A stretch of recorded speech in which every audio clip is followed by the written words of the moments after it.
is not something as a cognitive bias towards like the narrative. It's more of like really getting them to realize that truth is important. So these people, this generation is considering truth to be something subjective. They don't care about it. It's what you hear from their mouths when they come in here. They're like, yeah, Earth could be flat, Earth could be a globe. I don't care. And so that's what you have to work at, the angle. The other side, however, the people that are older, you have to actually work on their cognitive bias towards the Earth being a globe. I think we lost weight with the older people. That's just my opinion. But yeah, it's nihilism. So it's that they play video games and watch porn. That's actually what it is. That's they don't care, or they don't really see the importance of anything, but they don't fall for the propaganda. The reason, dude, if you go to TikTok, you can fall down a truth or rabbit hole instantly, and that's why they go there. They go there with, even if it's subconscious, it's because it's not as censored. And so the children growing up now know, like, the truth is almost always 5 or 6 layers down.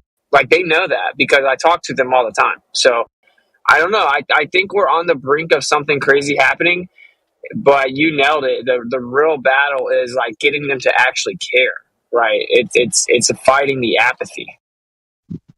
I'll tell you what, man. Like, I know exactly what angle the narrative is actually going to use. They're using prolific people on YouTube and TikTok and such to actually now get the attention of the younger generation. Because, they're coming from the angle of like having think tanks and using the algorithm for their benefit. So they're seeing that the prolific people on YouTube are the ones that these youngsters are actually looking at. So they get the minds of those young people from the likes of Cody from Dude Perfect, that he had a rocket ride with Blue Origin, Jeff Bezos' rocket. And so when he done that, was it like maybe a month or two ago? And, he has about 58 million subscribers, if not more these days.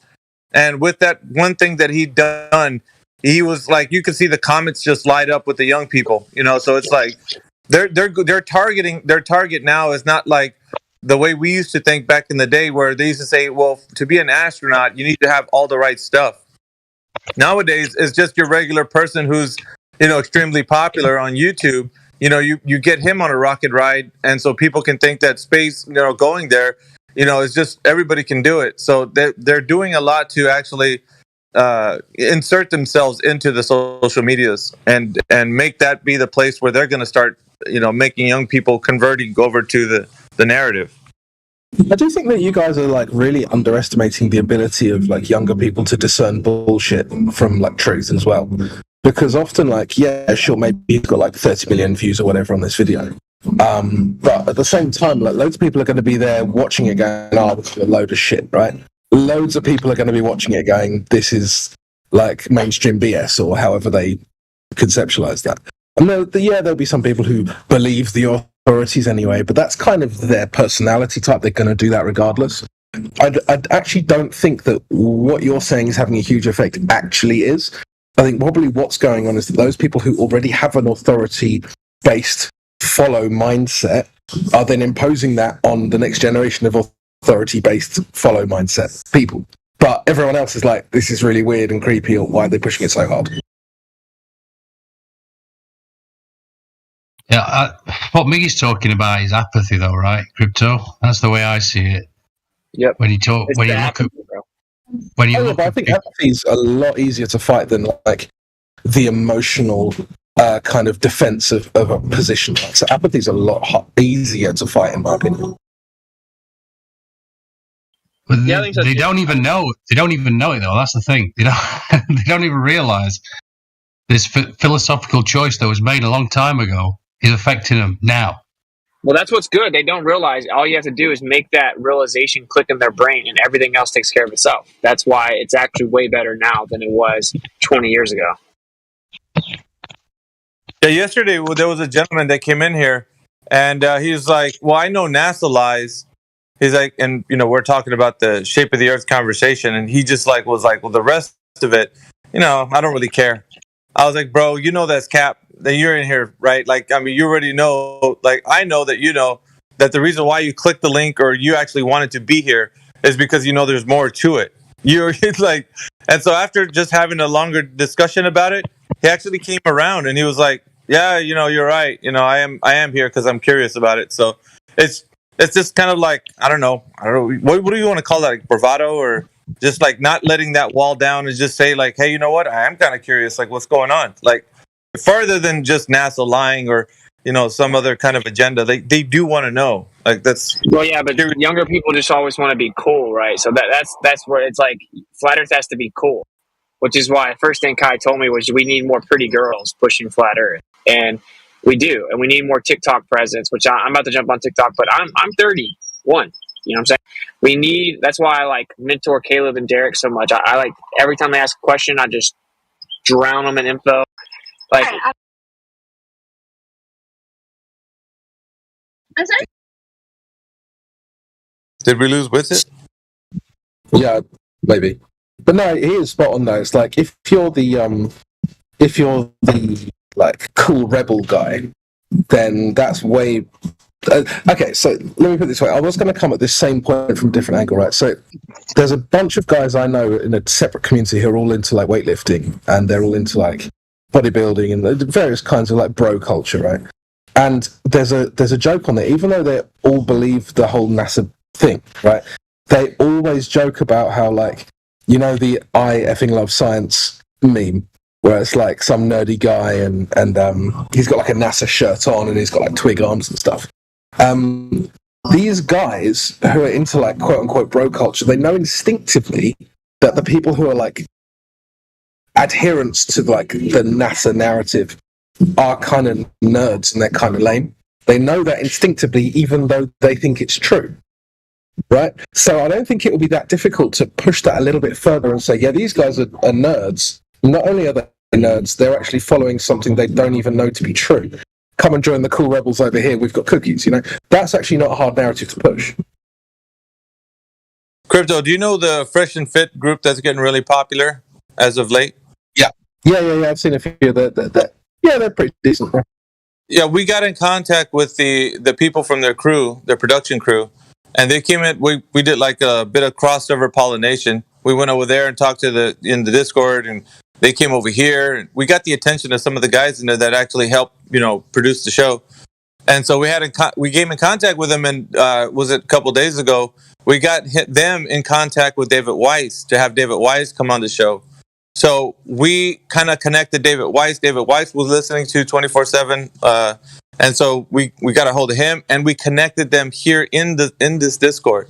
And so it sounds like they're going to have like possibly something go down, like where they're going to have David Weiss on, and we did that like 24/7. All of us in here, like we all made it happen. So I think it was kind of a really cool.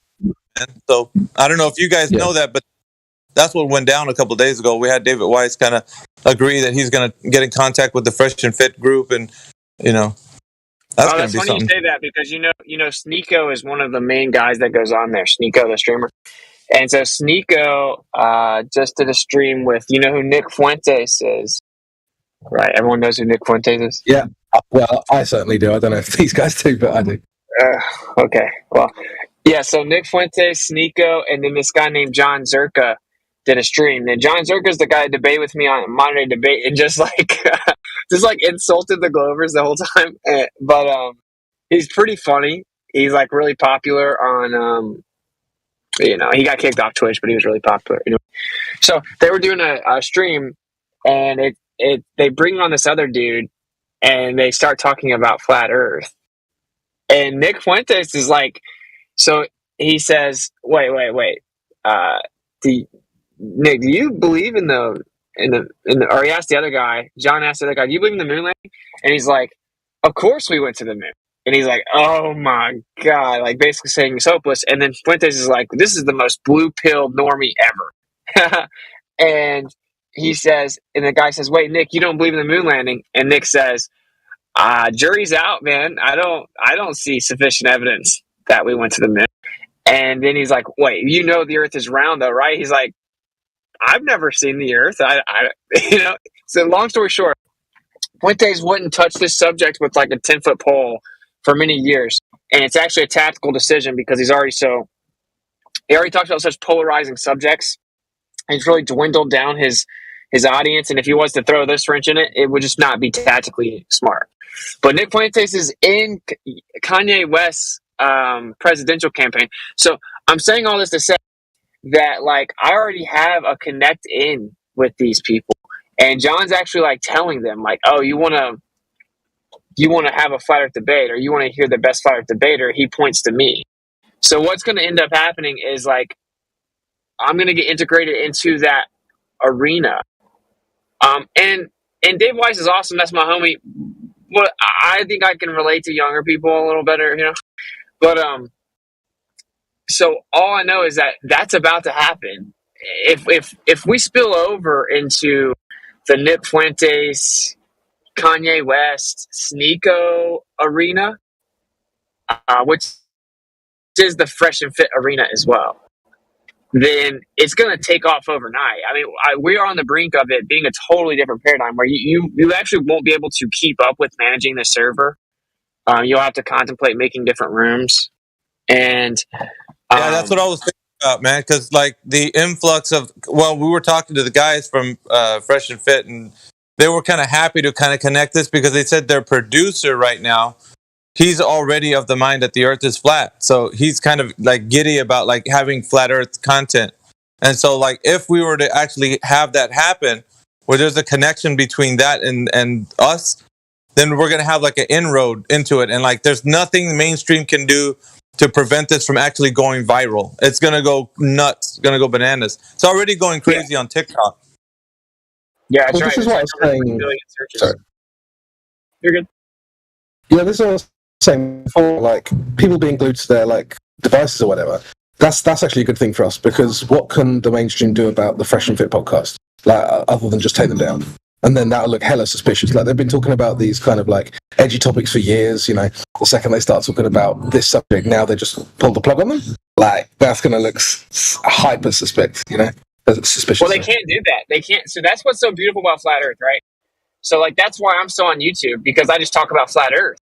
They can't outright delete flat Earth. That will backfire so much, right? They can do it with the jab, right? Because it's the cover story of, well, people's lives are at stake. But they can't do it with this. There's no cover story. So they have to like just shadow ban it and censor it. So that's why what you do is you just go stake your flag where it's too late. Like the platform's already built up. Like I'm going to debate Destiny. Does anyone know who Destiny is? Destiny is a really popular. He's like the ultimate blue pill normie. Yeah, the blue hair dude. Yeah, but a lot of like quote unquote right wing places will have him on because he's somewhat entertaining, and to have someone step in as the left, he's like the guy to do it. Where he can have somewhat reasonable conversations. I mean, he's fully deluded, but long story short, he's got 800,000 subs. I'm going to end up debating him. And Dave and I are going on a huge podcast next month. So it is about to happen. So what I actually have been telling people is it's really kind of the time to savor the moment. I think everyone's kind of looked forward and been like, how do we fight this, man? No, and they get all into it's inevitable at this point logistically. And I think that people should kind of like take it in, like, just savor the moment where you have these conversations in this chill environment, because I think we all just never really thought about what's going to happen when Flat Earth comes out across the board. But it's going to be pretty crazy. It's going to be much less relaxed. So everyone should maybe just kind of enjoy this moment, in my opinion, the calm before the storm, because there are lots of people I know with a really big followings that are like ready to say the Earth's flat publicly. I've been taking it really relaxed recently because of what you just said, knowing that this revelation is going to be hitting everybody soon enough. So when people are coming at me, I'm just brush it off. Like, you'll come around soon enough, sooner than later. Yeah, what's going to happen is like Flatter's going to be the cool kids club. It's going to be the cool lunch table where everyone wants to come sit. And now you're going to get a bunch of people that aren't so cool at the lunch table, frankly. And it's not that we already don't have our fair share of that, but Yeah, I just think we should enjoy, like, the dude's beating on the table with the pencil, and we're rapping at the table, and it's just chill, cool lunch table right now. The thing is, though, is that it takes 2 years. Man, hold on. Okay. It takes about 2 years or whatever for people to get up to speed and get all the questions answered, right, where they can fully be satisfied with the revelation. So, I mean, you're doing a great job of quickly laying down all the strong points and everything. But I just worry about that. It's going to be, like you said, fielding a lot of questions. If everybody comes at us. Luckily, we have plenty of YouTube channels that send people to and stuff like that. But the influx of people might be crazy, like you're saying. It's going to take a while for them to fully come. Yeah, were you here for the meme episode? I don't know if you were kind of around during then, but there's a British YouTuber called Memulous. Memulous is like a... I don't know how big his following is. Yeah, that was mental. We were checking in people for about 3 weeks after that video. Yeah, that's when I joined. Right at the very end of that. That literally joined like a month after that happened, man. It was fucking insane. Yeah, that's what's going to happen. I spent 2 entire days just checking people in. You're going to have to make separate rooms, like 100%. You're going to have multiple rooms in here. Just like Destiny's channel, on his Discord, he has multiple rooms. That's what this room's going to have to do. It's going to have multiple rooms that are going to consistently have people in there. And that's actually why I'm doing Schooling the Globers. And relatively speaking, is higher level, but you're going to have a huge spectrum of people that are going to come in. And so they just need to go binge watch, like, Schooling the Globers. I don't even think that we need to point at 200 proofs anymore. And that's no disrespect, but the conversation has evolved. And yeah, you guys can do a lot of heavy lifting here, but you can't do all of it. I promise. You can have 10,000 people watch a video. You can't have 10,000 people in here talking, asking questions. So that's what I'm looking at. I'm like, yeah, I'm just going to keep doing the Schooling the Globers, breaking the stuff down, because people are going to need a place to go. And one of the biggest places outside of YouTube is going to be Rumble, which is why I'm about to start building it on Rumble, because everyone knows, if you really want to get to the truth, basically Rumble is what DuckDuckGo used to be.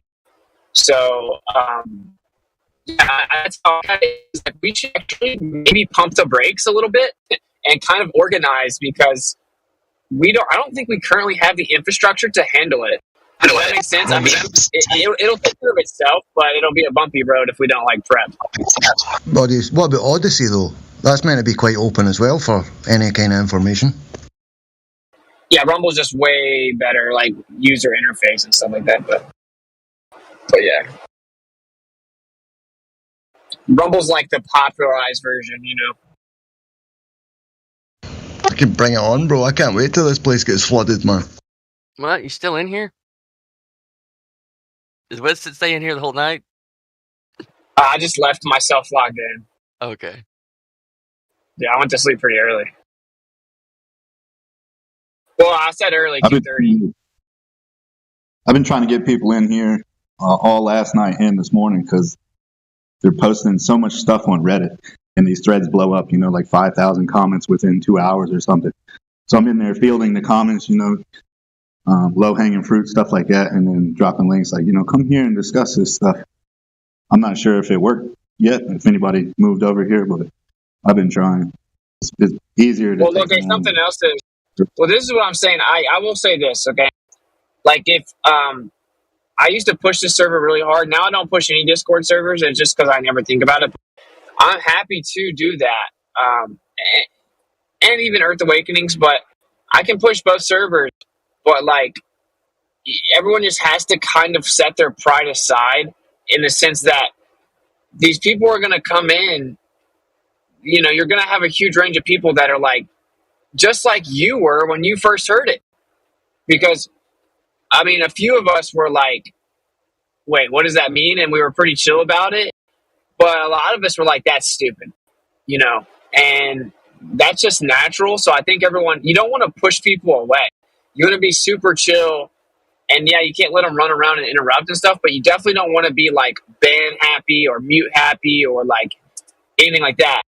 But as long as everyone can get on that same page, then I'll just get on TikTok and push people here as well, because when I get on TikTok, I'll probably get deleted, but my channel's going to blow up, and I'm just going to direct them somewhere else. I can't flat smack people all day, every day. So I'm happy to push this channel. If you guys are really saying you want a lot of people here, I don't think that's a difficult thing to do. I just think that everyone should prioritize the goal, right, as opposed to ego, because it's a problem in pretty much every Flat Earth Discord. People kind of get like, I'm not even saying I've done that too. I'm just saying, like, everyone should think about that, because these people are the victim. They're not your enemy. All right, Yep. rant over. I think they all deserve help, man. Very, very good I point. should say I don't speak for the Discord here. When I'm trying to bring it in, it's just a personal endeavor. Nobody, is prompting me to do it. Well, I do need to. Okay, I'm not gonna start a Discord. My Discord got nuked What? before I even used it. So, you do need a Discord to push people to, right? People need to come and be able to lifetime interact and think through their ideas and understand it. So this place is very useful for that, and I'll pump it up. But I'll be frank. I'm just gonna be. Everyone just save the whining about this. I'm not trying to start drama, but like what QE does, like, I'm not gonna put my name on that. As in, I'm not going to recruit a lot of people and under my name, which means I'm signing off, and then they come in here and they just get cussed out and berated. Like, I can't do that. I can't with clear conscience do that. I'm not trying to start drama. I'm just being honest here. Like, I can't do that. I'm not going to have some 20-year-old college girl watch my TikTok and come in here curious and just get berated.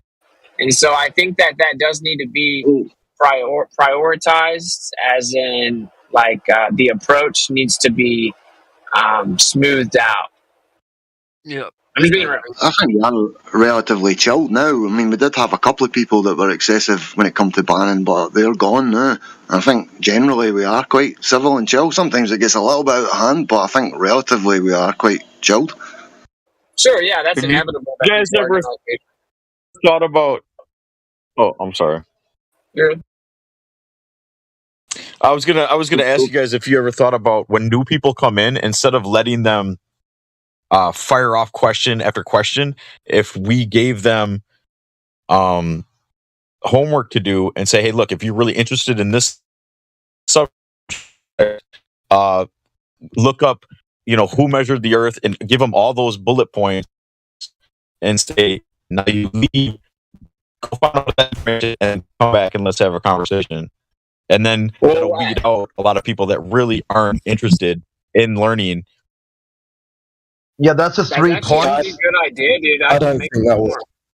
Well, I don't know, Crypto. I think it's a good idea. Like, I can make a form that's multiple choice, that's 10 questions, so that you can gauge where they're at. And they submit the form, and then, because I have a program that does that, makes really nice forms. And you can just gauge where they're at. That way, that can guide the conversation. Like, well, why did you answer number 1 like this? But I don't know. I mean, it's up to you guys. This isn't my server or anything like that. I'm just suggesting that we don't scream at people and cuss them out. That's all I'm saying.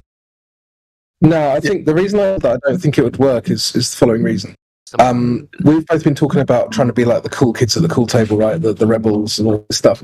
The second you start like setting a homework, you're now coming across as like the boring teacher. I think, do you know what I mean? It needs to be. I'm not saying that it's bad that you get a foundation of knowledge from them, but doing it in that way, I wouldn't be for. Yeah, you're actually right. You're right. Like, the number one thing Fire needs to do is just be cool. We need more rap songs. We need more girls. We need more short videos, which is I'm terrible about that.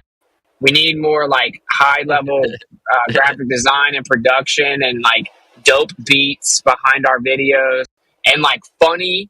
You have to be funny. We need more Flat Earth comedians. We need more like TikTok is hilarious Flat Earth videos, right? Like, that's what we need. We need to like Yeah, like separate the normal person from the anti-flat earthers, and we've engineered all our arguments for the anti-flat earthers, and they're the opposite of the cool kids. Yeah, I mean, just listening to Jesse Gordon, you can tell he has no testosterone. So I did want to ask you something. I've had it for a little while. I don't really want to give it away because I don't want someone else to steal it. It'd be good to have a chat with you, maybe in a private call at some point, about an idea I've got that I think would really aid that specifically. But anyway, I've already said too much. Yeah. We'll have to set it up. When I get back to the house, I'm chilling with the fam today, but because it's Shabbat. But we'll definitely, let's do a call. I wanted to run something by you. Doesn't even have to be this week, bro. Just saying. With it, I hope you don't mind. You were saying you're really bad at making the short form content, and that you iterated in the past that you're okay with people helping you out. Well, I started a YouTube channel, the Aether Lobby, and I'm using the AI video generation to take your long form content and make it into short clips, and then repurposing it, posting it. That's cool. Right? Yeah, of course. But I tried to do that, and it doesn't actually do a very good job of pulling out the good parts. But maybe if you can do it, I all my content's for anyone to do whatever with, bro. I don't care. I'm saying it's not really that I'm not good at it; it's that I don't have time to do it. Right? Yeah, it takes a while, and I haven't paid for the subscription yet. I actually lost my job the other day. I posted. I was watching you and Dave on your live stream. It says Flat Earth Dave on the screen, and then somebody I work with seen it, and the next thing I know, man, like I'm in this crazy fight with him and the boss and stuff, like them being really irrational, and I got fired, man. Like I don't even know what's wrong. But 5 minutes before that, he was looking at my phone, and then next thing I know, I'm dealing with psychos. I'm like, that's weird, but I'll figure that out. I'm not stressing it, but I'll get the subscription. I'll start making the content. I'm going to use Glowbusters. Whoever else, right? Adam, isn't that illegal for them to do that to you? Aether. Sorry, go ahead. Isn't that illegal for them to do that to you? Yeah, it is, but there's no way that I can prove it. Like I'm not 100% sure that that's the case, but it definitely seems coincidental. Very strange. They fired you because of Flat Earth, didn't they? That's probably what they did. They were looking through your damn cell phone. They saw your beliefs. Yeah, I mean, I'm pretty outspoken about my beliefs. I'm not scared, Yeah. So, but I've never pictures of the boss's wife on the phone. I've been talking about the Aether and stuff like that, but I didn't want to go straight into Flat Earth stuff, so I've been holding off. So I didn't know that that's my beliefs. And yeah, I can't prove this. All right, that's rough. Yeah, like I think what I'm going to do is end up. I'm trying to launch a few businesses in the background here, and then I'm just going to like pay someone to make the short videos, and then Caleb's going to teach me like the ways around TikTok because I'm like a TikTok boomer. I think everyone should do that though. Like if we need to have tons of dope gravy 3-minute videos with dope music. We need to just completely recalibrate. That's what I think. Like where we're just like cool, like funny is the number one way. Being funny is the number one way, hands down.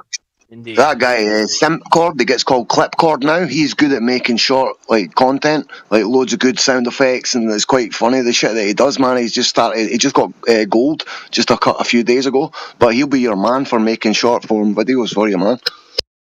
Okay, cool. Yeah, I'll have to link up with him. Like, but does everyone agree that like one thing Flat Earth is missing is like funny? It's such a serious topic because it does have very heavy implications, like philosophically and stuff.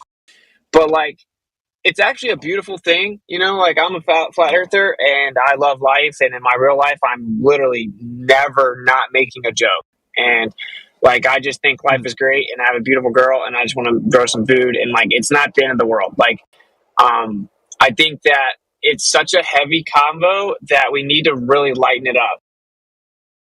Like make skits or something. Like just be funny. They've been doing that around here the past few months. It's been very humorous around here. Well, then we need to make clips of funny on TikTok because that's That's how you win. If you remove the emotional, like anger, right? Like the anger reaction, if you make people laugh, you can talk about pretty much anything. You can talk about Hitler, you can talk about the jab, you can talk about anything as long as you're funny. Just like the stand-up comedian was like, yeah, the last few years was really crazy. Like, all of a sudden people were like, don't do your own research. And I'm like, you mean read? Because that used to just be called reading. And then it's like, this is you would never tell anyone to do this about any other subject that was even way less important. Like, I'm going to buy a car. Don't look into it. You know, and I know I'm butchering the joke, but my point is that he was able to talk about that because he was funny. And like, if we can be funny, then we win. That's my opinion. And I think we don't do that enough. Stuff without straw manning, being funny. I think we're funny to ourselves, right? Because we're in this. We usually are. Well, like, it's a lot of inside humor that we get, but other people don't get. Yeah. Yeah, and it's like nerdy. It's like nerdy humor too, right? It's like, well, it's I mean, we see. We see the Globers trip all over themselves, and to us, that's hilarious because of the stuff we've been through. But to like an outsider looking in, they don't even get the joke because they don't know that for 5 years they've been, like the Horizon, for instance, for 5 years they've been saying it was physical. They have no idea. Like a normal person has no idea. Like when we joke about that, what it even means. Exactly. Somebody should roll the 99%er clip that we have, the compilation clip. That's pretty funny. Yeah, that was good. Like I was thinking of a clip like this, like how people are so obsessed with Flat Earth they claim it's stupid. So like you have I was gonna have Kai play it, and I was gonna be the anti-Flat Earther, and then we walk in, right? She walks in, and I'm like obsessively mad about the fact that a Flat Earther's going live. Like that's so hilarious, and that's what really happens. There are people that are like, "This guy's so stupid. Did you see he's going live?" Like playing off of like the really funny stuff that happens would be a game changer in my opinion. Like where people just don't want to. It's the cool kid. It's the cool kid approach. It's like people don't want to be the one that's so lame that they're like angry about Flat Earth. Just have FTFE talk about if you can see your hand right in front of you. And when the guy's like, yeah, he says, is this your hand? And the guy's like, yeah. He's like, no, it's not. That's pretty. Well, the average person don't, I guess, call them that. Let's say the run-of-the-mill person that's not in this topic. When they say that, they just think that's a one-off crazy person. They don't know that this is like every single Glober is like this, like psychopathic. Right, so they just go, oh, that's just some crazy Glober, and they just dismiss it. You kind of like, it's what's it saying? It has to be a comedy towards, the general masses that aren't like familiar with the topic. I mean, remember Matt Powerland stand up? Anyone? Yeah, you guys seen it? Yeah, Matt Powerland stand up? Yeah, Powerland stuff is wild. Yeah, that was like one of the first things. Yeah, that's one of the first things I watched, and I thought that was hilarious. And like the thing about comedy is like I heard Jordan Peterson say this. I mean, I've heard it from other people. Is that the only one that could tell the king the truth was the jester, was the court jester. Everybody else had to lie, so they didn't get their heads chopped off. But the court jester could make fun of the king, make fun of his appearance, make fun of like all this stuff.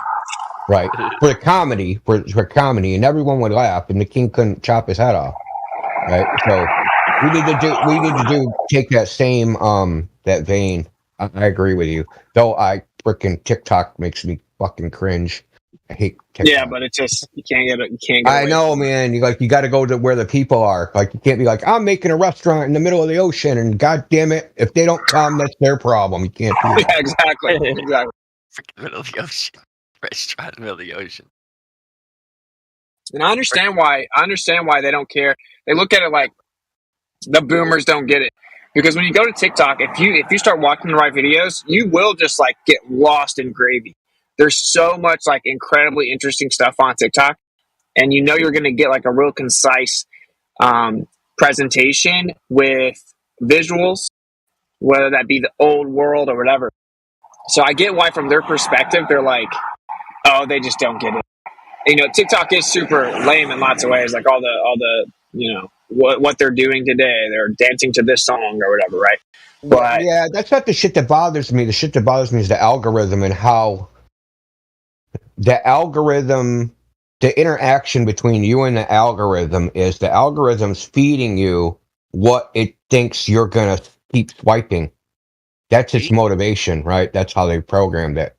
It's designed, whoever you are, your individual profile, whatever makes you keep swiping, it's going to feed you. And you're training it. You're training the AI, and the AI is training you, and it's finding the best way to serve you videos that will keep you swiping on video after video after video. So I don't like that part about it. Oh yeah, but you can of course know why they did that. I mean, they want user retention. They're trying to make some money, man, and it works, right? Like you know, it's working. Also, like the low attention span shit, I'm not a big fan of either. Yeah, with TikTok too. Yeah. With TikTok, it's very important to get them interested immediately when they first see the first image of your TikTok, because if they don't like what they see, they're swiping immediately. Yeah, that's why Caleb blew up, was because he has this like huge smile on his face every time, and he's just so like enthusiastic. They're like, what is this guy talking about? Why is he so excited? So like that's why Caleb keeps blowing up on TikTok, because the first second you see him, you're like, wait, what's got this guy looking like that? Even without the visuals, just how he is. So you have to think, if someone sees you for 2 seconds, you have to capture their attention. And yeah, that's annoying.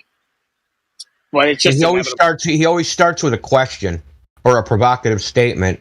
And I'd say the other thing about him is that the screen just like pops up and he'll have some background, and it's almost like a morbid curiosity, like, what the fuck's this guy on about? It's like you're waiting for, it's like, you know, it's when you drive by a car accident, you can't not look. So for a normie, it's like you can't not look. It's like this guy's a freak, I gotta watch this. And then and then the algorithm keeps feeding you the same thing. Yep. But they did finally drop the hammer on him, because he was freaking. He was getting like hundreds of thousands of engagements within like an hour. So they axed him like 3 times. Now he's shadow banned, but what can you do? Yeah, I think they shadow banned me on Twitter, man. It's been frickin'. I keep getting like notifications, but then when I click on it, there's nothing there. There's like nothing. It's really weird. It's only happened like in the last 2. So when Musk took over, I know I was shadow banned before that, but when Musk took over, you can look at the analytics. It like did a fucking hockey stick. And then I haven't looked at them lately, but I just noticed that like way less like interaction on Twitter. Like even the Globers aren't even responding to my bullshit. Yeah, just like I got Yeah, have you seen that video where the guy's head disappears? The NASA video? Yeah, I posted it. Yeah, so I posted it on Twitter. I didn't get a single reaction to that video. Not a single thing. Not from a Glober, and Globers follow me, right? So I got like, you know, because they're always, you know, because they're stalkers. You know how that goes. So not even they responded to it. So I like have to be shadow banned in some way. Yeah, that's crazy. I haven't even like ventured over to Twitter. So I just assumed it was all BS, and that's not, that I'd still be shadow banned. But I may do that too. I think I should like cast the net, see what happens. I don't know. But if you're being shadow banned, then I'm probably going to be shadow banned. I don't know. Yeah, it's very recent. It's probably like within the last week or 2. I'm going to look at analytics. Dude, I don't want to jinx this, but there's actually a possibility that we get a convo with Elon lined up, even if it's just his Twitter space. So that's actually a very real possibility at this point. It's pretty crazy, huh? Is there a way to find out if you're shadow banned? Like, use a sock account and see if you can find yourself. Well, if you're not in the light, then you're in the shadow. So there you go. 28-day summary down. Impressions down 37%. Profile visits down 60%. Mentions down 66%. Followers up 4. That's kind of odd. I don't really follow. Like, I don't really care about the analytics. I don't really go on Twitter to bash on Globers. Indio, just put a comment in and send one of us a link, and we'll go and have a look to see if we can see it. Well, I mean, you'll be listen. If you're like subbed to me, you can. I think this is how shadow banning works. That if you're subbed to the person, you can see it, but like it doesn't go out. What do they call it? There was a name that they had for it. It's not pushed out to everybody. Yeah, it's suppressed. They're never gonna see it. Well, they have to really search it. Even if they try to search it loosely, it probably won't pop up. They have to search it exactly. I've got a few accounts, man. I could have a look for you if you want, bro. Put a message up. I'll jump into one of my other accounts I know isn't sub to yourself. And that's the weird thing, because I'll use like the hashtag Flat Earth or NASA Lies, and there's a lot of people are like sub to that hashtag, or they look for that hashtag. And usually whenever I post something, some Glober always has something to say because they can't shut up, right? They can't contain themselves. So that has not happened in like 2 weeks, 3 weeks. I don't think I've had a single Glober like reply to me using the regular hashtags. So it's just weird. They probably something completely changed. I don't know what it is. Well, I called that though. I knew, like, say hypothetically they really remove shadow banning. I'm like, it won't. If that even really happened, it will not be very long. Like, you cannot let Flat Earth just be free. Flat Earth is it's almost tailored to glitch out the Matrix. Because even people that think it's stupid, they can't not look at it. They're like, and then they start getting obsessed with it. That's why we have anti-Flat Earthers watching it for 7 years. I have the same anti-Flat Earthers in my chat and comments every single time I go live. So, like, they have to shadow ban Flat Earth or it has to blow up. There's no way. What's up? Damn. From 7 years ago? Five. Yeah, I mean, my channel specifically is not even near that old. It's like 3.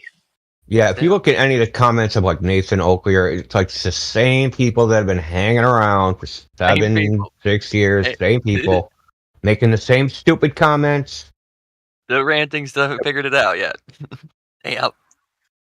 Well, they're just actually really lame people. I'm just gonna. That's actually what it is. Right. Yeah. So it's like, this is what's so crazy about Flat Earth. The reason people get obsessed with it and try to hate on it is because they think they finally found a situation where they can be the smart person. So, like, if you come across someone that wasn't smart, but growing up, never really could understand concepts or get people's jokes and stuff like that, then they see Flat Earth, they're like, oh, here's my opportunity to be the smart one, and I can talk down to these other people that are stupid. That is what it is. That's actually what it is. Like, we're going to cut the truth straight. Yeah. That's what it is, bro. It's like, even though they know, like for example, they'll come to debate me, and I'll just like slice up everything they say, but they'll still come back the next day because they're like, there are these vague catchphrases you can say to gaslight the Flat Earther, and then you get to look like you're the smart one. So I don't know. I think it's all lame and gay. But if that being said, that's why Flat Earth has to be shadow banned. That's what I'm saying, because even the people that hate it can't look away.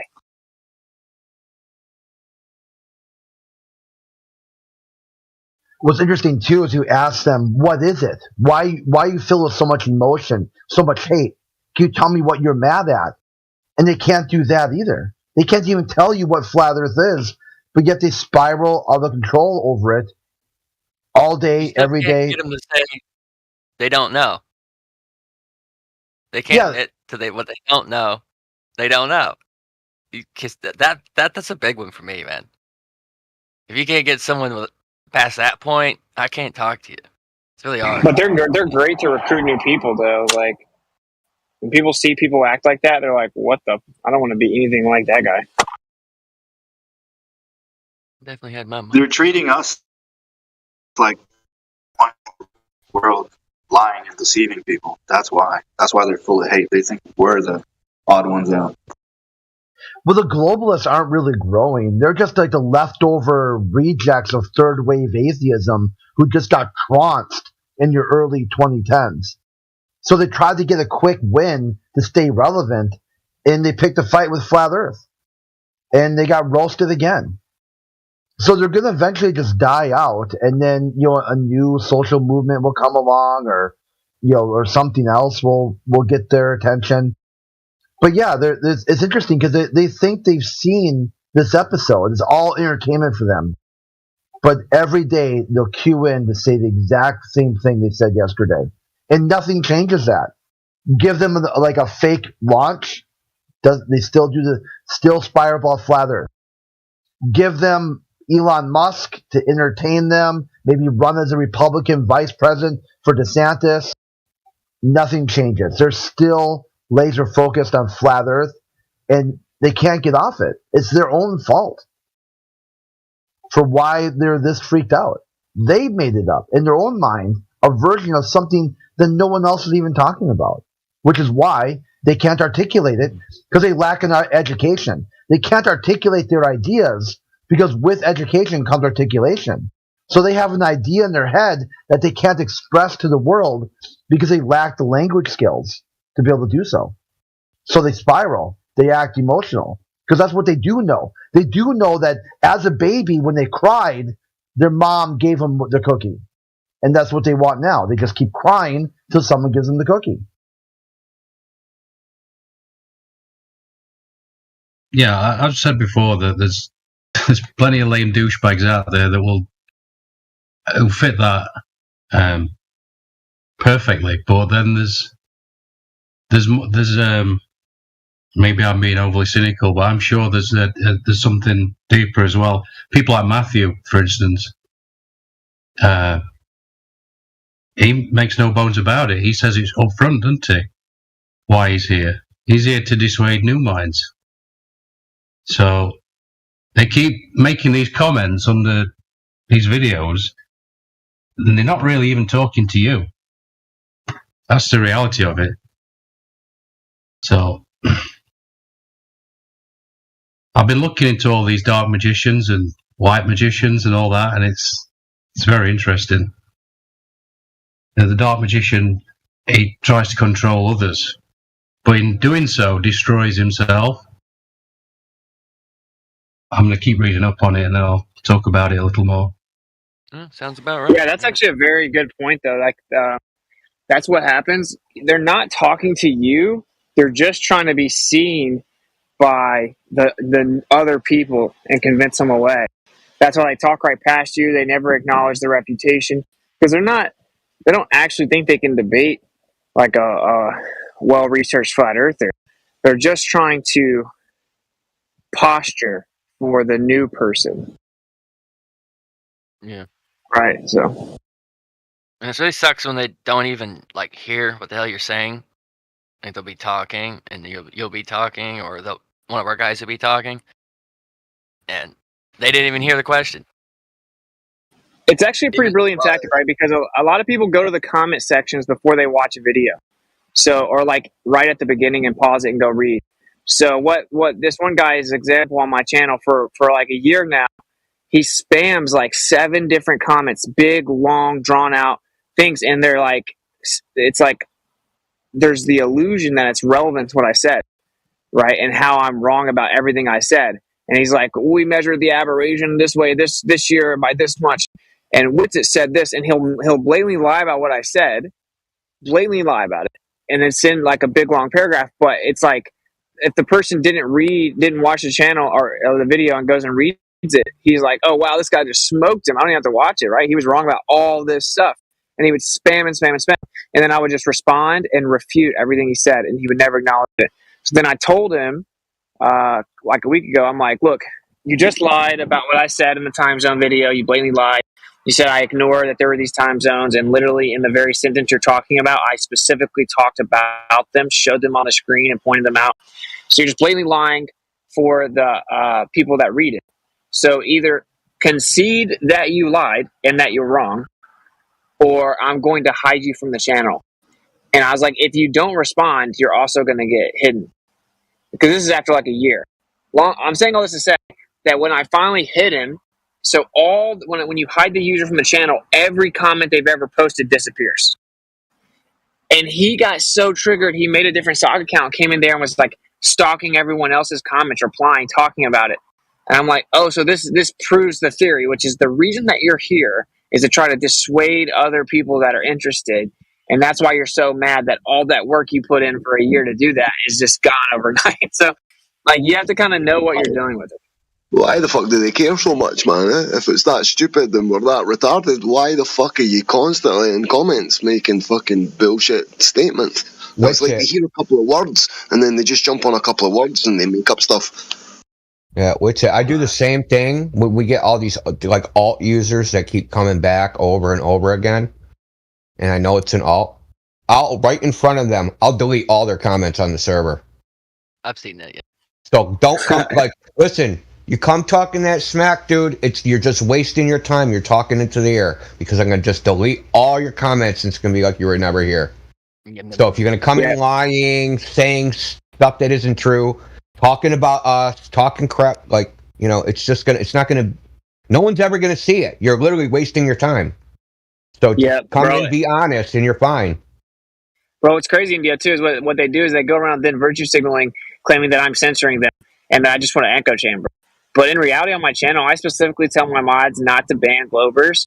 It's like as long as they're making arguments specific to the subject and then they're like responding to the rebuttal, then I don't care. But when they're just like talking past you and just lying and stuff, that's whenever like I'll hide you. Right. So it's not that I want an echo chamber. I specifically want ballers to represent the other side. So someone can come to the channel and be like, oh, I heard both sides and the blow was stupid. But they don't really do that. It's almost like it's just a psychological problem. Well, it's a game. It's a game for them. So they'll come in like, you banned me for my opinion. Yeah, your opinion was flat earthers are stupid. Okay? Like, yeah, you're right. I banned you for your opinion. Your opinion wasn't like the earth is a ball. That wasn't what you got banned for. But they always try to do that, right? So coming in a group and you'll ban one of them. Like, this place is censoring people. It's an echo chamber. You ban him for his opinion. It's like, yeah, he said all of us should kill ourselves. Like, yeah, I banned him for his opinion. You're right. You got me. I'm caught. That's goofy, man. And then like they all do the same thing.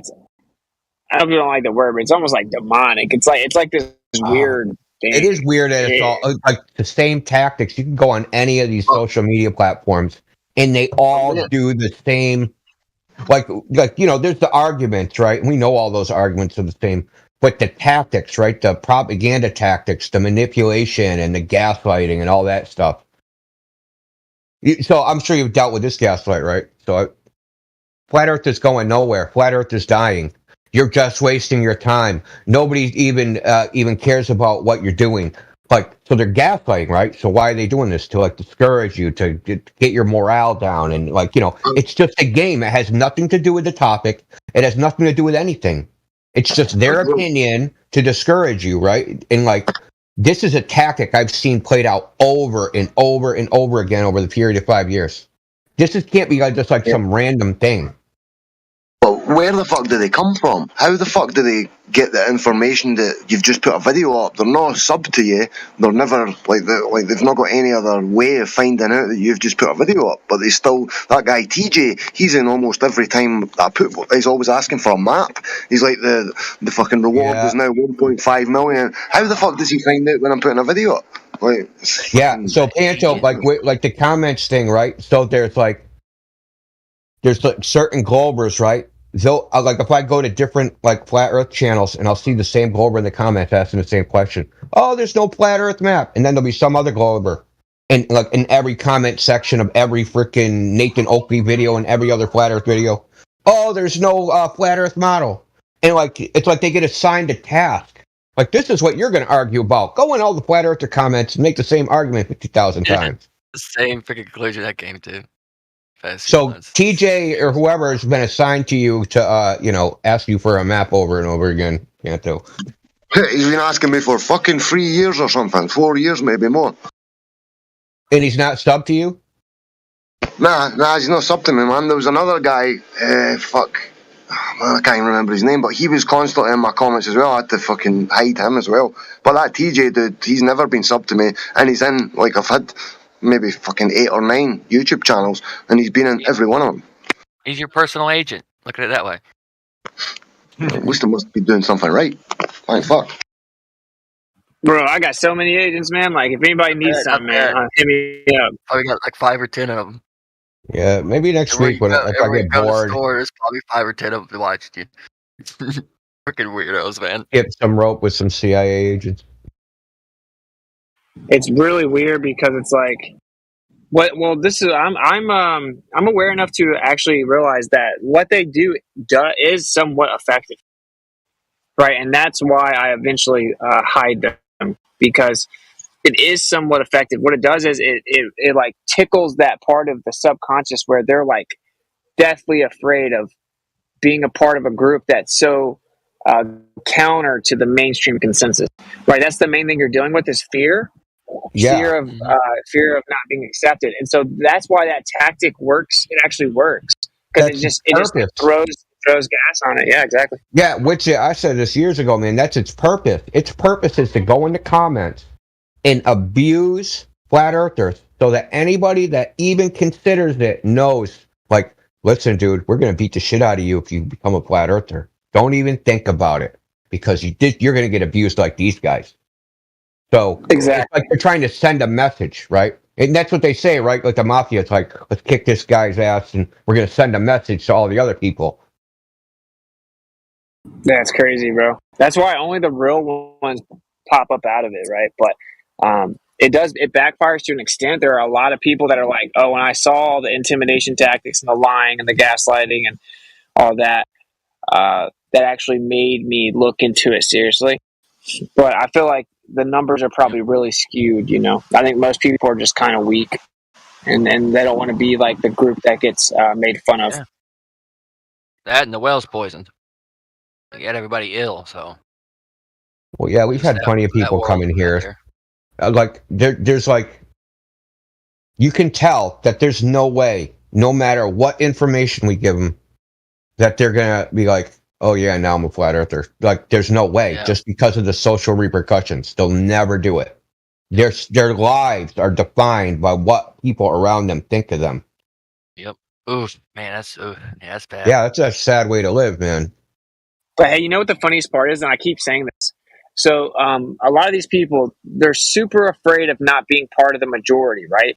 Like that's like their biggest fear, and so they never want to be. I also say this, right? Intelligent people don't worry about looking stupid. Okay, it's only stupid people that are really concerned with maintaining the illusion that they're smart. Like intelligent people don't worry about looking stupid. So it's that part of it combined with just overall idea of acceptance, right? Like being in the majority. The ironic part of all of this, though, is that when flat Earth continues to grow, it's going to eventually, it's not going to just slowly creep up forever. It's actually going to tip over, right? And the Overton window is going to shatter, where it will be societally accepted to speak about flat Earth and specifically be a flat Earth. When that happens, their biggest fear will become their reality, right? Where they now all of a sudden, like if now it's cool to talk about flat Earth and everyone's questioning what the Earth is, they can't do that because they publicly fought it for so long and talked so bad about it. So like their fear of not being accepted is going to actually manifest. They're going to manifest their own fear. And that's probably the most hilarious part of all this is I can see that from a mile away. Like not even that everyone will become a flat earther. It's that tons of people will talk about it. And what will happen is the societal paradigm will shift to where it's like, oh, these people have a lot of reasonable points and they're not just crazy. They're oftentimes misrepresented. And this is a very interesting conversation. Even people that don't necessarily agree with it at first. It'll become like normalized to have the conversation, right? It'll be a normal conversation that's like respected. And then their greatest fear becomes their reality, right? Now now everyone thinks they're weird for treating it the way they did. So and then they want to be little dictators. Which, have you ever worked like in a large corporation, like a Fortune 500 corporation? Shit. No. Okay, so I've worked at one and I've done work at dozens. And the environment, right? These people that work there, right? And then work there 10 years, 20 years, whatever many years, they're like all a bunch of clones, man. Like the conversations they have and like what they talk about and how everybody interacts is on such a shallow level. It's almost infantile. So to talk about something like, and all these people depend on like dude was saying, he doesn't know if it was about flat Earth, but it might have been, because large corporations they're more worried about of course they want productivity, but the go along to get along corporate thing, right? Is that everybody's like running around singing Kumbaya, being fake people, right? Mhm. And these people really are fake people. Like, this is not who they are. If you went home with them, they're fucking, beating their wife and screaming at the kids, right? But at work, right? They're like, "Hi, Jane, how was the water?" Blah blah blah. They're acting like somebody they're not. It just, I don't even know if I have a point, but just my observation of like, I can't imagine these types of people going, "Yeah, the Earth is flat." Like, I just can't imagine it, because their livelihood depends on them going along to get along, and they're literally trained. They're the people that made it through the gate. So you got the gatekeepers are like you have to prove you can go along to get along, and like you're not even making it through the gate unless you can do that. But that's what I'm saying. And now these corporations, but the entire corporation is full of these people, right? And the only way you could change those people, they're never gonna go against it unless everybody else does it. So it has to be like a collective turn. There is another facet of like corporate identity in that everyone who works for Fortune 500 assumes that everyone else is an idiot. So you must have witnessed this, right? So then if they're thinking, well, I'm going along to get along, but all of these guys are idiots, then there is an element of that where they may be prepared to go against the mainstream, but not publicly. Yeah, but this is what I'm saying. Like, imagine, I think what they're going to do is they'll come out and say like, "Oh, startling discovery! Actually, turns out the Earth may be in the center of the universe or something." I don't know, but like, they've already done that part. They've already done that part. It hasn't like made it into like the mainstream press, but the cosmic microwave background radiation, the axis of evil. I'm sure you've heard of that, right? Yeah. So. Yeah. But I'm saying, like, imagine, in order for this to be relevant, it has to somehow make it to the mainstream, right? But just say that hypothetically that makes it to the mainstream. Their greatest fear will become a reality. That's what I'm saying. Like, whenever, because I think eventually they'll have to step in and damage control. That's my opinion. Who knows? But I think they'll have to at some point. Well, I mean, maybe we should take probably won't need to. In that given time. People talk about grassroots movements, but nowadays it's more like astroturfing. But like, how do you get an idea into the public from the bottom up as opposed from the top down, so that it's commonly accepted by the majority of people? That's the question. Like, has this ever even been done, at least in Western civil society? Like, the government saying this, and everybody underneath is saying some other thing, and it eventually became like common knowledge because the people at the bottom all decided that the government was, maybe England, when they chopping kings' heads off, or maybe the French Revolution or something. Possible, Indio. Well, like the temperance movement? Some sort of populist idea, right? That would you be looking for? Like temperance? I don't know, man. The Luddites, maybe? No, because they were all freaking prosecuted too. What were you going to say, Crypto? Yeah, I was going to say, I think it's happening now with the LGBTQ stuff, right? So you know that they've now added the number 2 on the front of that. So now it's 2 LGBTQIA+. I don't know if you know about this. But anyway, I don't know about the numerical values now. Yeah, they started running out of letters. Add the infinity sign at the end and just be done with it. Yeah, why not?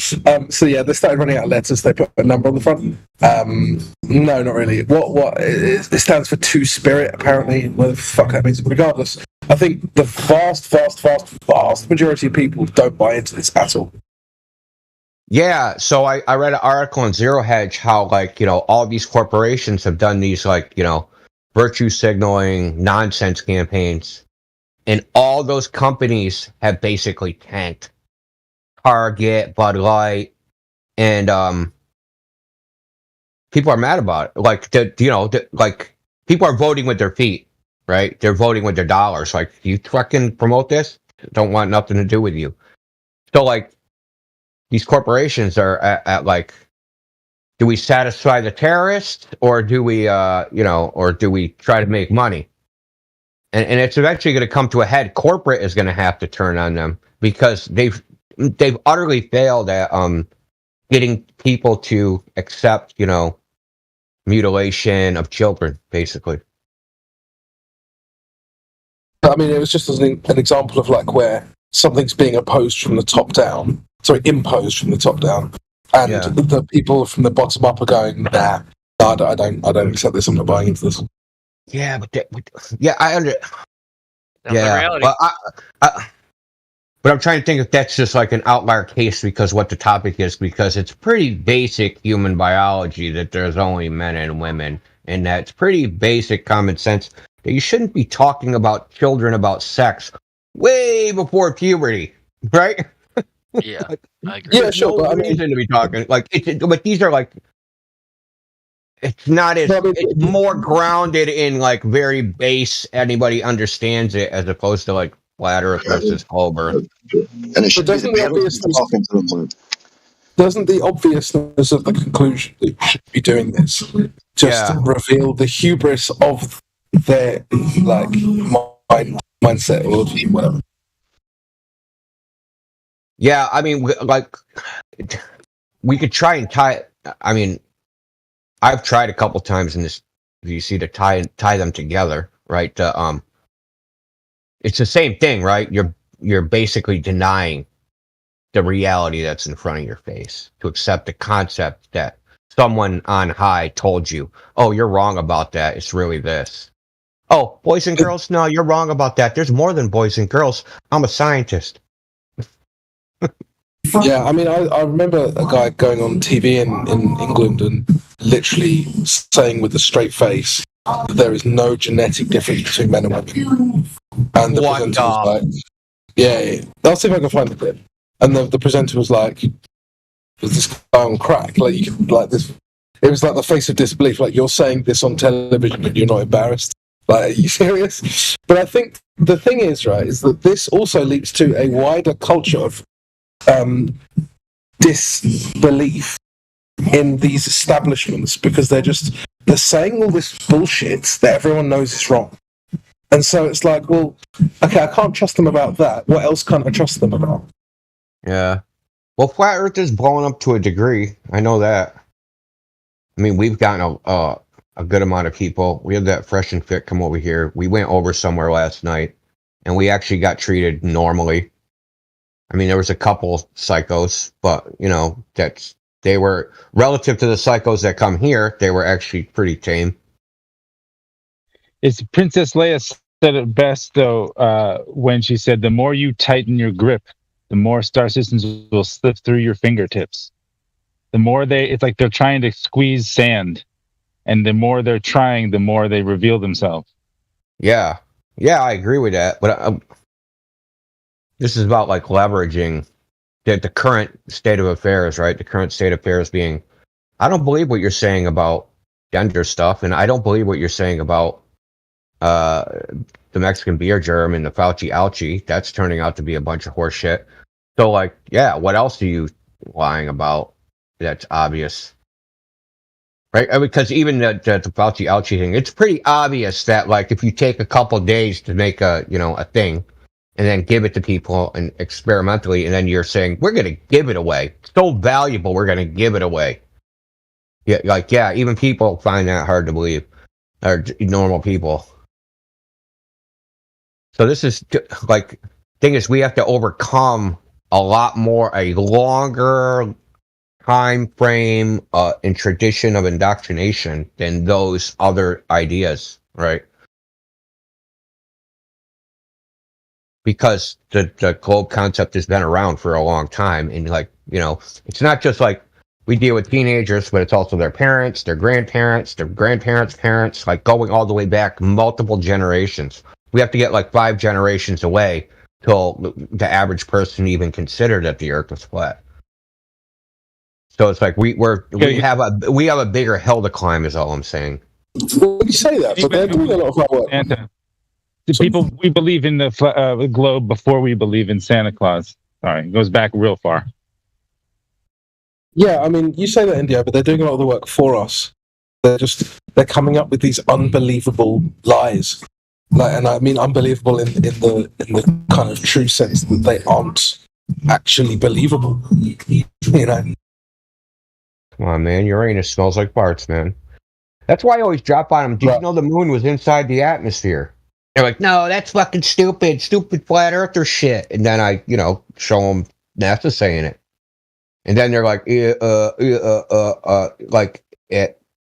puts the brakes on all their preconceived notions about like, why did I listen to those people? Like, is this true? Like, 'cause it's hard for them to believe because for years they've been told the moon is in outer space. Now it's inside Earth's atmosphere. What? They just can't. It's almost like you got to use, like you said, man, like their base stuff is becoming so unbelievable that I don't even think a credulous person could believe it. It's all I know is in the past month or 2 months, people's attitudes that people like that come in here is not as abrasive. It's not as triggered. They're semi-normal. Now it's a little bit more delusional, but I just don't think it's as bad as it used to be. As far as people like actually listening. Now, of course, they listen like with half an ear, but you know what I mean. But I just don't think it's as bad. There's something giving way. You know what I mean? We do actually get through to some people. To a degree. I think that's an inevitable. One thing it'll inevitably do that in the sense that just the longer flat Earth stays around, the more that will happen. Because I know that's even like happened with my dad, where he's like, "Wait, Austin still thinks you're flat?" Where he like tried to convince himself it was like some like just phase I was going through, I guess.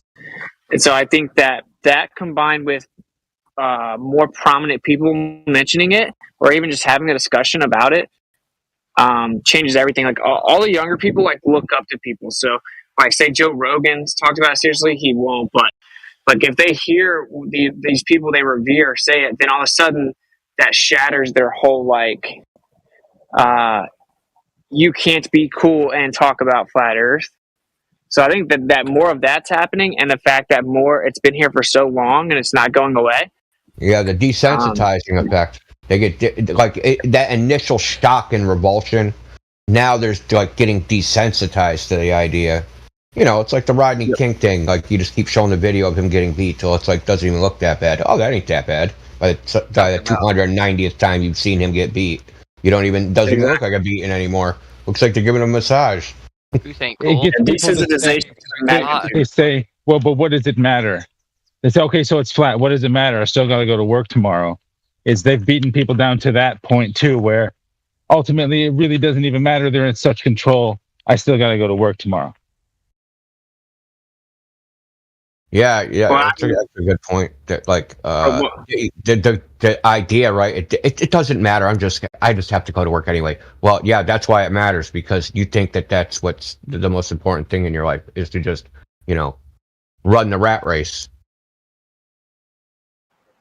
That's got to be one of the like dumbest things someone can say, right? Like you can say that they're driving by globes everywhere, right? They're driving to work and there's like fucking globes. They're talking about globes on TV, on the radio. They're like globes everywhere, and they're like, why does it even matter? They don't even see the globes all around them. Like it doesn't matter why it's all in your face.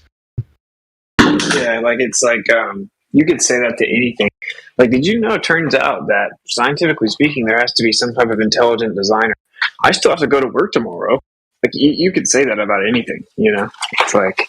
I would bet that you see more stop signs or more globes in a day than you do see stop signs. Some have. So the next time a glober asks, "What does it matter?" I'm going to ask them if stop signs matter, because you'll see more globes today than stop signs. Well, I mean, it's just a stupid question anyway, right? Yeah. Like, Well, like if people it's said reversed, to me you might about, ask it, I'm right? going to keep track from now on. I'm going to try to see if I can actively remember how many globes I see in a day. I'm looking at one right like, now in the lobby. Yeah, I've I saw one on a commercial this morning too for Globe, whatever, Purdue Global, whatever, online education. dude, I'll put a globe on my freaking stream. My whole theme is a globe. But you know what's so funny? It's like I've heard that excuse for every truth. Yep. So like that's just a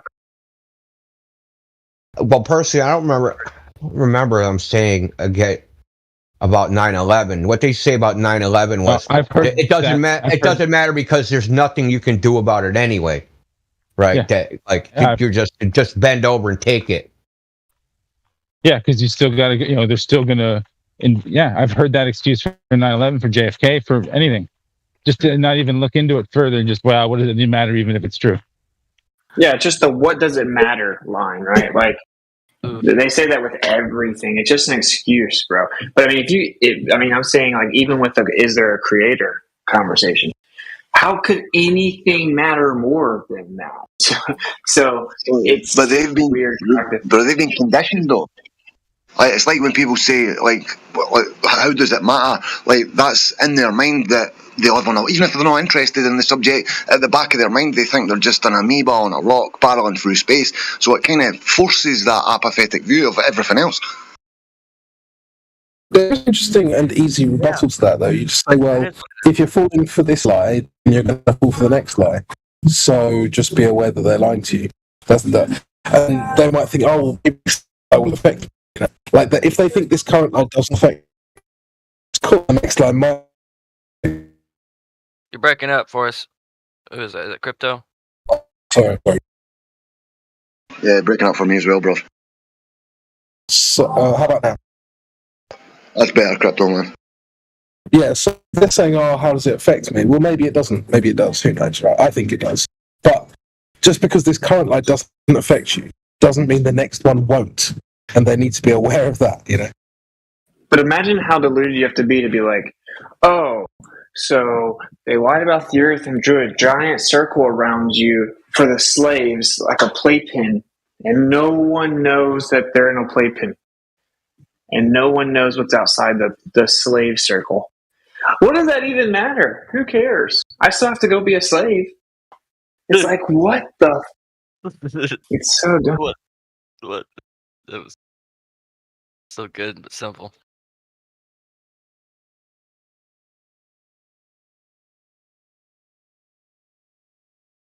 I mean, that's like the real world we live in, right? It's like we actually have a circle drawn around us, and that's really kind of hard to even wrap your mind around.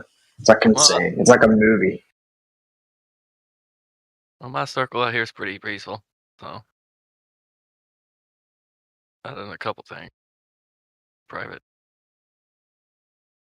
I'm like positive there's more land at this point. Like even inside like what people assume to be a ring around us, which I don't, by the way, but yeah. It could be. I don't know, but Yeah, there's land out in the Southern Ocean. Oh, the Southern Ocean. Yeah, it could be. Yeah, I could agree with that. Like the South Pacific. I think there's land beyond the 60th South latitude for sure that we don't know about as well. It's probably an opening there somewhere.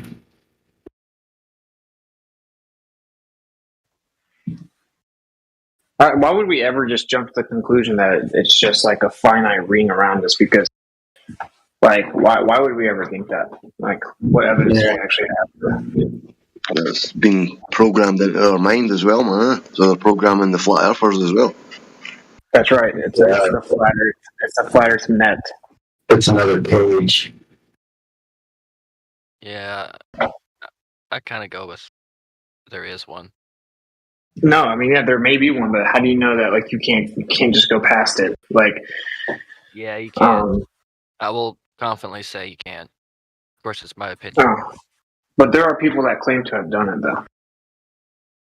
Oh, what? Go past a certain parallel, or go go past what people call Antarctica. Like, have you ever read Iron Republic? No. I've heard people speak about it. Yeah. Or like, there's all kinds of stuff. There's all kinds of things.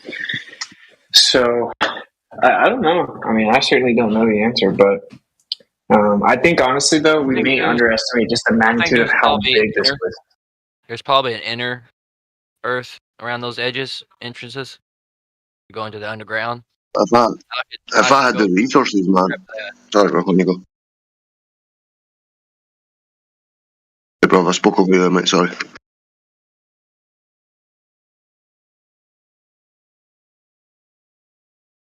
What? Yeah, I was just going to say, I think like if I had the resources and the capabilities, I think I'd be going north, like to the centre where all the compasses are pointing. I think that's just a way of convincing us that there's something south because of the Antarctic Treaty and stuff. I think they've just produced that, they engineered it to make flat earthers think, oh, we need to go south. But this is the thing, right? So if you're in the north, yeah, there's that circle in the north, right? That I agree would be very interesting to find out what's there. I think that they did distract us to the south in flat Earth, but at the same time, so you take a flat Earth and you make it a globe. You have to extend and spread out the north and make it bigger to make it a globe. But when you get to the south, you have to make it smaller, which means they've cut out huge portions of surface area. There are huge portions missing. So why would we think there's not land there? That's what I'm saying. Like, logically speaking, there is, right? I mean, like if you guys have ever flown over the ocean, there are islands everywhere. Yeah. I mean, there's probably even just stuff going on in the southern Indian Ocean, southern Atlantic that we're unaware of. Yep, and the South Pacific.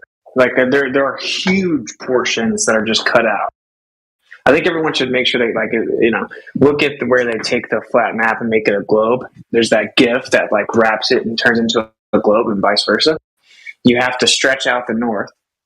So what they did was they put a circle around the north and then they can fudge all the proportions. But the south, they have to just cut pieces out in huge pieces. So it's like, I don't know why they wouldn't, cut out a piece that has land. It seems logical to me that they would do that. And there really is no way to avoid it, unless just so happen the Earth actually was created in such a way that you can make it a globe by cutting out huge portions, and those huge portions don't have land. Right? It doesn't make any sense. Talking about like an Australia 2.0 or something? Out there in the yeah, maybe. Yeah, like Australia, the way the continent's depicted on the globe is wrong. It's actually much. It's like wider. It's much more like the Gleason projection, but the Gleason projection is a globe as well. So the Gleason projection is also a deception, in my opinion, right? Because Gleason says himself he was a flat earther, but he's like, I couldn't patent a map unless they use a longitude latitude system. Couldn't even get it patented. So if you look at the more ancient maps, like the 1587 map, the Monty map, like the proportions are way different. And so for us to just look at the Gleason map and be like, oh, well, there's nothing but water there. I mean, come on, right? I mean, it doesn't make sense. All the ancient maps show way more land than stuff.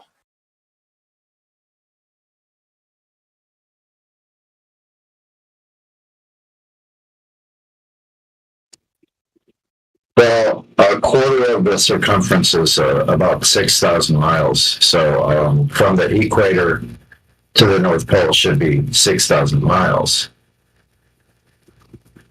Holy shit, what's wrong with your mic? Oh, is there something wrong with it? Oh, shoot. I mean, we heard you, but it sounds like shit. We understood you. I got the wrong device on. Hold on.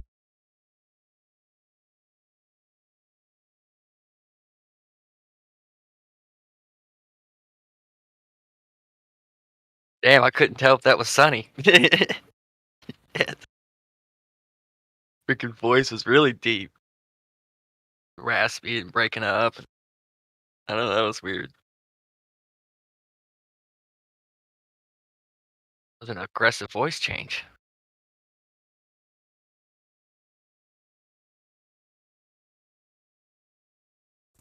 All right, my apologies. That should be much better.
Is Indio here? Yeah, I'm here. What's up? Yeah, just wondering. On that note, which it was just mentioned that I didn't hear. help. I got up for a second, so I don't know exactly what he said. He said that one of the maps couldn't be patented if it didn't use the longitude latitude coordinate system. And it reminded me of you mentioning Tesla the other day, who couldn't patent one of his discoveries because of he had a slightly faster speed of light. Yeah. Or something. Yeah. Yeah, in the magnifying it's the magnifying transmitter. And it's just, it just shows how they kind of box in people's discoveries into these kind of standardizations that, well, bastardize them, Even in the patent now, though, it says the speed of induction, and I think it's slightly faster than the speed of light in his patent. But he originally put it like the speed of like the current. Induction is like the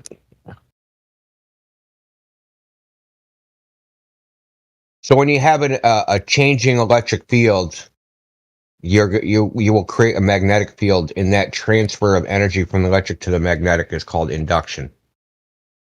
Magnetic induction. So he had to put that was moving faster than the speed of light, not the electricity, because the electricity is supposed to be, Einstein, all that crap. Ironically, though, I think the speed of light is just a rate of induction. So that's what I think, into the ether. Well, I can actually show you a diagram, I think.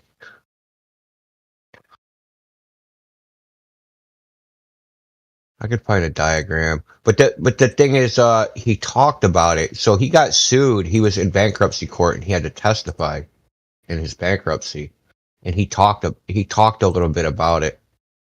I don't know how it came up in his testimony.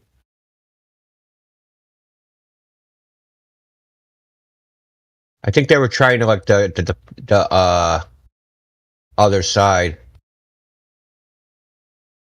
was trying to like do a gotcha or something. Ah, great. See, this is what I'm talking about, man. You type in Tesla bankruptcy, man, and frickin' Elon Musk's shit show comes up.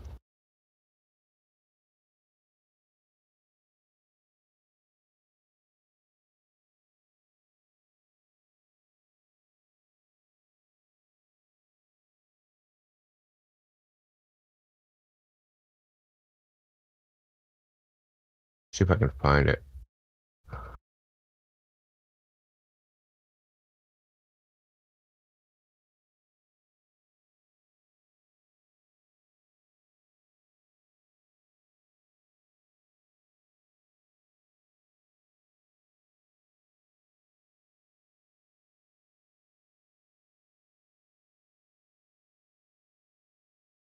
What Elon Musk, man? Fuck Elon Musk. Deport via catapult.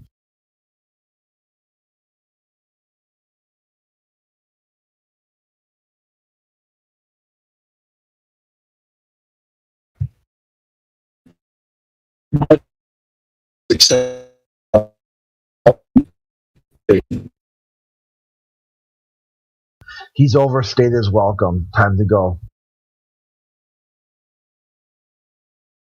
Jesus.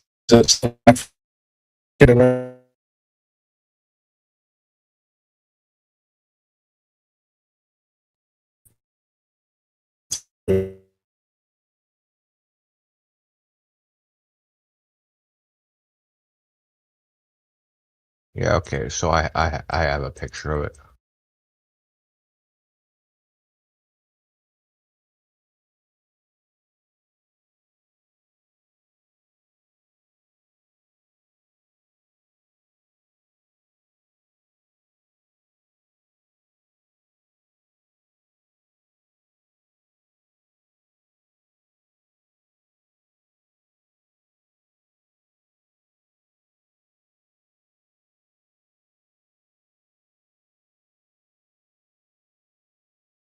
So hold on, I'm gonna post in the live stream voice text. That Fresh and Fit just timed me out. They says that that's a Nazi symbol that I'm using in my profile picture. They fucking deafened and muted me. Assholes, man. Is it? Is it a Nazi symbol? Yeah, exactly, bro. Fucking hell, man. It says it's against terms of service. I'm like, well, it's not, mate. And I tried to even explain, and they just deafened and muted me, motherfuckers.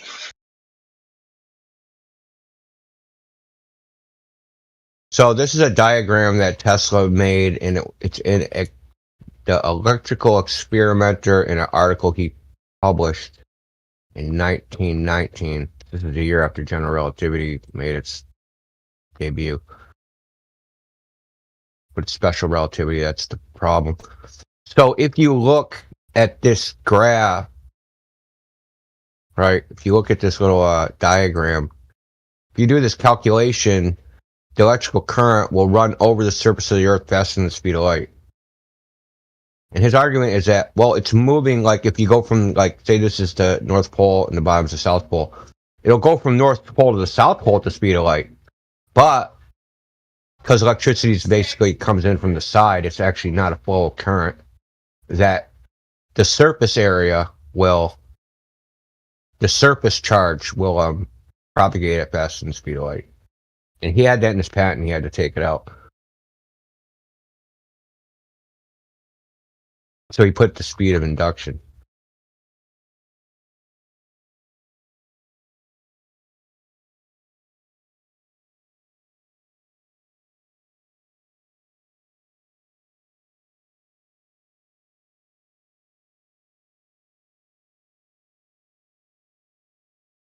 My mind went. Oh, sorry. Hello. Hello. That's my mind. People isn't political. You broke up a little bit. All I heard is that political.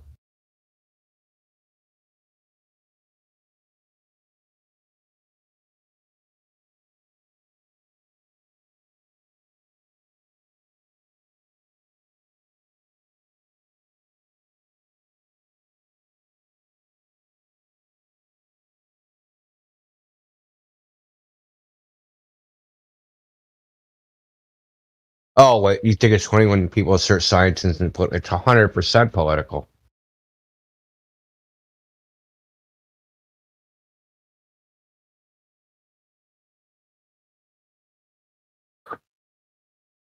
Fuck, I can't think of anything more political.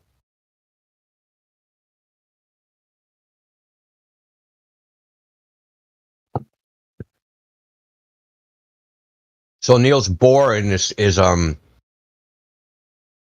in his Copenhagen interpretation of quantum mechanics, obviously it's right there in the words. Copenhagen interpretation. Niels Bohr had a lot of influence on funding in the throughout the scientific community. And basically, if Niels Bohr said it's a bunch of hogwash, you would not get funding. So people kind of had to go along to get along. And like other scientists talk about this, is like how this guy manipulated the course of scientific research while he was alive. It's 100% political.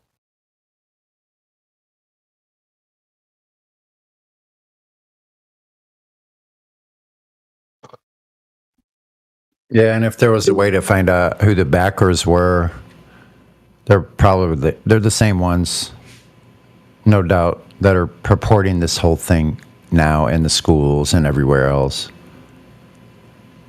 It's like old money. Whatever that means.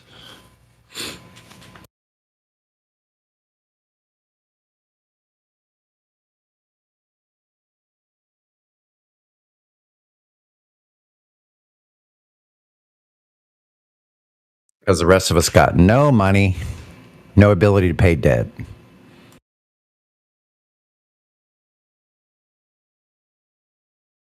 Start selling off organs.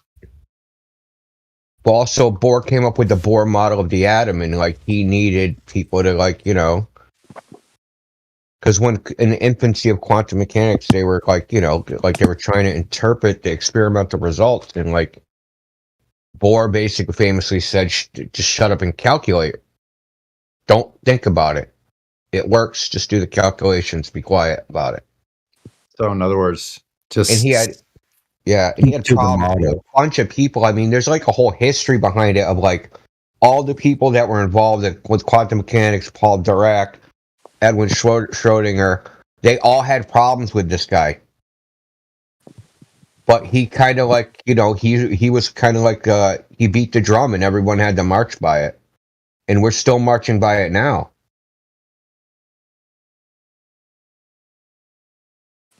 The Copenhagen interpretation of quantum mechanics is like, I mean, I'm sure you've heard QE talk about it.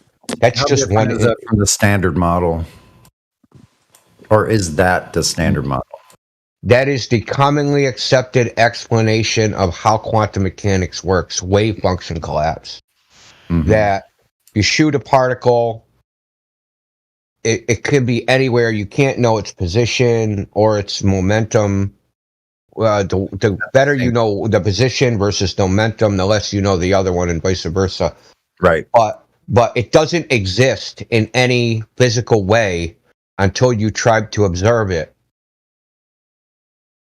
And then once you try to observe it, the so-called wave function collapses, and then it actually has a true position and a true momentum. But when it's in this like intervening space, this between space, you can't say anything about it. It's well, you can't say anything. It's not like you don't know where it is. And this was Einstein's argument about it.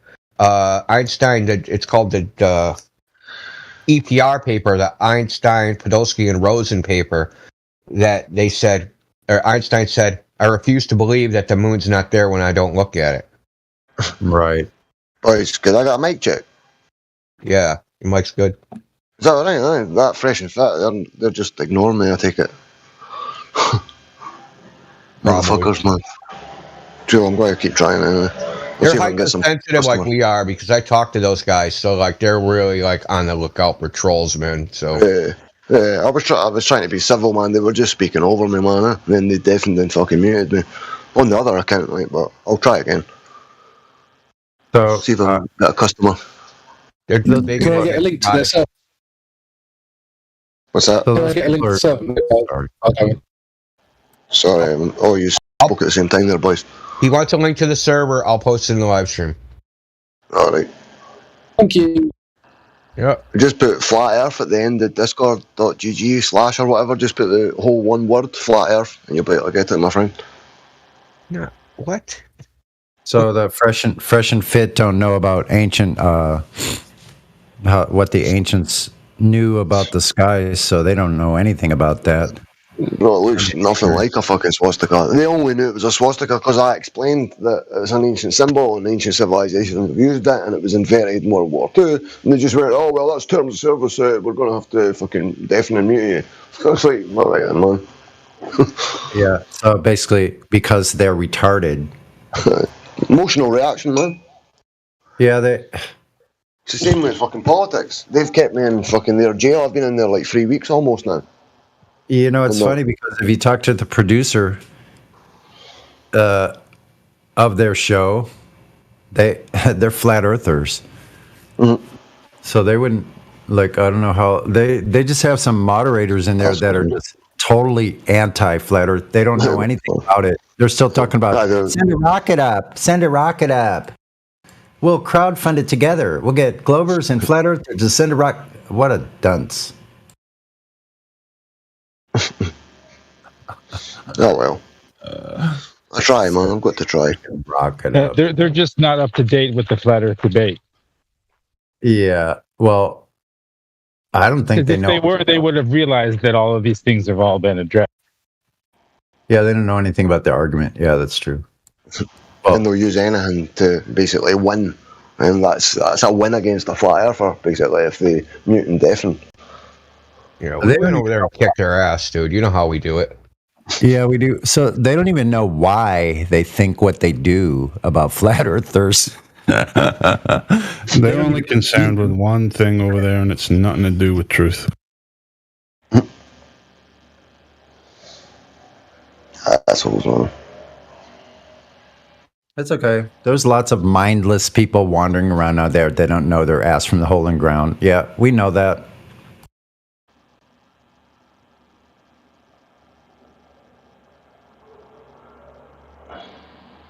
Got anybody new in here? What's going on, everybody?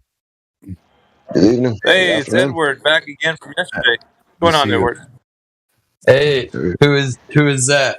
Still getting voices. Mayhem. Mayhem. Yeah, good evening, good afternoon, wherever you're at.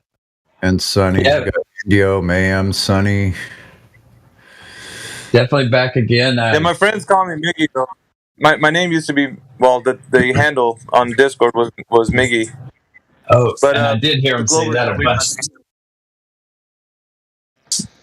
Yeah, I still get called Panto. I've had like 3-4 names since then, but I still get called Panto. Cute Panto. Panto? Always will, I suppose. Yeah. Dude, like, listen, I have a weird thing with me. Like, whatever name I first learned, it's that forever. Forget it. It's always going to be that. I don't even like calling people nicknames. Like, my friends with nicknames, I call them like their full, like, you know, Christian name. They get mad at me. I'm like, dude, I'm not calling you a nickname. You're a grown adult. Listen, Charles Wallace. I have a friend, like, his name is Justin McHugh. He's like people call him JQ for short. So, like, no, I'm not calling you that. Justin. He's like, fuck you. Only my mother calls me Justin. Except, like, well, your mother and me now. Very funny for next name. I'm the exception. Sunny's always sunny, man. Mm-hmm. Since the day I was born. Because you're in San Diego. Of course it's always sunny. Sunny on the plane. Be happy all the time, too, if I was in San Diego. Well, yeah, no, I don't know about that. Not really. I mean... Yeah. I'll call you when it's like, you know, 13 inches of snow, man, and like, you know, 30-mile-an-hour wind. Yeah. And you're like sitting on the beach getting a tan. Mm-hmm. I have a brother who moved to Florida about, say, 7 years ago or something. Now we're from Western North Carolina, so it's a temperate rainforest here.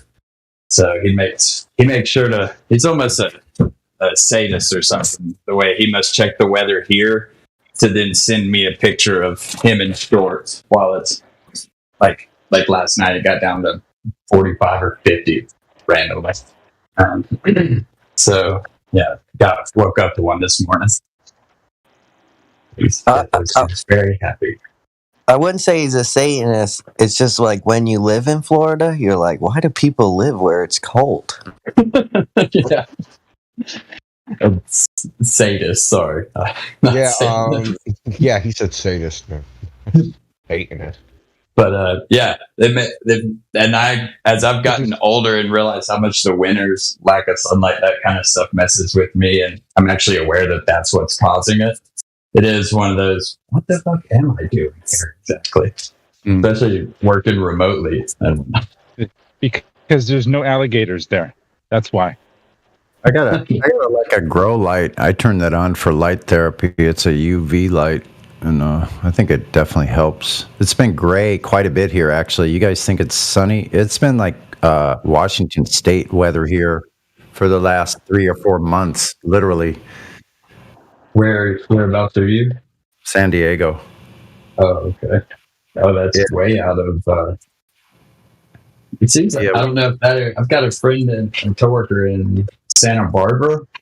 Yeah, I feel like that north of you. 200 miles north. Yeah, everything is north of San Diego. Right. That's a good way to think about it. I appreciate that. 17 miles from the border. I can actually see Mexico from my window. Would you be able to do that if it were a globe? Hell to the no. especially when I go up a hill about 1,000 feet. Not even 1,000 feet. The hill might be 800 feet, probably under 1,000 feet elevation, and I can see this bridge. I can see my line of sight is going over the Coronado Bridge, and then beyond the top of the bridge, the shoreline in TJ, I can see the point of land that's further out and higher up than the top of the freaking bridge. The land and the water higher up than the top of the bridge. That's refraction, Sonny. That's just refraction. You're just seeing things. My bad. Yeah, I'm just seeing that. Yeah. Every time you look out the window, there's a super special weather condition to let you see too far. I know. I keep looking for where that delineation is, where the mirage turns to real, because it sure looks real. And when you drive all the way there, you could look at it the whole entire time. It never changes. What the hell?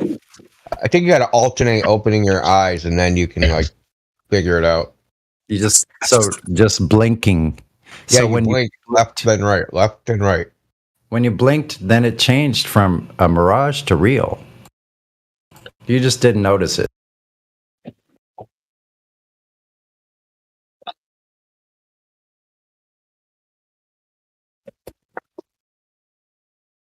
Apply a magic subtraction variable to it. So Edward, man, any last night you got the crash course in like the scientific method. Do you have any other like questions, comments about the topic? Whatever. Well, just in general, like I will say that I appreciate what you guys are doing here. I don't know who created the group or really created the framework for it, but I really do. I grew to appreciate it pretty quickly last night. I walked in just thinking it was like any other group, though, right? So we're just going to shoot the shit and badger, talk back and forth, whatever. So it was nice it's actually a really nice environment to come and actually learn and actually, I don't want to say test ourselves, because I don't know if that's the right definition, but it really is, it was very eye-opening to me. And I've talked to another friend who I've been in other groups with about it. And I even shared the live stream just so she could get the gist of it. And she only started out like the first 5 minutes, like, oh, QE's an asshole. I'm like, just give it a minute. It'll grow. But it was good. I look forward to learning a little bit more, or a lot more, because I left the group and I went and just turned on a Twitter space that someone I follow was randomly in. And they were in there just talking about like the sun wouldn't be able to hit the bottom of the clouds or something, was their what they were saying. Yeah, we've heard that. See how it's different? See how it's different, Edward? Like what we doing here? So it's It's Hold a on, I want to curated ask forum, a man. question. So you're on Twitter Spaces. Was it the one that had like I was on it for a second and they were talking about the 616-mile observation? There was about 27 people on it. Were you on that one last night? They're talking about flat Earth and versus globe Earth. I can't remember what the name of it was. What the name? This was just a random one. I follow this one guy, Sovereign Bra.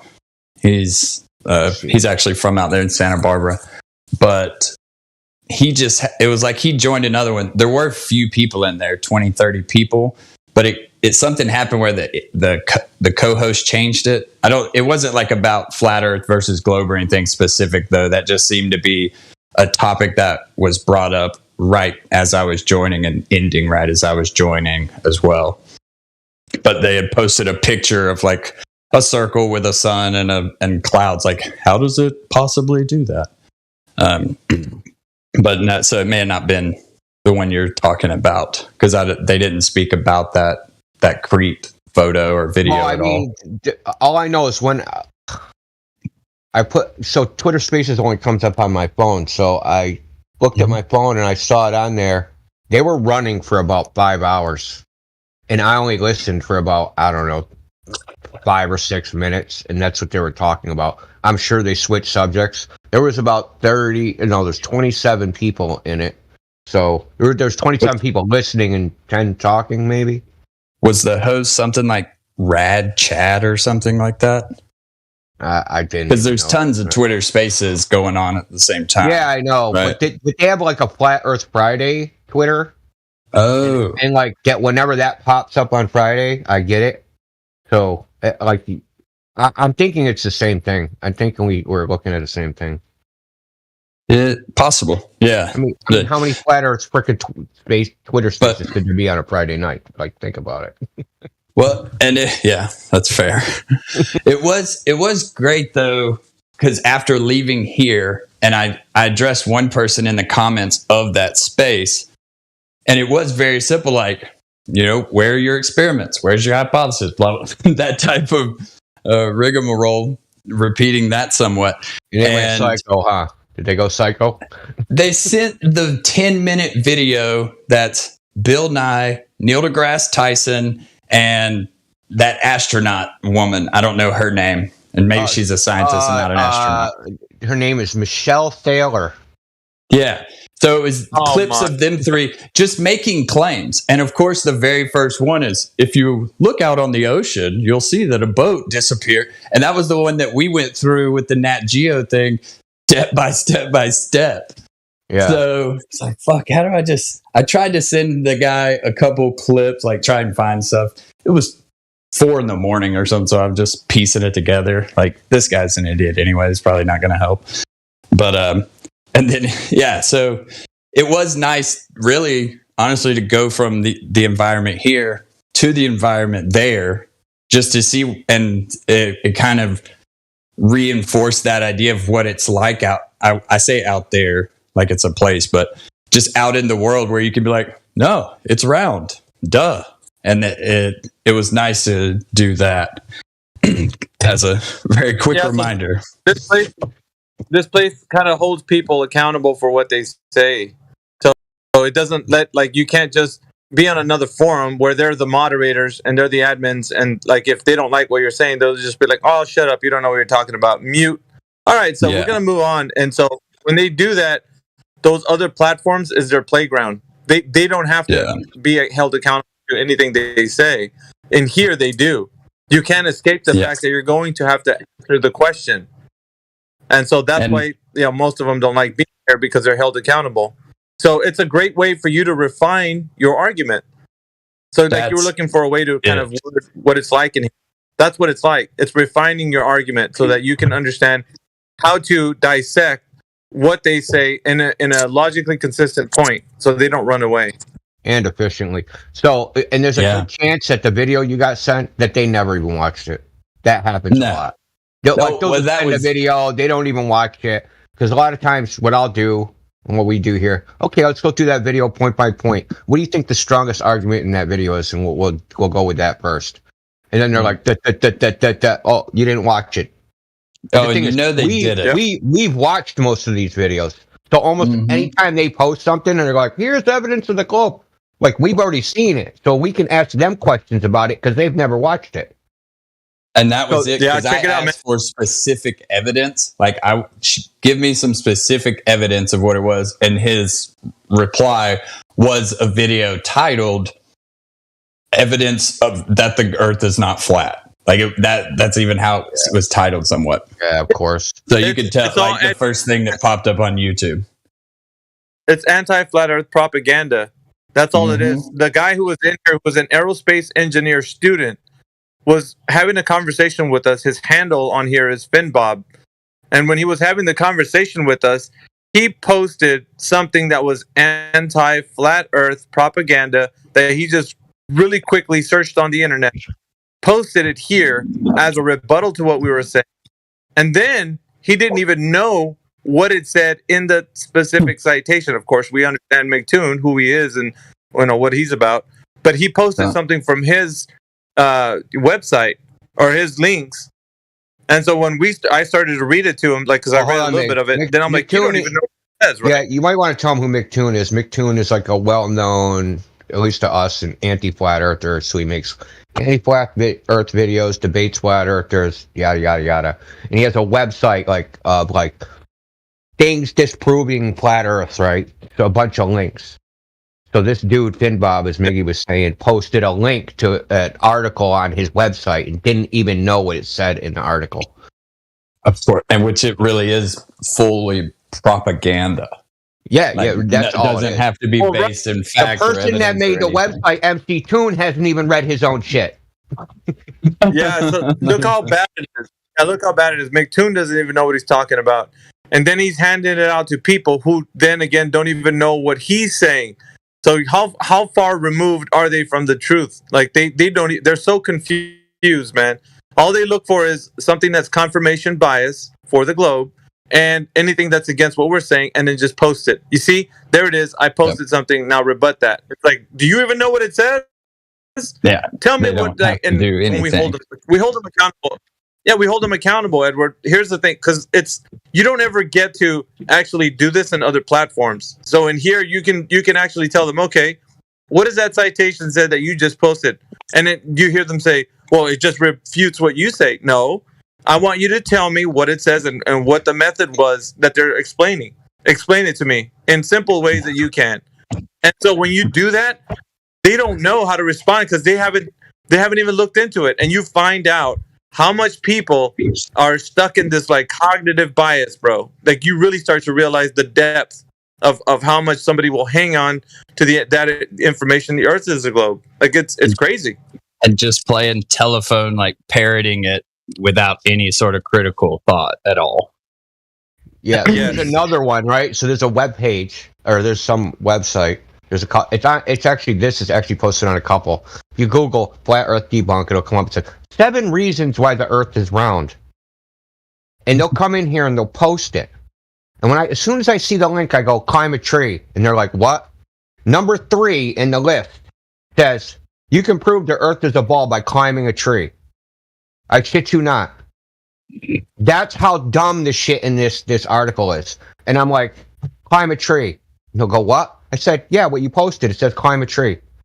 Because and just to show that they never read it. They never read even what they're posting. They just Googled flat Earth debunk, clicked on the first or second pop up, and then post it in our chat and think, oh, I just disproved those flat earthers. Like, dude, you didn't even read it. Never actually take any steps to. Well, think about it. How stupid is that to climb a tree? Yeah. Like, look down, look away from you. Climb a tree. Now you can see further. That proves the Earth's a globe. Oh, so why did it take them so long to figure out the Earth's a globe? Nobody climbed a tree until, Eratosthenes climbed a tree in fucking 300 BC. Like, he's the first guy that climbed a tree and realized that the Earth was fucking round because he could see farther. Is that how they discovered the Earth was a ball? I thought we came out of trees. Freaking evolutionists think we were in trees at one point in time. Why didn't the monkeys discover that Earth was a ball? You know what I mean? That's how dumb it is. It's like, And none of us ever had a childhood where we went up on a tree, apparently, and looked out one time. Yeah, exactly. You didn't go, God damn, man, I must be on a bar. I climbed a tree and I can see farther. Look at the arc out there. Mom, look, I can see the globe. I climbed a tree. And this is their evidence. And it's like... I kind of wanted to play... Yeah, go ahead, Big. Yeah. No, I kind of wanted to play the clip between Finn Bob trying to... Because he's the aerospace engineer that I was talking about, student, right? And his way of explaining how it can be possible to have straight lines on a sphere. Like, you won't know the depth of their mental, contortion, gymnastics, whatever you want to call it, until you start to hear a mind spiral out of control. Like, it's trying to figure out a way to get around this. And there is really, pun intended even, like, there isn't any way to get around the fact that they're trying to put a straight line, or the definition of a straight line, right? To follow, what a straight line is on a sphere. But I want you to just kind of hear, like, this short clip that I have here. Okay, here, give me. Hey, Finn Bob, do you believe the Earth is a globe, or do you know that it is a globe? I know that it is. Stop the cap. Okay, so it's 100% true that the Earth is a globe? Yep. All right, so if I ask you some specific questions, you'd be able to provide evidence for me?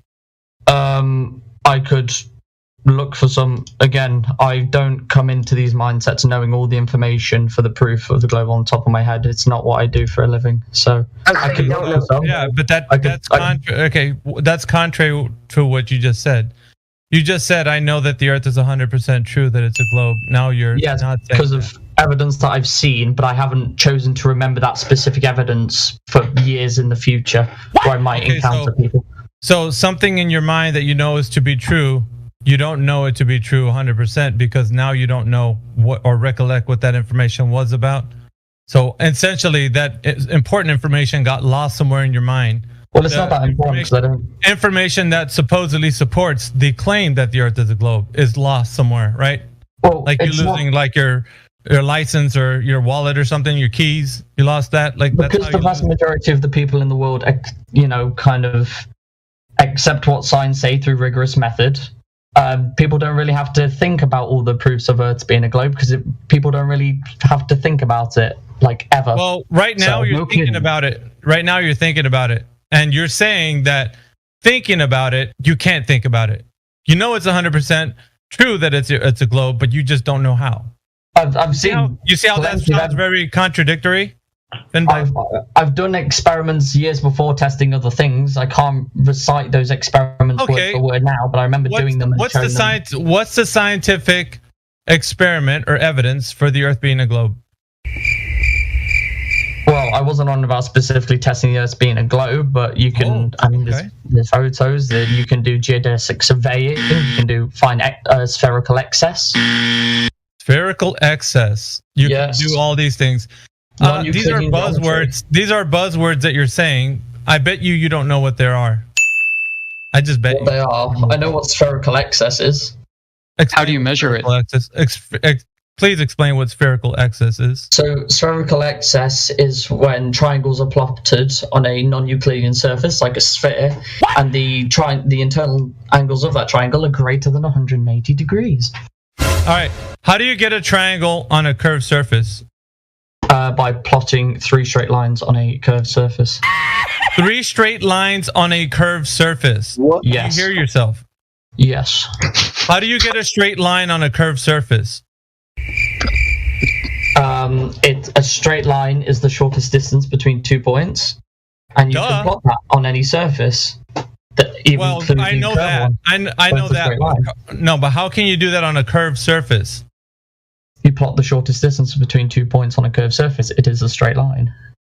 A straight line is curved? Are you hearing yourself? On spheres. On spheres, a straight line is the shortest distance between 2 points. Yes, it confines how do you get of the object. Okay, so I'm not really sure if you understand what a triangle is. Does a triangle have curved lines on it, or are these straight lines? I mean, you can get triangles with curved lines. There's 3 sides. You can have a triangle with a curved line. Is that a triangle then? Well, it depends if you're talking about Euclidean or non-Euclidean geometry. No. I'm just talking about what a triangle is. Because we're going to basic shapes now. Because it seems like you don't know what a triangle is. Does a triangle have curved lines? Yes or no? They have 3. Yeah. If you want to get nitpicky, they're straight. Yes. Yeah, but I want to define what a triangle is. I don't want to get nitpicky. What is a triangle? A triangle is a shape that has 3 points that are connected by straight lines. Correct. Yep. Now, straight lines. Are any of these lines curved? Nope, that's straight. They're the shortest distance between 2 points. Excellent. Now, yes. How do we apply that to the curved surface of a globe? You plot the shortest path between 3 vertices that form a closed loop, and they are 3 straight lines that form a triangle. What? Excellent. So the Earth isn't curving; it's flat, right, and straight. How come when you plot 3 straight lines of view on the Earth, the internal angles of that triangle, it creates a on the Earth? Are you sure that's what you're plotting those lines on? Are you sure about that? Or are you plotting those lines on the Earth or on model? On the Earth, geodetic surveyors do it a lot. So the curved surface of the Earth has straight lines. Yes, they're called geodesics. Okay, so do you know what a sphere is? Yes, I do. Is there any straight lines on a sphere? Yes, they're called geodesics. There is straight lines on a sphere. Can you actually show us how we can have straight lines on a sphere? Get 2 points. Shortest path between those 2 points, straight line. It should be 180. Do you know what a sphere is? First of all, do you know what a sphere is? Specify. Wait. Let's make sure you understand. So we're talking about the surface of a sphere. You understand? We're talking about the surface of a sphere, right? Yes. So you're trying to say we can have straight lines on the surface of a sphere. Yes. Yes. I don't know what the hell's wrong with you. So if you're on the surface of a basketball, let's imagine, and you walk in one direction heading north, you're going to end up going back to where you started. Did you walk in a straight line? No. So you did. So you turned left or right? You went off your north heading? Elevation change. Oof. It's not a straight line. You can walk in a straight line over a mountain range. Your elevation changes, but it's still a straight line. What in the hell are you talking about, man? Do you know what a straight line is? Yes, it's the shortest distance between 2 points. Is there any curvature on a straight line? No, it's the shortest distance between 2 points. Okay, you just finished saying that there's no curvature on a straight line at all. So a mountain wouldn't be a straight line because you're walking up and down the mountain. Yeah, is that a straight line? Yes. Stop the cap. Okay, there's really something wrong with you, man. There's really something wrong with you. You honestly are the weirdest. It's all over. It's all over for him. I don't know if you realize it, but it's over. Hold on, not yet. Clear? Make sure you like, comment, and subscribe to the Wig Snatcher Club. I almost lost it at that point, man. I had to make sure I didn't fall over in my chair. Aerospace engineer. You don't even have a chair, son. Thank you. You're not even in a chair. What'd you say? You're not even in a chair. I'm not even in a chair. I could be floating around somewhere, not in my chair, not in a flat stationary building. You could be a brain in a jar sitting on a shelf somewhere. Yeah, and I guess that other person, who knows? Like, who is Sonny really? If he's a brain in a jar, floating off somewhere, could be sitting on someone else's table in a jar. A brain in a jar. Yeah, it's astonishing that people think you can have a straight line on a curved surface. This is kindergarten stuff, right? It's amazing to hear people hold contradictory positions in their mind and they still think they're right. At it's the just same amazing. time. At the same time, and saying it with a straight face, like because they actually do believe it. That's the shocking part. I would expect somebody to bust up laughing after they make a statement like that, because it's a joke, right? Well, also, they're also offended that you're not agreeing with them. It's like, agree with what? You're making contradictory statements. Which statement do I agree with?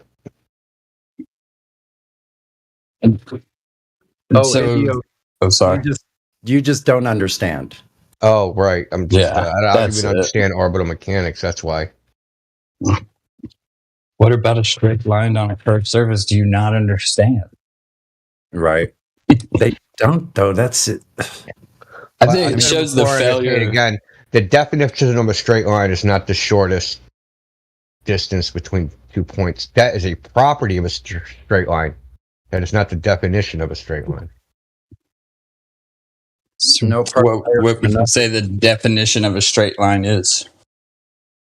Well, a straight line? Euclid's definition is that if you have a point, if you have a line and a point that's not on that line, and you draw another line through that point, right? Oh, hold on. So it has to do with, I just screwed that up. So it has to do with Euclid's parallel postulate, which is actually one of the only, one of the things that hasn't been proved, which is why we have non-Euclidean geometry.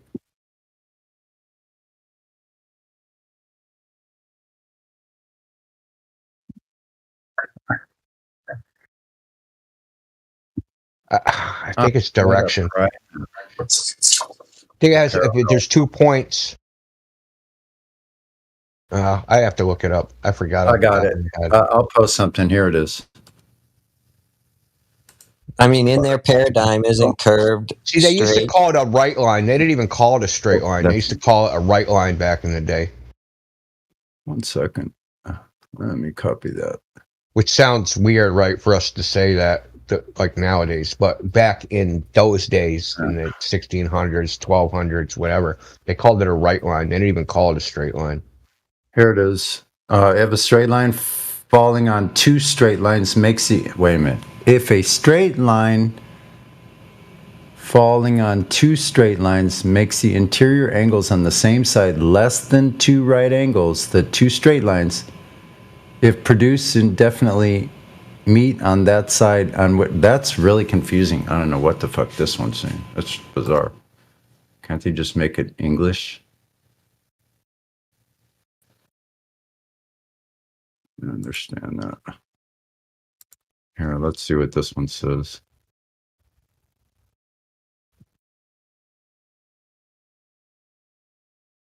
Here's another one. The wording is kind of confusing.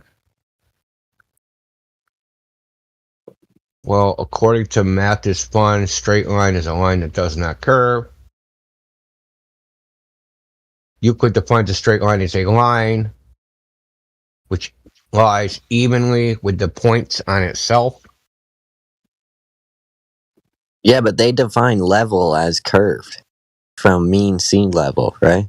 They don't think there's an elevation change. They totally avoid the elevation change. I never heard them answer, ever. In thousands of them, thousands of people we ask that question. What about the elevation? They won't answer to it.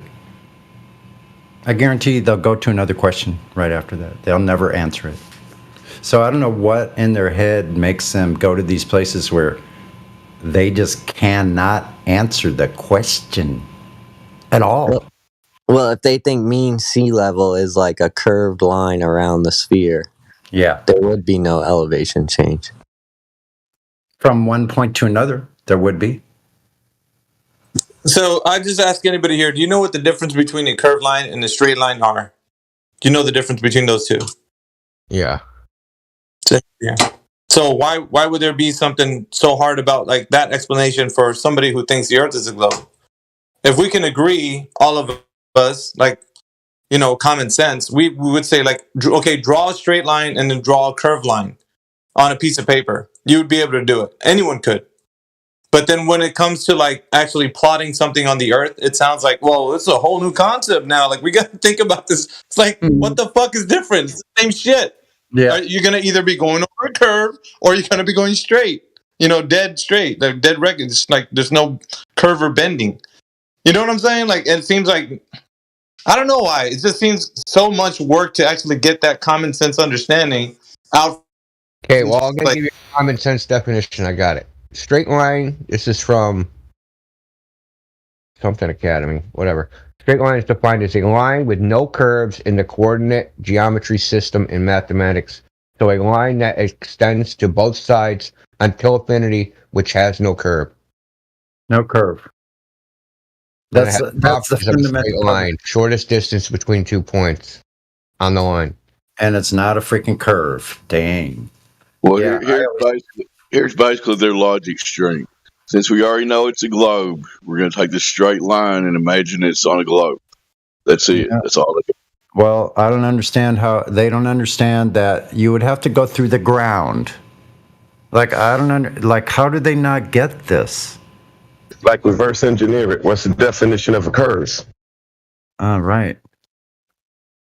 And just to help my understanding, and simple-minded, we'll say, if I'm looking out 100 yards away from me, or even just 10 feet, we'll say, 10 feet away from me, the observer height is 6 feet. The observer height over there is 6 feet, 10 feet away from me. They call that a straight line, or they kind of say it is, but in reality, for them, it should be curved. At least whatever small arc second or whatever that would be. That's not really the way I say it. But then they're also claiming it's straight at the same time. Is that right? Like they're kind of... You got it, Bob. It's like this cognitive dissonance about it where, oh no, look, I'm looking straight at it. It's a straight line. It's like, well, no, according to you all, it should be. We think it is straight, but I'm trying to think how they're using that surveyor type, that 180 degrees, the greater than, how they're trying to. So here's the rub, right? It either is for practical use case, they have to assume the Earth is flat and stationary in every observation that they do, in every kind of idea that going to fly planes or float a boat. It doesn't matter what it is. You're going to use the Earth that's practically used as flat and stationary. It's only when you get into the globe mindset that you have to say, well, that straight line that we said you could practically use as really going over a curve. So in that sense, you can say it's straight, but it's really curved. It's double speak. Yeah, that's what it's doing. And when you question them, they can't really admit or see it either. Okay. And I actually just had some company show up, so thank you for playing that, though. But hope you all have a great day, great Saturday. All right, man. Thanks for coming by. Yeah, brother. Later. See ya, man. Okay, we have The Darkness. Who's up, man? The Darkness, you're unmuted. Control your microphone. In before PD. Yeah, we were just talking about how water goes over ships. You know what I'm saying? Water goes over ships. See the chat for more details. All the time. Yeah, water goes over ships. They say the ships go over the water or whatever, but it's definitely the water going over the ship. And a submarine, you mean? I mean, that's not a ship, man. A submarine is not a ship. It's something Dude, different, right? Your brain is a ship. Dude, it sailed away a long time ago, too. Wait a second. A submarine is not a ship. Can you define a ship for me? Yeah, they float on top of the water, right? No, not they do this, that, and then right. No, a definition. Right now. Okay, a vessel. India, we're talking about Flat Earth Comedy. This guy would fit the bill for Flat Earth Comedy, bro. PD on site. Yo, he's a brain in a bucket, not even a brain in a jar.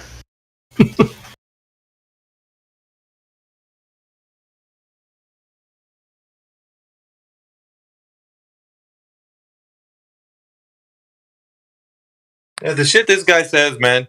Ants move the earth every day. When you go to the beach, your feet, it moves the earth too. Shut the fuck up, dude. Like, you're so stupid. He's drinking too much of that stuff. Yeah, dude, you're ODing on the PDing. Shut your fucking So you don't know what the meaning of a ship is. Yo, shouldn't we should I just say bad stuff about him until he kills himself? Yeah, I said it on Yeah, YouTube. so, like, this guy said he lives in that existence though? What is that existence where he has to keep coming in here making thousands and thousands of alt accounts? Don't you have any friends or fucking family to annoy? Why are you annoying us? Yeah, that was a joke. I really don't want him to kill himself. I want him to go and get proper medical attention. Well, you have an opportunity now to get back on another team. You can go home and do push-ups and cartwheels and off and whatever the you want to do. You're wasting his time and my time and your own time. Hell yeah. I can't hear the bot. What's going on with it? Couldn't even hear it. I think that was soundboard. Oh, I couldn't hear the sound. Yeah, it's just a funny one. He's like, "You're here to win. Aren't you here to win the show? Pump up that volume. You've got a chance to get on the winning fucking team." You're wasting Shout out to time. CB. Shout out to CB, man. You the man. Are you able to manually change the volume on that thing? For me, I'm not able to. Let me join the soundboard. Yeah. I don't know. I'm not sure. I've never used it. I mean, other than to add it to the server.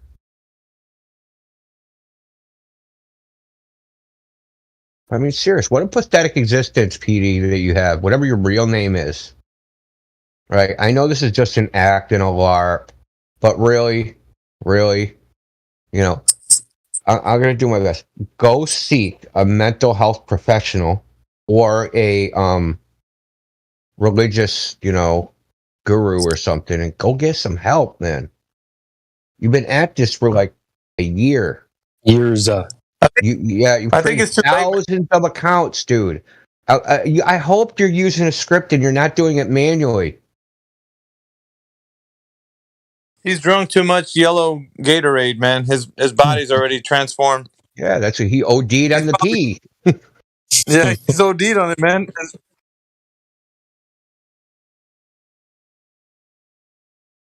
See, if you drink Now the we pee know what and then you pee out the pee and then you re-drink it and then you just keep doing that cycle, like you're just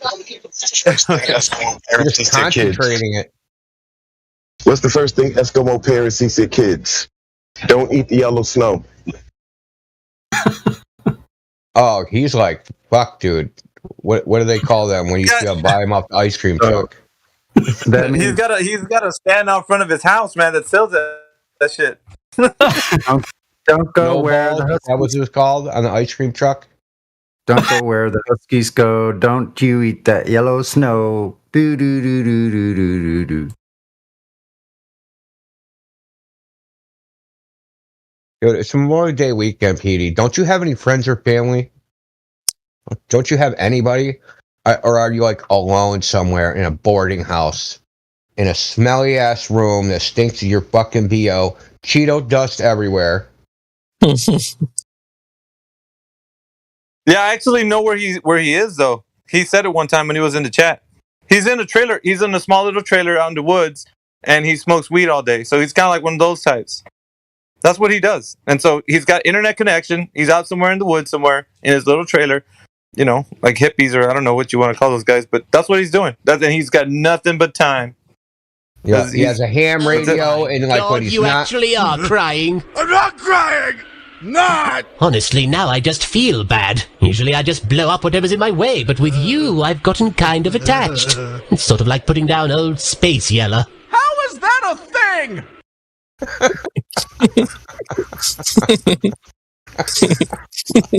That's great. I know he has like a ham radio, right? When he's not in here, he's annoying people all over the world.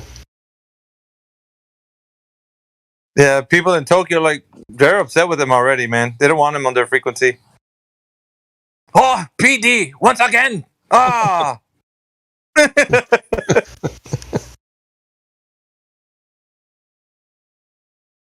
There probably is a culture somewhere that drinks their pee. Talk to them.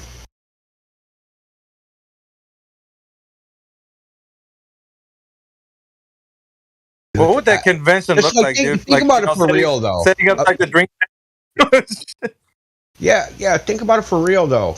Like, imagine tomorrow you're going to get up and you're going to do what this guy has done for the last 6 months. That's what you're going to do with your life. The amount of effort and time and dedication and commitment and like all those things. Like, you could be like, you know, fucking Arnold Schwarzenegger level bodybuilder, like be a fucking black belt in jiu-jitsu. Like, you know, you could do so many other better things with your time. And this is what you're doing, like a loser.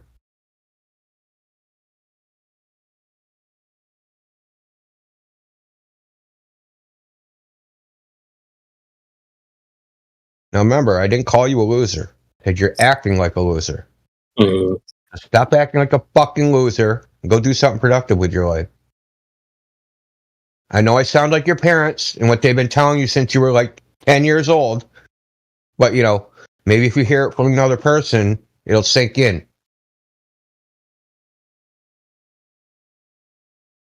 Yeah, the weird thing is, though, is that he enjoys this because he's always smirking behind when he's talking. Because you can tell when somebody's smirking. He's always doing that shit when he's in here. So he's loving it, man. Attention whore. Yeah, he gets to be the center of attention for a while. This isn't good attention. Yeah, I already got I've got behind his psychology, Indio. I read this guy like a book. To me, it's no big surprise why he's here. Yeah, well, watch what you're reading, man. Because you ever seen the movie In the Mouth of Madness, man? You might go crazy from reading the book. Now, if that were to happen, I would have already been gone crazy. But it's too late, man.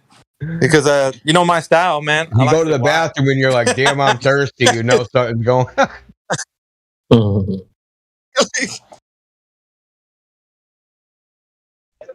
DB, shout out. You got a shout out, PD.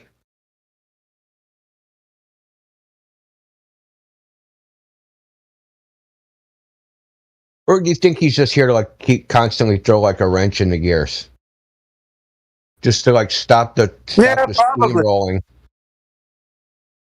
He doesn't really run good interference, to be honest. Because I have his mic open most of the times, and he don't say shit when other Globers are in here.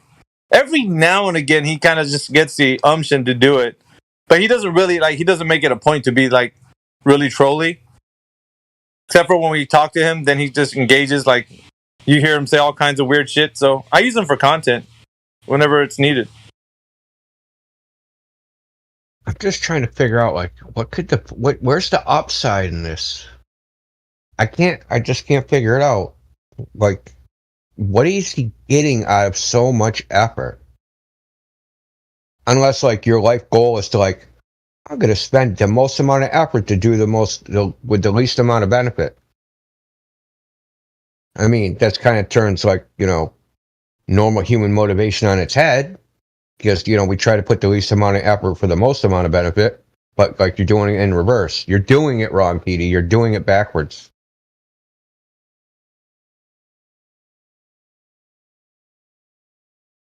It's low effort, max benefit, not max effort, low benefit. It's kind of funny because there's people that don't actually know him. So they're like, dude, why don't we just let him talk? Why are we always talking about him and they don't let him talk? I'm like, it's fine with me, man. Let's open his mic up. So we open his mic up and they're like, okay, so I know a lot of people are having trouble with you, but I'm going to try to see if I can reach out to you today, man. And then he's just smirking back behind his mic because he knows what's coming. And he's just going to do the old 23 skidoo. And then the person that talking to him is going to be, oh, shit, I can't get through to you. And I'm like, well, you wanted to find out what it was like talking to this guy and the reason why we're doing what we do. But here you go. So I'm going to let him kind of interact with these new people who are like, dude, just let him speak. Oh, we're going to do that very much so. and you're going to find out what it's like to find out these wackos out there and what they're like. So it's also a useful tool for people who are like, just let him speak. You know, it's kind of like it backfires on them when they actually realize, oh shit, I should have just kept quiet and not even asked him to talk. Did he just leave and come back with a different account? Yeah, he does that, dude, and then he'll log off again so he can keep that account in case we banned the previous one. That's what he does. I think it's the same account. He just changed the name. Yeah, it's possible.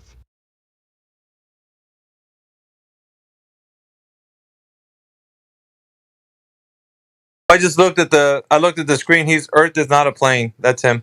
Yeah, it said Earth is not a sphere at first. So he must have been trolling over on Gem Pandas. And then he's like, shit, I got switch it. I'm on the wrong server, man. I got to switch it to Earth is not a plane. And you know who else is like that? I think there is a club because Rolling My Boulder is exactly like PD. They're the same. Exactly. They troll both Flat Earth and Globe Earth. They get their jollies off of it for some reason. They like it. Dude, I want to see these people a picture in real life of what they look like. I really do. I want a picture like their house, their bathroom, their I have one of that PD. I can send to you. Oh no, I don't want pics. It's a nightmare. No, you legit have a picture of him? I have one of PD. No. I almost have a morbid curiosity to want to see it. You said it's a train wreck. I'll take your word for it. I trust you. I don't want. Yeah, maybe I don't want to see it. Can you imagine what his bathroom looks like? Smells like downtown San Diego, probably. Can you confirm that? We need a rim shot for that. We need a rim shot for that. Do you want? I can send it. No. I think Bigfoot is better looking than him. Dude, uncut toenails, uncut fingernails, freaking unkempt hair. It's like he's got dreads, but he didn't try to have dreads. He just hasn't combed his hair in like 13 months.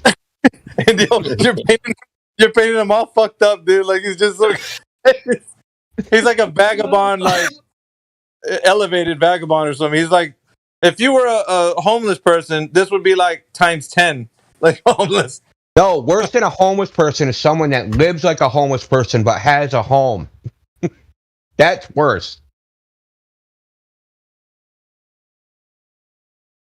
He can't get up from the computer.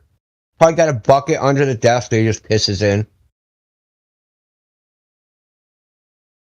And when it gets full, he just kicks it over. Well, he drinks some of it before he kicks it over. Come on. Oh, yeah, why kick it over? That's wasting it. What was I thinking? Sorry. Get in my desk. Okay, I have a secret. Here we go. Here's my citation. My source is marineinsight.com. Although everyone knows the difference between a ship and a boat, there are quite a few differences. Quite a few who often get confused between the two terms. Technically, there is a thin line between them, and as often leads to major confusion. I'll just tell you this to skip down. Basically, it's like this. A ship can carry a boat, but a boat cannot carry a ship. Boats are usually used for inland waterways, lakes, and not going over the oceans. So that's the difference. They used to have a 500-ton limit before they called something a ship. But it's basically considered something that has a continuous deck from bow to stern. At least one deck like that. Submarines do have that. So let's see. One little part I was going to read about the constructor's viewpoint. Let's see. Hold on. I just had it. I don't think PD realizes that submarines actually surface. They actually sail on top, on the surface. Well, they just go underwater sometimes. Yeah, listen. Like there is a parlance. There is a way that people talk about submarines. The submariners call them boats. That is true. But technically speaking, I would say you have to go with the definition of what a boat is. A ship can go overseas. That's because initially they were U-boats because they couldn't make submarines big. But now we can. We're better at it. So like the German U-boats, they're small. They are boats because they're not big enough to be considered a ship. But like the Seawolf submarine is gigantic. Yeah, exactly. I mean, And so like you said, it probably goes by displacement, right? Between a boat and a ship. Yeah, it used to be like the way, I mean, people can think of it a lot of different ways. But if you want technical definition, it has to have at least one deck going fully from bow to stern. Now, boats usually don't have that. They usually have a deck that has an open cockpit or some kind of cockpit that you go in. That's not considered a continuous deck. Well, I mean, you can always walk by the cockpit, though. You don't have to go like off the side of the boat. Yeah, it's true, but it has a hole in the freaking deck where you go inside. That's what I mean. It means a ship that is, like the deck goes completely through. Like, it's going to be a solid deck. Yeah, do you have portholes, hatches, things like that? Yes, but it's a solid deck all the way through. So, but that's a good way to think of it. A ship can carry a boat, but a boat cannot carry a ship. That's it. Submarine's considered a ship. I would consider anything over 100 feet a ship because most of the time they do have a continuous deck from bow to stern. At least one. And that's it.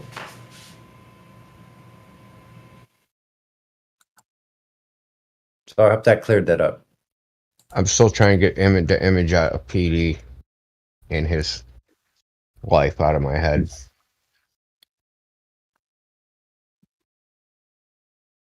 I'd be even more upset if he was like a multi-millionaire with like Ferraris and Lamborghinis and shit and hot chicks.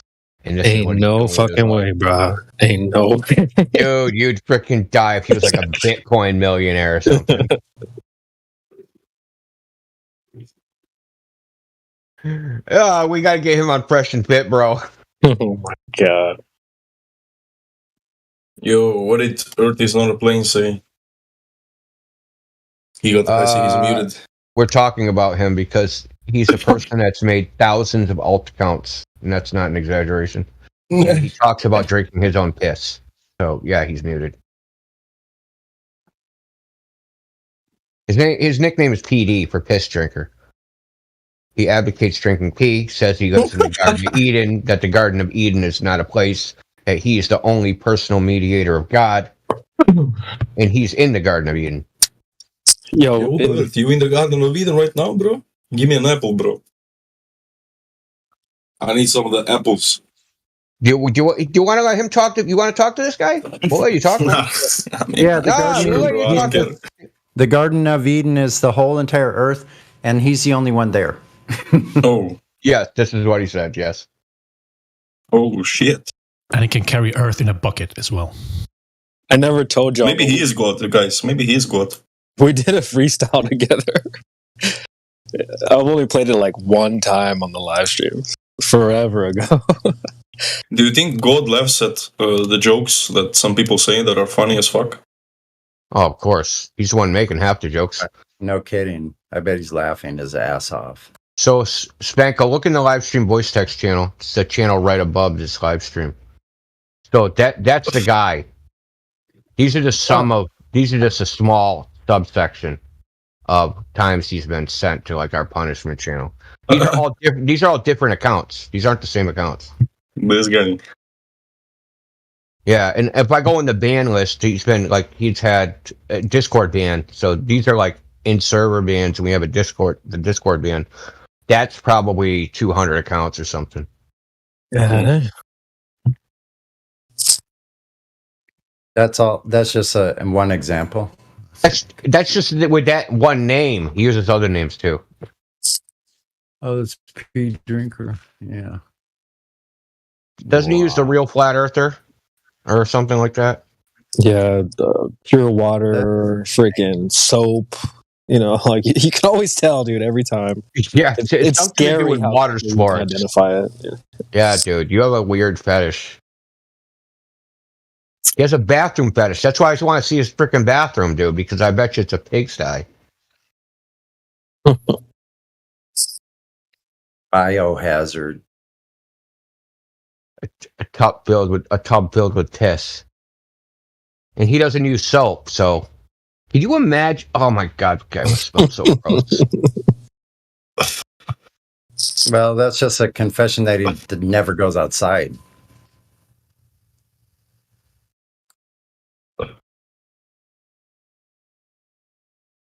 Because if you went outside, you would be using some soap. Yeah.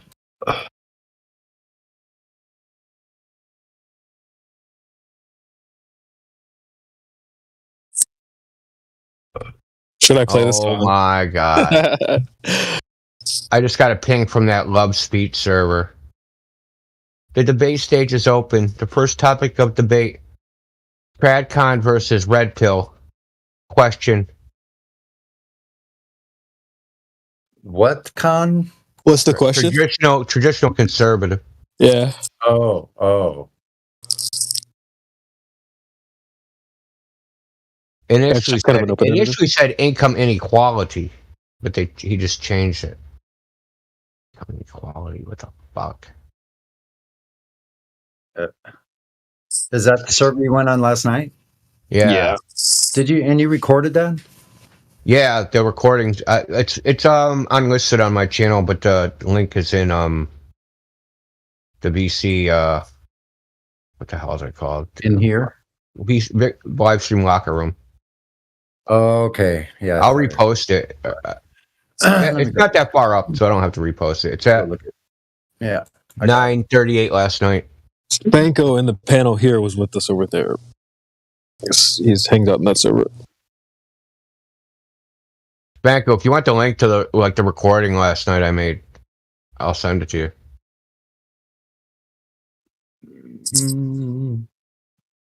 2239. There it is. Fresh. Okay. Wait a second. Oh, that's fresh. It's most of it's pretty good. There's a section of it which is kind of fucking train wreck. Everybody's screaming over each other. It's okay. But it doesn't last long. It lasts like maybe 5 minutes. Which relative to a 2-hour interaction, that's not that bad. I'm looking at all your posts right now. Talk about a laugh. Yeah, dude, have a good time, man. Dude. Holy crap, man. Dude, literally, man. I'm like, I can't tell if I'm the ringleader or the lion tamer. It's pretty crazy, man. It definitely the cat herder. The cat herder, yeah, that could be it. The cat juggler. Mm-hmm. Those cats are flying. Must be gravity. Cat juggling's fine until the cats land in your other hand, and then you're fucking screwed.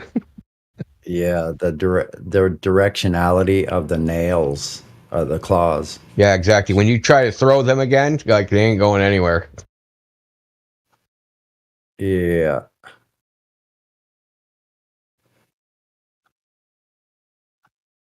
I threw a cat off of my second floor balcony into No, I was muted, bro. My bad.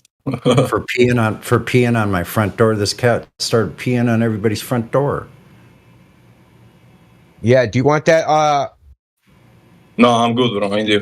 Okay. If you ever need to throw a cat, I know you left early. I know you left like a little bit early. You didn't hear the whole No, thing. I was there all the time. Oh, you were there? I thought. Yeah. Oh no, he just doesn't remember. He's off the vodka. Bro, I got banned from the server. I'm just messing, bro. Really? It's fine. Yeah. Because I kind of went crazy after, right? Because a bunch of people are like talking bullshit, like lying, and I can't stand liars. So, now they don't want to show me like why I got banned. Yeah, we can't stand liars either. So you're in the right place. We ban people for lying. We just like. Bro, some 21-year-old guy is telling me how he has an online business. Like, I mean, it could be true, but like, I don't know. I just think he's lying. OnlyFans? No. Online business. He's telling me I know, has, but and he's 21. So OnlyFans. That's an online business. OnlyFans is an online business. Yeah. doing gay porn on OnlyFans, saying that he has an And now they don't want to show me like why I got banned. It's crazy. Apparently they're waiting for the guy that banned me. He's not online. Yeah. How long have you been on that server? How long have I been there? Yeah. I don't know, like 3 months. And you threw it all away. Yeah. You threw it all away to call out a liar. God damn. Yeah. Apparently anti-Semitic slur I typed, but I'm pretty sure I didn't. Did you comment on the size of his hat or something? I don't know, bro. I don't even know what anti-Semitic is, to be honest. I have an idea, but like I'm not sure. It's anything that could be construed as against a Jewish person, no matter what it is, whether it's true or not. So if a Jewish person like trips and falls and like, falls in a pile of shit and you're like, look, that Jew fell in a pile of shit. You're like, that's anti-Semitic. Yeah. Hate speech. Hate speech. You observe reality. You're not supposed to notice the beanie. Oh, sorry. Yarmulke. I don't want to be anti-Semitic. The boys. Look, I know people with Jewish people generally. I do have a problem with their religion. Because anybody that's running around saying, oh, God likes us better than everybody else, I got an issue with you, man. That's some pompous bullshit. What's your religion, India? I mean, I believe in Jesus, but I wouldn't call myself a Christian because I don't like that term. Because that term is Greek Neoplatonist bullshit. Christian religion was kind of co-opted in the beginning. Uh-huh. Well, I mean, the Roman Empire was like, if you can't beat them, join them. So Constantine was like, yeah, we'll just all be Christian now.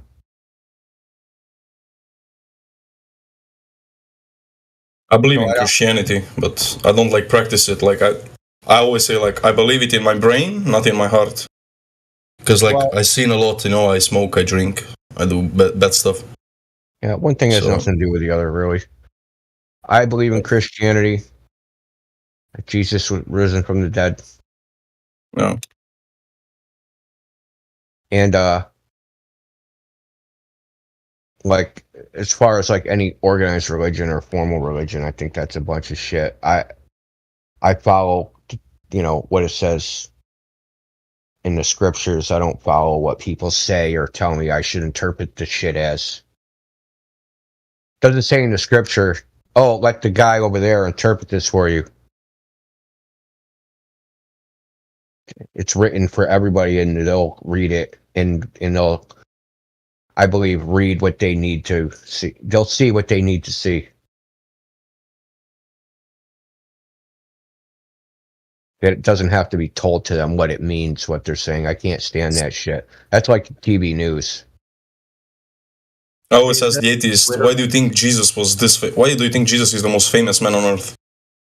Like they always give some bullshit answers. For like example, what do you mean he's most famous? Like they compare him to like Justin Bieber. It's crazy. What? They actually think that Justin Bieber is the same famous as Jesus. That's insanity. That wouldn't even be close. Yeah, it's not even close. Huh? The Bible's the most written book in the world, man. Like it has. Like literally every human knows Jesus. Like almost everyone. Well, they say that the end times will happen when everybody has heard about him, so that nobody has any excuse. Because that's always an argument. Well, what about the people that never hear with Jesus? Are they going to go to hell too? And the argument against that is no one, the end times won't happen until everyone on earth has heard of it, has heard the gospel. Bro, Andrew Tate is the Antichrist. I don't want to go that far. Dude, he ain't competent enough to be the Antichrist.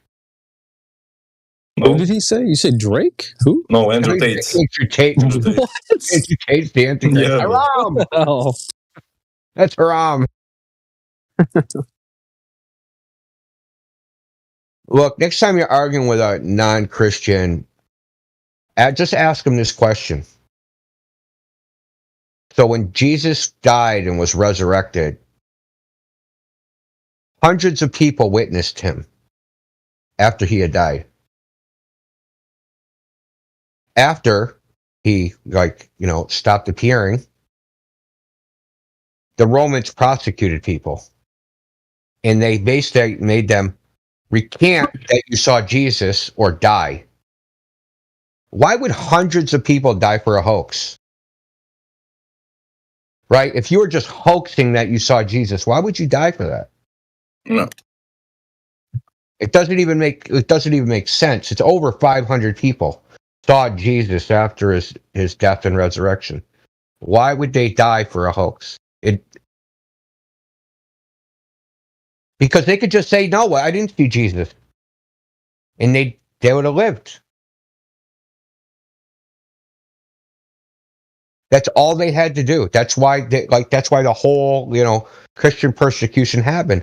Because, some of the people after a certain point, like about 143 AD, none of them had any direct relationship to the apostles or Jesus, right? None of those people saw him. So, I could understand why they would recant, right? Because they didn't see him, right? But the people before that actually said they saw them, and they were being persecuted because they said that they saw Jesus raised from the dead. Why did those people let themselves be killed if they were just like part of a hoax? Yeah, I mean, there's many questions that don't make sense when you ask an atheist. Like common sense should tell you that it's it makes sense that this stuff is real, but they just reject it is the problem.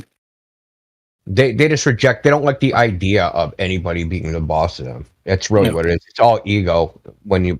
In my opinion, and this is from my own personal, struggle with faith of when I was younger, because it seems like when you're younger, you're more easily reject the metaphysical. I mean, on one level you don't. So you're like, yeah, cool, alien spirits, ghosts. But on another level, well, God, no, that's ridiculous. Right? No. Well, I'll take ghosts and spirits floating around and demons, but I'm not going to accept an almighty, sentient being in control of everything. That's ridiculous, because then I have to be accountable. I can't run around fucking whores and robbing and stealing and being a degenerate. I'd have to be accountable. So it's easier to just say, well, it doesn't matter anyway, because there's no ultimate accountability. Right? When you die, there's no I have to pay for all that stuff I did. Just basically just avoid the police, and as long as you get away with that, you're good to go. I think the best way to debate and eat or agnostic, agnostic, I would say, is to. I don't want to win a debate against him, right? I just want to show him God through logic. For example, I asked one guy once, why do mountains exist? And then he says whatever, right? It doesn't matter. And it's and then the next question is can you drink rainfall, right? Rainfall, you cannot really drink rainfall, you're gonna get sick. And it's also it's mountains, God put mountains there so the water can get cleaned, and so we can drink the water. And it's do you think so? And after this you say do you think it's more is there more chance that the mountains were created for that reason, or these mountains just existed by chance, right? So it is more probable that these mountains were created, right, than them being here by chance. So that's how I do it. But they still reject it anyway. So well, I mean, they reject it because they're not thinking. There's no probability that people were created by that life was created by probability. And I'm not exaggerating. So if you had a single protein, if you had all the amino acids, right, that can proteins are made of amino acids.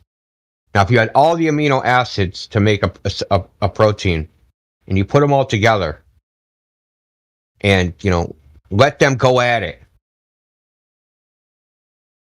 it would take. Now get this, dude. Hold on to your seat, and this is indisputable by anybody. The odds of a single protein forming randomly by chance is 10 to the 164 years. That's a 10 followed by 164 zeros, which is a pretty big number, right? That's a pretty big number. It would probably take you like 30 seconds to write it out, right? Go right now. Go write 164 zeros on a piece of paper. Okay, so that's the size of the number, and after that, you have one protein. One protein. So how do you get a lot of proteins? Because your whole body, you're a big bag of protein, right?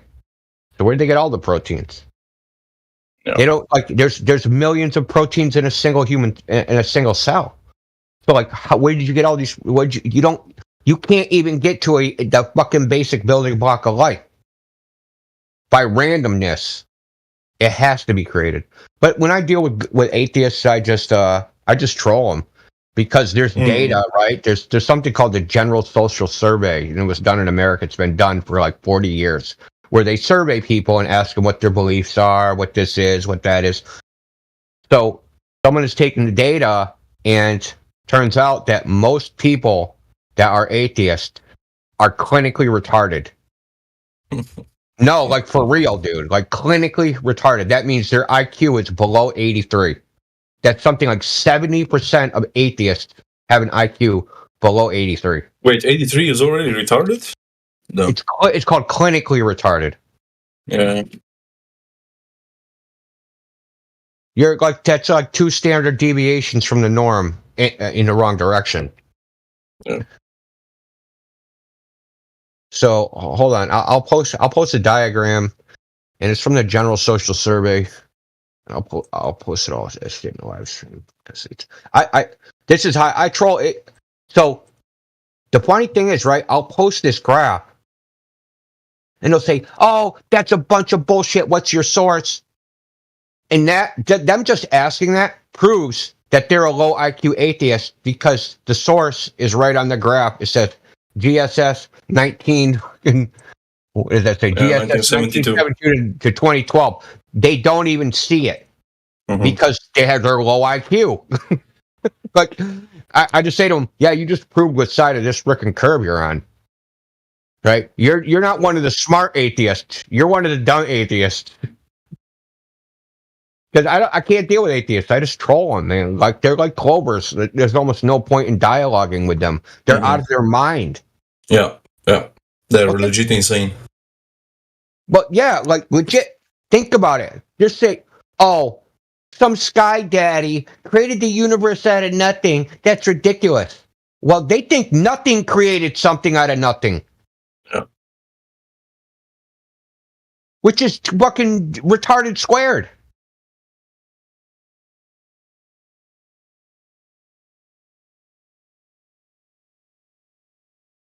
Yeah, so like, atheists and Glovers, there's a lot of crossover there in case you haven't noticed.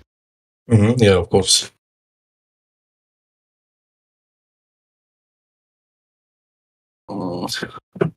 It's literally like that's like who we get, right? We get atheists that are triggered and they think flat Earth is some like religious fucking movement, and then we get the NASA fanboys that think we're gonna like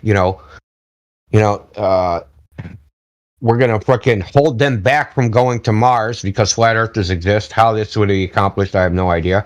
Then we have like the technology science nerds, right? That think that, oh my God, flat earth is gonna destroy science. Look at all the advances of technology. If flat earthers are around, I'm not gonna be able to get my iPhone 52, right? And then there's the other ones, right? You're like, this is science has advanced humanity. You flat earthers are going to bring us back to horses and buggies and beating our women. Like we have all these like defective personalities that come into this topic that don't really care about the globe. They care about the implications of the flat earth, and they're trying to stop that. Right? And then as a side effect, in order to stop flat earth, you have to prove the globe. But because you don't know your own model, and then you come in, you have to talk gibberish, right? All you flat earthers think this, or some flat earthers said that, or I'm going to make up a flat Earth in my head and think that's your idea when it's actually my idea. You know, that nonsense. We deal with this constantly. It's a never-ending freaking. It's a circus, man. Yeah. But it's not even a good circus. So it's like, imagine you went to the circus, right?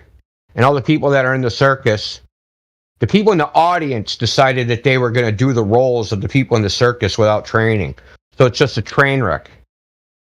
Taking random people out of the crowd and like, okay, you guys are the clowns, you're the lion tamer, you're the trapeze artist. What the hell do you think is going to happen? It's going to be a horrible freaking circus. And that's what it is around here most of the time. It's a horrible circus watching people embarrass themselves. It's kind of funny. I mean, we get a kick out of it, but... Yeah. Now, right in the middle of that, everybody switch. Yeah. Everybody switch, yep. That's great, yeah. Then you try to figure out who the clowns are. You're like, everybody's the clown.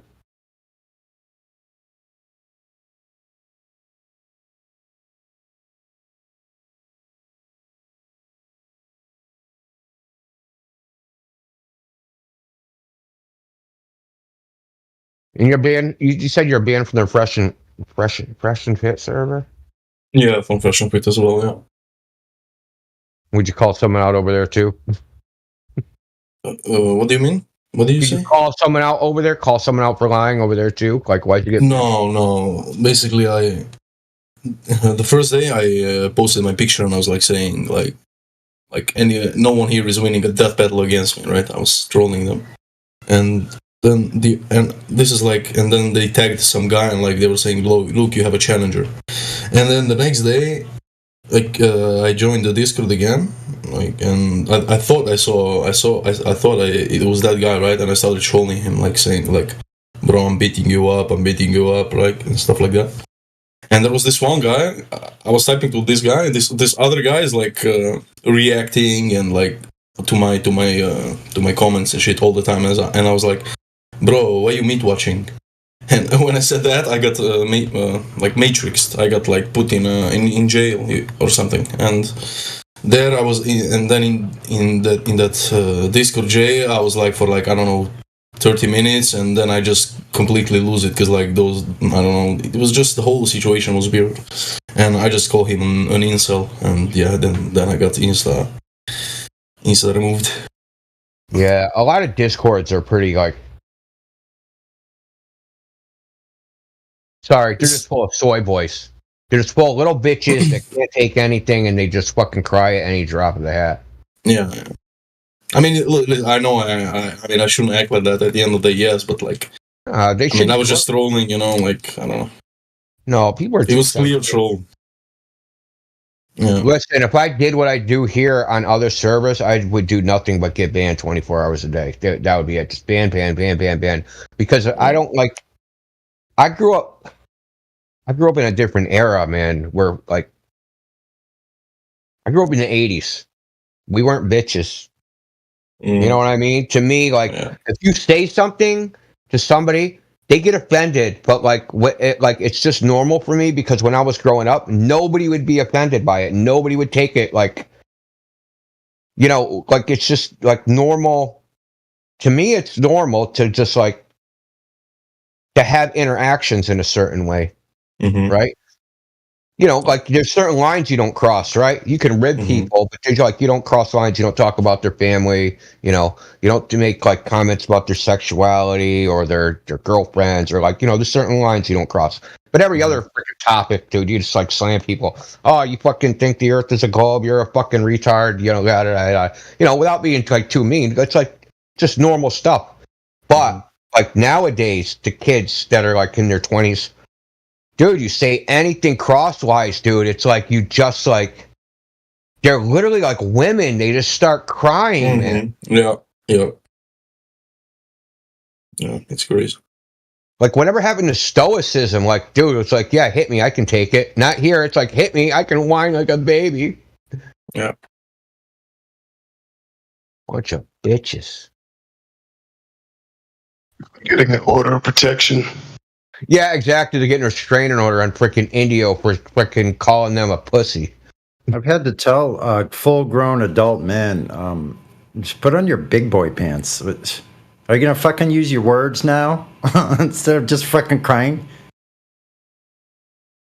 Yeah, dude. It's all like there's a man code, man. Whatever happened to the man code? Now there is no man code. Like the man code is gone. It's like now the man code. We've adopted the woman code. Like literally, I know what you mean about growing up in that era. Like literally, people were ready to throw down. Like Exactly. You knew where that line was. But the thing is, you knew where the line was. You wouldn't cross it. You don't talk about people's friends and family in like a derogatory way. It's like there's so like you can do some things, but like there's just like areas that are off. That basically, if you go in this area, you're basically saying fist fight me. You know what I mean? Yeah. You start talking about someone's mother, just put your hands up because that's how it's going. You're fighting. Yeah, that's the way it is, and like some of the beach towns are like that still. This is one of them actually. There's some areas that start talking shit about surfers and fucking OB. Let's see what happens. On their beach, like I don't think so. Yeah. I grew up with a lot of territorialism, localism type.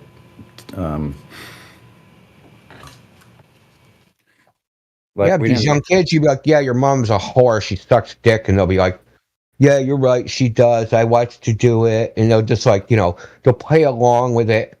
Like, no, like, dude, like, we would never tolerate anything like that, dude. That's like a direct affront to like your manhood. To let someone, dishonor your mother like that. Or like, or anyone in your family, right? The families were a lot tighter back then. Right? You could hate your sibling, but if somebody tried to fuck with your sibling, you fucking go down, you die for that shit. Yeah, exactly. Even if you hated their guts.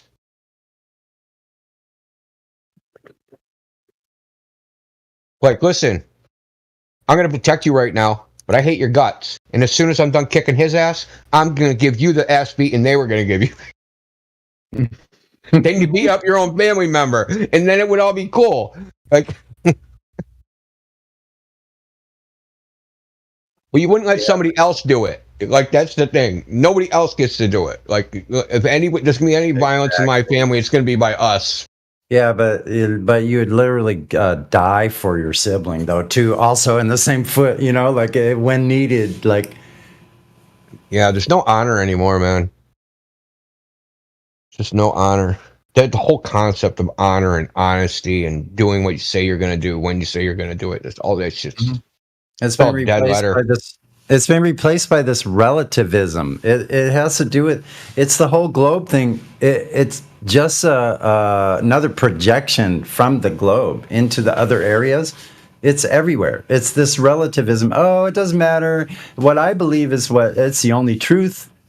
And you can have your truth and I can have my truth. What a bunch of bullshit. Like, I'm so sick of that. Oh, this started with the timeout bullshit, right? The timeout rooms. Johnny, why did you bring a loaded firearm to school? You need to take a timeout. A timeout? You need a timeout for trying to shoot your classmates. Oh my God, the wishy-washy. Fuck you, teacher. I'm going to call your mother and she's going to wag her finger at you sternly. I would call your father, but nobody knows who that is. Hasn't been located yet. He was last seen getting a pack of cigarettes at the gas station.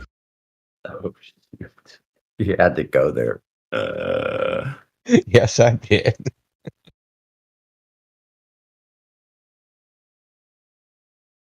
Yeah, hey, at least I didn't say the mailman. I've had to tone myself down quite a bit because, and no wonder I'm kind of a recluse. Like when I talk with you guys, it brings it all to light of why I'm kind of reclusive.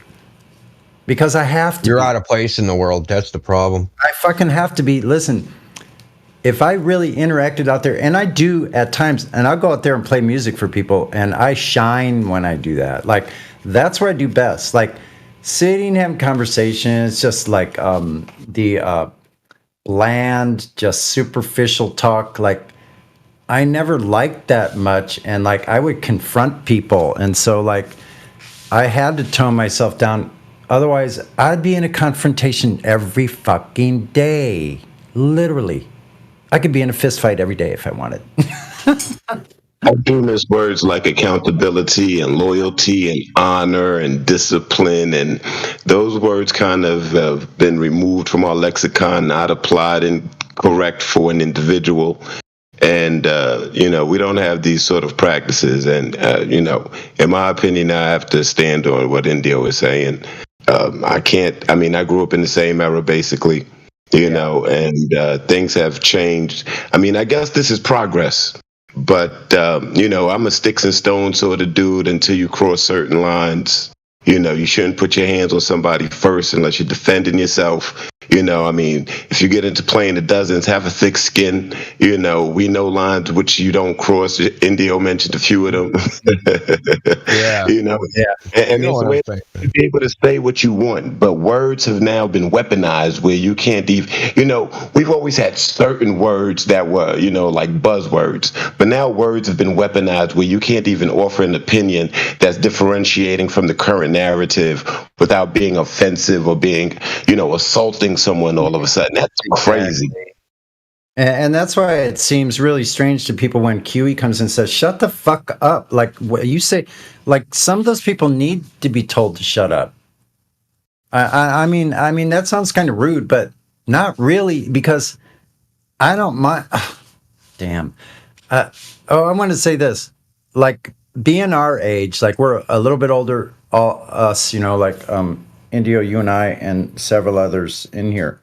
I think that in order for myself, I'll keep it on my side, for myself to be able to fit in at all in society, I had to just ignore a whole bunch of shit that I saw was wrong, because it's just too much, right? And we cannot take on the whole weight of the whole world on our shoulders. So like for survival sake, we have to like learn to forget and ignore and forgive, I guess is a good word, forgive those, because none of us here are immune. We've all done wrong.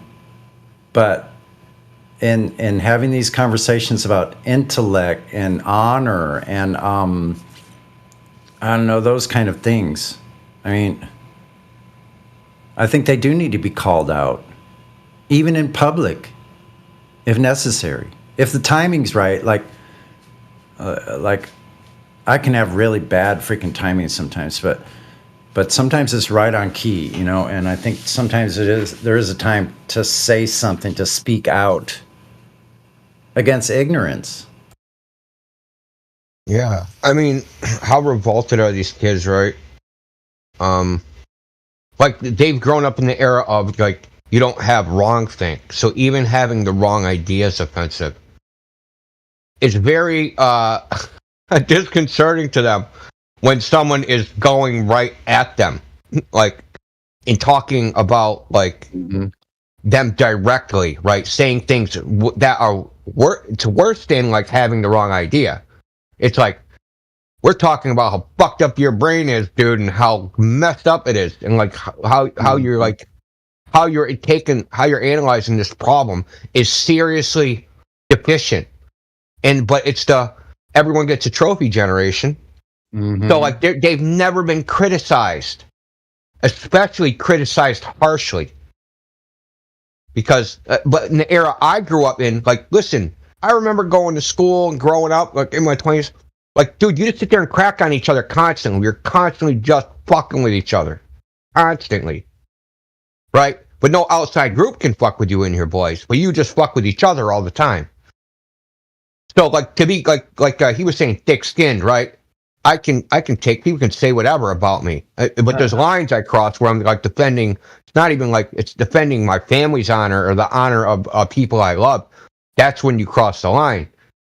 But like, you can say whatever you want about me, unless it goes to like a level where you're trying to publicly disrespect me and punk me. Then that's a different story altogether.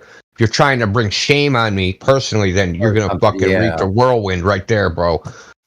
So like, you know, there's different nuances to it. But these guys, these kids nowadays, one harsh word and they just melt. Yeah, like really, people have very. And the older little generation's called us pussies. Like, you know what I mean? People have very little understanding of this thing. Like, I mean, like, I don't know why I would go here, but maybe it'll be handy. It's not the person. It's not the man in the fight. It's the fight in the man. And so you can be really, as somebody that's being an aggressor and a bully, can be really misunderstanding their opponent. In martial arts, this is deadly. Like, you don't. Dude, I've seen like.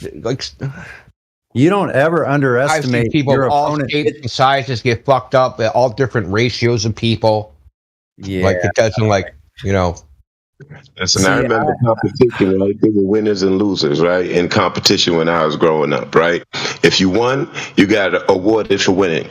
If you lost, you got a pat on the back and told to try harder, to put more work in, to, you know, put more effort in, you know. But nowadays, everybody gets an award, gets a medal, and it gets reinforced that losing is okay, you know. And so they become complacent where they are, and they think where they are is okay, and and you should accept me for what I am, and I shouldn't have to try any harder to be any better.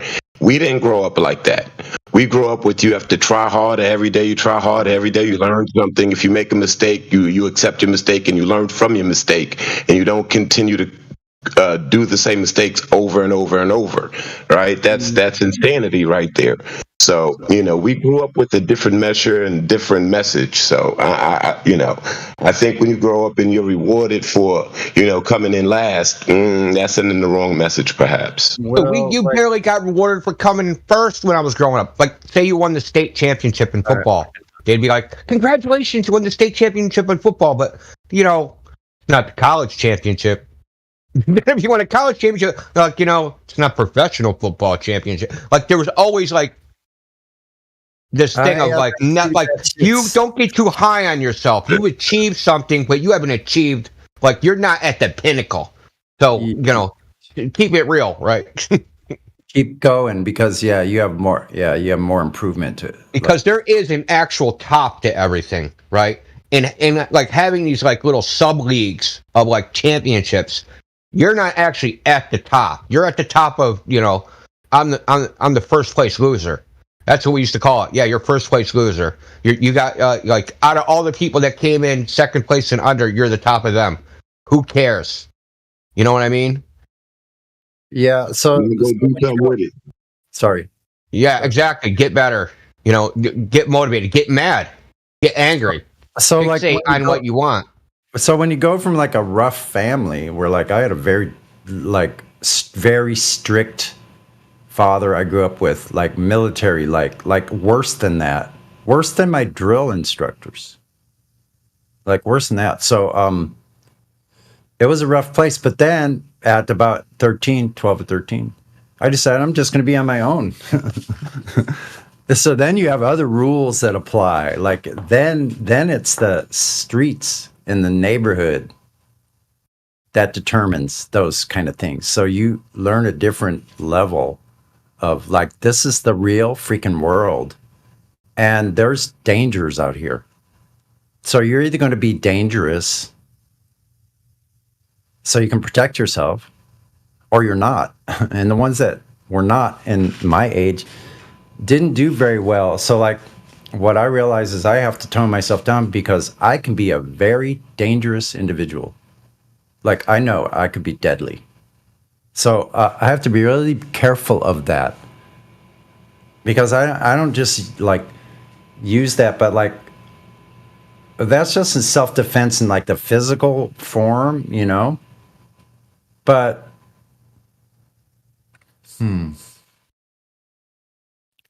but people don't have that discipline, you know. Like even at the laziest I can become, I'm still fairly disciplined, you know.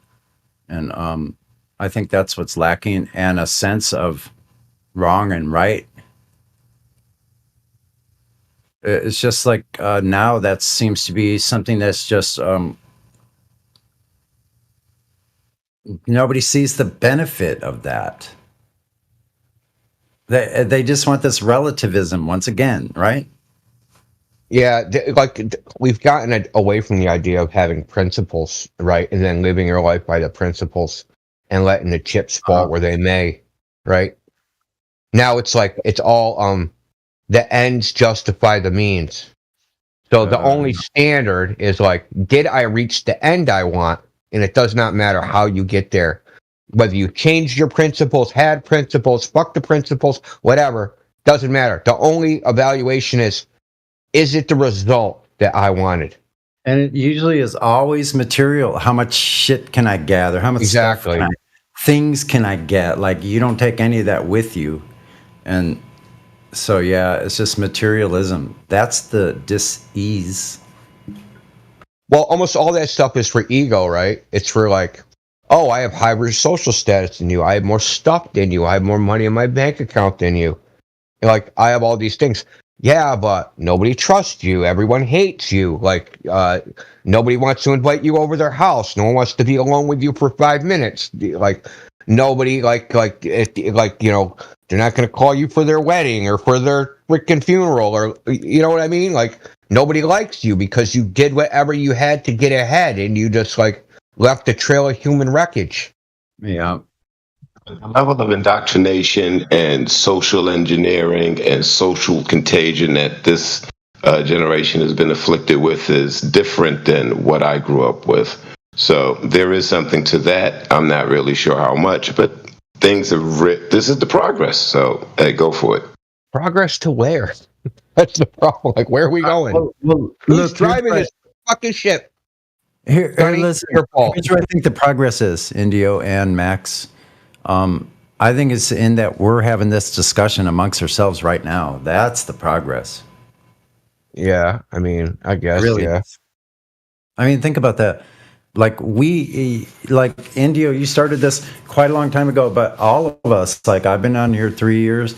Like, it's thousands and thousands of people. Well, like, after talking with that many people on here and all these different discussions, we learn to know each other better, you know? And yeah, and it's hard for us at this, like, some might come through and we might have an influence on them. We're not going to see that, right? They're not going to come back and like do a progress report for us. Let alone the people that just hear remotely on YouTube and just hear that one thing that they needed to spark that wanting, that curiosity that we had as children about, like, what is left unknown. Like, you're telling me all this stuff, but I know there's a bunch, like, we were inquisitive. Yeah, the best unknown is not even knowing what's unknown. It's an unknown. You don't even know what you don't know. Totally. One spark to start a flame.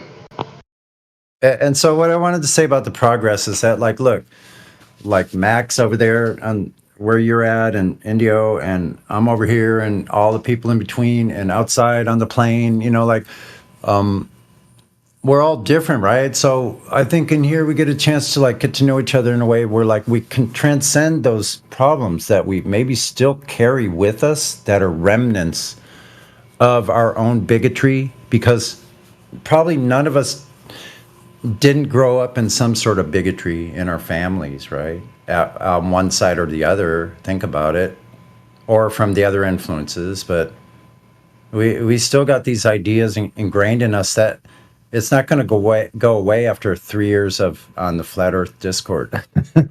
So we still carry these things, and we can. But what I'm saying is, we can transcend those things in any kind of bio-psycho social strata, you know, that we're in, any kind of level that any of us are in, or different colors. What, you know, we're not crayons. We're like, so I think we get to, like, learn things in a very human way, and we start to understand the similarities more than the differences. And one thing I like, and I'll stop after this, is I like a statement from Alcoholics Anonymous. It says, principles before personalities. I think that's exactly what we're talking about here.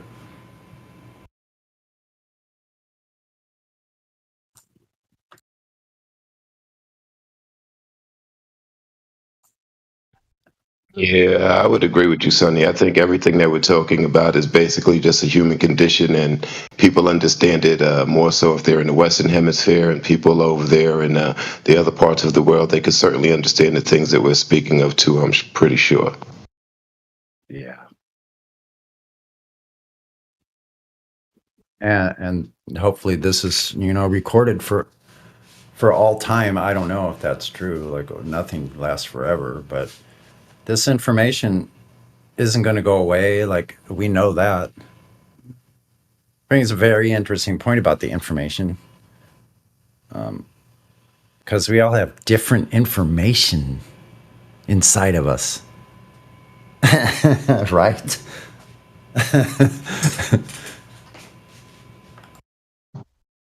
Surf is so much beyond just the title. Every time you come in here, you learn something new that you can apply in some other aspects of your life, hopefully for the betterment of yourself and your family and your community. But the 24/7 flat Earth topic is a great one. It's a skeleton key. If you get to understand that, you get to understand a lot of the other things that might be going on in the reality around you. Mm-hmm.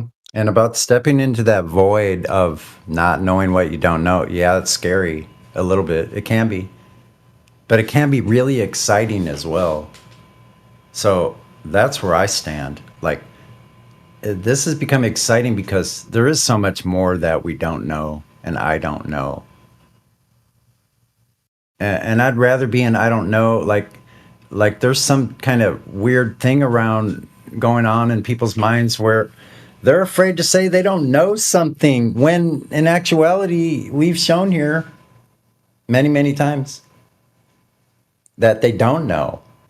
And so us being willing to say when it is we don't know, that's a more powerful stance. I'd rather say I don't know. Guess what? I'm ready if I can clear my mind enough that I'm ready for what really is when it comes, when it develops, when it opens like a flower in the present moment. Then I can be ready for what's new, what I didn't perceive before.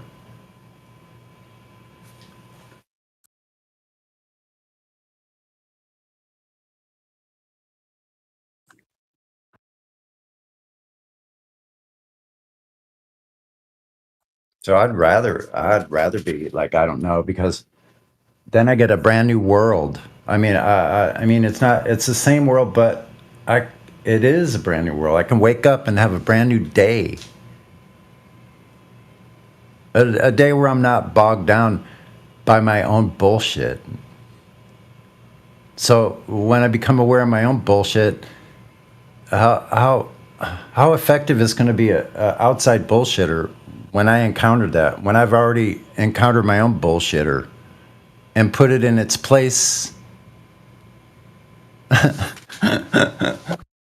Sonny, you're right. You got the I don't know, right, with the follow-up that I don't care, right? And, that's like a dismissal. And then you got the I don't know, but I'm willing to look into it, and I'm looking into it, right? So you have those two different I don't knows. One of them is a dismissal, and the other one is, well, I don't know, but I'm going to look in and I'm going to find out, and I'll get back to you on that, So that I don't know, I like it as well because it denotes honesty. Right, it denotes your humility. When you can say I don't know. If you know everything, then why are we having this conversation? Yeah, because if you're here living with us on this place, on top of this place, actually, we and we're thinking that we live somewhere else completely different than where we actually are sitting. You might want to reconsider that because what we do here is we separate the mind from the actuality, right? People are confused about what is actually going on. and where they actually are and who they actually are. So this is the problem. That is such a huge distinction. People start to believe the pictures and the images and the things that they've created in their mind, which may be not in accordance with what's reality. And, that goes to show you just how strong and how powerful the condition of humanity is, where, you can accept something that's outside the frame of reality once it's been presented to you. That's deep. Mm-hmm. And that's generally what this community and this Discord deals with when a lot of these individuals come in here and they are stuck on their position once presented with the facts, once presented with evidence, once presented with reality, and they accept these realities and accept the evidence, but still reject the end result.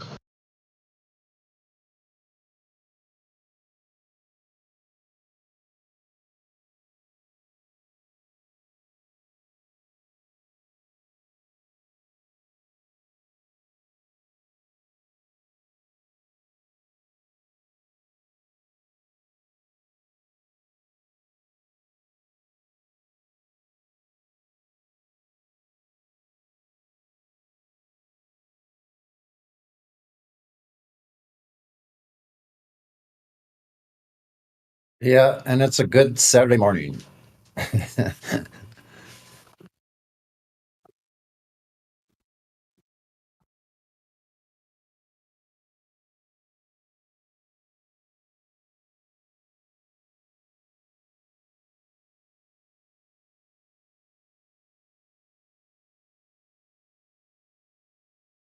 I started drinking coffee black because I ran out of sugar, but Viva la revolution. You gotta have coffee anyway, right? Being silly Right. now.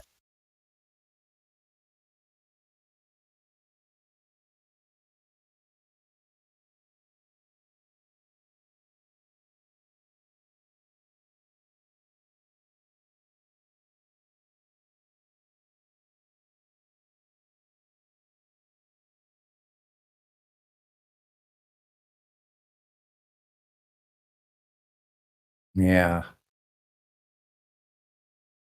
A tit for tat on the I don't know thing, then they say that, oh, you don't know either. We don't know anything. So you can't know either.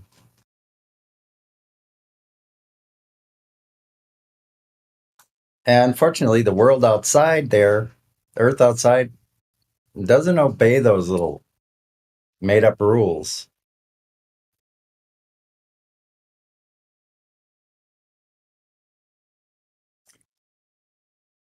I wonder who it's going to be in the future, or maybe even going on now, that's going to record all of these fallacies and like kind of look at it objectively, have enough time. We don't have enough time because we just have incoming. But somebody's going to be categorizing all of this stuff. As far as mentally, what's going on with people that think this way? Now, of course, I used to think Earth was a globe too, which is at this point, 7 years later, is freaking astonishing that I ever believed it. That's what I really can't believe, is that I ever believed it. Like, why? I thought it was too, I didn't give a shit, but to be honest, like, I really didn't care. I thought it was very interesting. I loved reading about space things because it did provoke my imagination. And that's the rub. That's how they got us hooked. Our imagination. What say you, panel?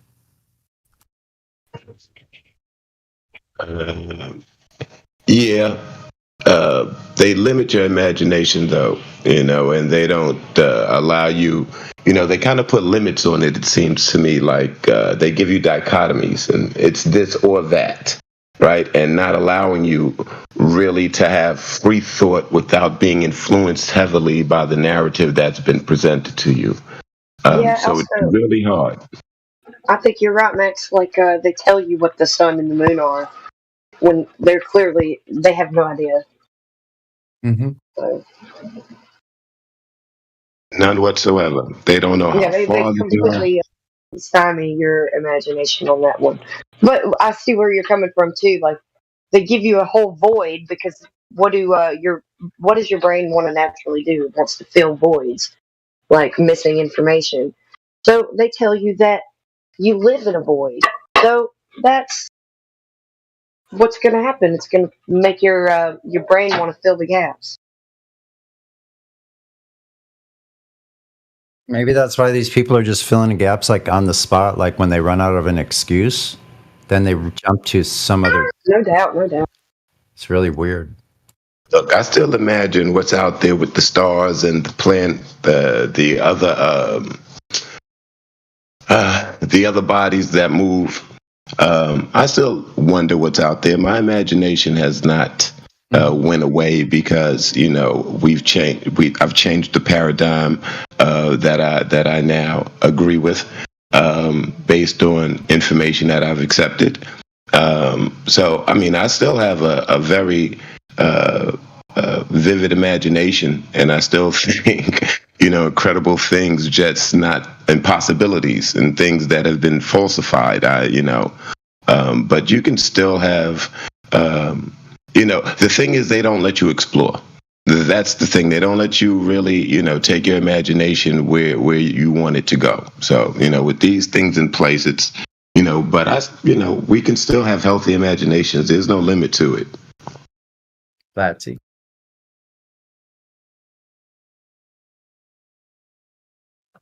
I wanted to hear what Flatsy had to say about that topic. You'll have to forgive me. My child just Okay, no problem. took my attention away, so you'll have to repeat it. Oh, no problem. We were just talking about imagination. Max said that that we can have more of an imagination, that our imagination was actually curtailed by that thing that we were told, right? Yeah, I see where you're coming from. Just because they give you a void people's imaginations do get lost, but they're also losing the ability to think on their own because they have movies telling them this is outer space, this is what we look forward to, and in movies they're taking all the imagination out of it, and putting in their own crazy ideas. So Right. So personally, I think that breaking out of that, my imagination soars out there to think of what this place actually is, and I try to project myself in my imagination, as we're talking about, in my mind, to fly over the plane and see how far I can go. Sometimes I do that before sleep. So yeah, I think the imagination. But now it's kind of like our imagination has been set free almost if we allow it.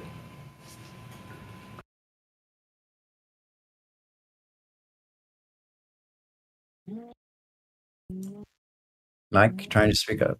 What say you?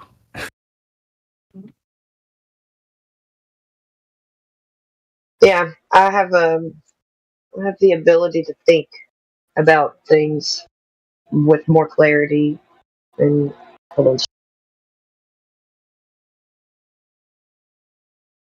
and discernment and all of those things. Now that I know the truth, so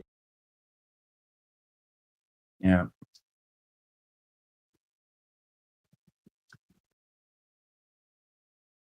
So the question is, who else is coming with?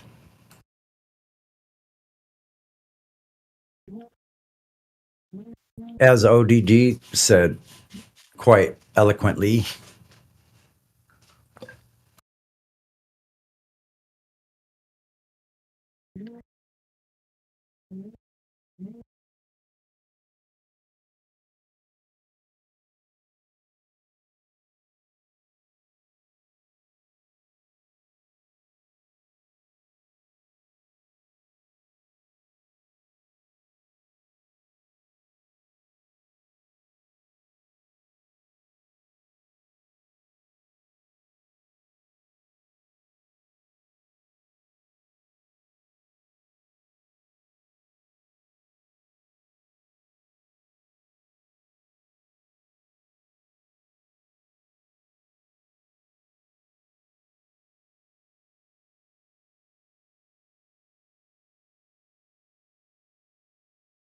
Man, if only I wasn't a poor broke mama, I would be coming to the Flat Earth meetups to meet some of you lovely folks that I've talked to on here quite a bit.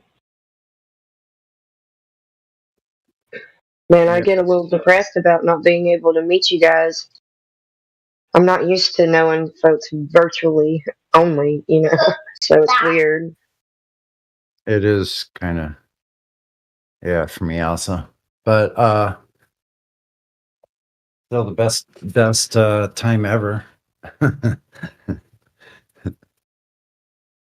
Yeah, I just I don't know. I'm a very social, and I like talking to people, especially face to face.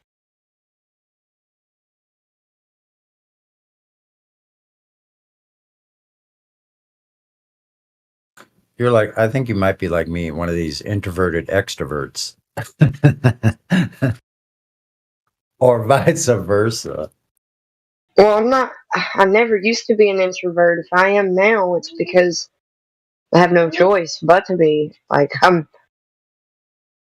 I was flooded with information for a while there, and had to sort through that and cope. And man, it was a big time for me. And now it's just more like sharpening my mind and not not being able, not having a good reason to be ridiculed. If I'm ridiculed, it's not because I am what they'll say, like I'm an idiot or I'm stupid or ignorant or whatever.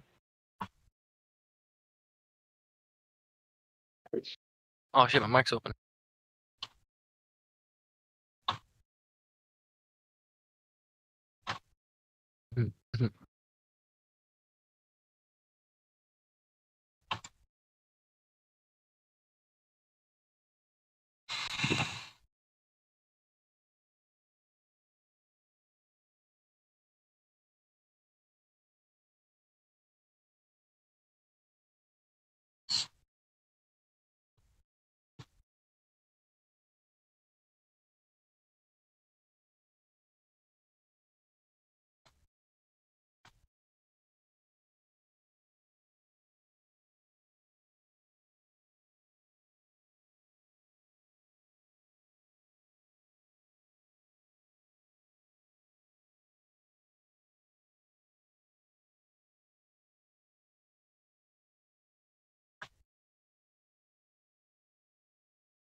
Witsit, when he was in here earlier, gave me. I got a good idea when I was listening to him talk, and I'm gonna put it out there and tell it to you guys because in case somebody wants to try to beat me to it and do it first, I don't care.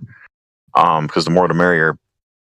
But he was talking about how to sort of get attention to this to younger folks and get them interested and really spread this Discord out there. And I want to create a TikTok page, and I'm going to hire a model, put her in lingerie, and I'm going to give her an easy, simple, flat Earth proof, and have her explain it.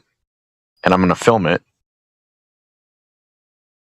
and possibly people are going to stick around at first just for the girl, and then maybe if they stay long enough, they'll hear something that intrigues them, and maybe they'll look into it.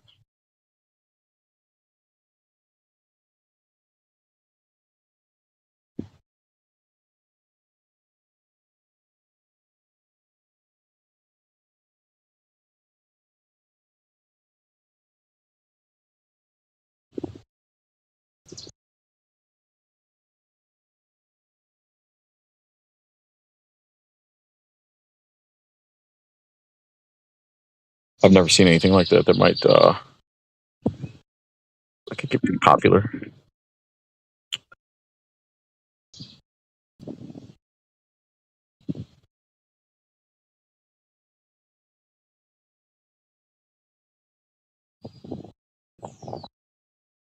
Oh shit, I gotta take this call.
Also, if anybody knows anyone that's in here that is from Wisconsin, I'd also be interested in maybe getting together and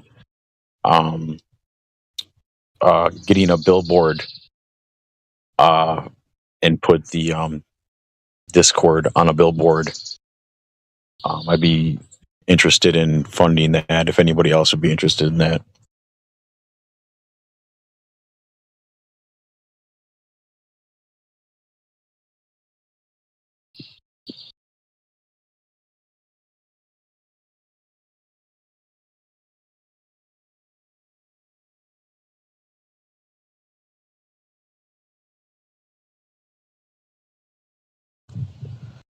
I'm not sure what exactly a billboard costs. I know it depends on where it is.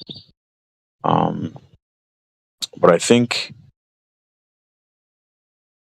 like you could probably get one in a spot that would still get seen for probably I'm thinking around $2,000. I don't know. I suppose everywhere is different, but I'd be interested in doing it. So if anybody's listening and is from Wisconsin, we can talk about it. Message me.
Hello, everybody.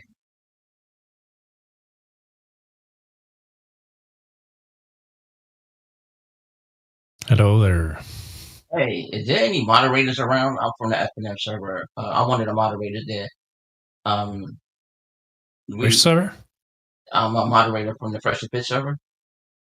Oh yeah, you're looking for some moderator from this server? Yeah, I need a moderator from this server.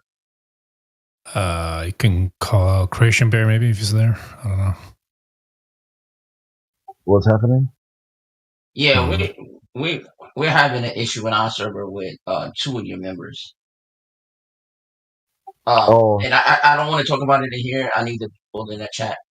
Yeah, you probably want an admin, maybe. Are they? What? Who are they? I mean, yeah, I guess you don't have to say. Never mind. If you want to share anything at all. So yeah, one person is named OK, and then Spakeface. These 2 people are they're from here. Yeah, they're not.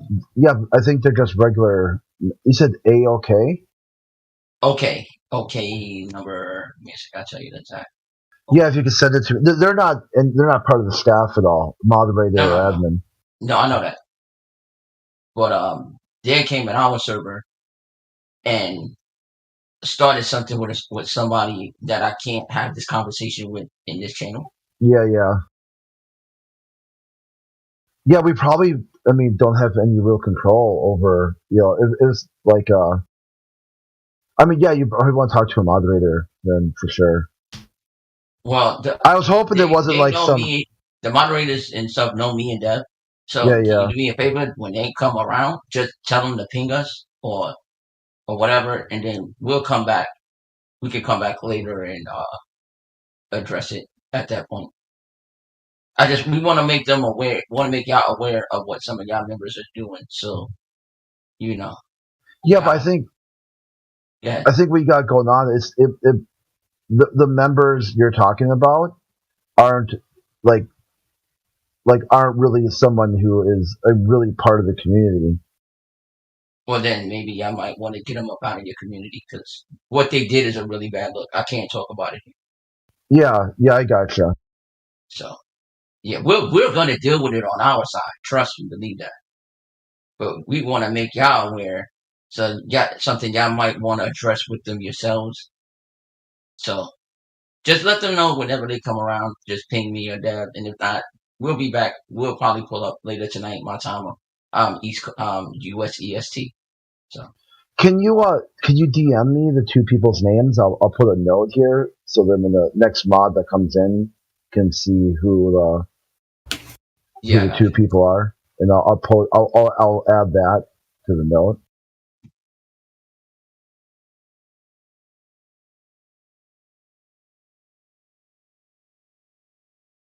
Give me 1 second.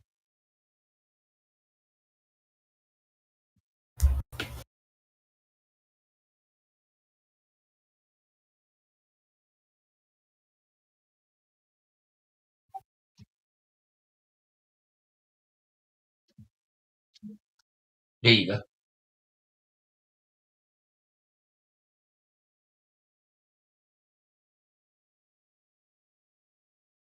Yeah, I got it. All right. Thank you for all your help. Yeah, for sure, 100%. Yeah, I gotta go back and deal with it. So just let them know, and they can ping me. Me or Dev. We're in the server. They know us by our name. So Okay. Yeah. Thank you. yeah, you're welcome. Thank you. Yeah, good looking out, man. Of course, this is what we gotta do. We gotta stick together. If there's a member of us, I will want y'all to let us know, and we would deal with them appropriately as well. So Thank you for listening, boss. yeah. Oh yeah, anytime. Just jump over. It's good to do the cross share stuff. That's a good looking out. I think I know what you're talking about now.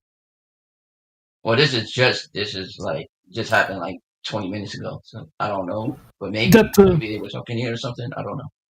No, because I looked up those 2 people's posting history, and I think I got a clue on what you're referencing.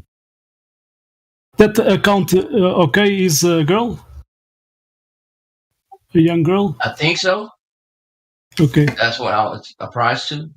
She's a recent member, not for a long time. So, yeah. No, this is what I said earlier. When the issue came up in our voice chat and our moderation team chat, I was like, me and Wayne, we are in the Flat Earth server. We know these guys. They are very level-headed, logical, calm people, and they will not be condoning this kind of behavior. So let us handle it. We'll go there and talk to them and let them know. Yeah. And like I said, we can't speak to it here, but whenever there's a moderator or admin or whatever that's around. Yeah, one thing I just want to give you a heads up on. Sometimes people will spoof a flat earther here. They'll use the same name and then join a server like that we're partnered with. Then start saying all kinds of crazy shit and acting, posting crazy shit and act like I've had it happen to me many times. Someone will say, "Crit, why did you post that on that server?" I go, "What server? When? Where? And why?" And I go, "I'm not on that server. That's not me." Right? You can easily look up my numbers or my Discord ID. It's somebody pretending to be me. I go, "Did you talk to him in VC?" And like, "Oh, well, no." I go, "Well, yeah, there you go." My voice is my way of speaking and mannerisms and both in text and voice is very distinct. Okay. Yeah. They're doing that specifically to make Flat Earth look bad by making Flat Earthers look bad by pretending to do crazy crap like that. Yeah. I know it happens quite often with other. It's not just this. I mean, other people do that on other debates too. Yeah, it's not. We keep an eye on that again. Yeah, it's not us looking down on your server. We just letting you know that two of your members is a problem and you want to make your way of what the issue is. But it's not us looking down on the server as a whole. Like, trust me, we have all types of motherfuckers doing dumb shit, but that doesn't fall on the moderation team. It ain't us, right? We deal with it appropriately. So y'all still the homies in our opinion. This happens. This happens in moderation. So this is nothing new to us. Okay. All right, guys. We'll be heading over to that. Thank you again for listening. Oh, yeah. Take care. All right. Have a good one. Cheers.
Dun, dun, dun, dun, dun, dun, dun, dun, dun. Dun, dun, dun, dun, dun, dun, dun,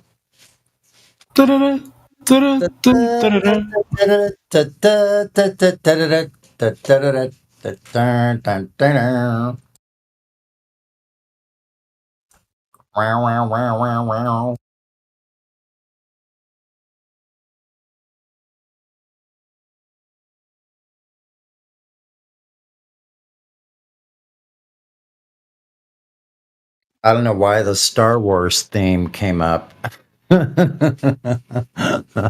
after that last conversation. What? Couldn't imagine what was going on there. Funny stuff, man. Wow. Messages from the Empire. What server was that guy from? let me see. Fresh. Which one? Fresh and Fit, I think. It's got banned from there. Yeah, that's one. Yeah, you guys were misbehaving. Come on.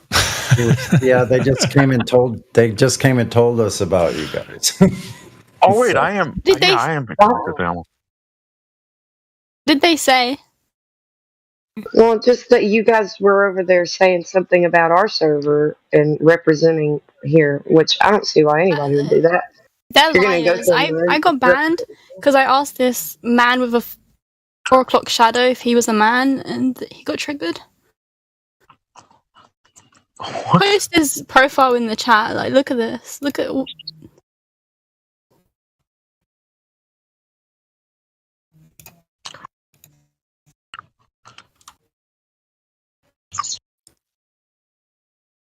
I posted it in lobby. I'm banned because of that. I didn't say anything about flat Earth.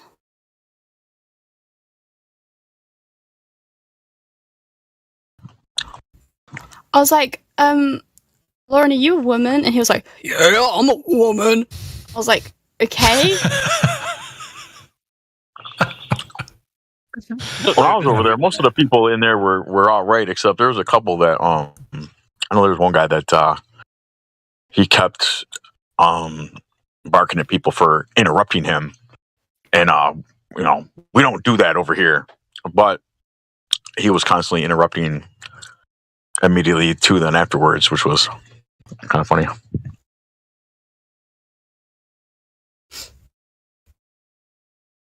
And there was another guy that kind of seemed like, I don't know, just a little sword, just snowflakey, a little, I don't know. The thing is, though, they post like the most offensive stuff. They'll post like people like Well, yeah, Hitler they can, sympathizers, dish but then it you out, say but they can't take it. there's like a hierarchy of people with like the roles. Like, you can't talk badly about anyone with roles in there. They're on their high horse. Hey, hold on, let me mute. I'm kind of glad you muted, Paul V, because I cannot stand hearing you chew on whatever you're chewing on. They're I'm kind of sorry. You should have said something. I just put a piece of gum in my mouth. I'm sorry. So I guess what you're trying to say is they're kind of like the Empire Strikes Back. They come back and see. They might send you off to some wayward planet somewhere.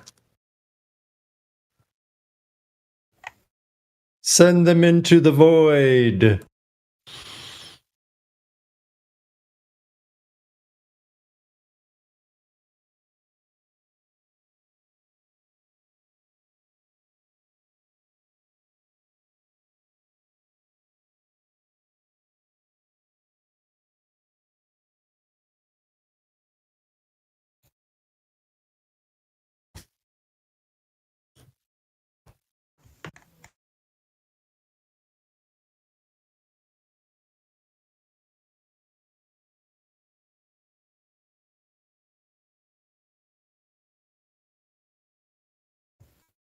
Yeah, they're okay. They're just like, I don't know. I don't know how they allow that.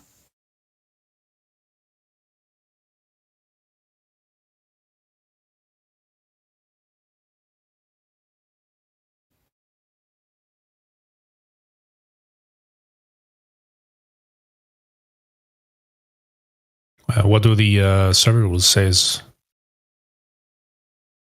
on that fresh and fit? Any particular? I think the rules apply for everyone. That's the thing. Like, the rules they're there, but they don't really apply to everyone. I think if I was there for longer and I like had my own little, like, if I was more like well known, I don't think I would have got banned for that.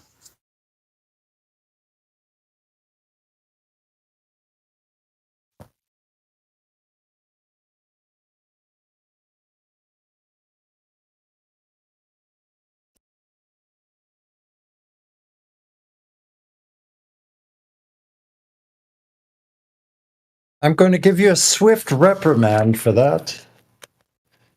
Don't you dare do it again. I think one of the rules was about disrespect.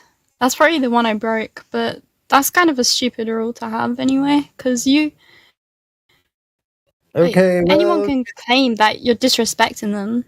well, consider yourself reprimanded, young lady. We shan't have you doing this kind of thing again. Disrespected for being muted when I was asking a valid question. Who's gonna get reprimanded for me feeling disrespected? Like, they broke the rules against me. No, I'm giving you the reprimanding now. Oh my god, it's so dumb. Consider me an authority. And another thing with that user, I did look at their chat history while I was before I even spoke to them. I was looking at their chat history, and it's just like the guy just posts pictures of like massive portions of food. Like, no woman would ever eat that amount of food. That was suspicious to begin with. Like, who eats a pile of food? And I've also heard along some with that, he posts pictures of like biological women and makes fun of their appearance. Weirdo. The guy's an absolute freak. Well, that's pretty bizarre. She's a super freak. Freak. But some people don't understand that the Big Dipper is the symbol that it is up in the sky, and we didn't make that up. And they want to attribute to some World War II flunky of the Rothschilds.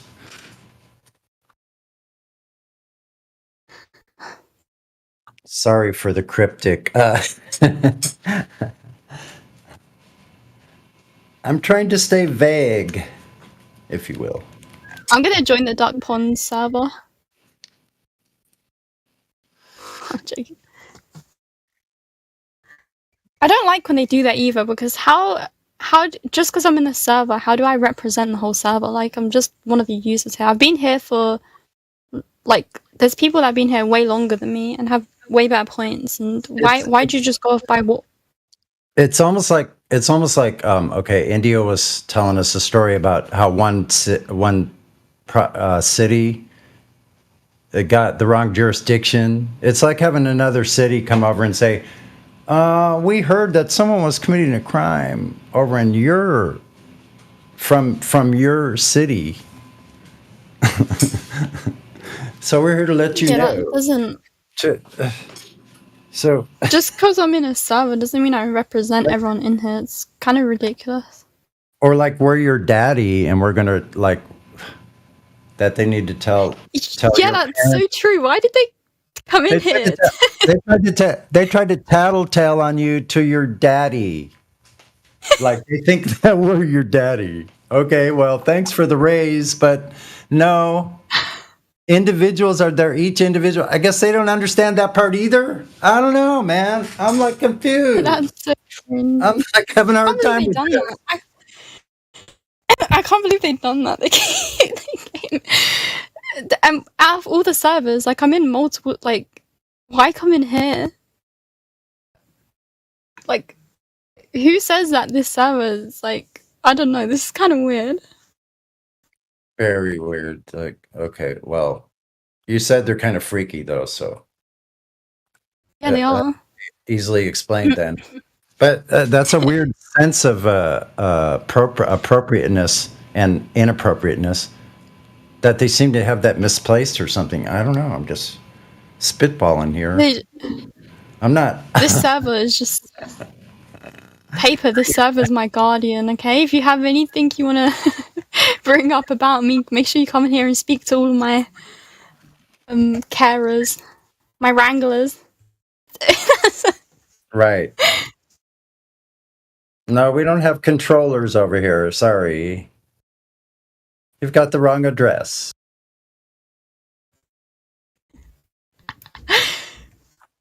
It's just like anytime I go somewhere else and I do something wrong, I'll be like, you can call my dad and talk to my dad about it, and just invite them here. So, Sunny, I think this was for me. It as long as I have been here. I think it's the first time I hear someone, two guys from other server coming here complaining. I know. What is that about? That's the weirdest thing ever, man. Indio, are you listening? You gotta get back on here. I've had something similar, but I mean a little bit different. Where like I would DM, like say if I got timed out on the server, mostly atheists do this for some reason. I was on this atheist server, they timed me out, but most of the people didn't know I was timed out, so they kept posting in chat. Oh, looks like Crit ran away. Crit ran away. So I started DMing them, be like, no, I didn't run away. Some moderator timed me out. And then they complained and they said, well, now he's DMing me. And they sent a message, Crit, you can't DM people.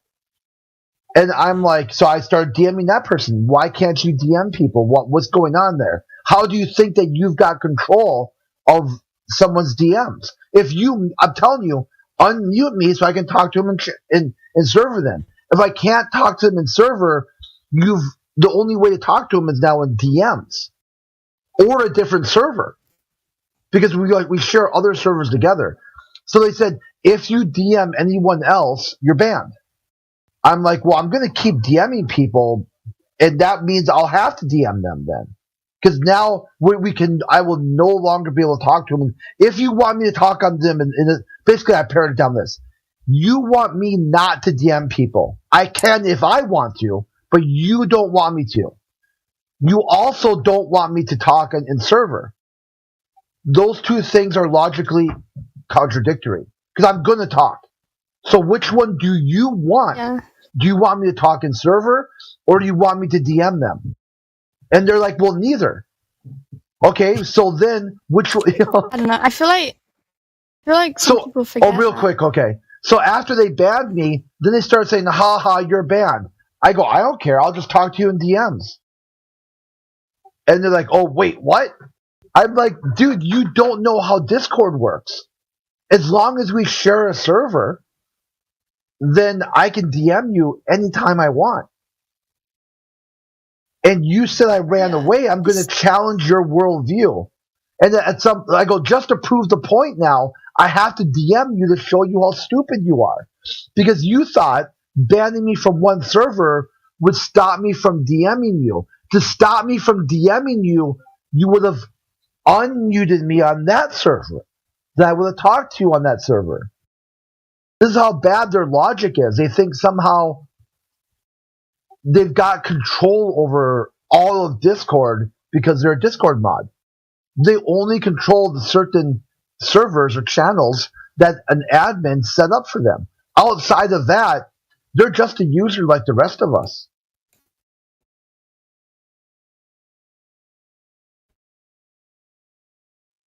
How dare you tell me that I'm not the ruler of the world? How dare you? When people start taking it too seriously, I always just tell them, like, it's an app for gamers. It was actually made for people who play games to talk to each other. So, and a lot of these people, they treat it like a job that they don't get paid for. They're like volunteers that are going, like, overly aggressive. Oh yeah, especially when you got other social media platforms too, where they feel like, you know, it's like basically taking the FTC, taking someone from that mindset, like like an FTC agent is responsible for the full morality of a nation, you know, through like it's you know, radio and television, and constantly has to monitor, you know, what our content producers kicking out and is it in accordance with whatever sort of morality guidelines they deem fit that day. See, that's where atheism used to be powerful, like where Carl Sagan or George Carlin talk about the 7 most dangerous words in the English language. People say these words all day long now. I mean, I generally don't in polite company, but you know, there was a time when saying some of these words was a criminal offense. Like they would call the police. It was actually Karen and call the manager. That's what you're looking at. You're looking at some of these people that care about something they shouldn't care about. when they can easily fix the problem by talking to you? What do they want from you? They want you to stop something or to start something. And just talking to you on the human level will get what they want. But they can't do that because they really kind of lack a sense of humility and humanity within themselves. Like, okay, if I wanted you not, just pretend you posted a meme and I didn't like it. I should talk to you about it. Hey, would you no longer post that? I don't think it's, if I control the server, whatever, a lot of hypotheticals here, like a hypothetical server that we share that I'm in charge of. Be like, hey, okay, I don't like what you're doing there. It's within the server rules. I grant you that, but I feel like it's causing problems. Could you stop just for a little while until I can sort out what the issue is about the people complaining? Yeah, honestly, I don't really care. Oh yeah. And then it's like, and that puts me okay. I guess I got to go with that. I don't care about your feelings. Okay, thank you.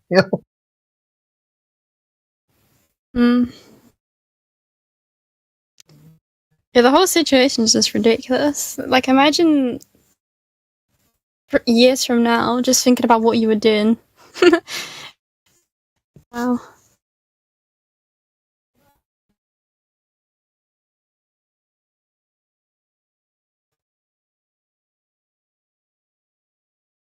And I feel like this is a bit embarrassing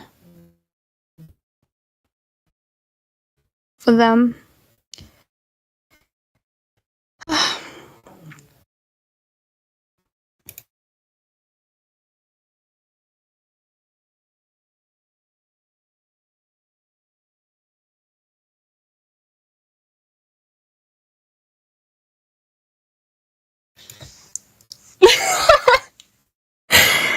uh.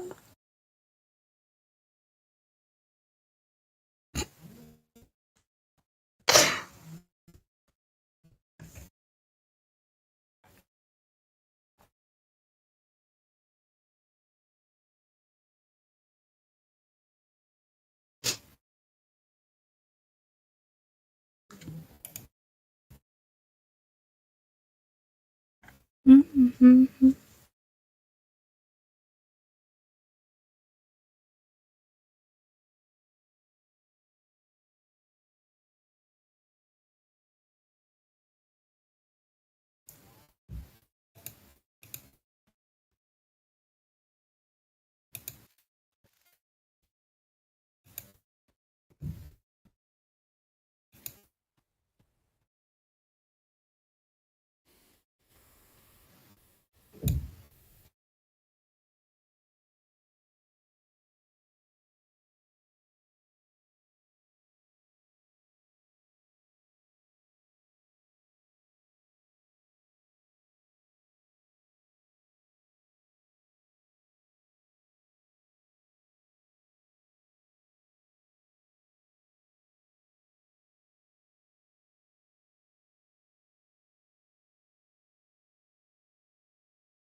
Wait, what's that link for?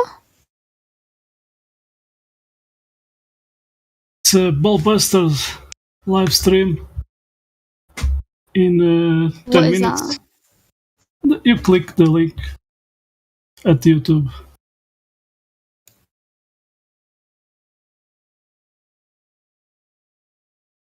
Yeah, but what is it?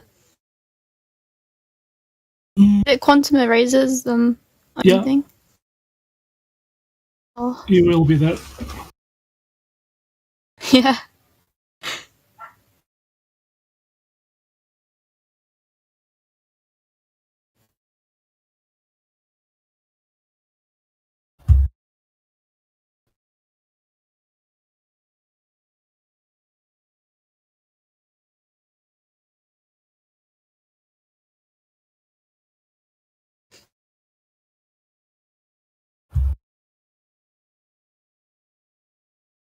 I can play a song if you guys want, and girls, and ladies, and gentlemen.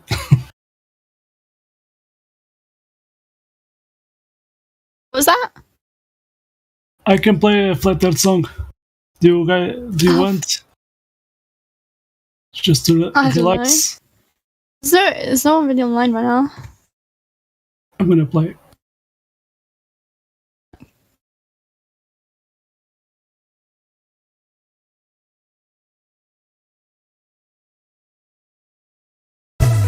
I'm just stuck here in a dream. Space is fake. NASA's fake. The flat Earth is real. They keep me hypnotized and you feel the earth spinning. Spinning around. They keep me hypnotized. I don't feel it. Can you feel it? Can you feel it? They keep me hypnotized and you feel the earth spinning. No, it's because it's not spinning. They keep me hypnotized. I don't feel it. Can you feel it? Can you feel it? Spinning around. Well, like if you Google Earth from space, it's all like cartoons and CGI. We're the real pictures. It's a fucking fairy tale. I'm just stuck here in a dream. Space is fake. NASA's fake. The flat Earth is real. It's all exactly as it seems. The steel flat Earth is calm. I'm just stuck here in a dream. Space is fake. NASA's fake. The flat Earth is real. It's all exactly as it seems. The steel flat Earth is calm. I actually can't feel it spin because it doesn't spin. You're telling me I get to trust me and how I feel? I fucking like that. Here's my problem with gravity. You can't ever measure it. You can't ever test it. There's no equation for it. Show me the equation that proves gravity. Just knowing it's flat makes a huge difference. Because then every time they show you the ball, you can just go, we don't believe you anymore. It's a fairy tale. I'm just stuck here in a dream. Space is fake. NASA's fake. The flat Earth is real. It's all exactly as it seems. The steel flat Earth is calm. I'm just stuck here in a dream. Space is fake. NASA's fake. The flat Earth is real. It's all exactly as it seems. The steel flat Earth is calm. I'm just stuck here in a dream. Space is fake. NASA's fake. The flat Earth is real.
was 5 years old. A teacher pulled out a globe to teach us the earth's a globe. I believed what I was told, embracing my education. Didn't know that globes were only created for decoration, not for scholastic purposes that make people feel purposeless. We're living on level surfaces covered by the firmament. I remember how absurd it sounded when I first heard of it, but our God is fervent and his word is perfect and permanent. We're programmed when we're children, our minds are kept in a prison. This is the work of the devil, the evil plan of a villain. We're taught to accept how we're living in these hellish conditions, and every day we're unwittingly being hexed by magicians. By Satan's hand they are driven, they're strictly sent to dismantle the population. They won't stop till your soul is stripped from its vessel. They claim your life is an accident and you're really not special. Don't be afflicted by their fiction, come and get on my level. They say the world's a globe, but the evidence doesn't cut it. They just give us cartoon pictures and everyone seems to love it. But the earth's a level plane, whether or not you want it. Take a look and do your research, I bet that you can't debunk it. 23 billion bucks, that's a hell of a fucking budget, just to lie to everyone and successfully fool the public. If you wanna break away from your destiny as a puppet, research flat earth, but don't be upset when you can't debunk it. They clearly can't prove their theories. Come and get on my level. Something's fishy, these fools are shifty. Come and get on my level. They can't trick me, their lies are silly. Come and get on my level. It's a pity, they treat us shitty. Come and get on my level. Hurry quickly, we must get busy. Come and get on my level. Yeah, it's risky, but just stick with me. Come and get on my level. Can you hear me? Please don't be dreary. Come and get on my level. Don't be with me, you people really need to get on my level. ODD TV, I'm coming with the disruption. With all my flat earth homies on the Hitler production. Separate fiction from fact, we're gonna end the corruption. Letting people know the earth is flat, end of discussion. Dave Murphy is your teacher, boy, class is in session. And Eddie Bravo's in this bitch to teach your asses a lesson. Tanner Stewart's in the house, he's gonna show you the ropes. He's gonna school you on how NASA's just a joke and a hoax. Let me introduce you to the rest of my posse. We got Johnny G and Papa and Santos Bonacci. We're at the core of the resistance and we'll never obey. And there's my brother from another mother, Eric Dubay. If he debates Neil deGrasse Tyson, he will rip off his head. I'll rap about it on a beat I made and rip it to shreds. If the earth's a globe, then how come they can't give an example? Their lies are flimsy, it's a pity. Come on, get on my level. They say the world's a globe, but the evidence doesn't cut it. They just give us cartoon pictures and everyone seems to love it. But the earth's a level plane, whether or not you want it. Take a look and do your research, I bet that you can't debunk it. 23 billion bucks, that's a hell of a fucking budget, just to lie to everyone and successfully fool the public. If you wanna break away from your destiny as a puppet, and research flat earth, but don't be upset when you can't debunk it. They clearly can't prove their theories. Come and get on my level. Something's fishy, these fools are shifty. Come and get on my level. They can't trick me, their lies are silly. Come and get on my level. It's a pity, they treat us shitty. Come and get on my level. Hurry quickly, we must get busy. Come and get on my level. Yeah, it's risky, but just stick with me. Come and get on my level. Can you hear me? Please don't be dreary. Come and get on my level. Don't be pimping, you people really need to get on my level.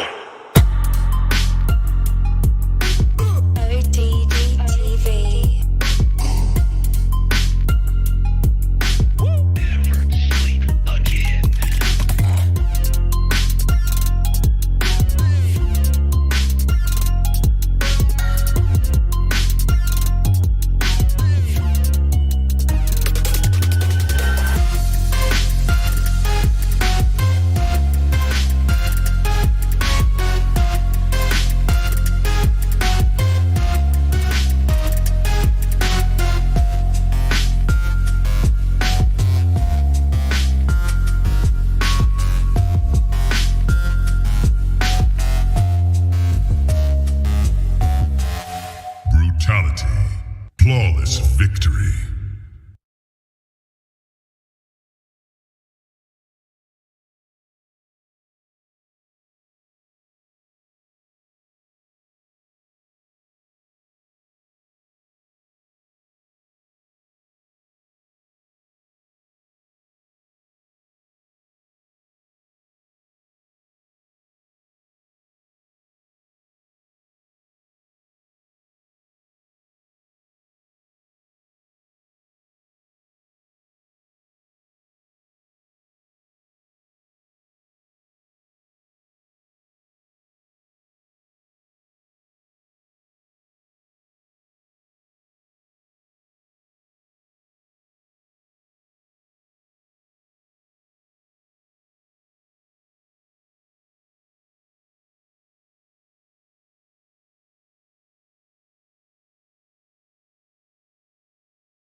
Have you ever looked away from Earth into the black void? Because you can see the stars. Oh, yeah. We were never able to see stars from the lunar surface or on the daylight side of the moon. It's not a black void. I mean, it's black, but there's all kinds of polka dots. Space is fake AF. Space is fake AF. There's more than stars. You can see planets. You can see moons. You see the gas.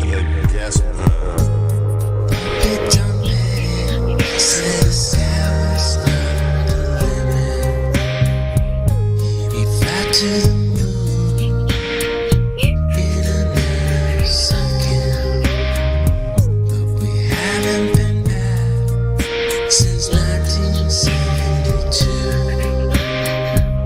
Destroyed all the papers and blew up the Challenger crew, except for the twinsies. Space is fake AF. Space is fake AF. Look out into deep space away from the sun. It's the darkest light you can imagine. Hey, space boy, you broke my rocket man heart. Where are the stars? Is it bright or is it dark? The vacuum of space, all the tomfoolery. What happens if you get a leak on that? You have a leak.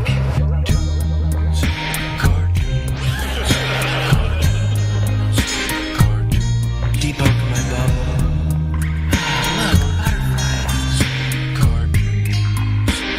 It's hard to comprehend. Space is fake AF.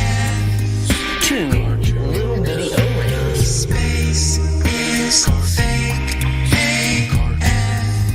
It's not what you think, Holmes. Space is fake AF. It's all just start doing this. Space is fake AF. Research Eddie Bravo. You just have a leak, and what you would do is lose air.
time for a meeting of the Flat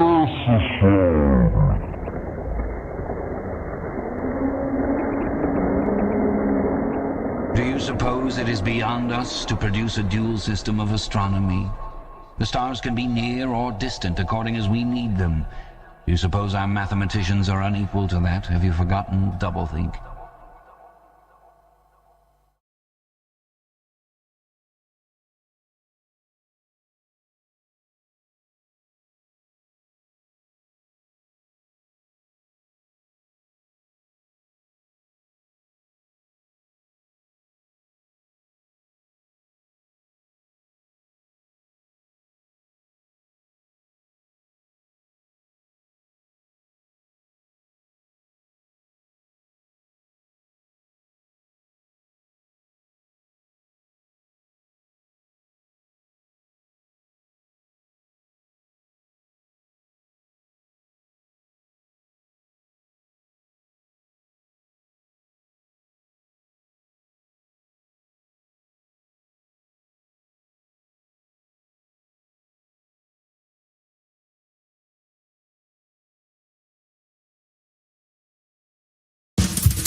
A man the other day who thought the earth was flat. I said, man, you must be crazy. Where the hell is your tinfoil hat? But he spoke with such conviction, and he believed the words he spoke. And something deep inside me knew this couldn't be a joke. But why would he believe this? And why believe such things? 'Cause everybody knows the earth's a ball and that it spins. Well, you must be pretty crazy if you think the earth is flat. 'Cause we all know that it's a globe, and that's a simple fact. So I said, what about the photographs that NASA takes from space? He gave a knowing smile and told me, man, those things are fake. But what about the videos that I've seen with my two eyes? What about them? He replied, have you heard of CGI? Oh, NASA's faking everything that you have ever seen. And as for flying to the moon, well, they ain't never been. Indeed, my friend, their lying scum is there for you to see. Just take some time, look into it, and the truth will set you free. Well, I was kind of skeptical, but I have an open mind. And what he said was interesting, and I've got a little time. So I grabbed myself a doobie, and I started watching vids. 'Cause if NASA's really lying, then they're lying to my kids. And as I watched, I got angry as I learned of the deceit. The global Earth deception was right there at my feet. Well, holy shit, this could be true. What if we're not on a globe? The more I learned, the more I yearned, the more I started to probe. I upturned every rock of information I could find. I started to unlock the truth, the war upon my mind. I had 1,000 questions I just couldn't understand. I had to meet that man again, that flat earth man. Oh, NASA's faking everything that you have ever seen. And as for flying to the moon, well, they ain't never been. Indeed, my friend, their lying scum is there for you to see. Just take some time, look into it, and the truth will set you free. Well, I called him up that evening, and he agreed to meet. He was very welcoming, and he showed me to my seat. He said, I see you've done some research, my open-minded friend. I know you'll have some questions, which we'll get to in the end. First, take a look at what's on these walls, paintings of a globe. I painted every single one of these, don't you know? You see, back in the day before computers, I was in demand. An artist painting everything I saw upon the land. Landscapes were my favorite, I was awfully good at those. Many people told me that they looked just like photos. And then one day I got a call from a real important dude. He asked me if I'd like a job and said the money's good. Well, what's the job, I asked him, then I'll wait for his reply. You'll be painting globes for NASA, then he promptly said goodbye. Well, I was sworn to secrecy, I could not tell a soul that I just got myself a job with NASA painting globes. My work was published globally in every magazine to fool the people of where we live, a truly evil scheme. See, we don't live on a globe, he said, the earth is truly flat. I've been on the inside and I know that that's a fact. Oh, NASA's faking everything that you have ever seen. And as for flying to the moon, well, they ain't never been. Indeed, my friend, their line scum is there for you to see. Just take some time, look into it, and the truth will set you free. Well, we talked until the sun came up and my mind was truly blown. This man had challenged everything that I thought I'd known. And finally it was clear to me to why these bastards lie. And finally it was clear to me about the reasons why. It's all about control, you know, to get inside your head. It's all about the money too, they got an awful lot of bread. $50 million, man, what could you do with that? That's what NASA gets a day to hide the earth is flat. You see, if they can get you to believe that you're on a spinning ball, well, things like God and creation just make no sense at all. It all exploded from nothing, right, with their theory of Big Bang. It's true satanic mind control from the Freemasonic gang. You see, it's only Freemasons that get to go to space. They're the evil bastards who are lying to your face. Yeah, NASA's pretty evil, man. The whole thing is such a fraud. The only reason they exist is to hide a loving God. Oh, NASA's faking everything that you have ever seen. And NASA's flying to the moon, well, they ain't never been. Indeed, my friend, their lying scum is there for you to see. Just take some time, look into it, and the truth will set you free. Yeah, NASA's pretty evil, man. They're a lying scumbag. Take some time, man. Look into it. I did. Now my mind is truly blown. The truth will set you free.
From this global lie, despite what they have said, Earth is not a globe spinning, but instead They mind tricked you to steal your plane, as someone close to you programmed your brain. But why? So clear this is, improve your stance.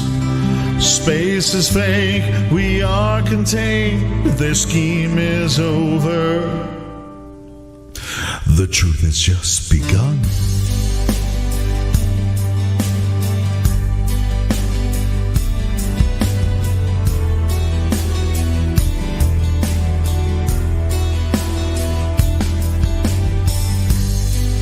There's a place up in the sky, a pathway for the moon and stars at night.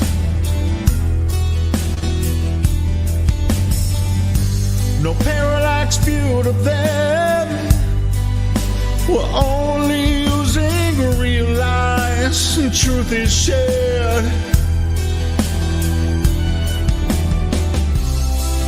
Earth's a place that doesn't turn, so face your fears, believe your ears. No motion do they find. I'm handing you this lovely world. Promise me that you will seek this logic with devotion.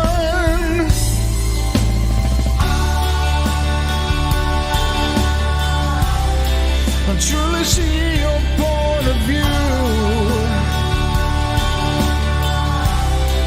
I'm gonna teach you how to prove. I still detect the global lies as I explain to you the lies that you do not see.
If you're blind, I will help you see.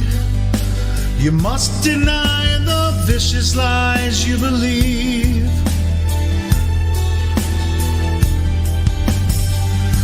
What draws you here, my friend? Come listen now and let's fly to truth end.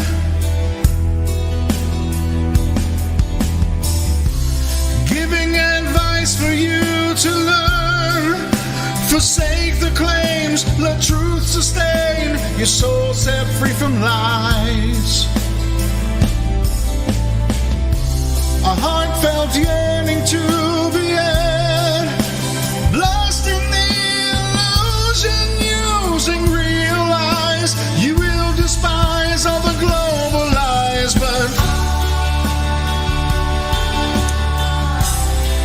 truly see your point of view. I'm gonna teach you how to prove. Still detect the global lies as I explain to you.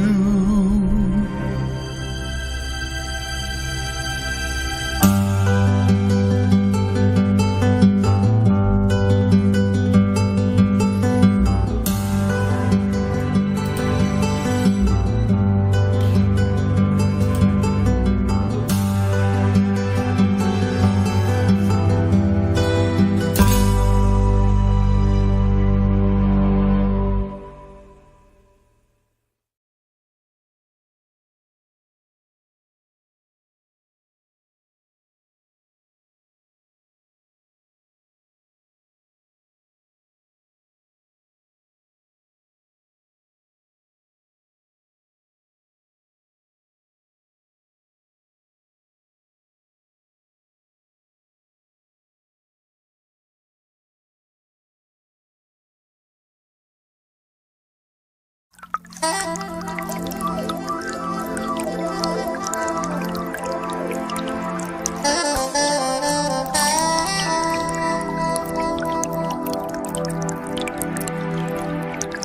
is part of the natural physics of water and other fluids to always find their level and remain flat. If disturbed in any way, motion ensues until the flat level is resumed. If dammed up, then released, the nature of all liquids is to quickly flood outwards, taking the easiest course towards finding its new level. If the Earth is an extended flat plane, then this fundamental physical property of fluids finding and remaining level is consistent with experience and common sense. If, however, the Earth is a giant sphere, tilted on its vertical axis, spinning through never-ending space, then it follows that truly flat, consistently level surfaces do not exist here. There are rivers which flow east, west, north, and south. That is, rivers are flowing in all directions over the Earth's surface. Now, if the Earth were a globe, some of these rivers would be flowing uphill, and others down.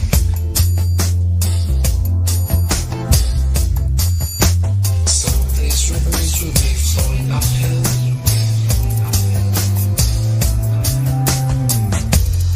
others down.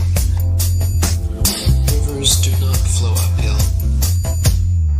If the Earth were a globe, rolling and dashing through space at the rate of 100 miles in 5 seconds of time, the waters of seas and oceans could not, by any known law, be kept on its surface. Whenever experiments have been tried on the surface of standing water, the surface has always been found to be level. To drop the theory which supposes a curved surface to standing water is to acknowledge the facts. If the Earth were a globe, the surface of all standing water would be convex. This is an experimental proof that the Earth is not a globe. There are rivers which flow east, west, north, and south.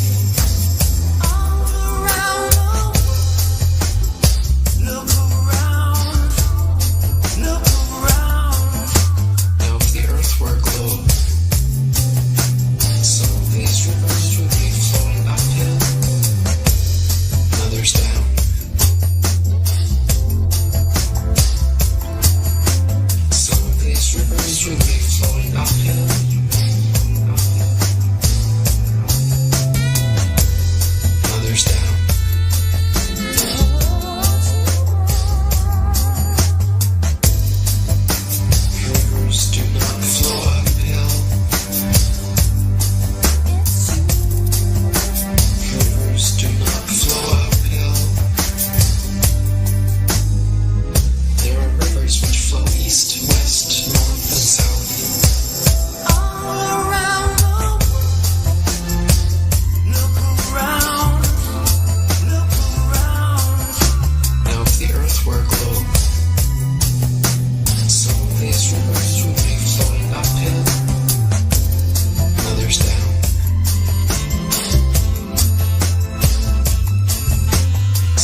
Why would it cause both planets to orbit the sun? And people to stick to the Earth? Gravity should either cause people to float in suspended circular orbits around the Earth, or it should cause the Earth to be pulled and crashed into the sun. What sort of magic is gravity that it can glue people's feet to the ball Earth?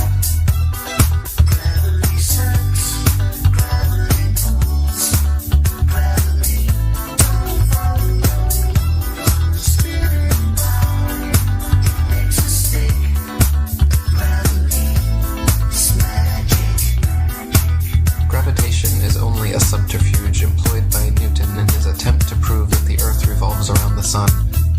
And the quicker it is relegated to the tomb of all the Capulets, the better will it be for all classes of society. Gravity sucks, gravity pulls, gravity don't follow rules on the spinning bar. It makes us sick.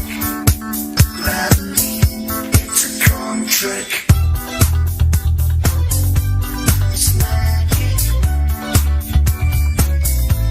It's magic. It's magic. It's magic.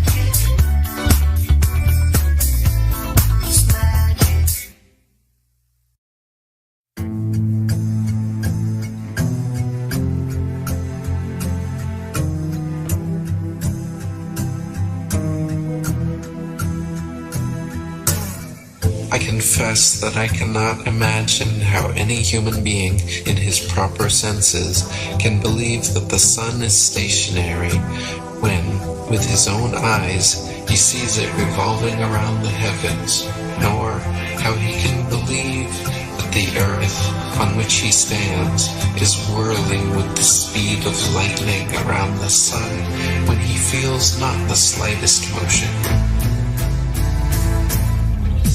We've been taught that the moon has no light of its own, but is merely a reflector of the sun's light, that some masons from NASA actually walked on the moon, that some other masons from NASA sent rovers to Mars, that satellites and space stations are incessantly spinning in suspended animation above the Earth. For almost 500 years, the masses have been thoroughly deceived by a cosmic fairy tale. For almost 500 years, the masses have been thoroughly deceived by a cosmic fairy tale.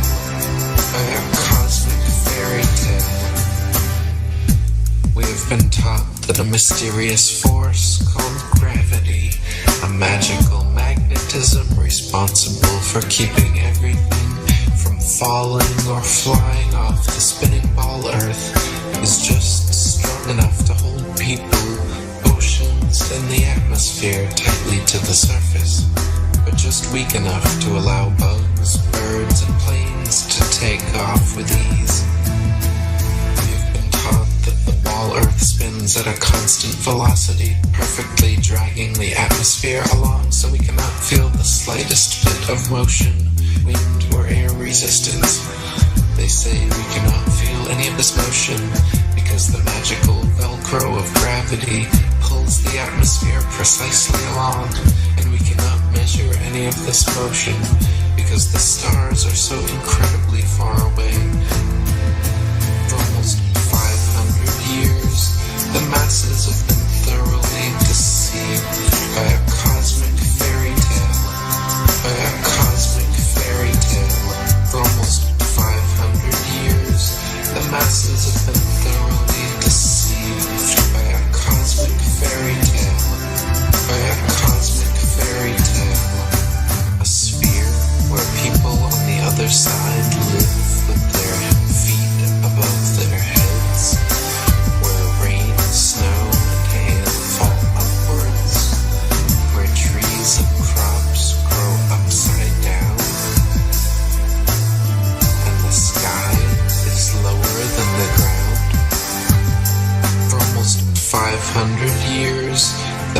masses have been thoroughly deceived by a cosmic fairy tale.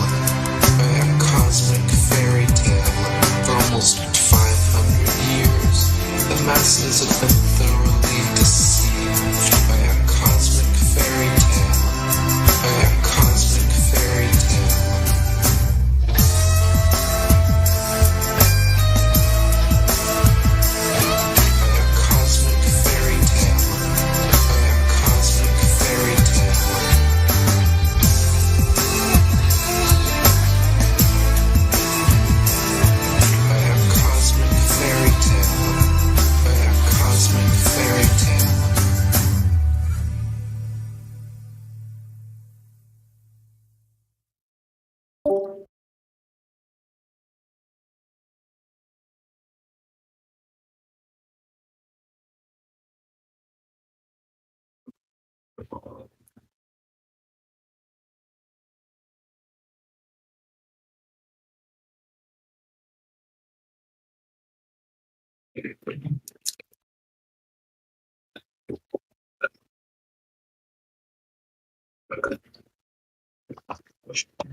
Plop.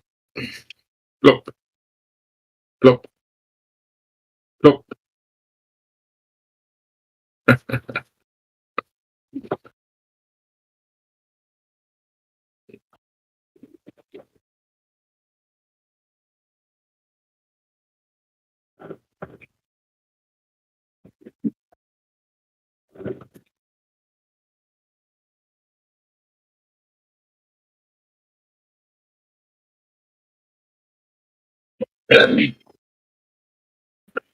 Träna lite big skalle.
Hello, it's me.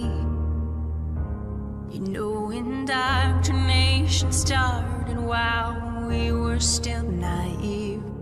Programming our beliefs. And that inertia is the reason we don't feel the earth spinning. Hello, can you hear me?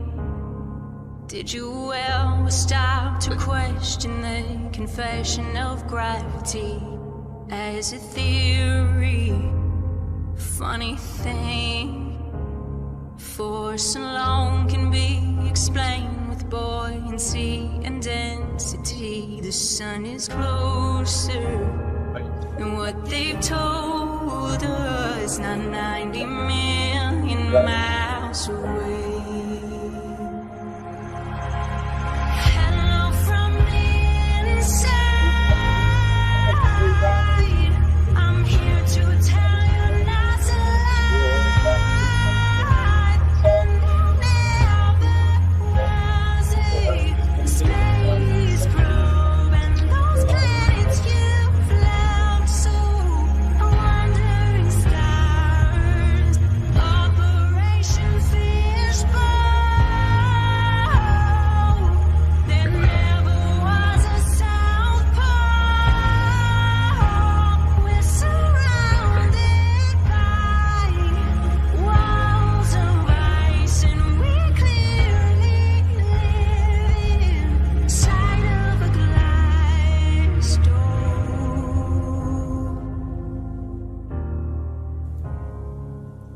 Hello, how are you? Did you get a chance to join Flat Earth and Globe discussion group to discover all the truth? How the sun, the moon, the stars are all revolving around you. There's no more secret. The earth is stationary, it is fixed, unmovable. Hello from the brighter side. They fooled you with that CGI. While sending rockets into the sea, and they're faking that life. ISS fear.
Derek Rodriguez. I swear the earth is flat. Or should I say earth? You think the earth is round, cause that's what they told ya. From elementary school you trained to be a glober. Have you ever been out of space to see the curve? Or you just rely on NASA's every spoken word? Regurgitated theories, they be so absurd. All you globetards is just some creepy nerds. By any means, globe theories must die. We breaking down lies one at a time. Shout out to the marble spirit level guy. Planes do not dip their nose when they fly. I see the boat again, it came back in sight. Used a pair of binoculars, brought it back to life. The sun is not 93 million miles. No, parallel sun rays through the clouds. Straight down, the Most High showeth his handiwork. When he made the firmament and earth is flat. Where's the curve? Earth is flat. Where's the curve? Tell him, earth is flat. Where's the curve? Earth is flat. Where's the curve? Man, I'm telling you, earth is flat.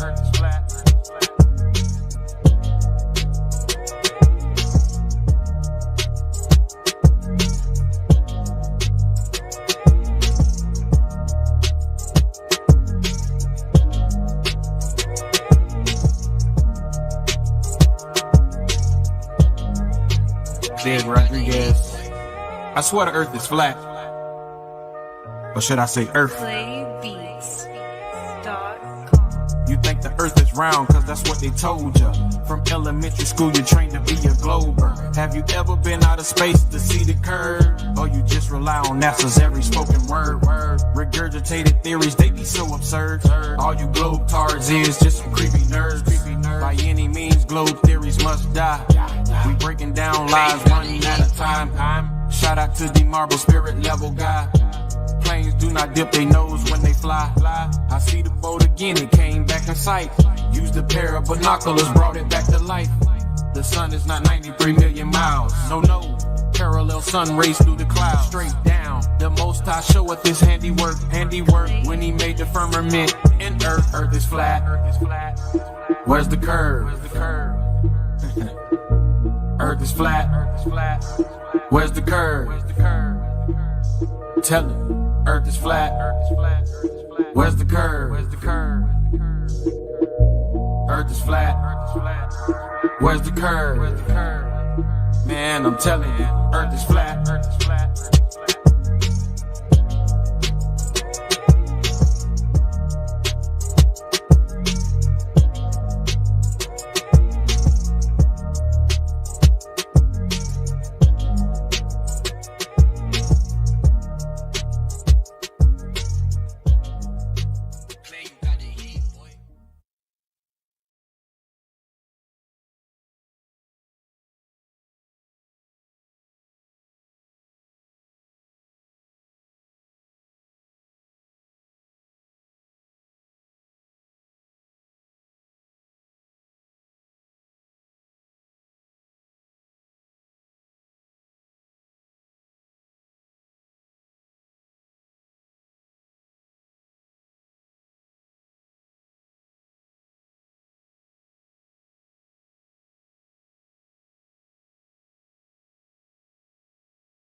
NASA lies more than my ex-boyfriend.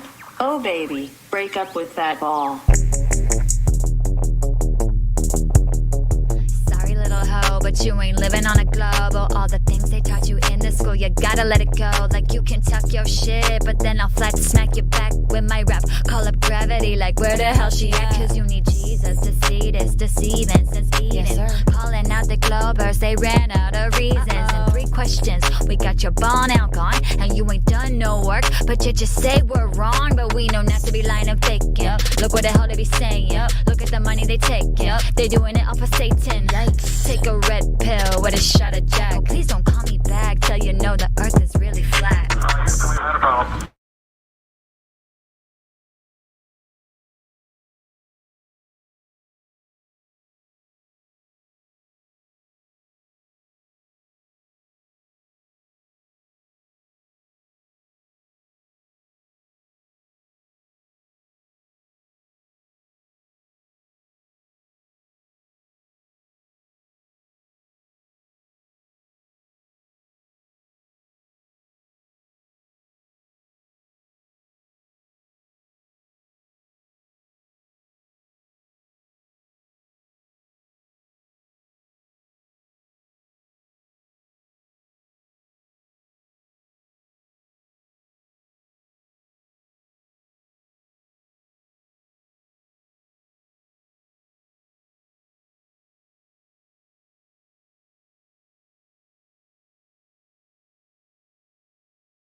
"24/7 Flat Out Disco 2020.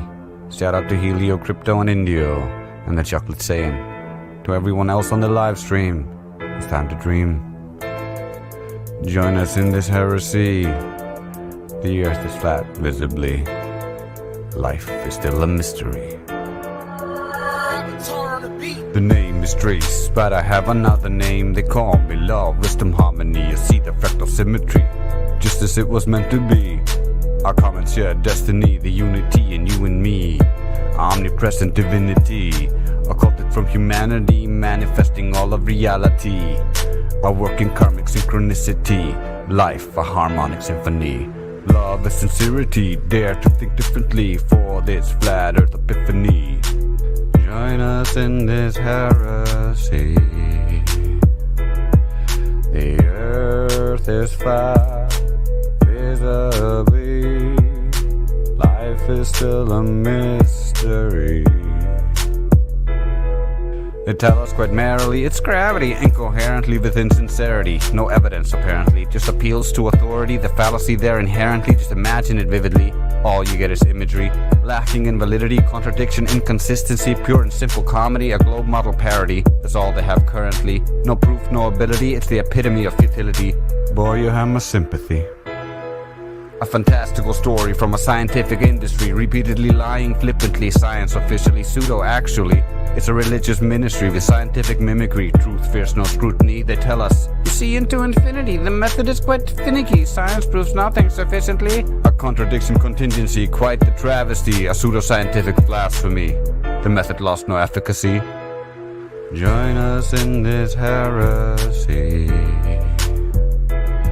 The earth is flat, visibly. Life is still a mystery. Additionally, blind faith voluntarily appeals to the majority. That's how you're held in captivity with no proof of veracity. Through familiarity and publicity, most program themselves religiously. We all serve the fiat currency. Complete lunacy, oh my god, the irony. Can't you see the tyranny? We've given up our liberty for a false sense of security, a self-imposed captivity, wistfully complacent complicitly. Sold our children into slavery, immorally accepted depravity, a docile march invisibly straight into domesticity. Join us in this heresy. The earth is flat, visibly. Life is still a mystery. We who resist cannot be the minority. Join us for all of posterity.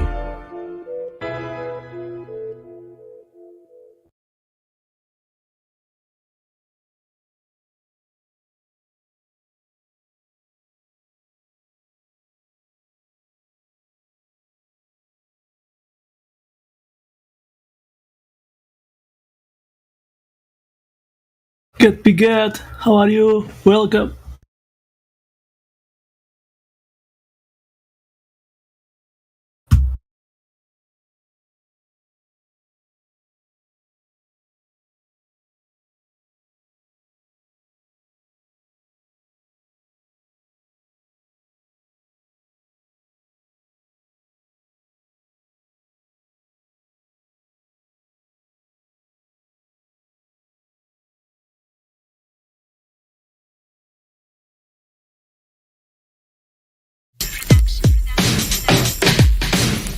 First time you word flat, you just scoffed and laughed, thinking that Pythagoras knew better in the past. Yeah, you start to do some research and hit up YouTube, mock sergeants, clues, and Eric's 200 proofs. Where's the ad? Show me. Why would they be lying? Come on, man. Well, why's the horizon always rising to your horizon? Yo, I can't explain it all in the verse you take serious. Cause once you're flat smacked, it'll leave you delirious. You don't wanna hear this cognitive dissonance settles in your mad. And that's okay, those are the same feelings I had. You're digging deeper and you don't know what to believe. You're getting pissed off that you've been duped and deceived. Yo, who do we blame? NASA or the elite? Both of them. Or are the darker voices hiding our reality that the Earth's flat, flat, flat, get over it. The Earth's flat, flat, flat, get over it. Earth's flat, flat, flat, get over it. Get over it. Throw on some ODD reality to learn some more. Yeah, got you thinking about things that you never thought before. Gravity pushes pulls, turns sawdust into balls. What? Then you realize it's a theory and it ain't a proven law. Think density, buoyancy, and electrostatic.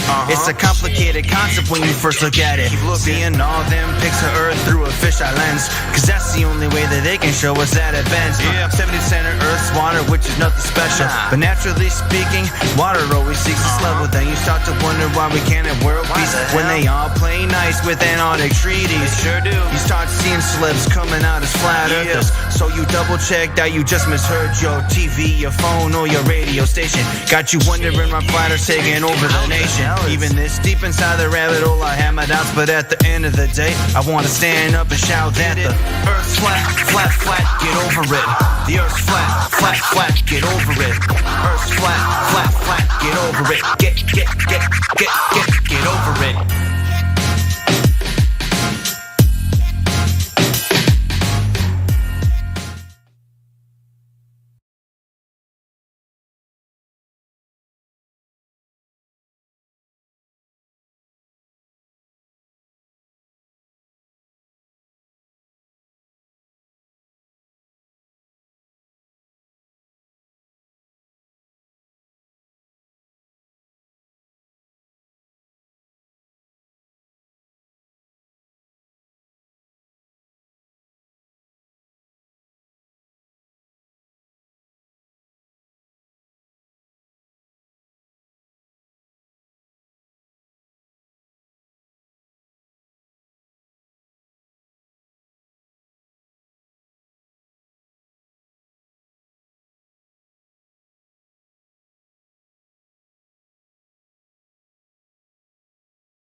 Welcome, welcome to the Discord, my friend. Have a good time. I'm a flat earther. I'm feeling glad I got Globers. Feeling mad, it's useless. Won't be long, the future is coming on. I'm a flat earther. I'm feeling glad I got Globers. Feeling mad, it's useless. Won't be long, the future is coming on. It's coming on. It's coming on. It's coming on. Yeah. Finally, someone let me out of this cage. Flat Earth is not a model, it's a slayer of mage. No Wixit is here, no QE is there.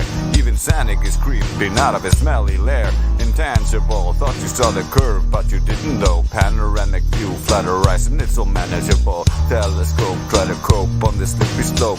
Here's the rope, what's a joke? Please don't be a dope. Picture you getting down to the beach too. Like you see the rules, you know it's just a book, beatable, maybe incredible. Truth of who appears to you to fill you when you're too crazy. None of doesn't need the definition for what level is priceless to you. Cause I see you paired, oh shit, you like it. Punch looking Globers with one talk, we appear like psychics because you know your ticks. I'm a flat earther, I'm feeling glad I got Globers. Feeling mad, it's useless. Won't be long, the future is coming on. I'm a flat earther. I'm feeling glad I got Globers. Feeling mad, it's useless. Won't be long, the future is coming on. It's coming on. It's coming on. It's coming on. The essence, the basics. Without it, you make it. Allow me to make this childlike in nature. Truths, you have them or you don't. You have a fallacy, you're in them. Every spouted word, every faulty plea, every soul lost at sea. You see with your eyes, I see destruction and demise, corruption in disguise from this creepy enterprise. Not sucked into your lies through the Discord, not the speaker, but percussion it provides. For me, it's a guide. Y'all can see me now, cause you don't see with your eye. Like the globe in your mind, that's the inner. So I'ma stick around with you and be a mentor. Bust a few rhymes so you Globers will remember what the thought is. I brought all this so you can survive when law is lawless. Feelings, not evidence except for the living dead. No feeling, remember that it's all in your head. I'm a flat earther, I'm feeling glad I got Globers. Feeling mad, it's useless. Won't be long, the future is coming on. I'm a flat earther, I'm feeling glad I got Globers. Feeling mad, it's useless. Won't be long, the future is coming on. It's coming on. It's coming on. It's coming on. It's coming on. The future is coming on. It's coming on. It's coming on. It's coming on. It's coming on. This is the 24/7 Flat Earth Discord 2.0, where the Globe funeral rites are held every day, all day. Join the Discord and get verified in VC checking. Don't be a chicken. Trace out.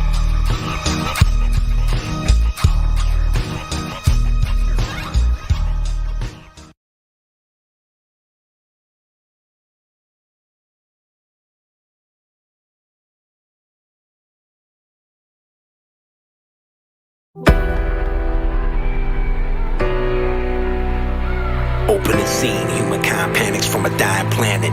Try to understand it. They say thunderbirds fly to preserve our skies, and geoengineers lie. They deserve to die. They deserve to die. The air that you breathe, and it breathes. Throw a flare and light it. Spread the ashes all around you. You hold the key, know what you believe. Don't inhale all the cold air. Let it drift around your body. How could life not be real? Running over the rolling hills, rolling around in lush green fields. It's just a reminder that every day the sun rises, and I renew Mama Kaba. Look into her blue iris, there she is, Delilah, seductive yet so silent, with whispers of inspiration from the valley of the faceless. A gift for all human races, surface to air, air to ground, across firmament, wherever my love is allowed. Stand up to command, hate to stand down. Not much left in the sandblast now. I'm just a man, learning not to trust the lies that I'm just beginning to understand. I feel betrayed and I don't know what to say. It all changed when I sky turn gray.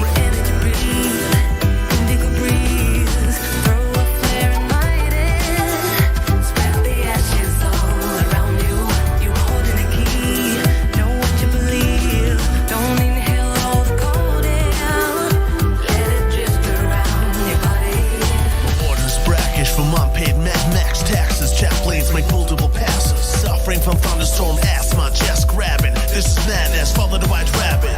Down the hole, can barely hear the sound of my soul. It's so cold, where did the sun go? Standing up Mount Fuji, cannabis. Can you see me through the crazy chemtrail graffiti? Some argue the earth is flat. It's a scientific fact. The fake news debates to distract me while we hold our throats, cough and choke. Chemical smoke, we still think chemtrails is a hoax. The human race reduced to cockroaches. They run from Lord Vader as he approaches. They poison our air, land, and oceans with submicronal global aerosols. I told you.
Breath we take. I didn't before, but now I can see the evil they put in the air we breathe.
Like everyone else, you were born into bondage.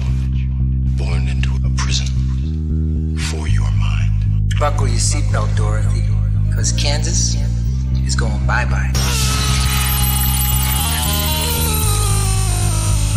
You'll want to remember this moment as the last time you thought the flat earth was stupid.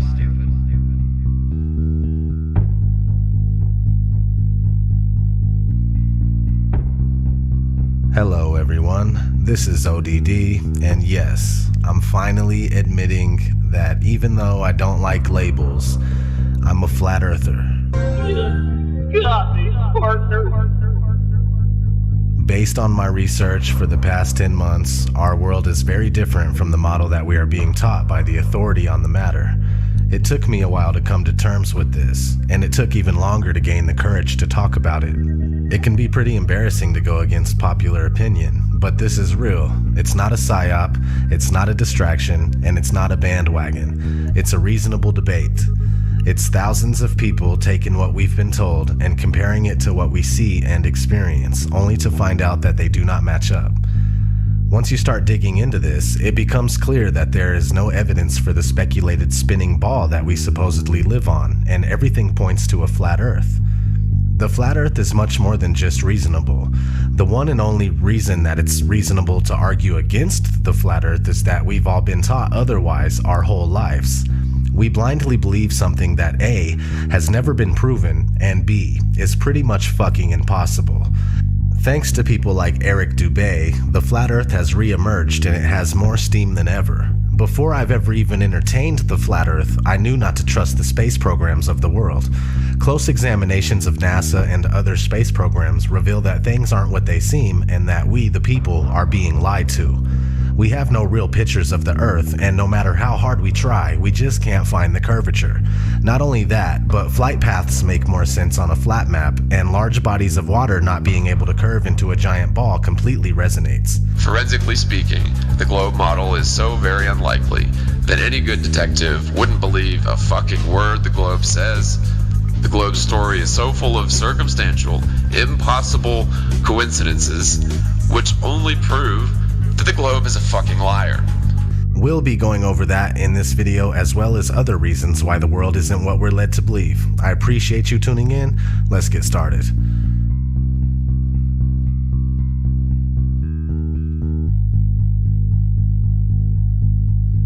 Our daily observations of the Earth are consistent with a flat and stationary surface.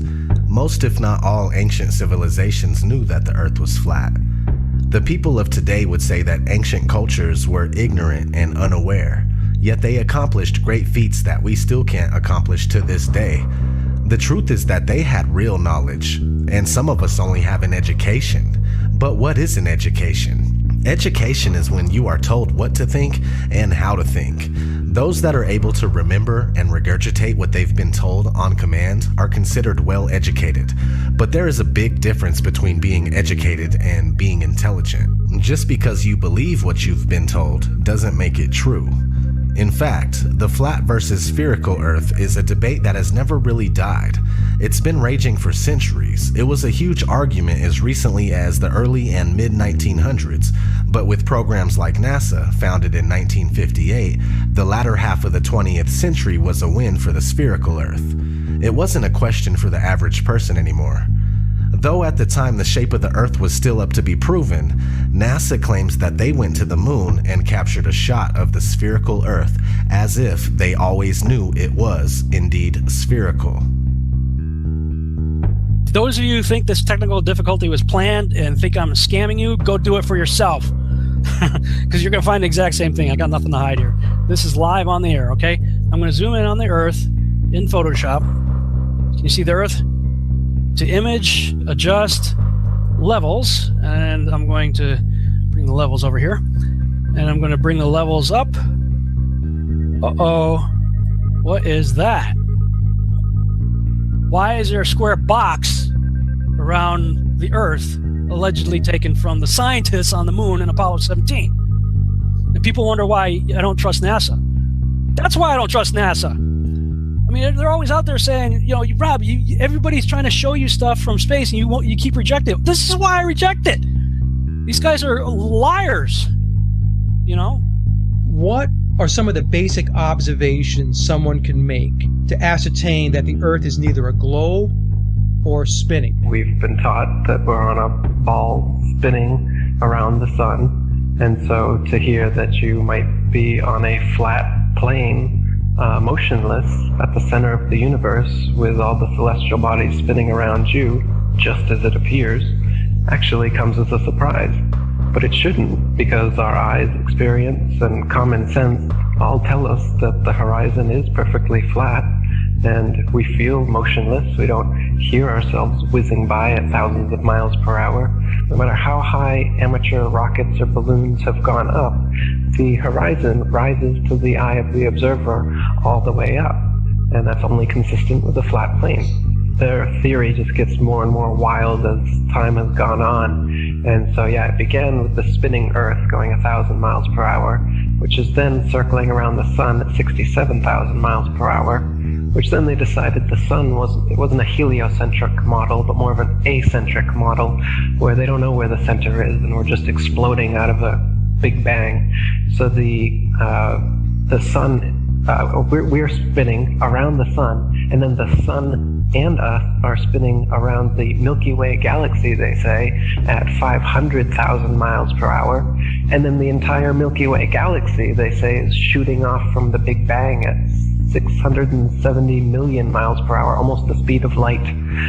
So there's at least 4 rip-raging, contradictory motions supposedly going at all times, yet you don't experience any of it, nor can you measure any of it using the stars. The flat motionless Earth is, not only is it the greatest conspiracy of all, it's also the easiest to prove. I mean, it just is flat and motionless, just as it appears. Look into it more and more, make it a thing to try and debunk it, if you will. You know, even if you want to do it that way. Negative reinforcement works too. Try as you will, you're only going to find proofs for the flat motionless Earth. You're not going to confirm that you're on a spinning ball.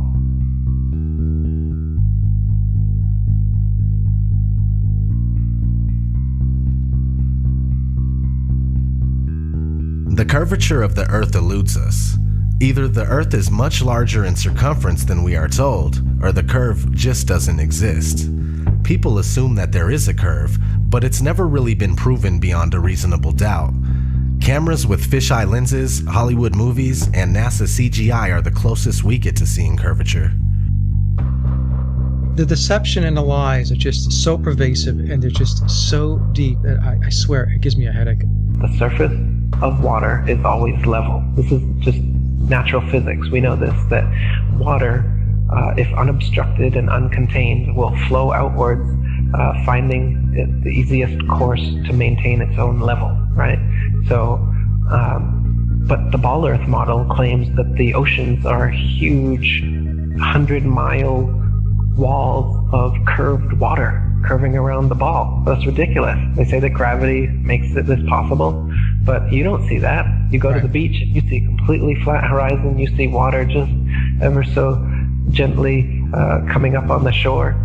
So there's the pretty blue marble that NASA claims we are living on, with circumference of 24,901 and 3959 radius. So to find the curvature, you take 8 inches times your distance squared.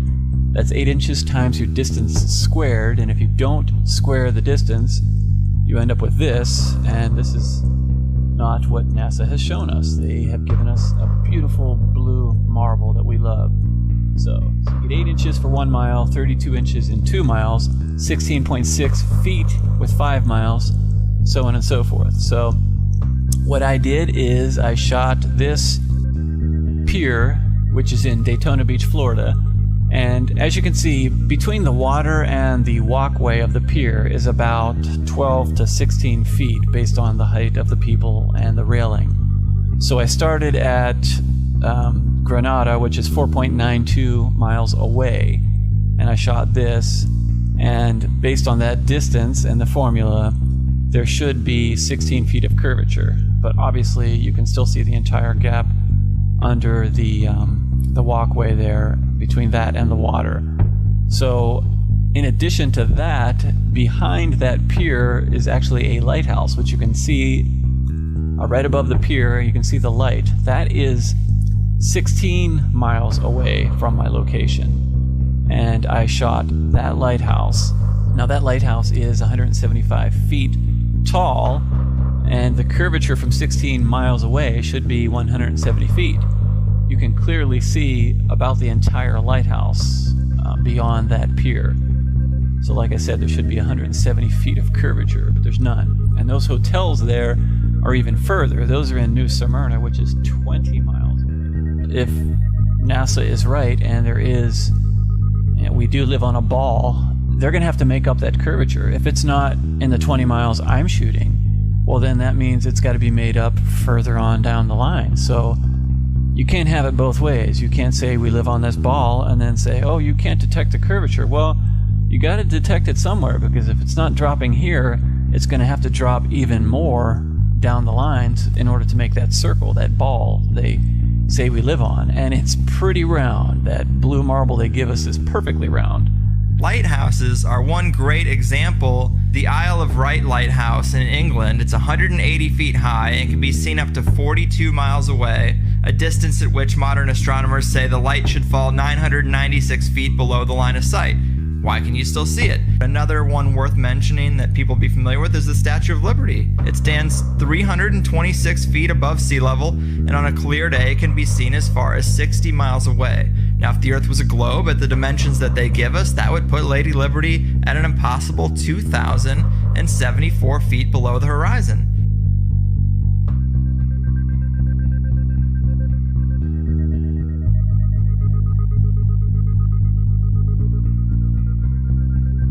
No, not one picture of the Earth. Imagine that.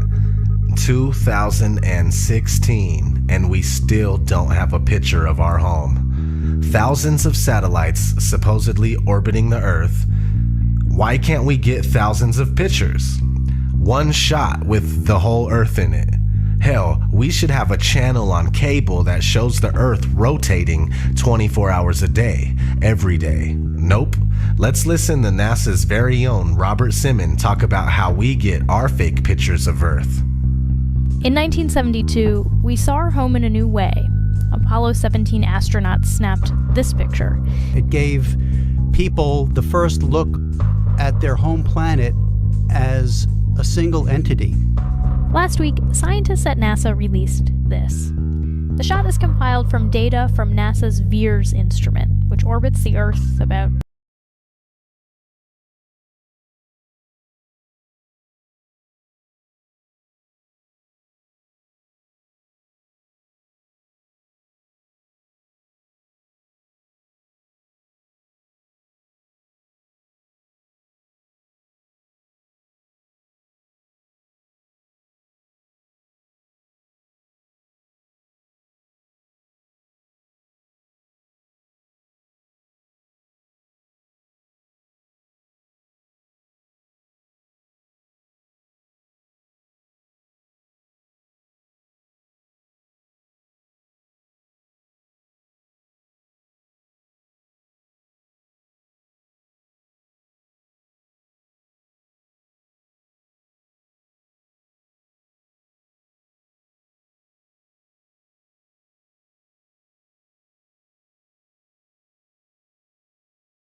It was created by a science fiction author. And then within a decade, NASA claims to have sent a real one up there. And ever since then, that's where we get all our communications from. So if satellites were real, we would constantly hear stories of them being hit by meteors or comets, and that doesn't happen. No one's ever lost their direct TV feed during the Perseids meteor shower because one of the meteors knocked out one of the satellites. It doesn't happen, it's never happened, and it won't happen. And that to me tells me there is no satellites. You would constantly be worried about them, and you would constantly hear about them having something happen, and it's so rare that you hear that.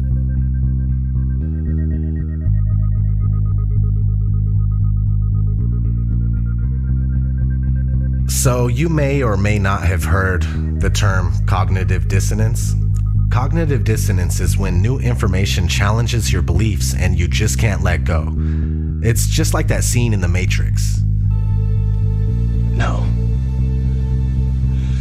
I don't believe it. It's not possible. Stop. Let me out. Let me out. I want out. We have a rule. We never free a mind once it's reached a certain age.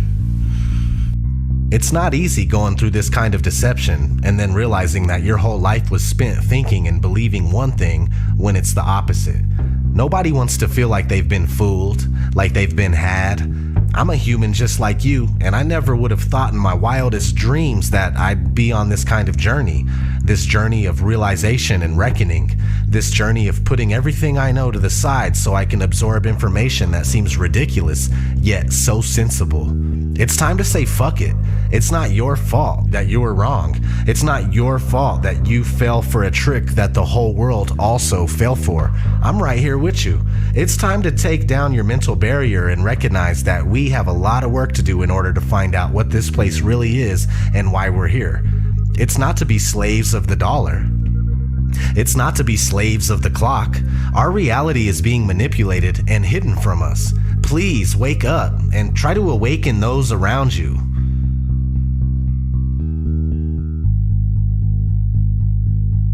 So how did this happen? Okay, let's start in the classroom. The first time anybody enters a school classroom, they are introduced to the globe model of the Earth. This three-dimensional scale model of the Earth that has never been proven was invented in the 1400s. Fast forward to 1927, a big-budget movie company called Universal Pictures came out with its movie intro, and guess what? The spinning ball Earth still hasn't been proven. This is 30 years before NASA was founded. Over the years, Universal kept coming out with similar logo intros, and to this day, we see the spinning ball Earth before many of the movies that we watch. Besides, there are countless movies about outer space that use the same model. We have been indoctrinated, and it's as simple as that. For the spherical Earth to remain unproven after this long is a wake-up call to everybody that lives here. We need to shed this programming right here, right now, and find out what the fuck is going on. No more embracing this sick illusion that was created by psychopaths. I'm going to keep searching for answers and trying to make something happen. All I want to know is, who's coming with me?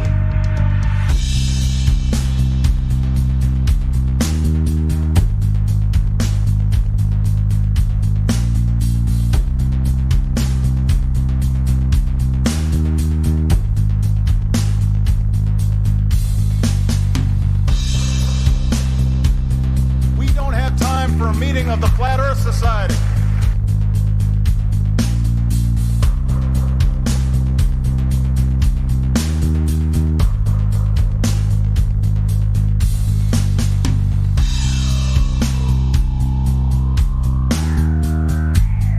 I'd like to be an explorer, like the Great Magellan. Oh, you're too late. There's really nothing left to explore.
your surgery, I asked if you had packed your cell phone, and you said, which one?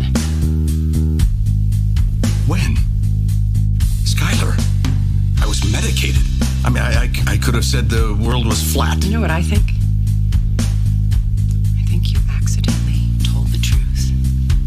The world was flat. You know what I think? You accidentally told the truth. The world was flat. You know what I think? You accidentally told the truth.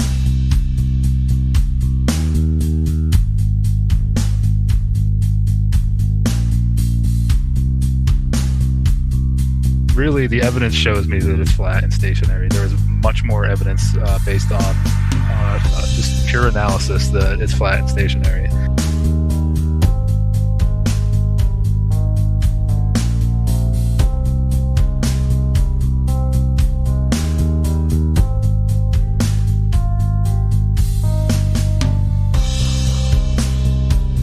So it's not actually a sphere. It's oblate. And officially it's an oblate spheroid.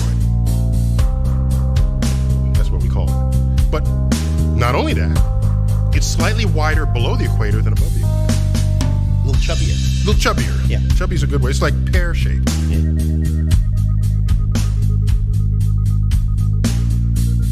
Really, we're in big trouble as far as lack of critical thinking and lack of free thinking. We really are in big trouble. We need to step it up as far as the awakening goes. You really need to put your thinking cap on, and you really need to start to look at these things and look at them with a critical eye and with a critical mind.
That's what we're talking about. Nobody's saying the horizon isn't real. We're saying that interpretation of the horizon, we need a demonstration to back that. Right, so if you don't have that, don't have the physical demonstration out of geometric horizon, or you just told me you don't have a convex body of water to show us, and that's the thing that you're invoking with sunsets, right? Pretty illogical, man. I don't know what to tell you. There's lots of evidence for convex bodies of water, including sunsets, including pictures from space, including eyewitness testimony, including the way that navigation works. I mean, there's dozens of proofs, but you don't buy any of them. So It's weird how all the evidence is never an actual demonstration of just a convex body of water. It's good enough for most people. I don't know. Good enough for most people. You don't have a single demonstration of the thing that you're claiming to prove, but it's good enough. You mean by not a single one, you mean the 6 that I listed? No, those weren't demonstrations of the convex body of water, because when I asked you for that, you're like, no, I've never seen that. Right? You just invoke it, right? You just induce it out of all these other things, right? Yeah. So you just infer it out of all these other things that don't necessarily tell you that it's there, and you never actually directly see it. So how do you know it's there? I never directly. Or how do you know it's not just a ghost you're inferring out of thin air? Yeah, I never directly see Wi-Fi, but I can infer it through lots of different proofs. Right, but you have physical tangible demonstration. I don't have to directly see something. I can use other proofs and other observations. Yeah, but that's practical use now. Okay? So there's practical demonstration of that, right? Right. Like this conversation itself. So practically, go to the sunset and watch it. Okay. I'm going to go to the sunset and watch it. If it sets over a curve, we're going to have a geometric horizon. Is that there? Yes, it is. Okay, because you say so, or because it's measured? Because something is blocking the sun. I don't know where it is. That's the apparent horizon. Something's blocking the sun. It might move up and down a little bit, but the geometric horizon is blocking it. The apparent horizon shifts a little bit due to the atmosphere. Oh, okay, apparent horizon. Okay, apparent horizon. So how do you know this isn't all just apparent phenomena then? The apparent horizon is based on the physical horizon. That's weird. The physical horizon being the real one, the real tangible one that you don't see, and then the apparent horizon being some sort of distortion of this real one that you don't see. Yeah, just like looking through glasses. When you see a building through your glasses, the real building is causing the light to come to you, but you see it in a slightly different place due to your corrective lenses you're wearing. Okay, but in that case, you know that there's a building there, right? When you're seeing a distorted apparent image of a building, you know that that's what it is because you have confirmation of the building in the first place. In this case, what you're saying is distorted. You don't have any confirmation in the first place, or do you? There's a geometric building and an apparent building, and then the same thing with the horizon. No. See, a false equivalency again, because the building is demonstrated in the first instance. The geometric horizon isn't. Yeah, but just claiming false equivalency doesn't prove that. No, I didn't just claim false equivalency. I described the false equivalency incorrectly. No, not incorrectly, because we have validation of the building's existence in your example, right? We don't have validation of the existence of the geometric horizon, the thing that you say is being shifted and distorted in that scenario. We don't have that. I do. Or do we? You don't. Okay, where is it? Now you're going to point at sunsets again and just imagine that it has to be due to the geometric horizon. You didn't see that you said was shifted and distorted. Dude, people have understood that sunsets prove the Earth is round for hundreds of years. Did they understand that, or did they just think it for no real reason like you do? The main reason why people throughout history have believed that the Earth is round. And yeah, I'm but sorry that you don't, you can't catch up with the rest of humanity and understand something simple. Oh no, it's not that. I'm ahead of those guys. It's not that I'm not caught up to them. I was already where they were at. You're behind the curve. Most of my life. I'm ahead of it. I got ahead of the curve, right? I was stuck where you guys were at for most of my life, right? But I managed to supersede the curve. That's not how I would characterize it. Yeah, I know you wouldn't because you're still stuck behind it or on it, I guess. Yeah. But I apologize. You don't need me telling you guys that you're not understanding things correctly because the rest of the world does. So I don't need to repeat that. Well, the rest of the world doesn't. If this is their understanding, Matthew, if it's the same understanding that you gave us here, then they don't. They don't actually have any. They just have a blind belief, right? No. I'm sorry. I meant the rest of the world, like your friends and your family and all the people that you know in real life are already telling you all that type of stuff. So you don't need me to say it. Right. Exactly. Everybody has this religion. It's the one that we're brought up. I must be getting tired if I'm getting cranky, so I should probably go to bed before. No worries. But it was nice chatting, as always.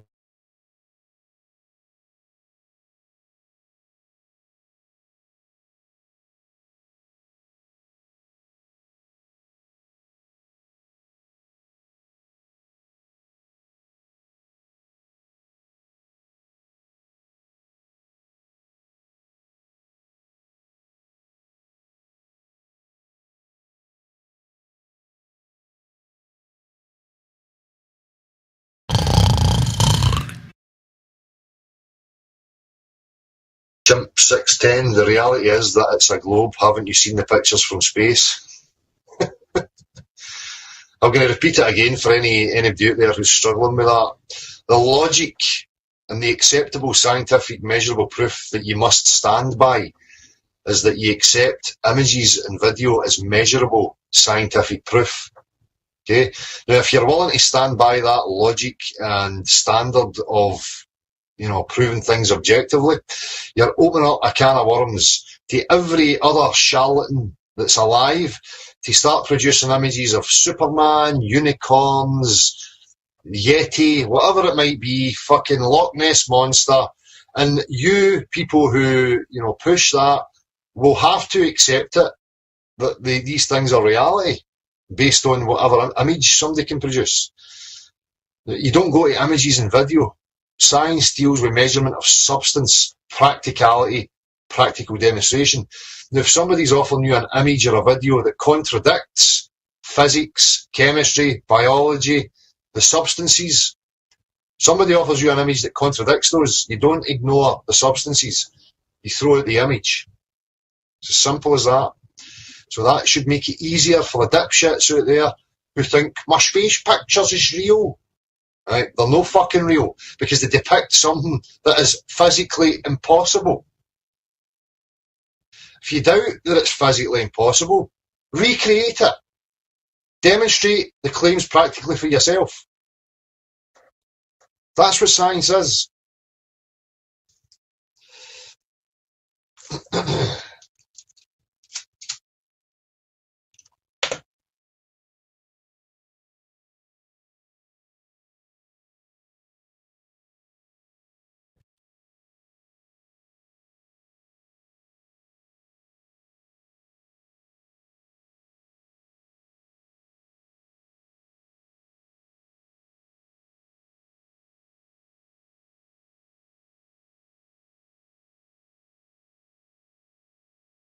I draw this and I draw that and I draw this and I draw that and I see where the end point is.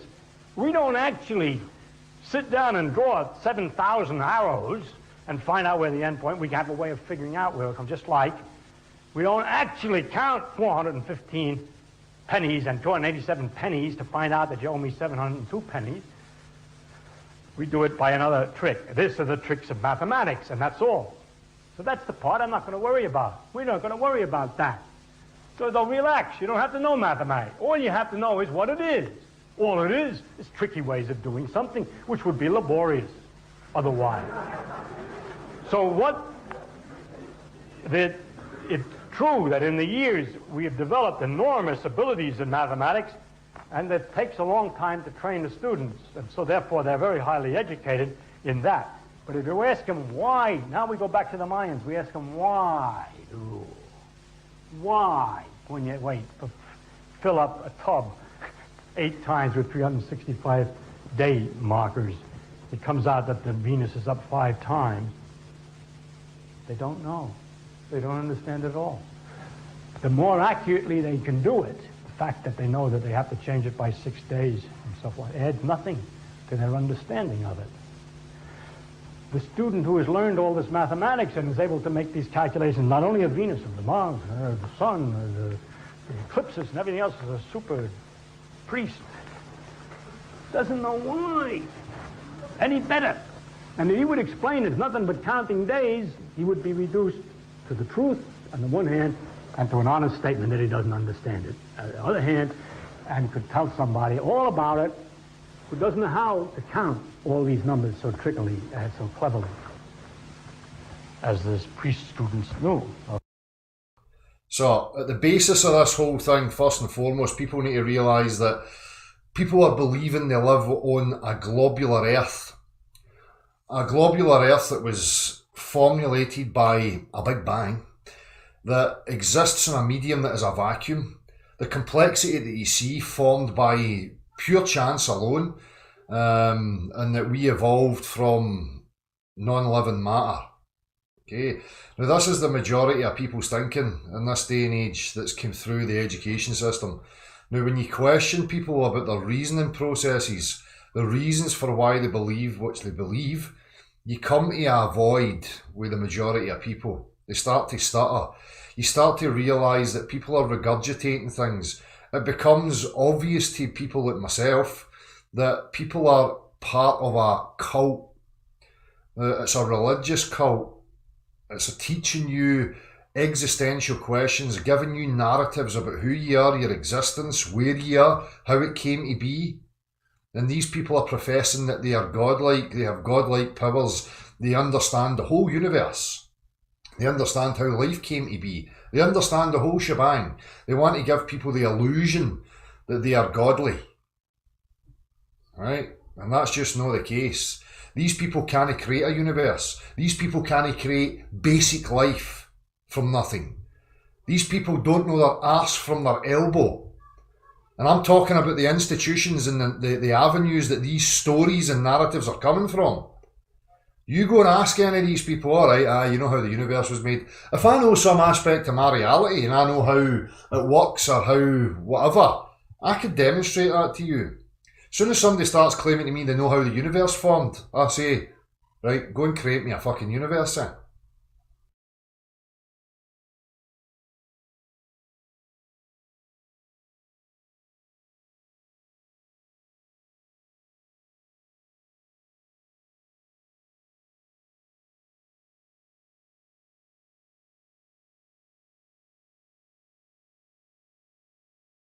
Throwing astrophysicists under the bus featuring Camille. Gotcha, bitch! Who are these guys that you're appealing to? Who are they? What guys know this? What champion knows this information and is not telling the rest of the world? Who are they, bro? They are telling the rest of the world. It's astrophysicists. Okay, so astrophysicists, would you say they would know if the Earth is a globe or not? Those guys. Mm-hmm. Yeah. Okay. All right. I'm going to prove you incorrect because we have an astrophysicist who is currently a part of this server, who comes in here and doesn't know the Earth is a globe, bro. He doesn't know. So the authority guy, whom you say should know, doesn't know. Well, that's weird. because obviously they should be able to break it down when they come in here and tell us, okay, check it out, guys. You got it all misconception about this. I'm going to tell you how it is. They come in here and I told them, how can we directly measure the surface of the earth to be curving? Eratosthenes was his example. And right back to what, if you've never heard of that, but in here, it's the same, just measuring shadows, the length of shadows. And I told him, bro, we're looking at the surface of the earth curving drop over distance. Has anybody measured drop over distance? If you're standing on a geometric shape, I even painstakingly went through it with him, just like I'm telling you now. And he didn't have an answer to that. I don't know. It's, fine. He's an astrophysicist. He should know because Earth is what he should be knowing, educating people, and he doesn't have that information. So what other guy should we look to? Because that's the one people you think should know. They don't know. So now who we got? We're out of luck. We don't have anybody. So now it just sounds like it's just a made up thing because not even those guys who supposedly are to know that information, they don't know. And that's what I'm telling you, Camille. It's like, that's a cool story for you to think in your head and kind of, well, that's fine. I'm not a scientist, neither are you, but they know. Who are they? Astrophysicist? Okay, we have them in here, and it's proven that he doesn't know. What else we got? You know what I mean? Yeah, Camille, these experts you'll defer to, they just defer to other experts. Yeah, same shit. Kick the can down the road. It's weird. A few moments later. We got to play that clip for him, Wolfgang, so he can hear it for himself, that the astrophysicist didn't have an answer. He's got to hear it from his mouth so he can be like, oh, okay, I just heard. Well, I don't really care about one astrophysicist. What you mean, bro? You just appealed to him. There's an entirety. I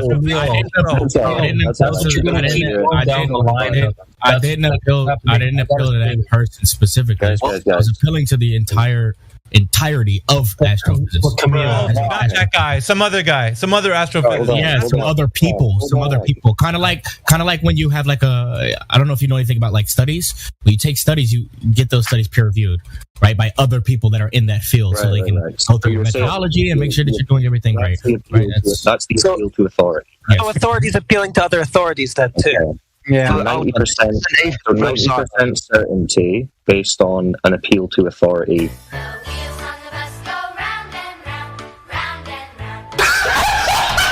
Ladies and gentlemen, we got him. That's messed up that you would, even as an astrophysicist, the guy who supposedly you were appealing to right now that we said was in this chat. His name is ITR. He's an astrophysicist. He's been there for 5 or 6 years, bro. So he should already know that. But you said, no, not him. I don't want to hear him. Let me hear another one. And you want to hear one that's going to be like, no, Camille's correct. The Earth is a globe. That's the one you want to hear. That somebody confirms your bias. But I'm kind of upset, man, because I'm like, dude, how is that? You just threw this guy under the bus. You don't even know anything about what he's on about. You have to hear him. And when he then says he doesn't know, you have to listen like, okay, well, this guy who's an astrophysicist who should know what he's talking about doesn't. So how is it you just say this guy is not the one you're talking about? It's not. I don't want to hear his clip of what he's saying. Because it's something that he should know that he doesn't, which means he's incompetent.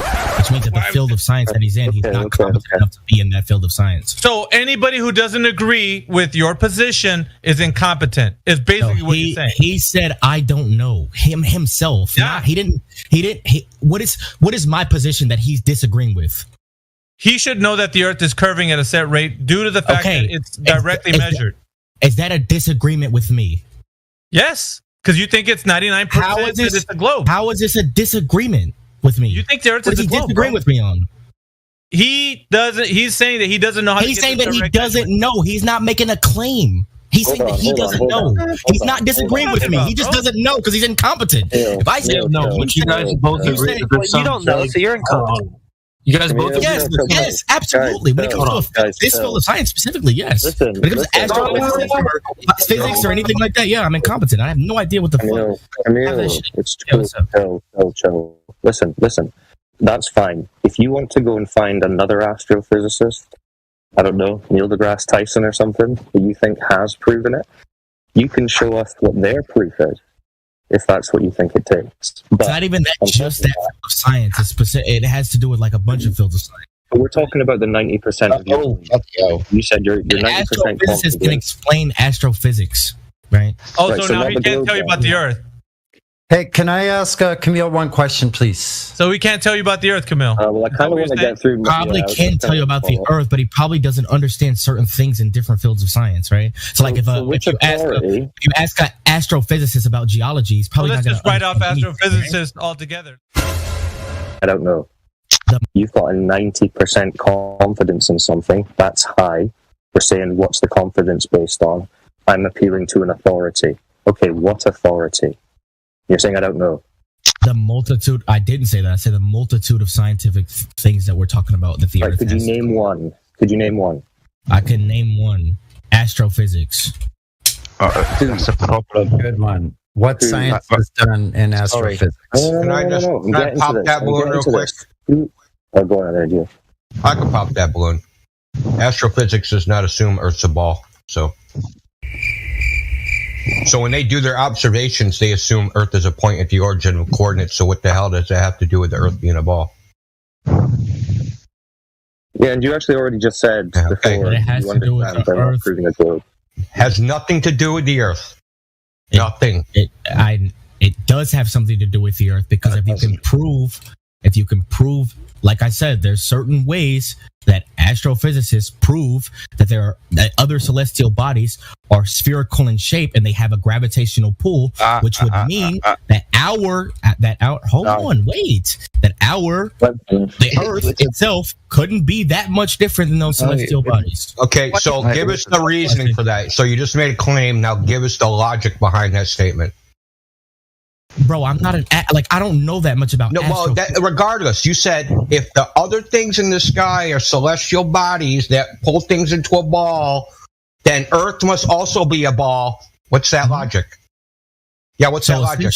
So essentially, if we see that there are other if we see like there's planets or whatever the fuck outside, and they have their own moons that just like the Earth, which is observable. You can see those things. They have their own moons. We see why are those moons specifically orbiting that planet?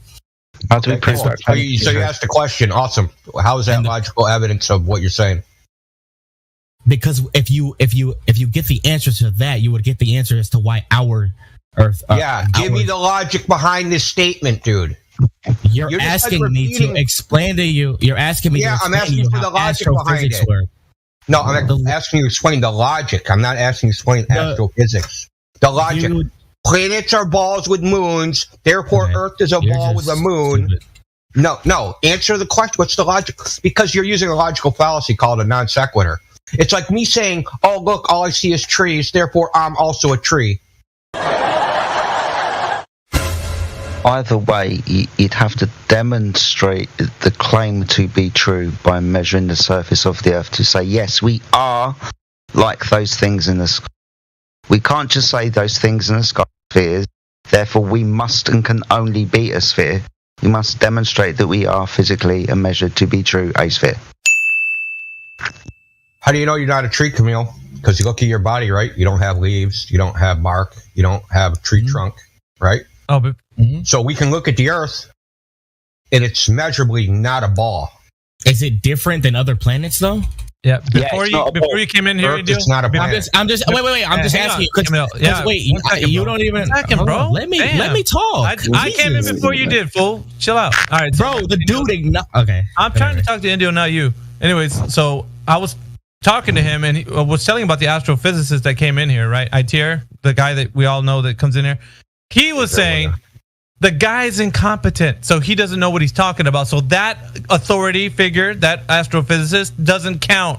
Kick him out. We don't need him. Let's go look for another astrophysicist, basically, that you can appeal to. And that's what he wants to do. So an astrophysicist, just not the one that came in here, because he doesn't know anything, according to Camille. According to himself. Wait, stop. Mayhem. What did he say to you when you asked him how gravity works? What did he say? He didn't. But we went on to the. What did he say? You literally just told me what he said. You told me what he said. Well, we're you said that he did not know. You said he did not know. Therefore, by his own admission, he's a fucking idiot. He's an incompetent retard. Yes, but you're appealing to. So that means. So hold on. So Camille, does that mean you know? No, I don't. So then, how are you evaluating his ignorance if you don't know yourself?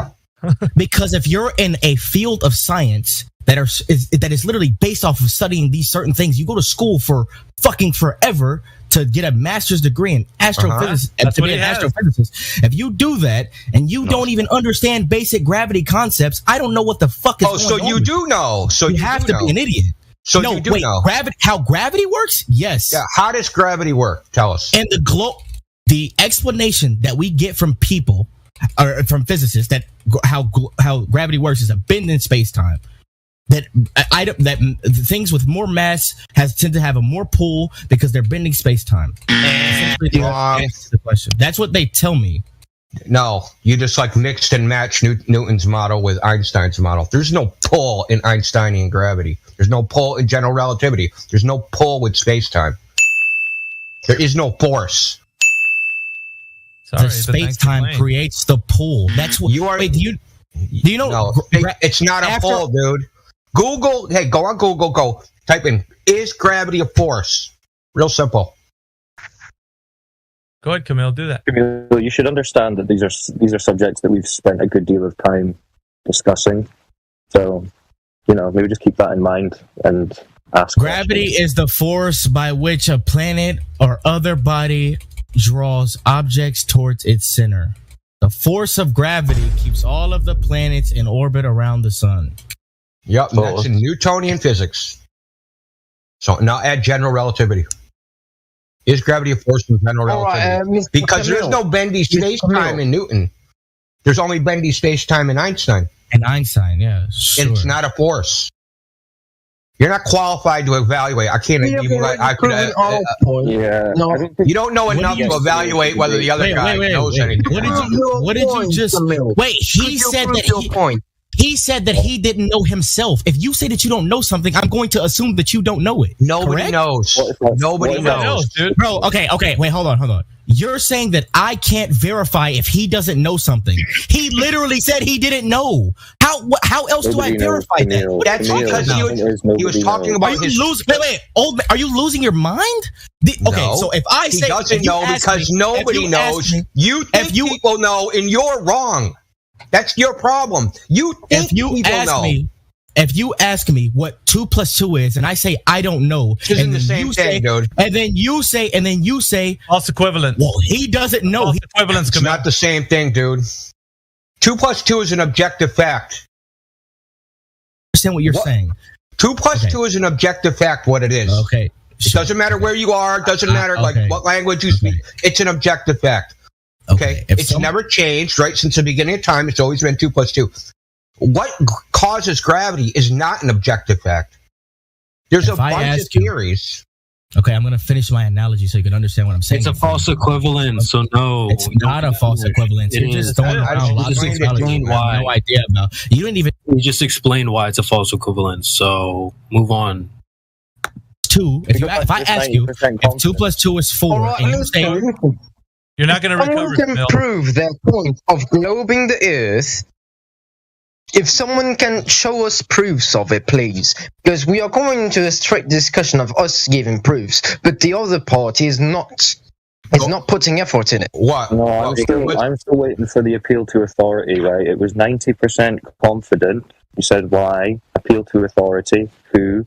Astrophysics. We've kind of explained how that's not to do with the Earth, but if you would like to, you could tell us the name of the astrophysicist that you're appealing to and what he did to prove the globe. Could you do that? Well, you guys be safe, okay? Hope you guys have a wonderful life. Yeah. Stop being so emotional. 1 sec, man, before you go. Are you still there, Camille? He's gone. Gotcha, bitch. On a scale of 0 to 100, how sure are you that you live on a ball? I'm like... I'd say like 99% sure. Damn, 99%. I'm like 90% sure.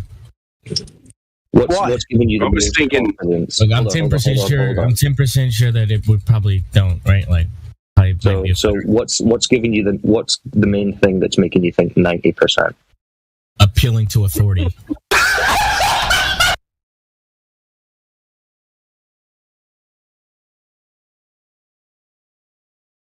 What a guy.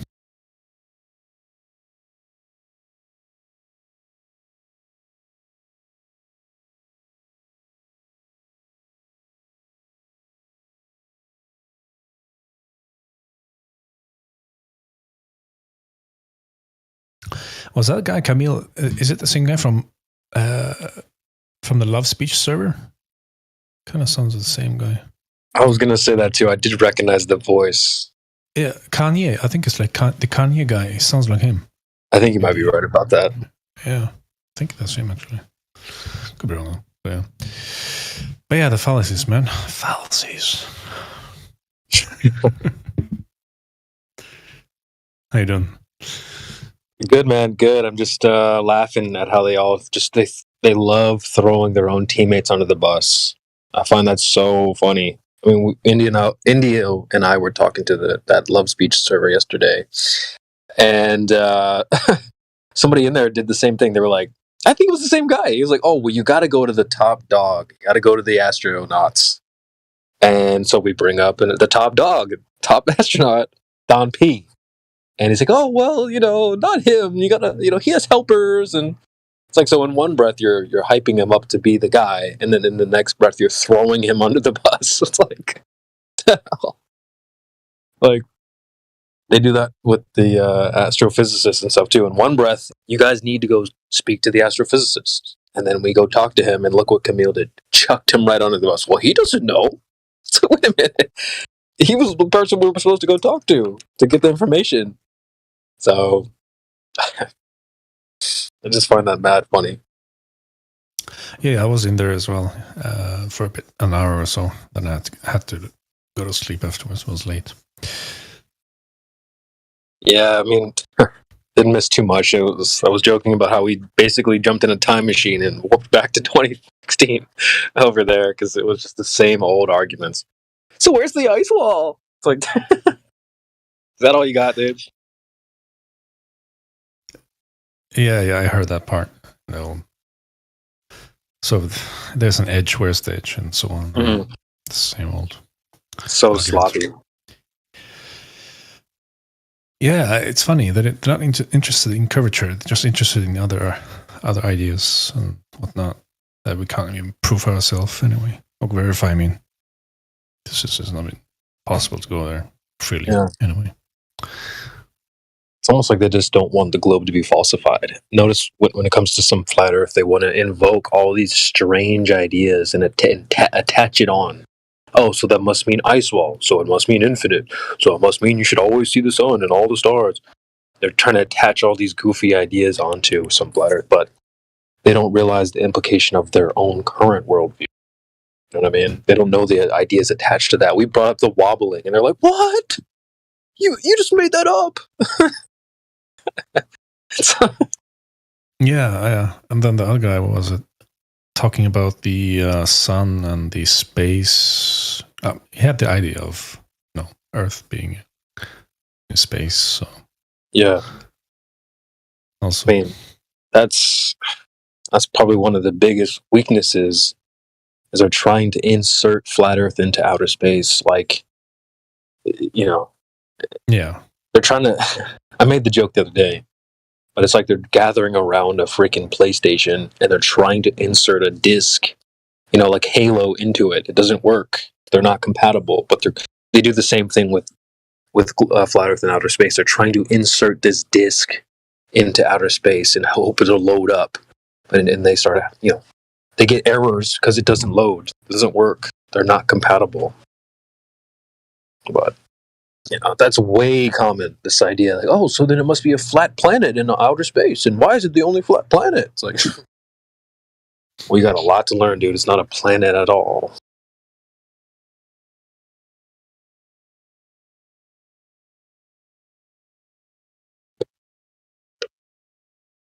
Good time, man. Good times.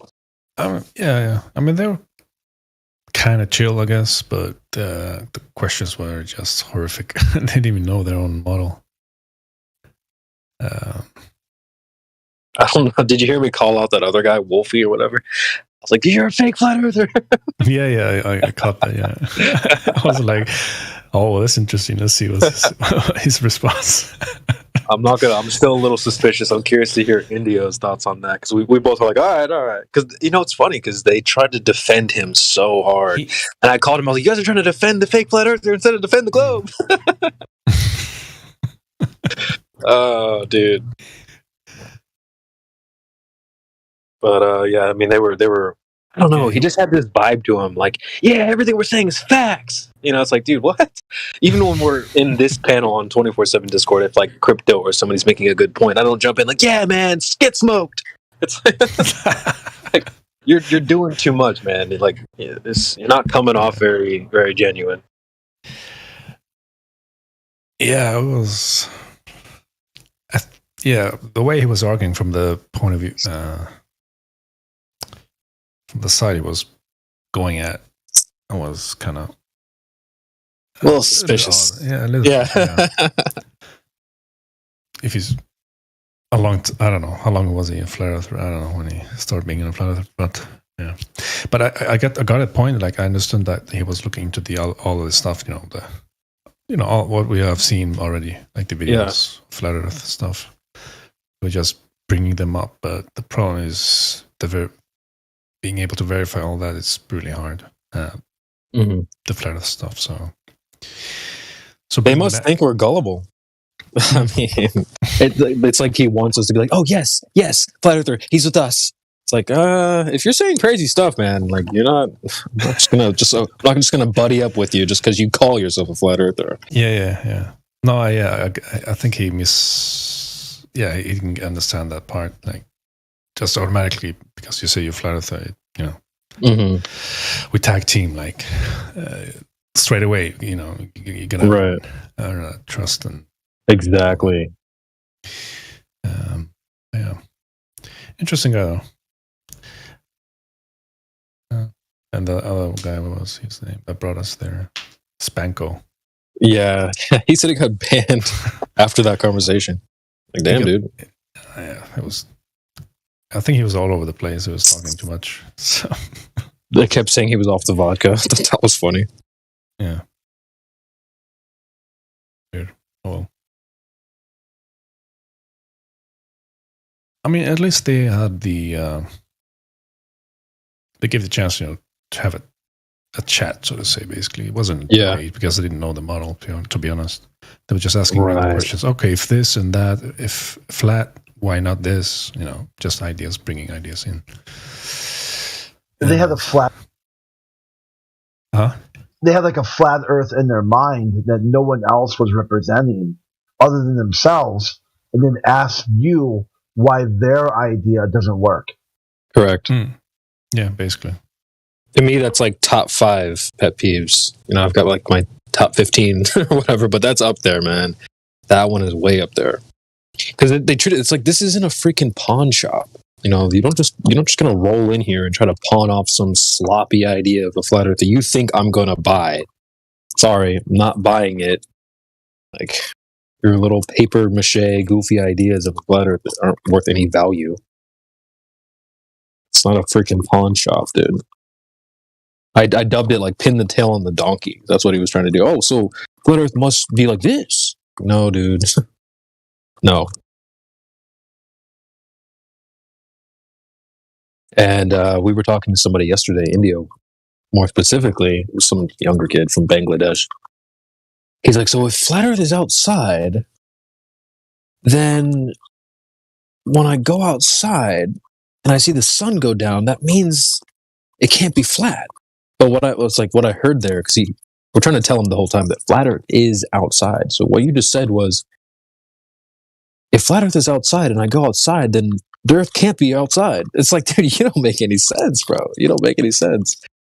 Outside is not, they're just trying to bring their sloppy ideas. And they don't work. If I could wave a magic wand and have them all understand one thing, it would probably just be that when we're talking about flat Earth, it's just the Earth outside, nothing else. We're not putting our heads together and trying to concoct some goofy idea. We're just dealing with the Earth outside as it presents itself. I'm not sure what's so difficult about that. So infinite ice wall? Like, where'd you even get that idea from, dude? Oh, well, I heard some other flat earthers say it. Or you just believe random people on the internet. You know, maybe stop believing just randos on the internet saying whatever. That's why I called Burrow out for being a fake flat earther. They're like, oh no, I've heard other flat earthers say this. Like, yeah, but you don't know who a flat earther is. You guys don't have any discernment to tell who's who. So any random person can just call out, I'm a flat earther, say some crazy stuff, and then you'll buy it. So you gotta have discernment and not be so gullible. You know, I'm sure you guys know after you've been around the block enough times, you can kind of smell, you know, who's who. You can kind of detect a troll in the first breath sometimes. It's almost scary how quickly you can identify someone on the internet.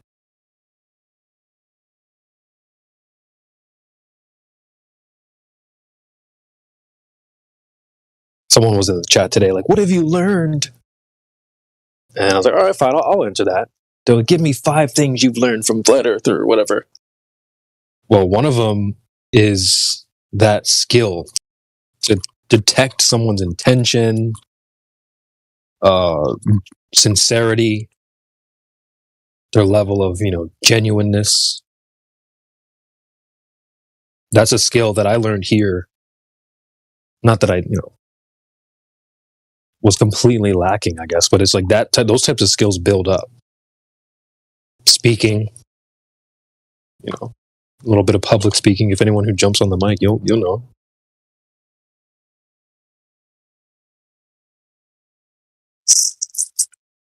I learned what science is, what science isn't. I learned more about the globe than I thought I did before. So, yeah, you learn plenty. Just... Yeah, before Flat Earth, I definitely knew shit about the globe, to be honest. Same. To be honest, I wasn't sure what was the arguments even like. How do you even argue for it or not? If you're on that side, like just the general questions. Oh, but how does that work up there? Mostly about the sky talks all the time. That's pretty much it. They never talked about the surface, but when I saw you guys talking about it, like initially when I was new coming in, hearing it for the first time, I was like, surface of the Earth. I'm like, interesting. How come nobody talks about that? Mm-hmm. That was kind of interesting. Yeah, man. They don't load you up with evidence. They load you up with claims. Everyone knows the bedtime story very well. That's another pet peeve that I have, is just feeling the need. Like they feel like they have to just repeat the story. It's like, no, dude. Don't repeat the story. I don't want to hear it again for the millionth time. I want you to bring the evidence. That's their problem. They didn't get loaded up with the evidence. They got loaded up with the claims. Dude, okay. Let us know when you have the actual evidence for those claims. Well, let me just say the claim one more time. Like, no, dude. No, thank you.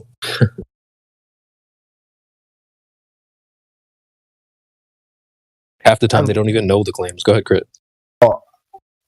I was going to say earlier when you were talking about what you learned, just to be a better listener and really hear someone out and try to figure out what they're actually talking about, not what they're saying. Because I was really kind of just a surface level and just kind of took everything as it came.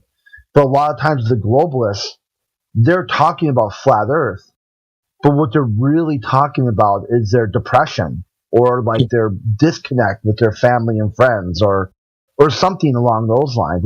There's always some underlying issue they're trying to talk about other than the Earth. Damn. Yeah, that's good too. That's good too. I mean, that's classic advice. Like, don't watch what they say. Don't listen to what they say. Watch how they move. Because people will give sweet sounding answers, nice politically correct PC answers. They don't even stand by what they're saying. So you have to listen closely. Yeah, I agree with that, Crit. You learn to detect somebody's bullshit pretty quickly. Yeah. This happens on Fresh and Fit all the time. Like, oh, here's my sweet sounding answer. But deep down, like, you don't really think that. So Globers do this too, man. I'm just a fisherman. Nah, you don't really think that, dude.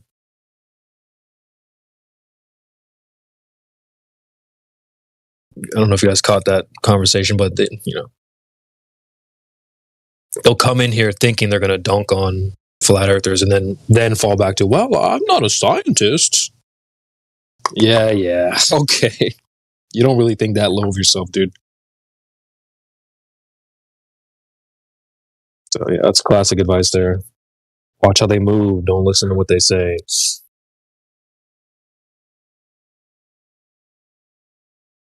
Look at this image Shanks posted in the server from yesterday. What a moron. Wake up. Tennis balls are flat. That's man stupid. Purest troll. You could tell. You're just throwing things out there like nothing. You can understand arguments. What's funny is level is supposed to be curved now. So it's like he doesn't even. This is terrible. Yeah. Yeah, man. The 2023 edition Globers are embarrassment to the 2017, the original Globe Earthers, man. They're like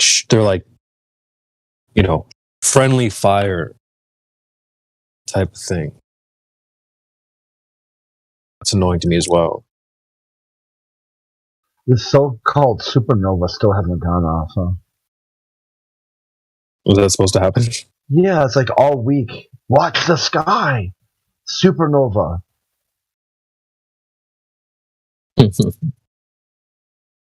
We had clear skies last night. Maybe I'll check it out. Trying to look for each day. I just been that screen news story of the day. I just kept kicking it off, and now I'm like, now it says you may not see it at all. Classic. Yeah, what happened to all those Glober predictions? Yeah, is the whole idea that they would be up in the sky for a long time because of I don't know. I'm not really sure what the whole shtick on supernovas are supposed to be, but if I remember right, it was supposed to be you'd see an explosion and you'd see it up there for months. There'd be this spot in the sky.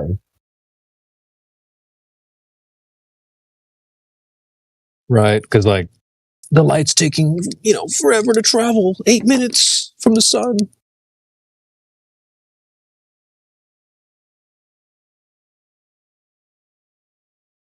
I don't know. I'm convinced that they can just say whatever the hell they want at this point. People are going to eat it up. And then defend it blindly, too. And that answers a whole other question. What does it matter? What do they gain? Well, they gained you. You're blindly defending something that you don't even know, dude. People you don't know, claims you don't know. You're blindly defending this thing. So, what do they gain? They got you.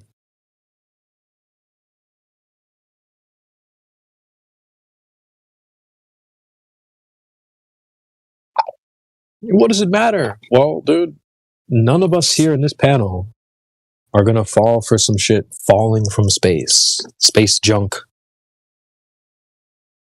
There's a skit I've been presenting about a space junk helmet. People were convinced to cover their mouth. Oh, something might come crashing into your system. Better protect yourself. Here's a covering for your face. Well, if that idea, people were super down for that idea, why would they not be down for the same thing, but just on the top of their head? Something's going to come crashing. Space junk.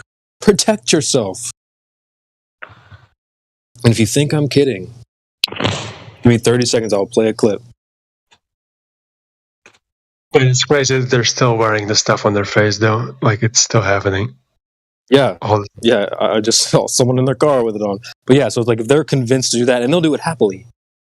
I guarantee you, if people were told, hey, look, stuff's going to be falling from the sky, you need to protect yourself, put on your space junk helmet. Yeah, no flat earther would ever fall for that. So why does it matter? Because none of us are going to fall for that type of stuff, but you will. If you're out there, you believe in outer space and stuff, you'll fall for that. You'll be that goofball walking around with a space junk helmet on. They say an asteroid wiped out the dinosaurs. I don't know about that, but I do know if space debris hit my car, it'll be all right. Comprehensive car insurance can cover things that fall from the sky. Hail, trees, golf balls, even meteorites. Bruh. So, I mean, dude, we're not going to pay for space insurance. We're not paying for any of that because we know it's all bogus. So why does it matter? Because, you know, we're not going to be gullible enough to pay for space coverage and friggin' wear a space junk helmet. Oh shit, look at this one. NASA's spending spree could jeopardize return to the moon, new report says. Dun, dun. The frustrating part about all that, though, is especially with the stuff on people's faces, is even though we didn't fall for it, it was still hard for us to maneuver and go where we wanted to because the ones that did fall for it were trying to police us. And that was really frustrating for me. And even though I would carry the paperwork around with me and point to them that what they're doing is wrong and that the mandates left there was exemptions in there for some people and they wouldn't listen. They wouldn't even read the paper. Yeah. Well, that goes back to the whole, what do they gain? They gained a bunch of blindly, like zombies who will just blindly defend something without knowing anything. So yeah, that's very valuable to any entity. A lot of ways, though, it was good too because it kept me out of places and I saved a lot of money because I didn't go to certain places. I wasn't shopping as much. One of the biggest things is that we will never take a weapon in our hands and go to like a place like Afghanistan and shoot at other people because we realize what that's all about. So that's one of the big things. Yeah, that's good too. That's tragic, and that's why it's. I wish when friends or family of mine were going to make that decision to sign up for the military, I wish I would have known ahead of time so I could have just a little chat with them to make sure they understood what they were signing up for and who they were actually serving. Yeah. Because I think if a lot of people understood that and knew it, they wouldn't. Yeah. I don't like the whole thank you for your service thing either because you're not doing anything for me. You're not preserving any of my rights or protecting me at all. It's a good topic. But I know that's a touchy subject for a lot of people that they don't like to bring up. How dare you? Because so many of our friends and family are in the military. I mean, I have family that's in the military, but I'm not gonna, kiss their ass because some obligation out of some false patriotism. How about this? Thank you for your attempt at service.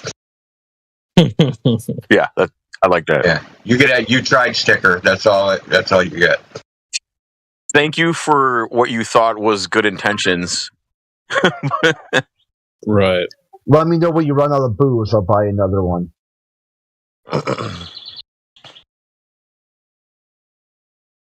Yeah.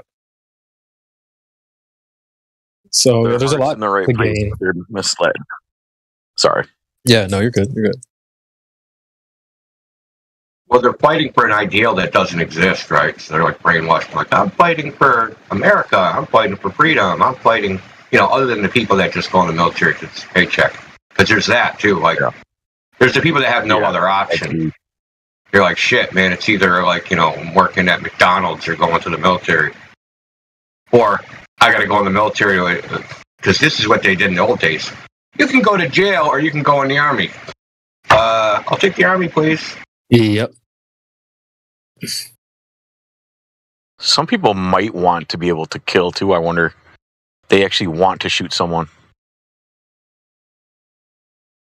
Yeah, it's like you get a lot of these, like some reason anti-flat earthers. A lot of them are claimed to be Navy veterans. Like I just name a couple off the top of my head. I'm like, well, didn't you take an oath to protect the Constitution? And sometimes they won't even know that. I'm like, well, obviously you weren't in the military. When you take the oath of enlistment, you say it right there, I support and defend the Constitution against all enemies, foreign and domestic. What's the first freedom? Freedom of speech. Can't you simply get over your hang-up with flat earth and just call it free speech and then move on with your life? Bunch of fakers, like stolen valor. My grandfather always looked down his nose on his comrades that when he came back from his service in World War II, he refused to accept his benefits, and he would never be caught wearing one of those hats that shows his division and whatever, his branch. He hated those guys.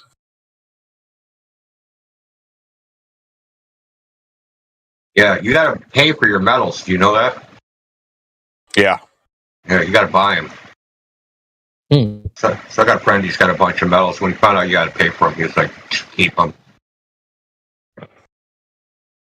Because at that point, right, if they're like, you get a medal, and then you're like, well, give it to me, and they're like, no, you gotta buy it. You're like, okay, I'm gonna buy it, and then I'm gonna pin it to my chest and tell everybody what a hero I am. Yo, bro, like, no, just no. Cringe. Yeah, exactly. He used to say all the time to me that he could never forgive the Japanese for the way they treated prisoners of war. He could never get over that. Yeah, well, it's war. There's savagery on both sides. Well, he said the Germans were pretty cordial. I mean, they weren't as torturous like the Japanese were. They didn't. Yeah, but they have a different culture, dude. I mean, they used to like kill, dude. But in their culture, even like to their own people, they're torturous. It's not like, oh, you guys are some white people, we're going to torture you. They do that to their own people. Yeah, they do it now. Really hated. He really came back and had a real dislike for the Europeans too, because he said they treated them awfully over there. That the other branches over there did not like the Americans at all, and looked down their nose on them. And he thought, you assholes, we're over here dying to help you out, and you don't even appreciate it. That's what pisses me off about the reparations shit, dude. Right? If you think you're a slave or some ancestor was a slave and you need reparations for their slavery, what about all the people that died in the war to free you? What do they get? Like, white people are bad. Oh, the white people that died to get you out of slavery, those white people? Like, which white people are you talking about are bad? That must have been white oppression. My family came here after that. They didn't arrive, until after all that was over. They didn't. And all my relatives are from the north. Never owned slaves, and they weren't even here, until after the Civil War. So here's a fun fact. How am I going to be taxed for that? Here's a fun fact. A random black guy and a random white person are more closely related than two random white people. Genetically. Yeah. So it's the whole idea is just stupid, man. Reparations. Yeah, let's just give listen, how about everybody give reparations based upon their lineage to anybody that got hurt, and we all shuffle the money around until everybody's even, and it's like you're going to give away $1, and in 20 minutes you're going to get the $1 back, and that's going to be it. Like, Yeah. Everybody has a grievance, right? Everybody can complain, oh, you oppressed me. Dude, it all evens out. We're all a bunch of dirtbags, like, get over it. And you know what? I don't think it's ever going to happen anyway. I think they're using that as a tool to create more division amongst us. Oh, of course. Dude, California's trying to get reparations. They were never even a slave state. Like, what? Yeah, what the... How is that? But I think that was a tactic, too, just to try to drum up voters on in the black community. They never had any intention of actually doing that.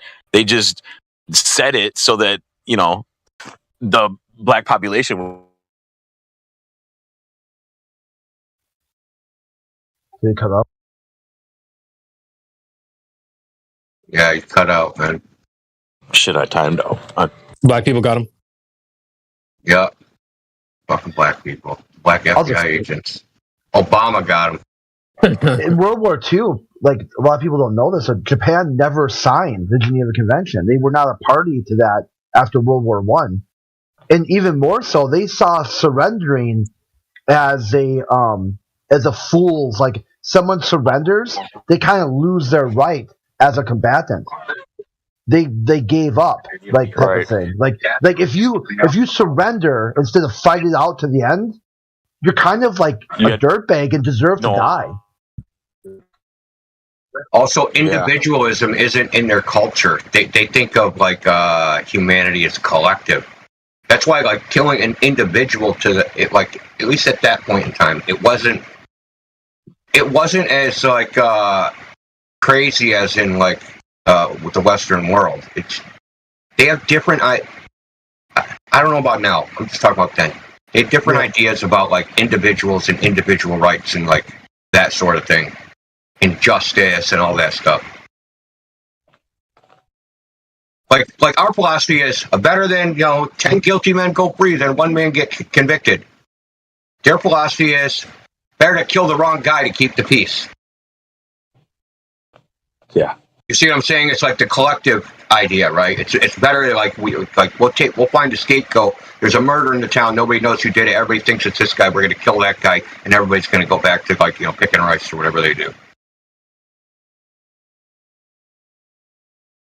That's why it was so easy for them to get, like, trained fighter pilots. Hey, just crash. Don't try to shoot. Don't try to use weaponry. Just crash into the enemy ships. You'll do the most damage that way. And you'll protect your fellow shipmates. Because then that ship will be crippled and will be taking on the fight. You might not sink it or destroy it, but it will stop it. And they're like, yeah, good idea. I like it. Well, they believe in reincarnation, right? So in the West, we think that this is one shot, right? We get 1 quarter on this video game. They think they got infinite quarters.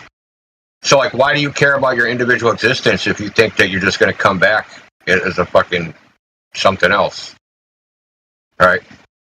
Death is not threatening because they don't think there's a death in that sense. They just think you're going to be reincarnated into something else. There's no finality. So it's not as a birth. So if you kill someone, you're like, yeah, I just, like, hurried up their reincarnation. Where people talk about, it was wrong to use, the atomic weapons or fire bombs or Nagasaki and Hiroshima. I've heard people say, like, historians said that if Japan knew there was only 2 of them, they wouldn't have surrendered. They would have kept fighting. Oh, we got through the worst of it. Let's keep going. No, what they should have did was they should have sent the cable to the Japanese and, like, okay, go to the freaking coast, dude. Be there at, like, 9 in the morning and watch this. Okay? The next one is going to be on the Emperor's fucking palace. Surrender or else. Just drop the bomb in the Pacific, dude. When they see it and that freaking 30-foot wave smashes into the shore, they're going to be like, oh, damn. We don't want none of that.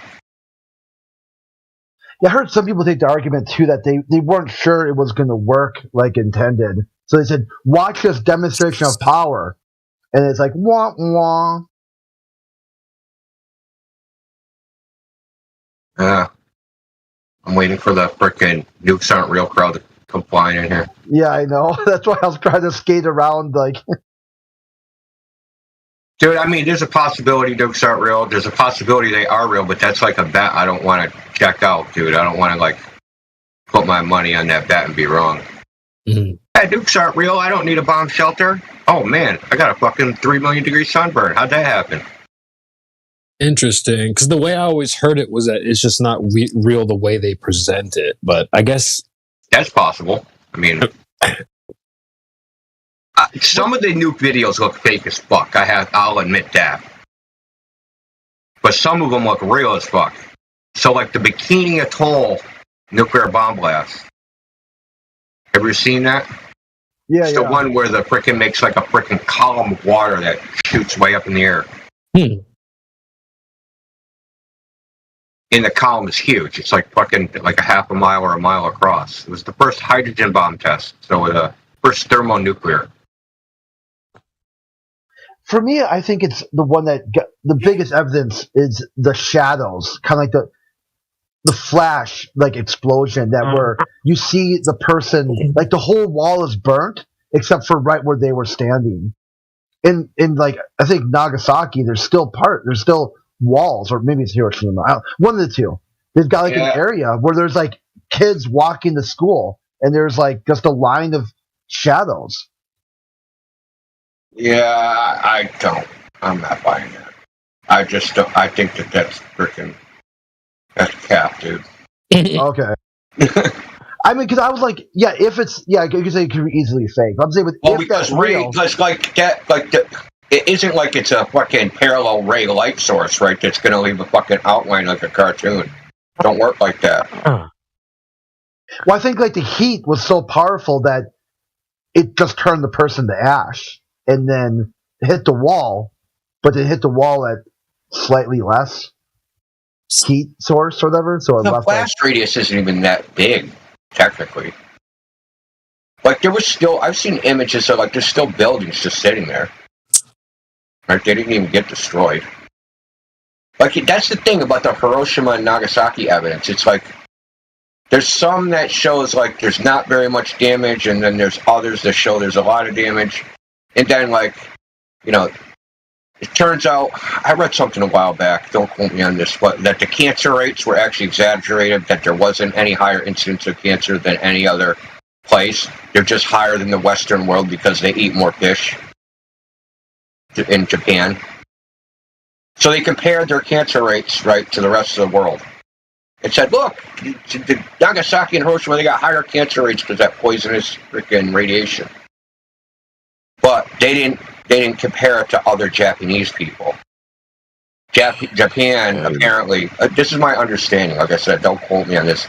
Japan already has a higher incidence of cancer because of, you know, but they don't get like terminal cancers. They get like the annoying cancers, like skin cancer and like, you know, tongue cancer and testicular cancer and bullshit like that. Shit that won't kill you. It's just annoying. Testicular cancer is probably really annoying. That's why I have trouble with even taking a strong stance on a lot of these issues, because all the information that I'm using, I'm getting from them on these subjects. Exactly. And why am I believing any of it? I mean, I know from the start of that war and what happened is a lie. Yeah, the whole Mustache Man is just a crazy lunatic who wanted to kill people. But they always leave off the fact that, well, how many Germans died of starvation before Mustache Man took the banks back from the, 4-letter word, J as an S?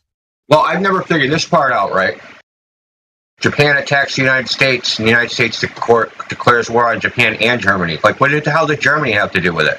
Like, how did they get dragged into it? Yeah, I didn't get that either. But they needed a way to somehow drum up American support because Americans wanted nothing to do with that. Actually, Hitler had a big following in the United States. Yeah, he was Time Magazine Man of the Year, man. So, yeah, I don't get that either, how Japan got into it. And I almost think that it was some sort of agreement between the United States and Japan to I don't know.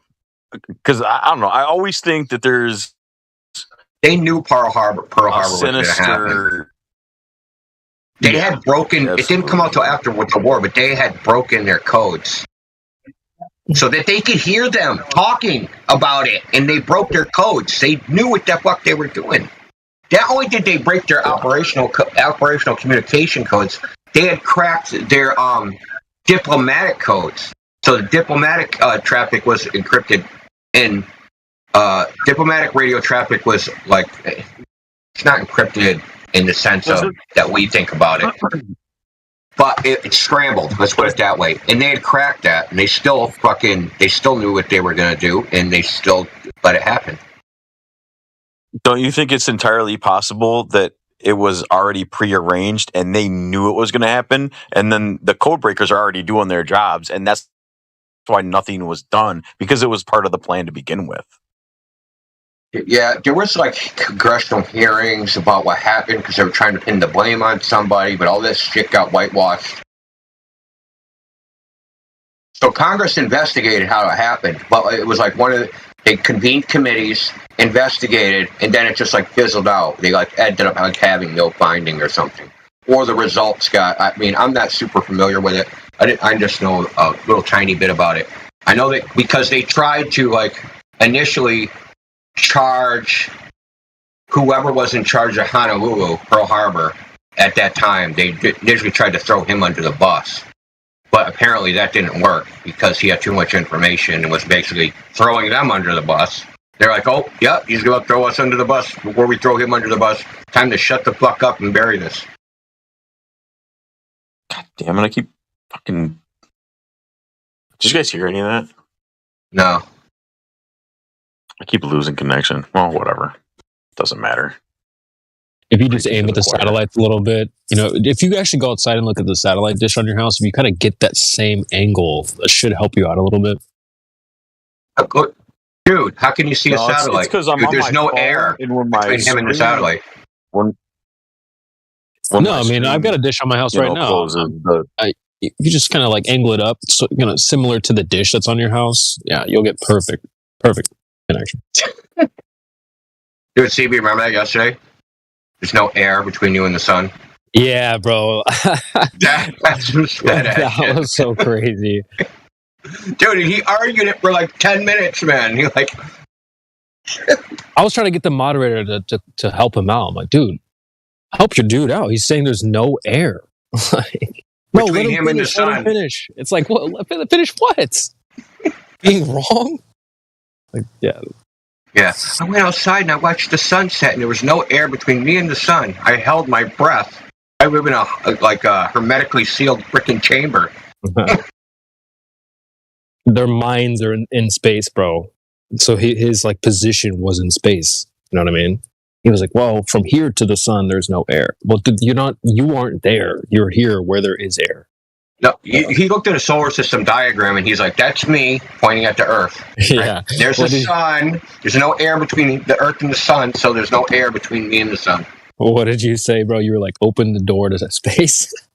Open the door. Yeah, open the door. Yeah, they have a back door. Yeah, they got a back door on the side of the house that opens right up to outer space. I am going to cut that clip up. I'm going to do it tonight. I'm going to cut that up. I forgot about that part. There are some good parts in there. They wish. I didn't want to listen to it again, really. I haven't listened to it yet, but I've been meaning to. Good engineering. No, dude was trying to tell us there's no air because they're like, how does it get dark at night? Right? Like, well, the light of the sun has to go through a shitload of air, so it gets dark. The dude's like, there's no air between you and the sun. Dude, he sat there and tried to argue that for had to be at least 10 minutes. That there's no air between you and the sun. Yeah. Yeah. He had to have been just... It's all, like, you want to think that he's trolling, but he actually wasn't. I don't know. That's crazy. Yeah, he tried to move the goalpost. Like, he moved his position to outside of the Earth. And it's like... Wow. And we got to get them to rephrase like Earth to reality. Earth is reality. So you can't go outside of reality and then talk about all this stuff. You know what I mean? That's what they're trying to do. Dude, your brain is stuck like in Kerbal Space Program. Yep. Or like Universe Sandbox. They're just like, yeah. They're drifting out in space on some spaceship. That used to be cool. Like, I don't know why they can't just separate it from reality. Let it be fiction. It is a fun thing to enjoy. I still like some shows and stuff that are space-based. They just can't let it go. I mean, I used to watch them more, They but get it's so so horrible emotional now. about it, right? Because Oh, go ahead. Sorry. no, I'm sorry. I think there's a lag or something. Yeah. Yeah. I was just going to say that's one of the reasons why they dislike us so much, right? Is because they look at us and think that we're going to hold them back from progress and going to Mars and traversing the stars because we don't believe in science, and and so we're going to somehow ruin their space travel. Wow. It's really broken thinking, because that the next breath they'll tell you flat earthers are a bunch of online kooks who don't matter. Well, which one is it? We're holding all of humanity back, or we don't matter, because those things are very mutually exclusive. But see, I see us all on the same ship. We are all in the same boat. And they're still saying, like, well, if you're holding us back from better travel. There is no better travel. We are all on the same place. We're all on the same earth. We all observe the same earth. We all live on the same earth. We're all in this together. They don't realize we're all on the same boat. Can you imagine this, Elon Musk SpaceX press conference? I'm sad to announce today that our starship to go to Mars, it just can't function until all the flat earthers are dead. Just won't work, man. There's not enough chi to make it go to Mars. They're sucking up all our chi. Like, what else are they going to say? Like, they've got every excuse in the book now. I mean, they've even trained up their audience to think that a failure is successful. They're calling it a successful failure or whatever. I watched the video. All of science. There's some dude who's like on the short list for like the first people to go to Mars, and he's been bragging about it. Thunderfoot makes fun of him all the time. He said he was watching it, and as it was going to take off, he's like standing there with his wife, like, "I'm going to be on that. I'm going to be on that." And all of a sudden, it shows you all the engine failures. It's like, wow, that's kind of a lot of engine failures. And like Thunderfoot's like, "You think?" Like. And then when it blows up, he starts cheering. It goes like, your dumbass would have been on that if it was today, right? If today was your launch day, you just went up in smoke. There's no abort. You're talking about like there's no abort for that. It's going to go up or it explodes. There's no like, oh, let's pump the brakes. It's not going to make it. Right. Dude, we're screening for people that want to go to Mars, and this is a personality test. Your test administrator today will be Don Pettit.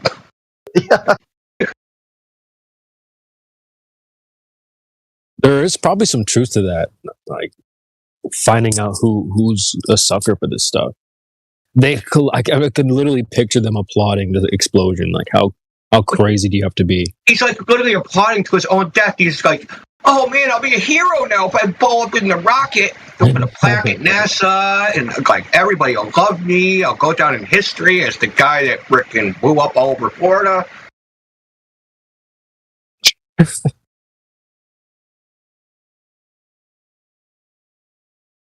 My favorite joke as a kid was, "What's NASA stand for?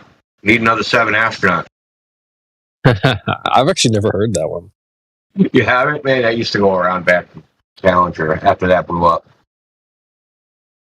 That was like in high school. Being an astronaut when they killed the guys from Apollo 1 and being an astronaut at that time and being like, holy shit. Yeah, keep your mouth shut. You want you want to talk shit. Okay. You got some But jokes. they're all in this same secret society, right? So they have to know that if they do that, it's a death sentence, don't they? Like, how did he not know that doing that was going to get him killed? I mean, is there the potential that no one died? Oh, no, the Apollo 1. Like Apollo 1, apparently, like they had some air where the whole cockpit filled with oxygen, and then there was a spark, and the thing just went up in smoke. Yeah.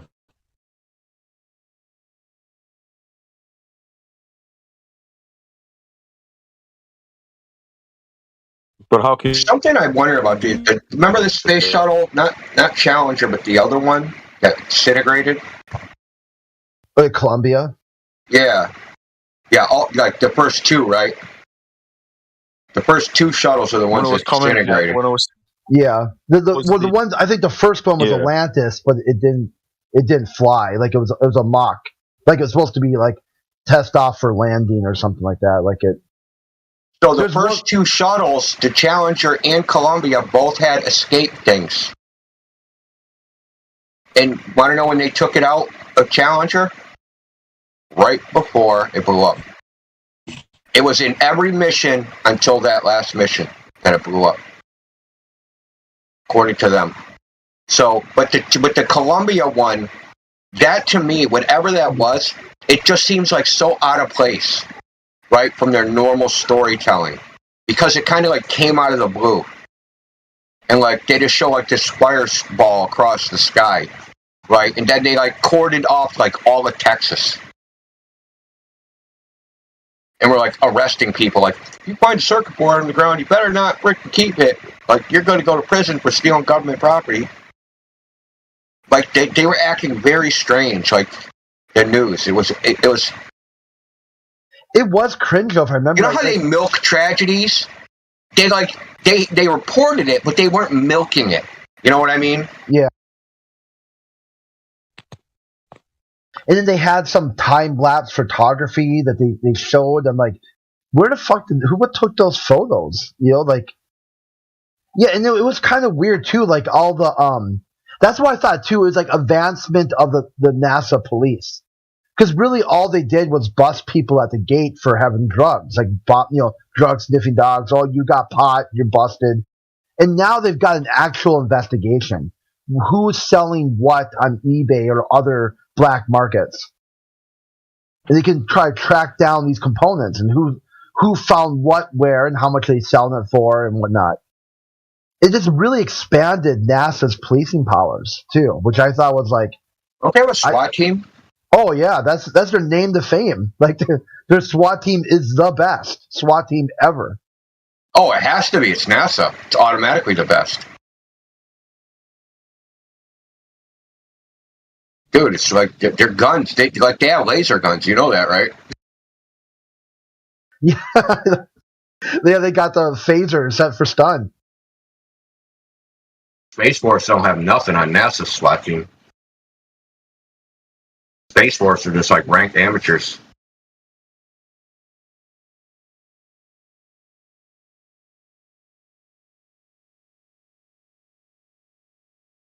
What's up, Jedi?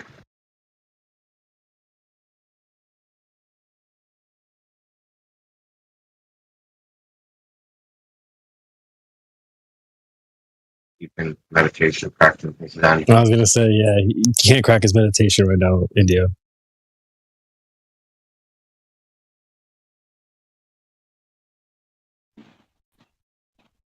Contemplating the philosophy of the globe. How do you have a globe without a radius? And how do you have a radius without a globe? That's what Globers don't get either. Is all this stuff that I used to be angry about, all these topics that we're talking about before I woke up to Flat Earth. One of the reasons why I was so angry too is because I kept looking for a savior, because the globe takes you away from your true creator. And once I realized the Flat Earth, I was at peace, because I now understood, okay, that's my savior, that's my creator, that's all I need to think about and worry about. Everything else is bullshit. But when you're in the globe mentality, you don't know what to fucking believe, what to think, and you're constantly looking up at the stars. You're lost. Well, I mean, if you really think about it, you think there's a Big Bang, and the Big Bang created all existence from nothing. Aren't you worshiping the void? Aren't you just worshiping like a dark, bottomless pit with nothing in it? The old gods. Yeah, the old gods. Cthulhu. Well, if that's the case, shouldn't you just kill yourself? No, you have to stick around to make everybody else suffer. The people that don't believe in that bullshit. That's how you summon. Life is precious. That's how you summon the CB old said gods. it, crabs in a bucket, bro. It's crabs in a bucket. Hey, going back to the Challenger real quick, I think it was Chocolate saying who said that he was in like grade school, like fifth or sixth grade or whatever, and they rolled like a television in. That was me. Oh, okay, yeah. I couldn't remember. That was me. I was in. I think it was 8th or 9th grade. Either way, it was either 8th or 9th grade. It was the same school, so it doesn't really, it's immaterial. So, like, you walk through the school doors and they have the office, right? The school office, and it's like a big foyer. They roll the TV just back in the day, right? It's a TV set. It's not a fucking flat screen. Yeah. Correct? So they rolled the TV set out, man, and turned it on. And like if you walked into the school, if you're a visitor, if you're a guest, and to get from like one side of the school to the other, you had to pass down this corridor. There was a back corridor, but like that wasn't used as much. So like, you know, people would walk through this main corridor and they propped the TV out in the foyer and just turned it on. And there was about, I don't know, 20 or 30 of us watching it. I can't remember if we were actually in between classes. I got kicked out of class a lot, so I might have been like told to go to the office, and I just never made it. Guess that happened. Go to the office. Yeah, nope. Got to go run the halls and try to avoid the hall monitor. But we're watching on the TV when it, blew up. I knew instantly it was a mistake. Oh, go ahead. You were saying how when these big events like this take place and they kind of don't push it and they drop it right away and they scrub it from the news, that's almost, to me, that's telling me that the script that they had prepared didn't go along with what actually happened. So something happened that wasn't supposed to happen. They didn't have a plan for it ready to, put out there the script. And so they have to, get everybody off of it and move on and just forget about it. Well, I just figured it was a big deal because of it was supposed to have the first teacher. So the schools were all into that shit, but they just used that as a shoehorn to wedge themselves into schools, right? Oh, the first civilian into space, it's going to be a teacher. Oh, all the school kids should watch the teacher go to space. But we fucking hate teachers. We're school children, dude. We hate teachers. What are you talking about? No, Paul Schwarzenegger on it back then in the 80s, man. You know what happened with the last teacher that went up there? Yeah. I remember that in second grade. I watched her blow up live on TV. Yeah. And that way they can... Want to know what the last thing that went through her mind was? Her asshole. That way they can kick the can another 20 years down the road. Oh, look, we had an accident. We got to study more. We have to more money. Like, what did the teachers do? Was it just silence in the room? Like, okay, kids, lesson for today is how to spell. I'll tell you exactly what happened. I remember it. I was watching it. The shuttle took off, and there it goes. And everyone's like, "Way!" All of a sudden, I seen it blow up. I was in second grade. It exploded on TV. I knew immediately, like, that's not supposed to fucking happen. I looked over at the teacher's face. They were like, look of shock. I think they sent us home. Did they? No. Then the principal turned the TV off and says, "All right, kids, time to go back to class." I swear they sent us home early that day, but maybe not. Dude, they showed you a snuff movie in school. It's so funny. Yeah, because the whole conversation always was, "Hey, sooner or later, we're going to be all going into space," and everybody was super excited for it. And, they had to get people's minds off that and say, hey, no, look, this isn't that easy. It's dangerous. But when I was in seventh grade, so that my entire, let's call it my school career was an indoctrination about the space shuttle. So in second grade, when I was in second grade, was the first space shuttle launch, Columbia. And this was the whole class, the entire class was this. Is going out to the schoolyard and basically drawing out the dimensions of the space shuttle in the fucking dirt. The cargo bay is 50 feet by 20 feet, right? We took a tape measure, right? And we had one of the fucking ones to use to measure a field. Measure out the whole space shuttle, all that shit, dude. That's what I did in second grade. You remember what you did in second grade? Damn. Dude, I can remember shit when I was 3, bro. Bunch of hippies smoking weed in the fucking VW bus. Bro, when I was in second grade, I had a black teacher, and she used to put me at the back of the class, and she would face me against the wall. Sounds right. She did that for like a year. When I was in second grade, my teacher could barely speak English, and I couldn't ever understand a word she said. And I had to use the bathroom one day, and I went up to her and I said, "Can I use the bathroom?" And she said, "I don't know, can you?" And I didn't understand what she wanted from me, so I just kept saying, "Can I?" until I pissed my pants. Man. Thank you for sharing. I remember being spanked in the hands with a ruler for going to the bathroom without asking. And she spanked me in front of the whole class, but I had a crush on her, so it was okay. You're like, God. I have a second. I had a teacher crush, second grade. I have a second grade teacher that can barely speak English. It was unbelievable. In 6th grade, I had a teacher that would make people wear a ball and chain, which was like a hay rope tied to a rock. And if you fucked up in his class, you had to like carry it around for the rest of the day. Eventually, that teacher got in trouble for it. He had been doing it for years, though, because he made someone wear it for farting in class. So, clearly, you're not allowed to fart in class. And so like, the school didn't like that, like, you know, trying to stop you from having bodily functions, so they made him stop doing it. But it was legit. It was a rock wrapped in a plastic bag. And then that was tied all up with hay rope.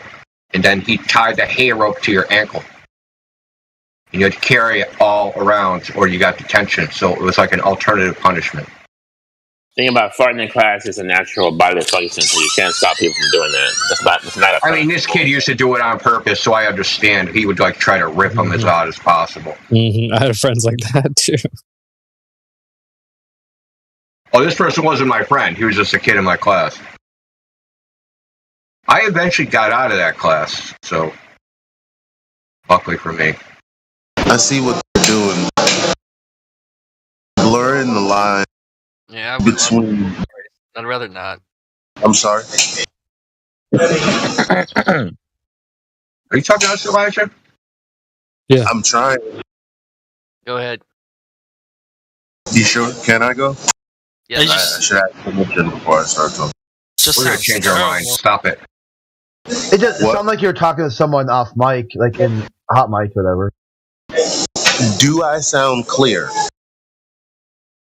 No. Oh, kind of. Elijah just jumps in and says some random shit. There's a lot. No, it's not random. I'm trying to be a part of the conversation, and you guys are giving all answers in the world. Background noise. Okay. This is what's going to happen. I'm going to count to 3, and then Elijah's going to get 2 minutes to talk, and nobody interrupt him. Go, Elijah. 1, 2, 3. I'm just saying, I understand what's going on. They're trying to blur the lines between what discipline is and indoctrination is. Because now, these days, you know, which would be natural, we're like, oh, you shouldn't beat the kids in school. That's a definite hell no these days, right? But back then, they were indoctrinating us with that fear. So the natural response would be hell no to that. Not that slapping a child on the wrist is that necessarily bad. It's terrible when you're trying to reinforce, you know, your the way you're trying to indoctrinate them, though. And it's like, we don't talk about that part at all. They just talk about the behavior of disciplining a child. Never mind why people were hauling off on students like, oh, you think that 9/11? Shut up. You know, shit like that. That's the kind of shit that they tried to, instill fear in us from questioning. But at the same time, if we try to discipline that, that'll be confused with the reasoning behind why people started speaking up about the school system. It wasn't about getting a little slap on the wrist because you were doing bad. No, it's because students were fucking legitimately asking questions about the shit that they were learning. They were too disruptive, therefore they had to get their ass beat, or they had to get the fear of God put in them. That's very different from, okay, Timmy's really fucking, being a dick in class and nobody can actually learn anything, so therefore let's discipline him. I'm just saying there's a time and place, and that time and place is being blurred by, the media once again. For sure. I don't think teachers should physically discipline students. I think only the parents should do that. That's just my opinion, though. Well, then take responsibility for your kid and don't put them in the system that they have to cooperate with others. You can homeschool them and you can discipline them all you want. So, actually, if I truly did have faith and love in my school system, meaning I was a part of the hiring process. I was a part of the committee that put the board together. All of it. If that were true, and I knew who was being hired, and they were a part of my community, if my child acts up, Mrs. Weatherby, whip his ass, because I trust you. I know you have good judgment, right?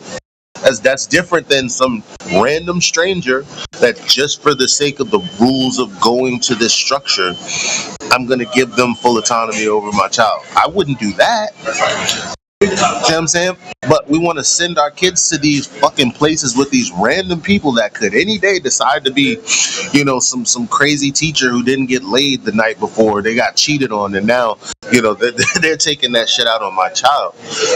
That's the choice that you make when you put your child into that system, and we've all suffered for that, as we're all remembering and communicating about that right now.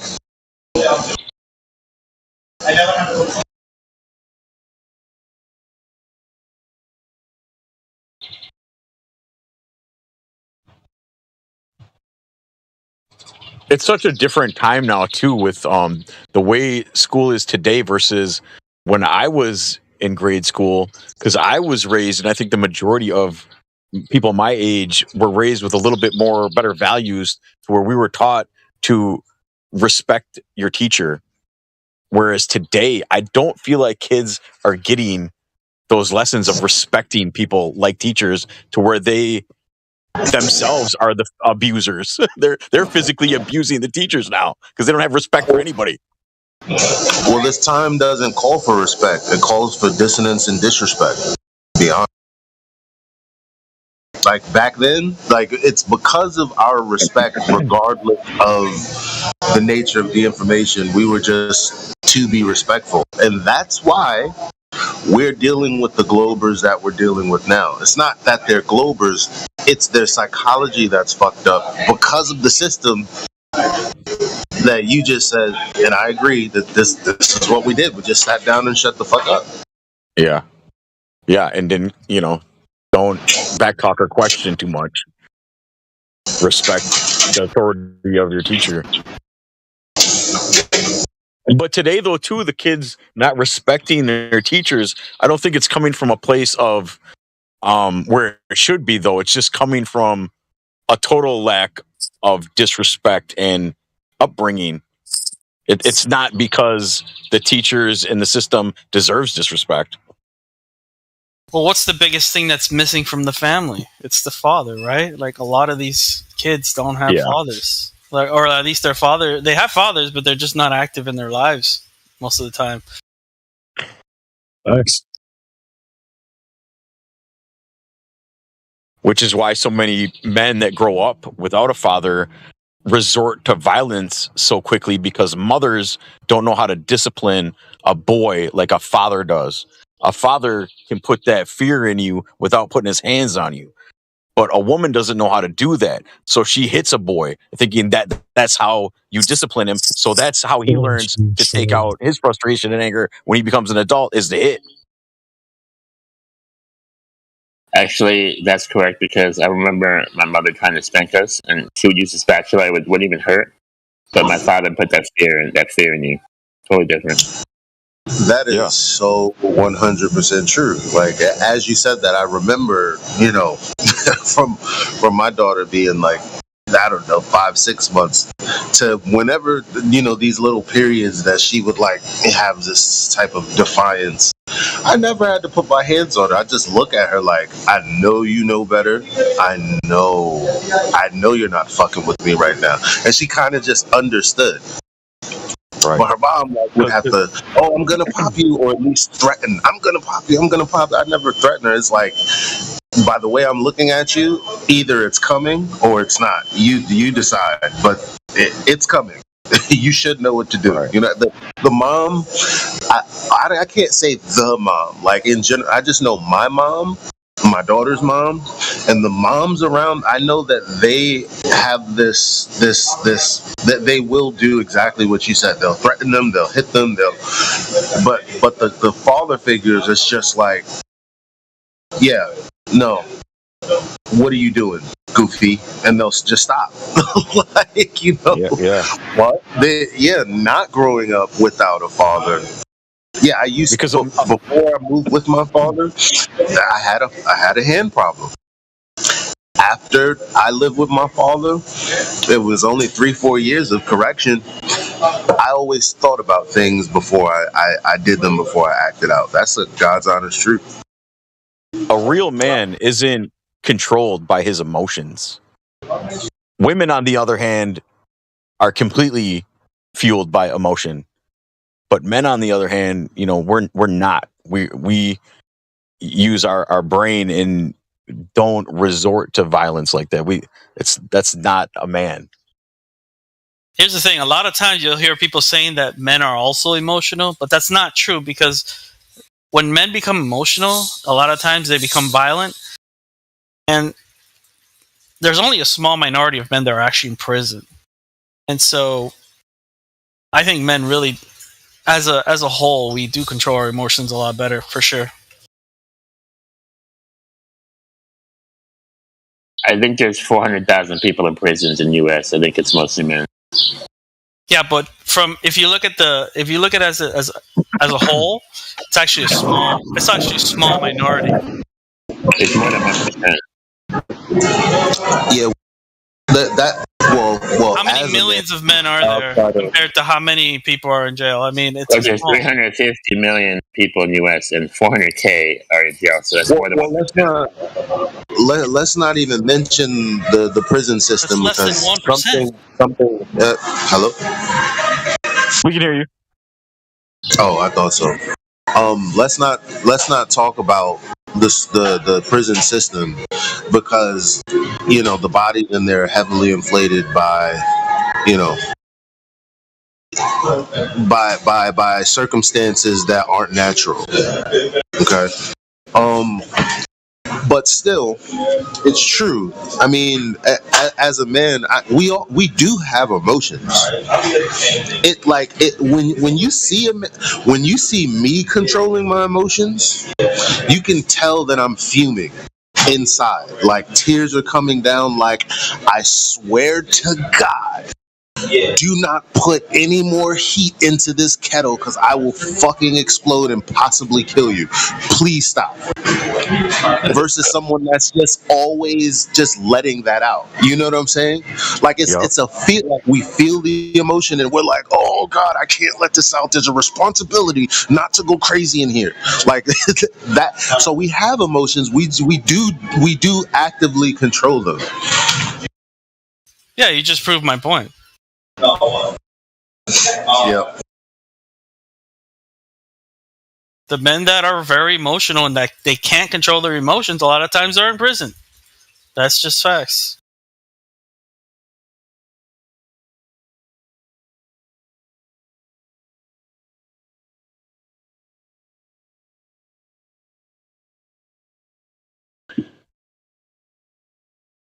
Yeah, and unfortunately, that's really not doing anyone any good because they're not learning how to deal with that and how to better themselves and to control those emotions so that they don't offend again. It's such a it's a mess.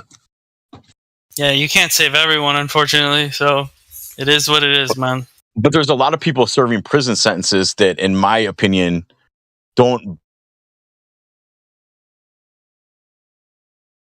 Yeah, there's a lot of like drug crimes that are kind of like, shouldn't really be in there for that, but whatever.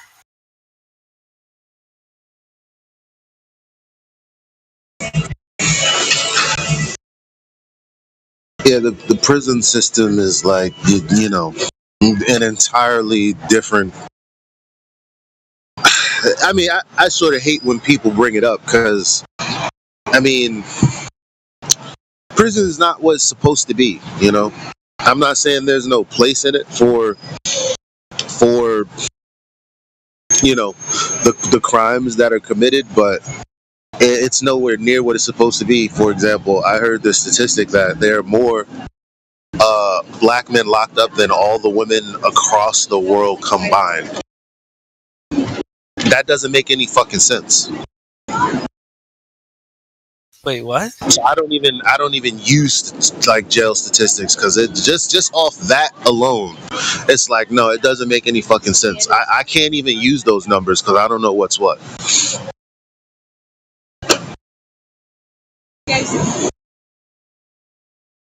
Well, women usually aren't very like physically violent. There's no way in hell, because it's not just violent crimes that people are locked up for. Remember that. There's no way in hell that there are more minority, just black men locked up than all of the women across the world. More black men locked up in America than all women across the world. That there's no way that it naturally got there. That's impossible. Well, because women naturally get let off and get a warning. They don't go to jail right away because women. But if a man throws a block through a window, he's going to jail. But if women, they might get like a warning. You got it. Women barely go to jail. That just doesn't make sense. They're human. What happened to equality? Right? What happened? Women have always been cuddled in society, and even today. Yeah, women are always been protected, dude. Like even when they make mistakes, even when they break the rules, when they cause crimes, they have like less time for the same crime that a man would do. I mean, it's I don't know. They just get a slap in the wrist, you know? That's just how it's always been.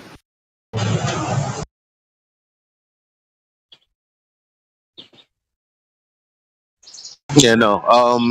That's because they can't actually fucking physically do the system any good. System being exploitation of bodies, because that's where like a lot of our manufactured products and stuff come from. The people that are legally enslaved and legally made to do work in these prison systems. I don't fuck with it, not at all.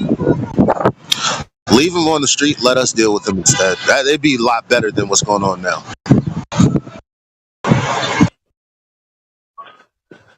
You mean you didn't see the Orange is the New Black?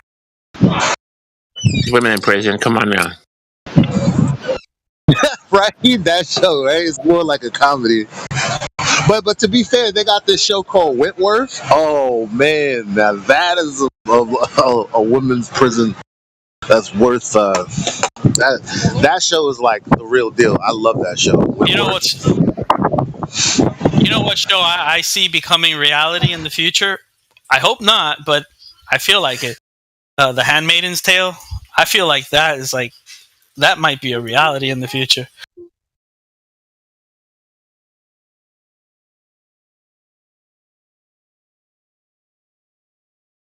Okay, what am I going to do with her?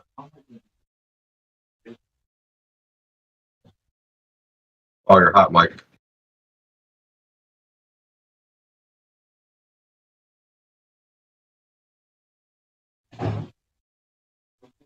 go. Happy?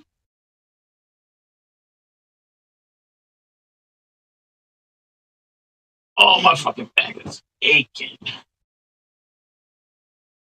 Okay, so we got this set up. Oh shit, am I hot micing? Hell yeah. Oh shit, I'm sorry, guys. All right. Better than cold micing.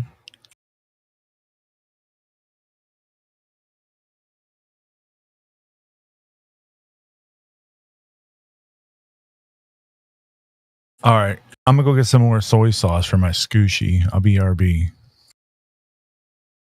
No, don't get soy sauce. Get eel sauce. Get Cocomino.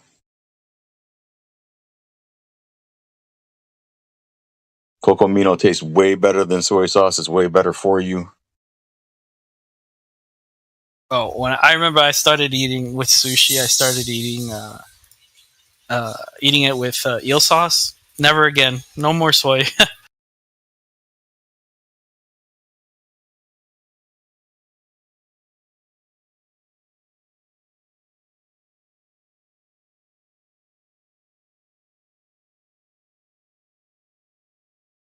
Man, someone joined and then it ran away.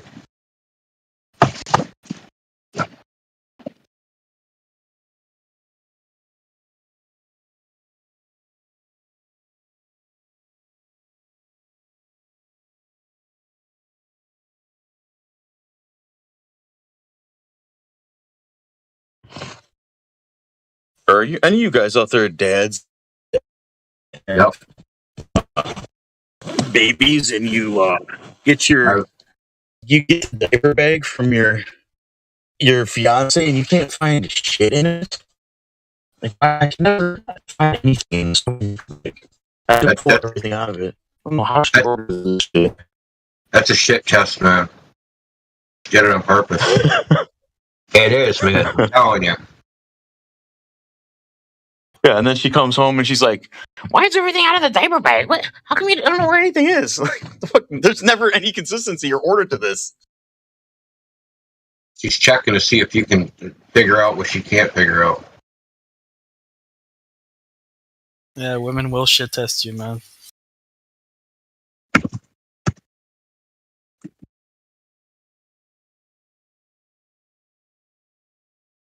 They get it from those magazines they read. Yeah. Like 10 signs your husband may be thinking of another woman. 15. He's awake.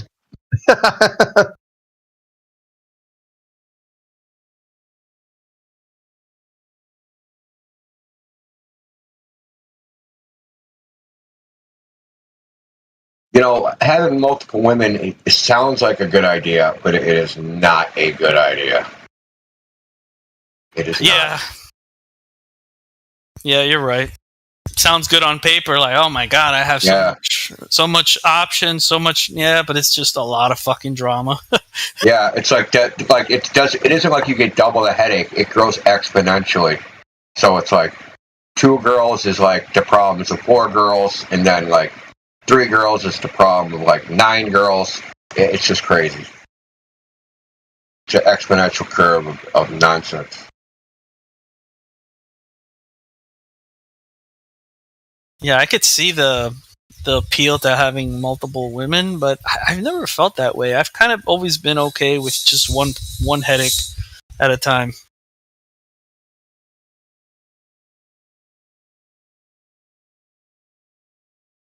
Yeah, I mean, when I was younger, I did that for a little while. I had 3 girlfriends simultaneously, and just it's like it ends up being work. Yeah, in the spinning plates. Yeah, spinning plates, and then like you don't want the other ones to find out about one of them, so you're telling all these fucking big tall tales of bullshit, and then you forget who you told it to. The worst thing is when you say the wrong name, the other girl's name. That's the worst. Who's Sarah? Like, oh. I get it.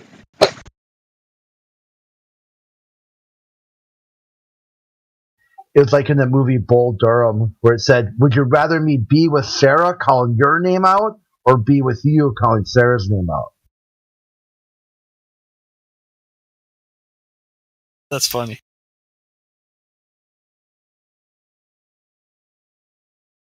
Well, this girl that I was with, I was in my 20s, so I was in my young 20s. It's a long time ago. So I'm having a dream about one of the other girls in my girlfriend's time. Well, kind of girlfriend, because I had a bunch of girlfriends. But anyway, comes in and she just starts like, riding me or whatever. But like while I was sleeping. So I wake up out of the dream, right? And I'm dreaming of the other girl. So I start calling that girl, the other girl who I was dreaming about's name. Dude, she was not fucking happy. It's like one of those things like, you cheated on me in my dream. I heard a story of that recently, like a few months ago, where a girl left the guy because he was dreaming of another girl. That was fucking crazy. That's crazy. Can't control what you dream about.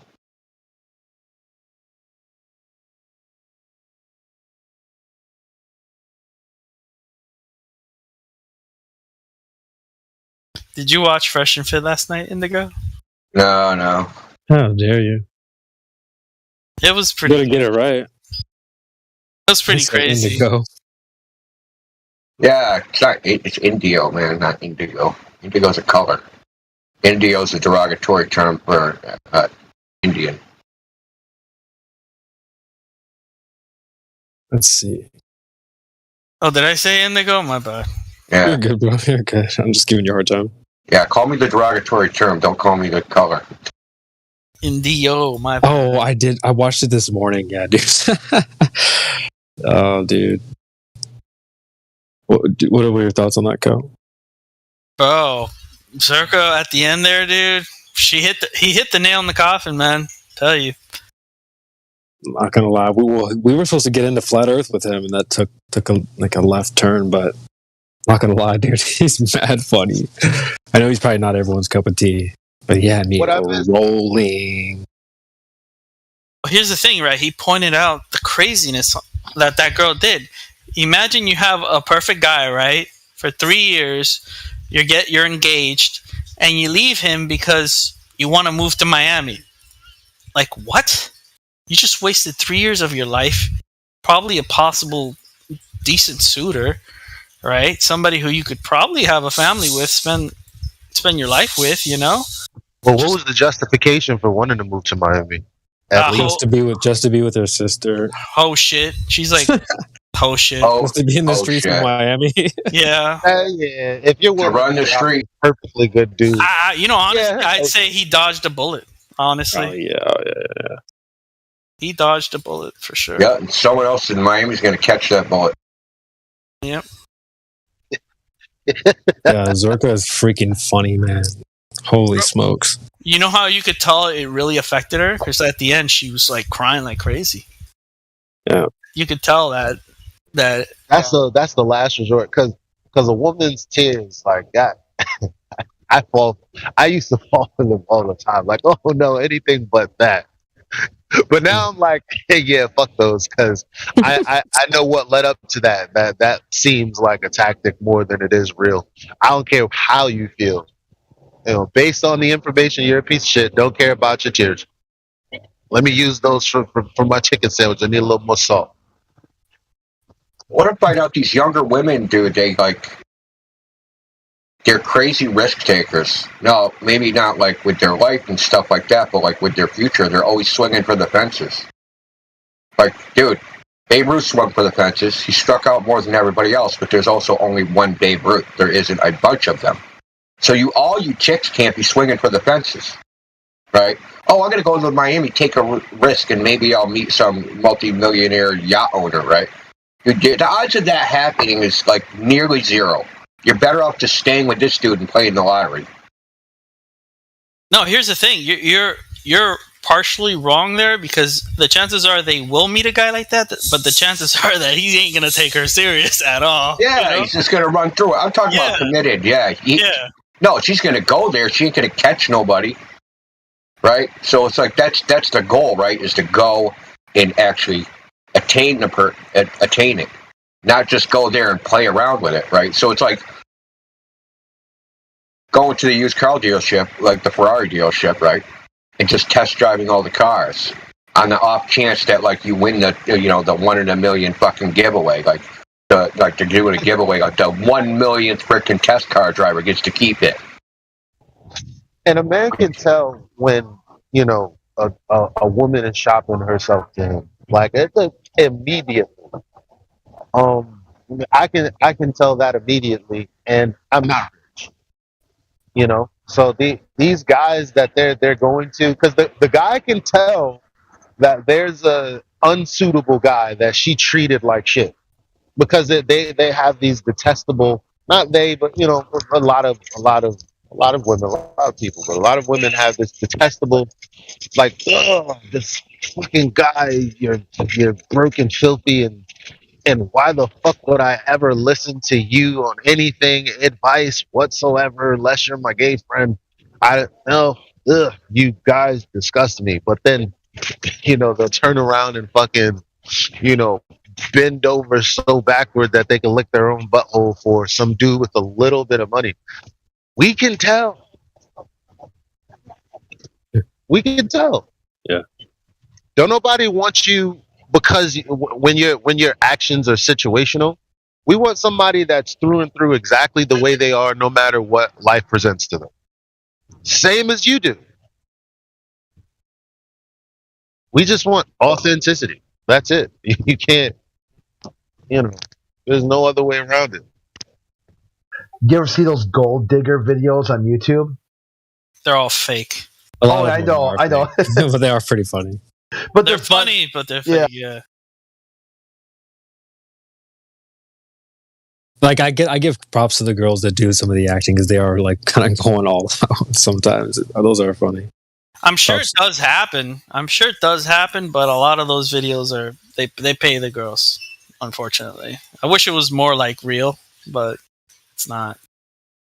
Well, because they're fake because how it's filmed. It's not kind of right. You see there's people with microphones and different camera angles and whatnot. But yeah, it's kind of funny, like. There's this one video that the guy was pointing out all the fakery in it, and it was like they had the same girl in a different location, right? They just changed their hair, they changed their clothes. And it's like, are we supposed to believe this is real? Like, I don't know.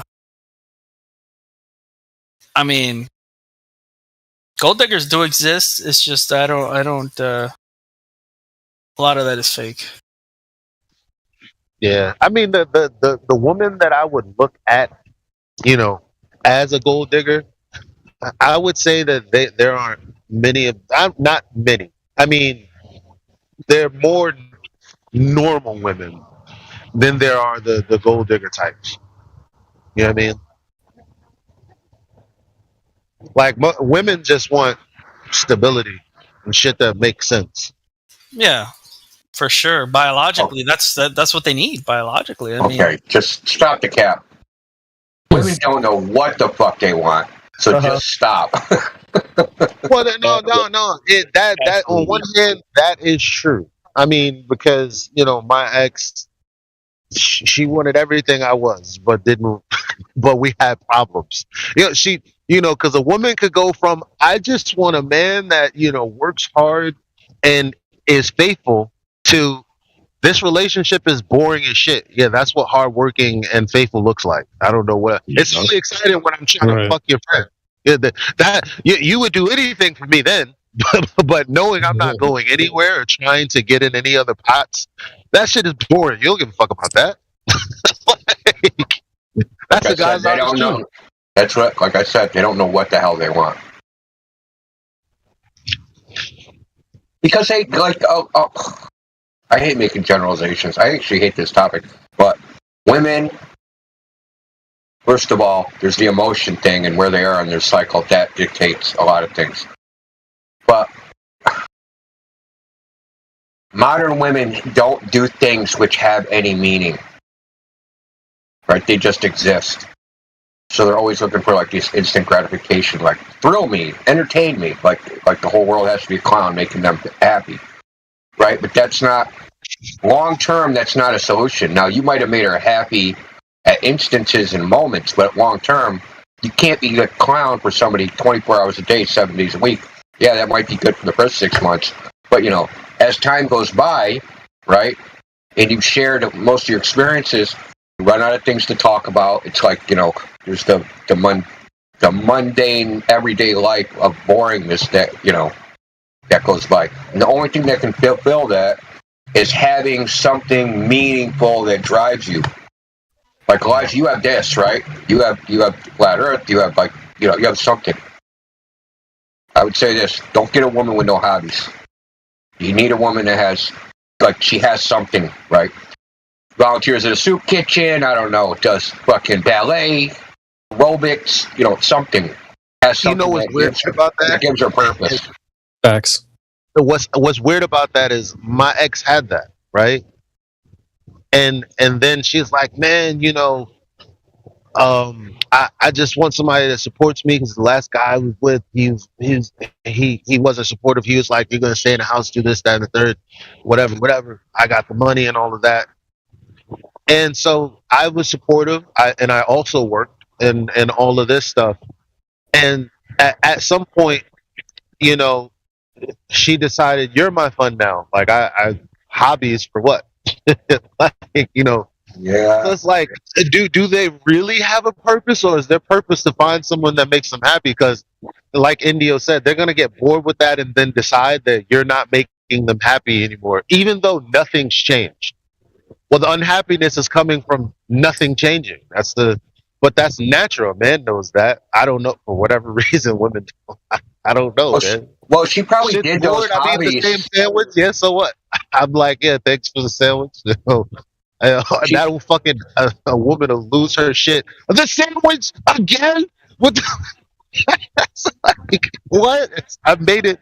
I cut the corner exactly how you like it. Like, what's the problem? You're the problem. They can't even be honest though about their emotions and things that you might do that is bothering them. But instead of addressing that and letting you know, they will start doing other things so that you start realizing, hey, something's wrong. She's acting different. Why is she acting this way? Why is she so moody? But she won't tell you. You know what I mean? she'll start all this drama and make you fight and argue about it and make you drag it out of her instead of just saying, hey, this is upsetting me. You know what I mean? That's because women deal with things a little bit different. Plus, they're more sensitive to social cues than men are. So what seems obvious to her, as a man, you're blind to. You know what? It's think of it like this. Like, I seen this video It's where the never dude was. obvious, though, No, hold on. The things they do is go ahead. It's not obvious to you. So check this out. I seen a video where a guy's like tells his wife to go out and unlock a gate. It's like a gate to the farm. She's like on the wrong side, like on the hinge side, trying to unlock the gate, and the lock is on the other side. Now, to the man, it's obvious that you know, it don't work that way. A gate does not open at the hinge, right? It opens at the other side where the lock is. To a man, that's obvious. To her, it's not so obvious. So, like, her cues that she's giving you that she's unhappy, to her, it's obvious. But to you, it's not obvious. And you just have to give some deference to that, like, you know. She does, too. She has to realize that you're not a girl. And she can't expect you to, like, see the world like a girl. That you have blind spots. Just like she has blind spots. Her blind spots are just different than your blind spots. None of it's right or wrong. It's just like the way we're wired. And this is why I won't say the modern. Well, maybe I will. I hate this topic in generalizing too, but this is why the modern woman has problems. I don't think she has blind we think that. Dude, shut the fuck up. I know you hear me talking. Sorry, not bad. So, like, when we call it a masculine woman, no, it's a woman who's fucking unhinged, right? Like, because okay, she does things, you know, in place of what a man would do.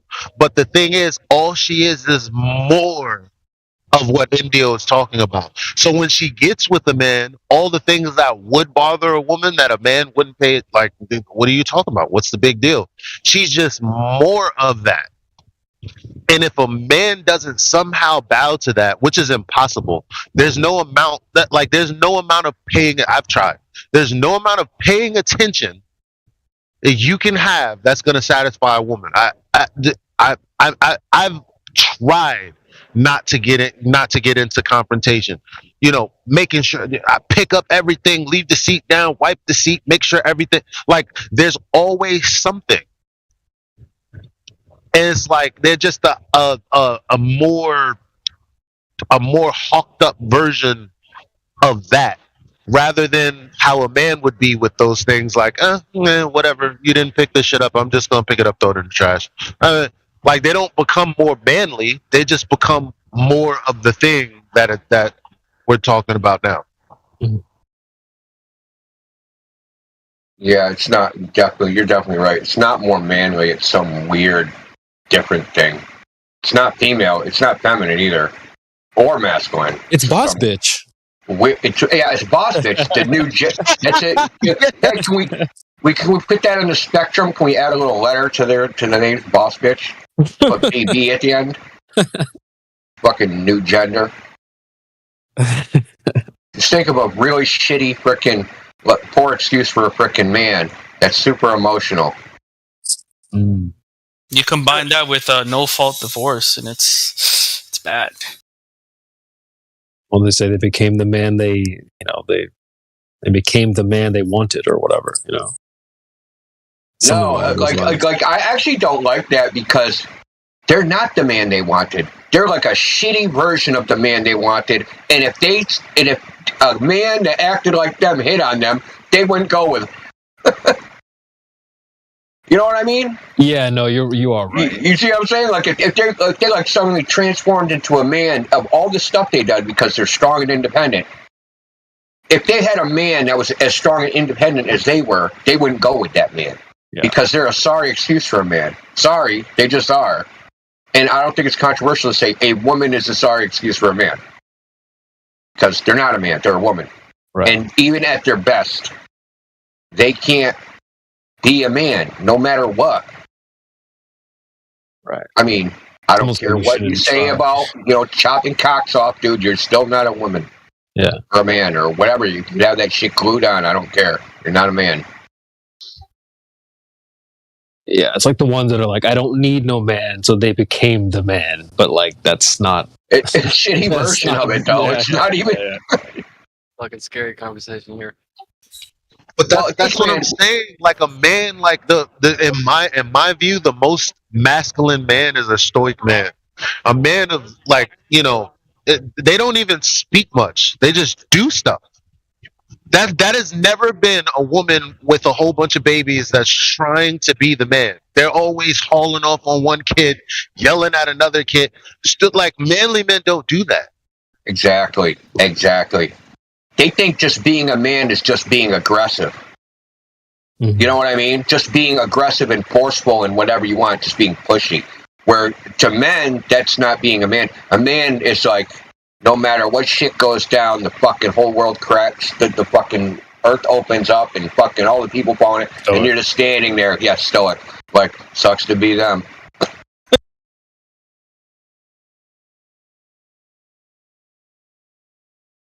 When a woman be running around, I can handle this. I think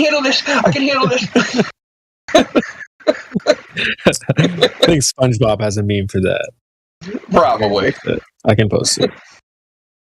That was good.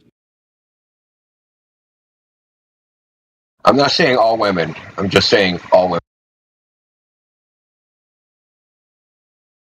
You got to be careful, though, when you're talking about the rainbow community, Indio. Yeah. You got to be careful, man. I'm colorblind. So am I, but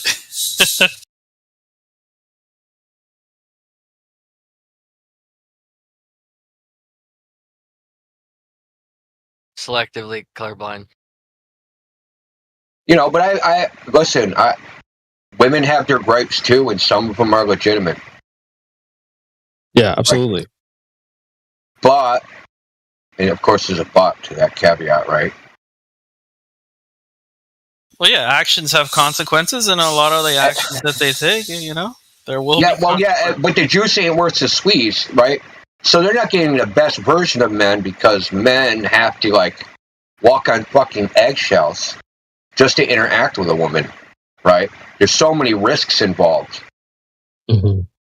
right? Dude, like, just think of all the risks that are involved with interacting with a woman in a romantic way. There's so many risks. I was just talking to my girlfriend about the remake. Sorry, go ahead. Okay, the Little Mermaid, the remake of it, and she didn't know the original story. Well, she knew the original Grimm fairy tale, like the German version, not the Disney version. And I told her that I'm not going to watch it because, or even consider it because she can talk in this version. And then I was like, they had to give her a voice because she has to give affirmative consent to a kiss. Like in this day and age, if a boy just kissed a girl without her saying it's okay, that's like sexual abuse, sexual assault. I think in Sweden you can revoke your consent after the fact. Nah, see that's why I think I've always been like successful in the girl department, like, because that is wild. I'm not saying I go around just kissing chicks and whatever. I know for a fact if I'm kissing a girl, she wanted it really bad. That sounds bad in 2023, but any man that's good with women, look, like, because at the end of a date or midway towards a date, like, I have parameters that a woman has to walk into before I start doing certain shit. Like, there's an ex that I dealt with, and it's like, I know for a fact that if there's no touching or any engagement, I'm not moving forward. I know for a fact if you're touching my thigh, if you're grabbing my hand, holding my hand, if you're looking at me Google-eyed, I know I'm fucking. That's just it's not rocket science. I know that it's a go. You know what I'm saying? Like, I don't need your words like, oh yes, I consent, let's sign on the dotted. That's just retarded. But again, I think that society blurs the lines. So you don't know the difference between, what I see as natural as some creepy dude who's like, waiting in the wings to, like, I don't know, fucking kiss random. Get a smooch. Yeah. Well, I was kind of talking about like a girl, a man-female relationship, the whole thing, like the whole spectrum from meeting, not just the initial, do you like me? I like you. Check yes. That shit. Not that. The whole thing, right? Like, because you meet, you're in some sort of pseudo relationship, and then maybe you get into some sort of committed girlfriend, boyfriend, then you feel it out for a while, and then maybe if everything goes right, you get married, and then like all those steps have risks associated with them that are barely worth it. And then you like, it's like, do I want to take this risk? But the women want the commitment, right? They don't. I don't think women want to be run through, regardless of what they say. Regardless of what they say on Fresh and Fit or anywhere else, and Destiny's Girlfriend saying frickin' whatever. Right. I don't believe that. I don't think that that's what they actually want. I just think that's what they have to settle for. Yeah. I wouldn't want that. That's true. Because again, when women, y'all gotta meet me so I can stop feeling like I'm chewing my own horn. But I'm just saying, like, women, like even my best friend, whom I never had. Oh shit! They got him. Someone did. His ex got him. You know what though? With women too, with women that are trying to lead a lifestyle where they feel like they can be extremely promiscuous, like men do. That a part of that is them. Women a lot of times they want to be like us. they are envious, I think, to a certain degree of us and our strength. And no, that's the and so I don't think they want that. That's like Indio said, and like I was gonna say, for instance, my best friend that I grew up with, I liked hoes. I live in New York City. What am I gonna do? All right, there's gay people, lesbians, and hoes. Like, so it's like, it's like that's cool. I'm a hoe too. I like what? No big deal. But when I got older, and I decided to have relations with her because I was like on a hunt for girls that would just have sex and not like try to get guilt trip me for not wanting more. Because no matter how straightforward I was, like a woman would sleep with me and then like try to like kind of inch her way towards, well, we should be together, shouldn't we? I mean, anyway. So like with my best friend, she had never desired another guy. Like I've been next to her, with her, seeing these experiences. Then when we had sex, it was like hell on earth. Because I was like, great, I already know that you're not going to get attached. I've seen you deal with so many guys. Wrong. I was that guy. That guy that she could finally go, oh yeah, my whole entire existence up to now is bullshit. But I swear to God, if you fuck anybody else in this house, it's going to be a problem. I'm going to make sure I stay up 4 o'clock in the morning, making sure you're not, because it was like, we did music and it was like me, a few of us, a few women. So it's like, yeah, if I catch you fucking one of these hoes, it's going to be an issue and I'm going to make it loud. I had never seen her respond like that before. But so just make sure you don't catch me. Thank you very much. Well, you know what I mean? Like, next to the warning. Now I'm making sure I don't get caught. I think too many women don't have an identity for themselves, and that's what I'm talking about. Listen, Paul. When I was talking about when I was talking about not having meaning, it's like they don't like they haven't developed like a personal like identity of like what they want and desire, and like they don't develop that until like later in life. That's why so many women like right now. Look at how many women are into football. Like what football? They're only doing that because guys like football, and they want to, they want to have something because they don't have anything, and they want to be sometimes like a guy or part of the guy's crew, but it doesn't work. Well, man, guys do the same thing. Women don't get together. I'll go to a goddamn Justin Bieber concert because it's full of women. Okay. This guy get clipped. You would do the same thing, right? You would go to a Justin Bieber concert. I don't want to hang out. I don't want to hang out with women. I wouldn't do that. With a woman and watch football. I don't. Indio, that'd be funny. Like where it says, "I'd hang out at a Justin Bieber concert. I got game." I got game. Like if you put those two clips back and forth, like all the context. Don't you dare!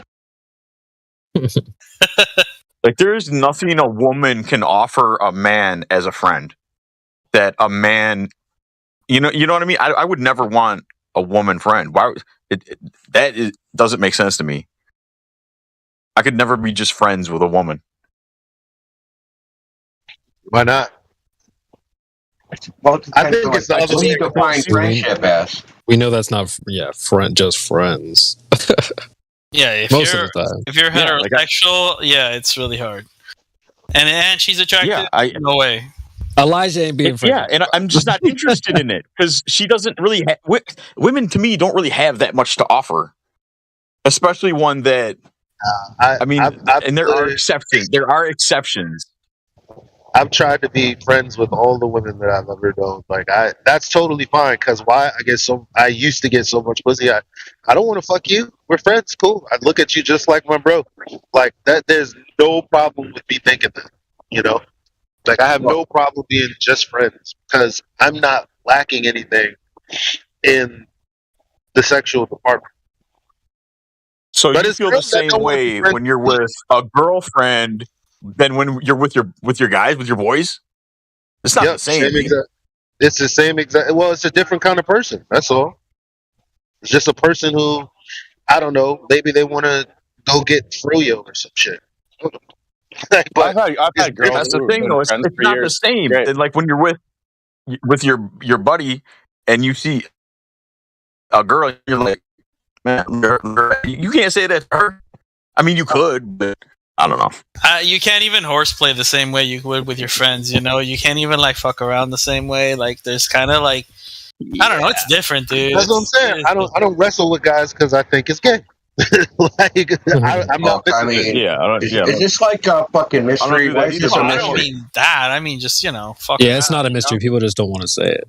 No, women and men don't have very many common interests. We're not interested in the same things. Well, you don't like to knit? Yeah, that's what I mean. I don't see. Women are more social. They like sitting around and gabbing and that type of shit. Most men, like, we sit around and gab, but it's not like the same type of conversation, like infinitely in detail about like how you crossed the street and someone honked the horn at you and like you got scared and like pissed your pants and then talk about it for like 3 years, dude. Dude would be like, that fucking cross the street, this asshole fucking honked at me. That's it. That's the end of the conversation. It's over. The women will go on and on and on and on and on. We're not like that. Women actually speak more in a day than a man does. They use 30% more words on the average day than a man uses. So, like, you know, there's some things that we just don't have in common.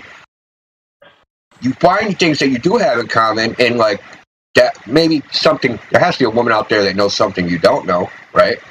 She can teach you that. Because that's what a woman is good at, right? Teaching.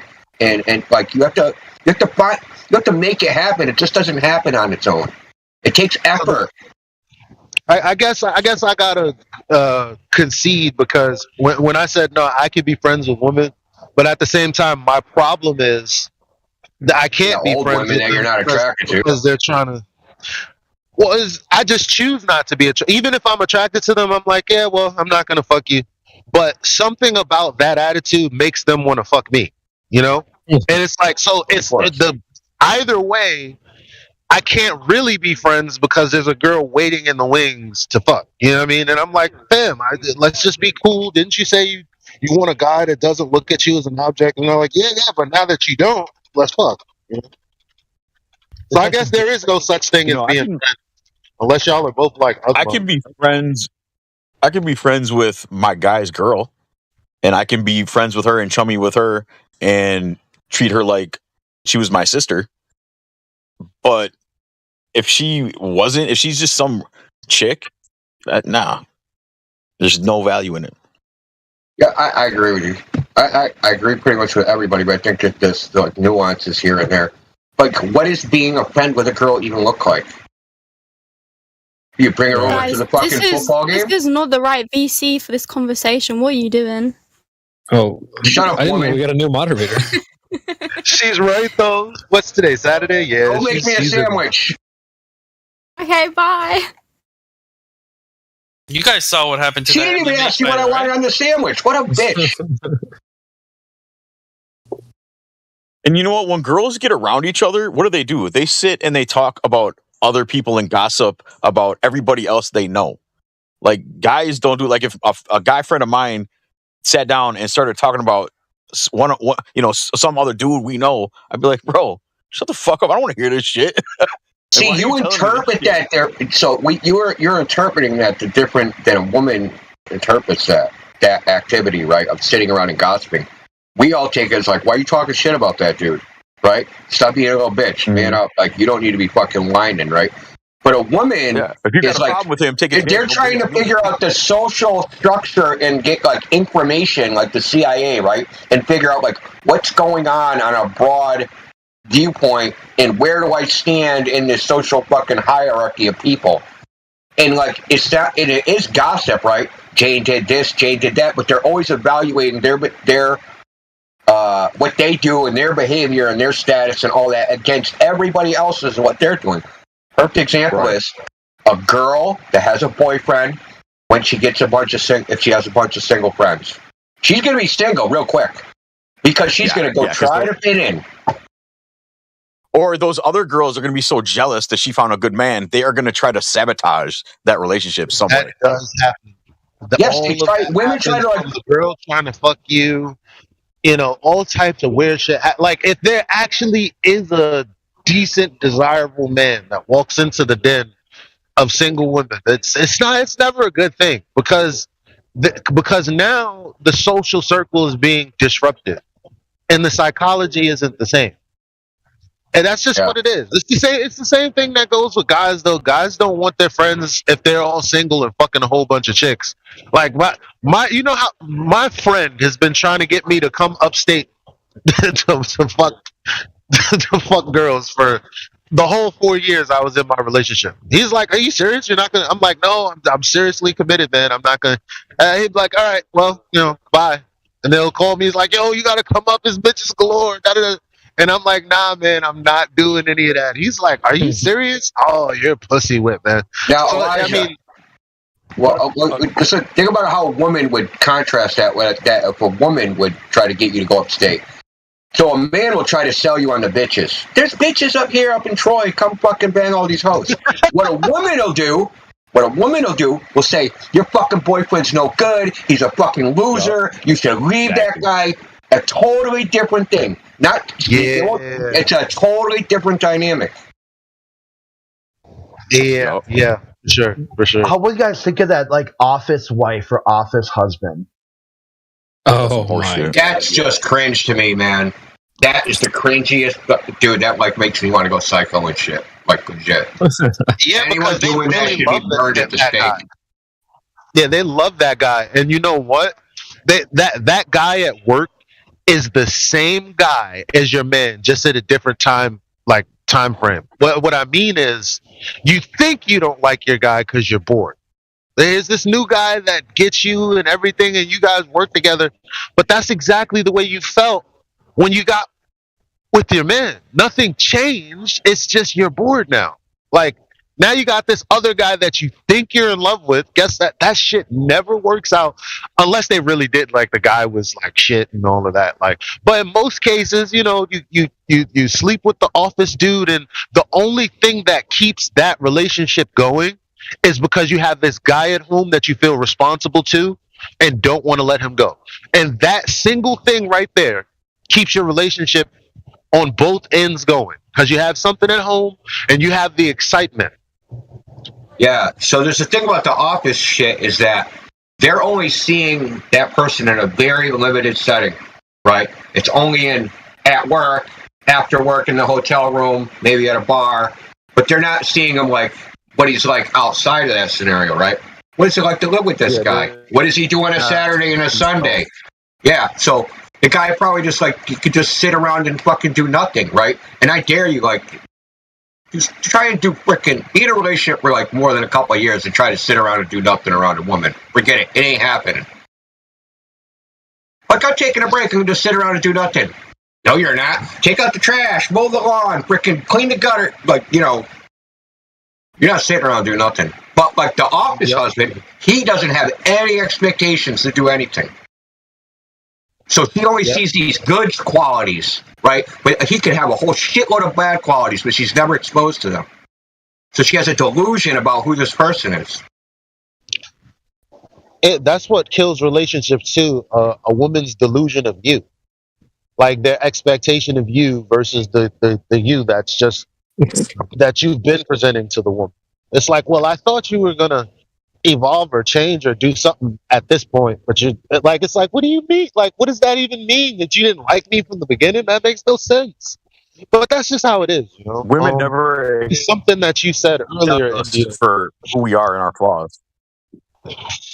It's something that you said earlier, and I agreed with it. It had to do with what was the example? Oh, well, okay. See, when women expect you to be there 24/7.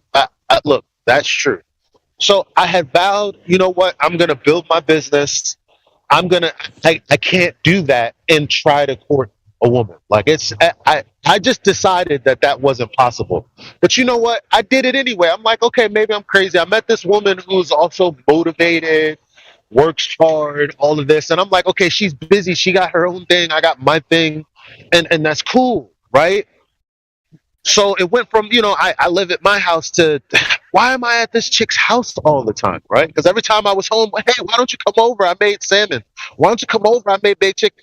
Just come over. Okay, so, eventually I was over there for 2 months, right? And then it was just this one event that I had to go out for my business. And it was just it's like one day that I didn't really communicate with her all like that, and then she saw the women in my office are like fucking fine as fuck, and they make a ton of money. So it's like she saw me like take pictures with some of these women and all that. I'm assuming because she just had a certain attitude, and then we were invited to go to fight night. So we went to this fight night, and she calls me. She's like, "So when are you coming in?" And I was like, "Well, I'm gonna hang out here for about an hour. I'll probably be there, in like 2.5 hours." That turned into a big blow up. It was a huge blow up. And when I got to the house, we're arguing and all that, and I'm like, "Hold up, like this is like, I don't want to be doing this first and foremost." And it got to the point where she's like, "Oh, wait a minute. I thought it was 2 a.m. But when you told me you'd be leaving in an hour, it was only 10." And I'm like, wait a minute. So all of this stems from you thinking that I was ignoring you for I don't know how long. She's like, now it's 2 a.m.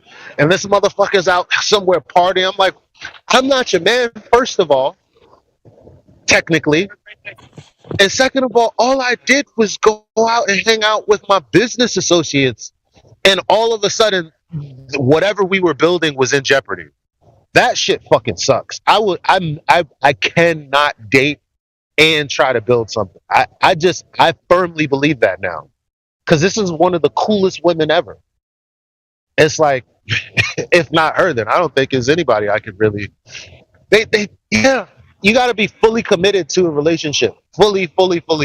It's just impossible to have shit going on.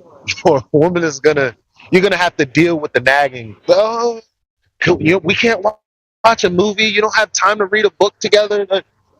Look, you got to be fully committed. Business got to be built. You got to have lots of time.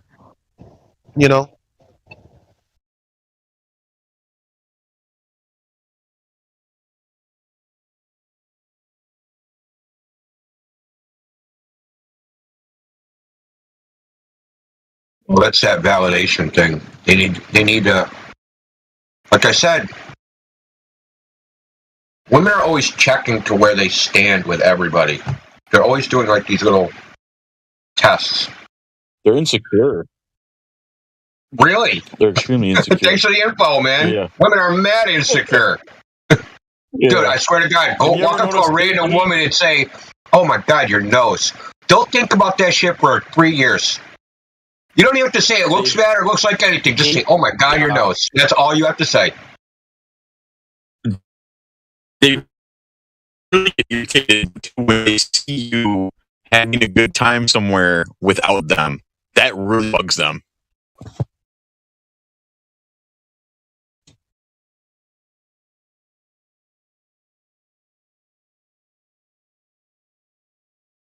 It's a running joke. When a woman asks you, do my ass look fat in these jeans? Like, there's no answer. There's no answer. Yes, they do. No, they don't. And then 30 minutes later, when you get back home, they're like, "You said my ass didn't look fat in those jeans." Yeah. How many of us? Ass got fatter in the car, honey. It didn't look fat in the house. And tried to. Can you guys hear me? You're roboting a little bit. Want to try again? Yeah, you're roboting. How many of us have been about to get intimate with a woman, and we went down and kind of, tried to sample, check out the goods, and it wasn't right. And you try to politely say, "Hey, you ain't smelling too hot down here," and you're not trying. Oh, I thought you were talking about something else.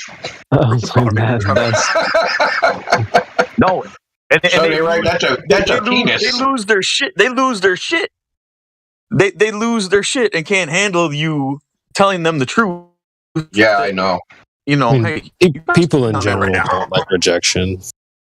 Well, that's not even a rejection. Like, you can't go tell a woman to go douche. You know what I mean? It's like there's no right way to say that. But if my girl was, if it was on the opposite foot, and she told me, "Hey, you need to go wipe yourself off because you stank," I'm gonna be like, "All right, I'm not gonna say, I'm not gonna cry about it and get all upset and emotional. When a woman has a lot of smell down there, there's a lot of issues going on. Yeah, well, we're not going to go there. Let's not make it weird. Well, do you want me to go in details about different feminine odors and like what they indicate? No, that's not even no. But like, yeah. Let's change the subject before this gets out of control. I'm about to get out of control, man. Yeah. Okay. Let's. Yeah, because we're getting closer and closer. Tell us how we really feel. Yo, this is like Fresh and Fit Square. We're going down the rabbit hole. So we gotta spin this wheel back to flat Earth. We can though. There's ways to tie it in, but not with smells. So what you're saying is all of the soy lattes that the Globers have been drinking have turned all of the Glober guys to girls. That's why we're getting this problem. No, I can try this in. This has been thinking you can trust your senses. Well, there you go. There you go. That is true. I mean, Mimas has been. Or you could say I can smell a rat. Yo, wait till Glover next time says you can't trust your senses. I'm gonna use that analogy, man. See, this was a test run for Flat Earth After Dark. I've been talking about this. Flat Earth rated R, rated Earth. I don't even. You can probably spin it a couple different ways, but for ethers. Oh, sorry. Oh yeah, can't Helio mark the thing 18 and older, and then we can just basically just go ham. That's what I'm saying. We just need to dedicate Sunday, just condense it down. I have tons of arguments you could put in that context that I think help Globers click, understand a measurement, measure things.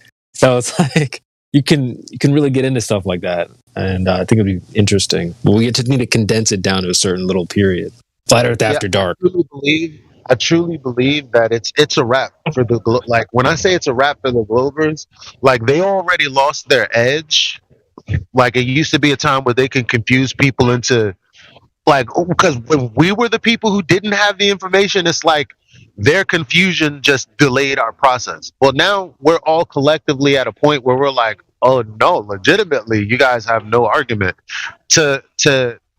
Now they'll throw any Hail Mary like Indio said, refraction or whatever, and hope that it sticks. That's not going to work. If you guys listened to QE's stream earlier, and I want to mirror it. I did. I heard the whole thing. I was watching it. That was the first Gold Bust I listened to in a long time. That was hilarious, dude. That dude's an ass hat. Yeah, there's no way. If you just took that stream and played that for the family on Saturday night, it's a game changer. It's a game changer. And it's I don't think they have anywhere to run now. Things are about to be really interesting for us, I bet. Yeah. Dave McKeegan proves that. His whole video is about how celestial navigation don't work on a globe, but he's trying to disprove flat Earth. It's hilarious, dude. It's just so hilarious. Yeah, my take on that was that he's looking for a way out, to bow out of the topic. Be hey, this side's got this and this side's got that, and I'm really not sure anymore. And here are some triangles. The flat Earth, and then just go, but the flat earthers are retarded. And then he'll never make another video about it. Well, his argument was, yes, celestial navigation uses a flat baseline and a 90-degree triangle. And they triangulate the position. And that don't work on a globe. Yeah, thank you. That was his argument. Think about you're right, correct. You're right. It doesn't work on a globe. Thank you. Welcome to Flat Earth.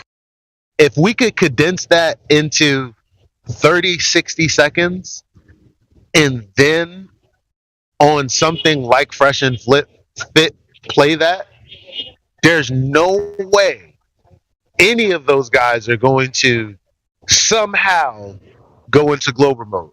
Because again, I've been trying to get this information into the Red Pill community for I don't know how long, and they already got most of the fallacies down. It's just, yo, you just need to see this, and then I want you to tell me to my face, man to man, that fucking guy Dave McKeegan makes sense. Well, I think By the we way, should we like use play. therefore the Earth is flat. Yeah, What did they just say? I think we should like make a little 30-second clip of him, like and like portray him as a flat earther saying all this, and then we do a reveal at the end. No, this is a globe earther. Because if a normal person just hears it, they're gonna like, oh, this is some crazy flat earther shit, not knowing that guy's a glober. Get the bus ready. Pull the bus out. Were you post up? Yeah, exactly. Pull the bus. Get the bus started, man. There was a show that America's something about building houses. Move that bus. Yeah, that's almost. Oh, yeah, that's right.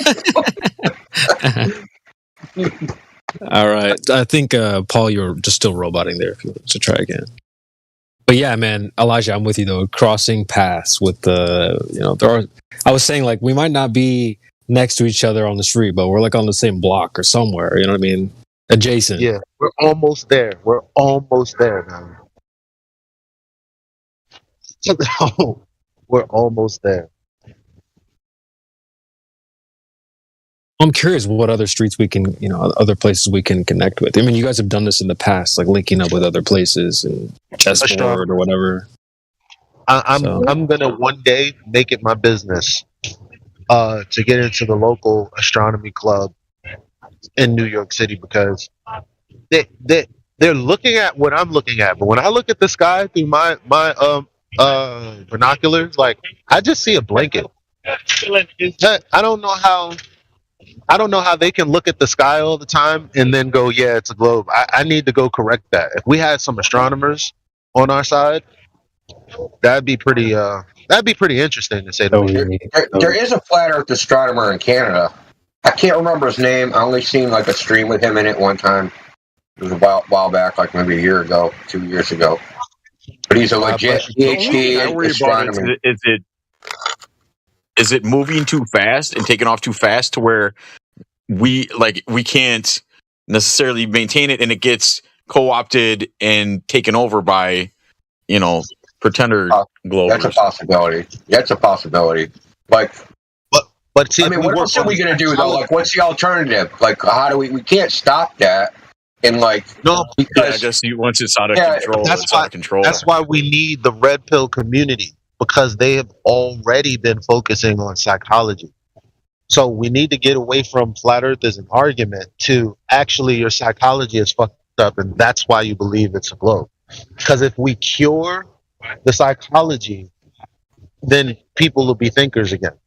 Yeah, you got to cure the root problem. That's what we try to do here. We try to get people to critically think.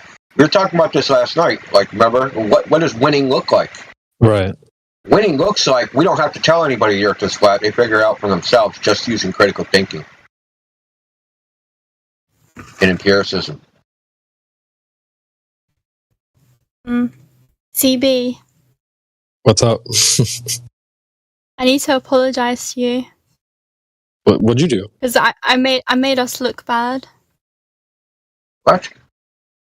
How'd you do that? Apparently some mods keep coming in here from the other server saying stuff about me. I haven't heard anything.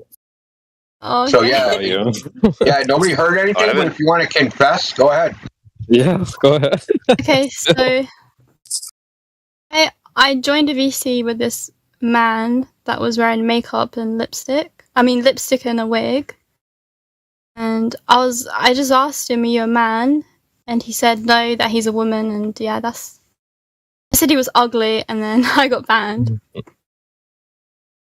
When you said they were ugly, did you mean they were an ugly man or an ugly woman? See, that's the key. I just said, you look disgusting, and then before I could even say anything else, I got banned.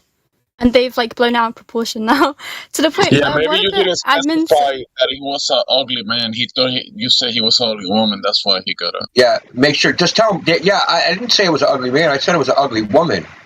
Right. Yeah, so now you can't just because you're a man pretending to be a woman, you can still be ugly. Like you don't get a free pass. I'm not ugly anymore because I put on a wig. Yeah, but the only reason why I bring it up, you can call men's names, but you cannot call women's names. You know that, right? Yeah, that's not very body positivity. But go ahead. Yeah, she's a woman. She can do that. The reason why I brought it up is Here's some body positive. Here's some body there's been some positivity. admins. The calorie intake is way too positive.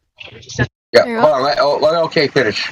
Go ahead, OK. No, the reason why I brought it up is because there's been admins and mods from the server telling me like I need to behave or I'm gonna get banned. Banned from what? From here, because I represent the server apparently now. No one's what? Look, dude, we don't do cross-server drama, so no, you do not represent the server. I tried to tell Look, them. whatever you do on some other server, that's your business over there. Yeah, we don't care. Yeah, if you want to call a weirdo ugly, it's like whatever. Yeah, I know, but they we legit. I'm serious. We're against body positivity. The message I got said, I'm just if we kidding. partner with another server and you're trying to engage them in what? This is too. I'm not going to read all of this, but yeah, they were saying, be a solid representative here and elsewhere. Understand? What server is it? And are we partnered with them? I don't know. I'll just remove them right now. They can fuck off. No, it's okay. I'm not. Okay, it's fine. I thought it was pretty weird. What a Who very said that? feminine Who said that? Anyways, I'd be curious to know who that was. If you don't want, you can DM me you don't if you want want. some sort of correction or some sort of disciplinary action, don't bring it up. yeah, exactly. Like, what's the point? It's the fresh and fit mods. They keep coming in. They came here like about 3 times. If you don't want any correction, who cares? So let me get this right. You're on the Fresh and Fit server, and the mods are harassing you for telling a guy just like a girl in BC that they were ugly. I find that hard to believe. Yeah, they don't even like that shit. Because they would have called them ugly and banned that guy. Exactly. Yeah. And if you're a girl, you're over there, they're gonna freaking say some pretty foul shit to you probably anyway. Probably gonna ask you what your body count is. I think they were accusing one of the other mods of doing that, even though it was me. I think it was Spake was there as well, and yeah. Oh my god, that's my suspicion. Spake is Creation, can you send me the link to their server? I'm not in it. I'm not saying he's the one messaging me. I'm saying that he's taking the blame for it, even though it's me. Saying it's me. No, he had another issue. I already talked to him about it.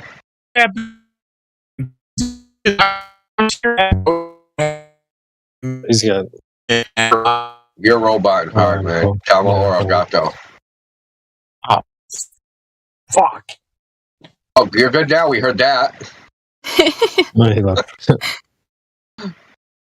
So Panto gets kicked off of every other server he goes to outside of here. It's a recurring theme with him. I'm not exaggerating. This has been going on. It was me. He probably did something too. Can you guys hear me? Yeah. Yeah. So this did happen because I was here when it happened. A guy came over from there asking for a moderator that he needed help because there was some people from this server over there causing problems. What is it? Hold on. No, dude. I don't know what his name was. They have a public server. We're not in control of what people do on this server on other servers. Yeah, I'm not justifying it. I'm just saying that did. I understand, dude. Now, if they come over here, I'll tell them straight up, dude. I don't give a shit what somebody from here like that is a member here did over there. It's none of my business. Andy. Let's talk about that and let's not start the bigot. No, I'm just saying it's none of my business. I can't control it. I can't control that. That's what I mean. Let's not start the bigot train. We don't. If somebody over there did something you don't like, it's your server, ban them.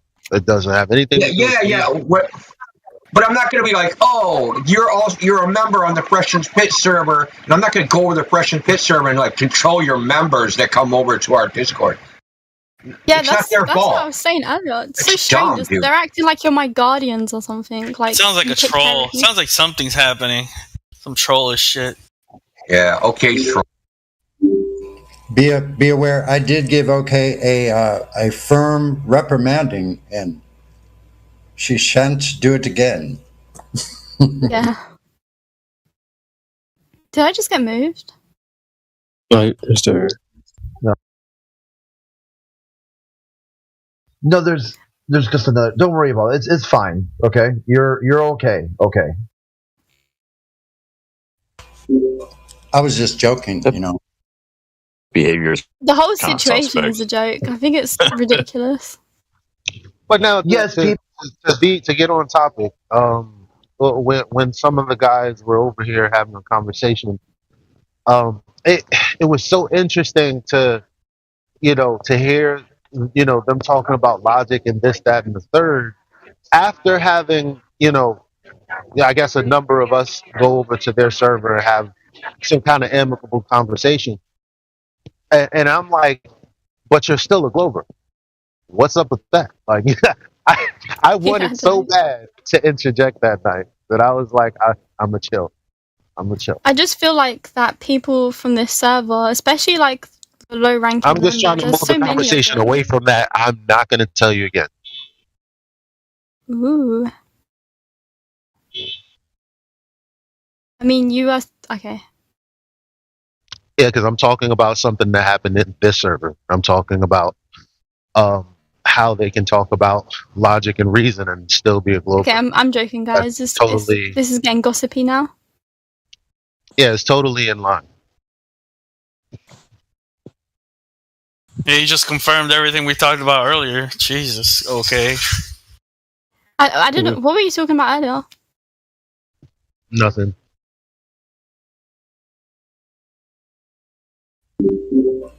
Moving right along. Yes, I really destroyed the stream earlier. I came in I kind of took late. all the air out of the fucking room. I'm like, this Dave McKeegan dude, man, huh?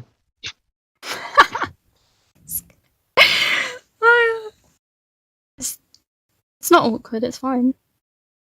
What do you think of Dave McKeegan there? Okay. I don't know who that is. Okay, are you a Glover or Flat Earth? I don't know. I'm not either. Now, what does that mean? Stop the cap. We gotta ask different questions, I guess. Okay, so it's not about a label. Now, there's a I don't know specific- what shape it is, and I know flat is in a shape. I'm still learning about that, so I don't really know what to say. All right, so you're a Flat Earth. Listen, in 2023, if you have doubts or the geometric shape that's out there is in question, by default, you're a Flat Earther. Fair enough, but yeah. I wouldn't say I represent. That's the only shape claim on the table. So, like, I don't Flat feel like Earth I is take not- It's just a label that we all just accept kind of tentatively. Okay.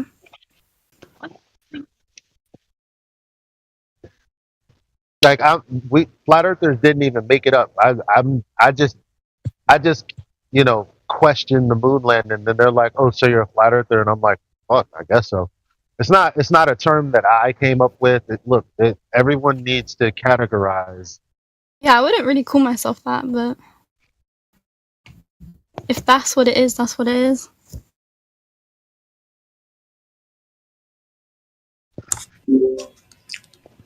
Right? It really In 2023, is. It shouldn't even be a question. Like it is a globe, or like people who are on the fence, like I don't know. Just think about how do you not know that it's a globe in 2023? Yeah, because you either have proof or evidence or you don't. Right? Yeah, if it's a globe, by now it should be irrefutable, and there should be no question. It shouldn't be a subject at all. But it is. Robot because it's a Nick and Paulie. simple. Fuck, man. We having Wi-Fi problems?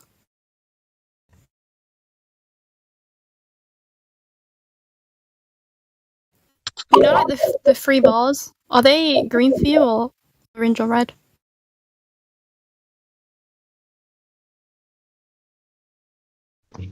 He's like, what bars?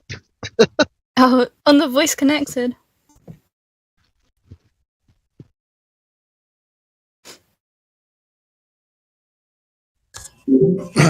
I'm trying to figure out how to shut off that noise every time I do anything in here. And on the mobile, I forgot how to do it.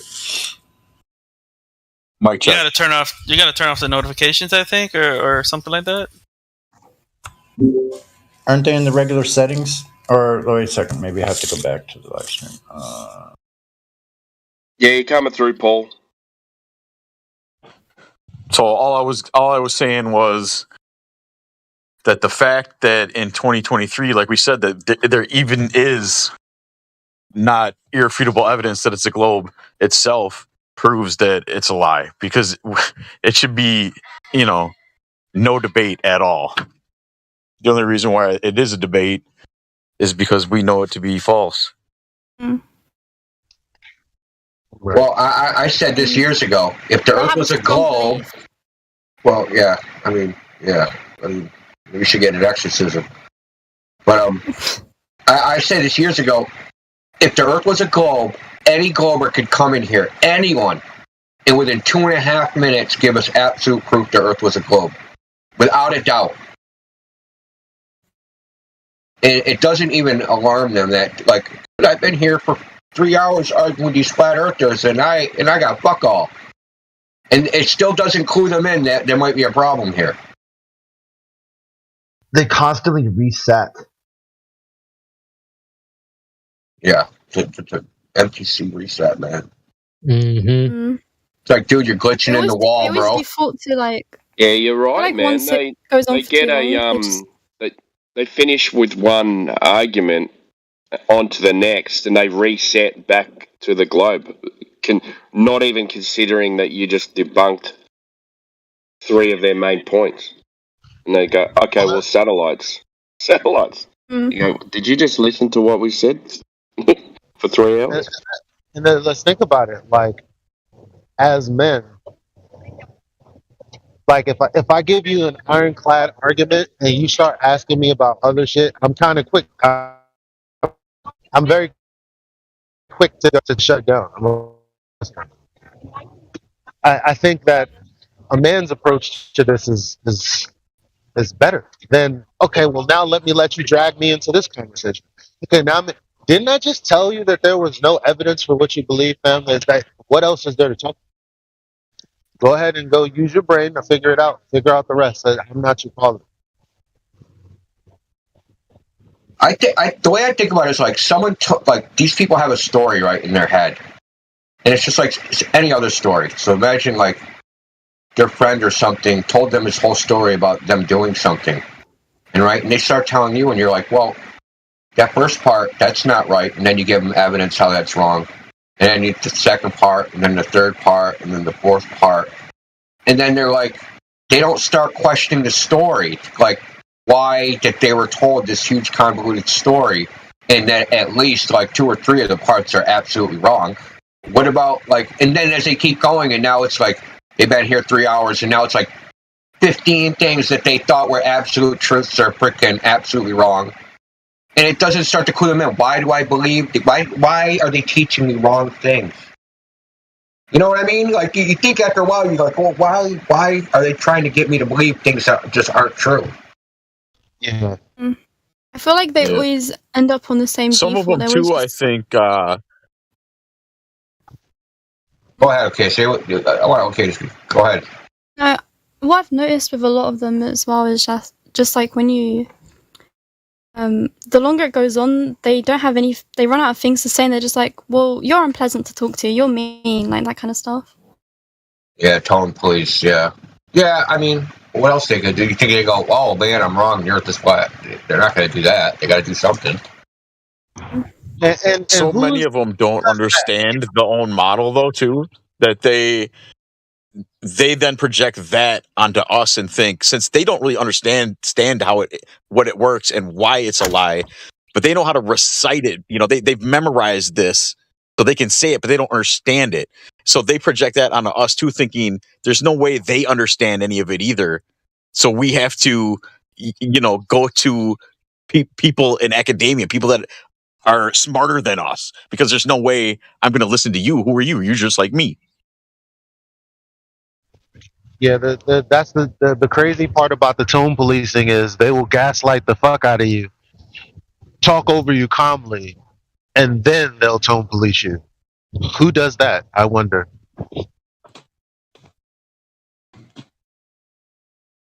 Fake nice guys. It starts with a guy in it starts with a G and ends with an L.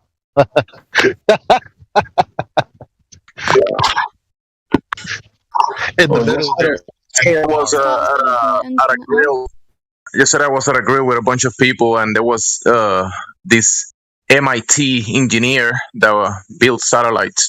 And the authority, he had the authority on the topic, right, for some people, but other people were following the logic and saying, you know what, I agree with you guys, and not with the engineer, just based on some logics. Based.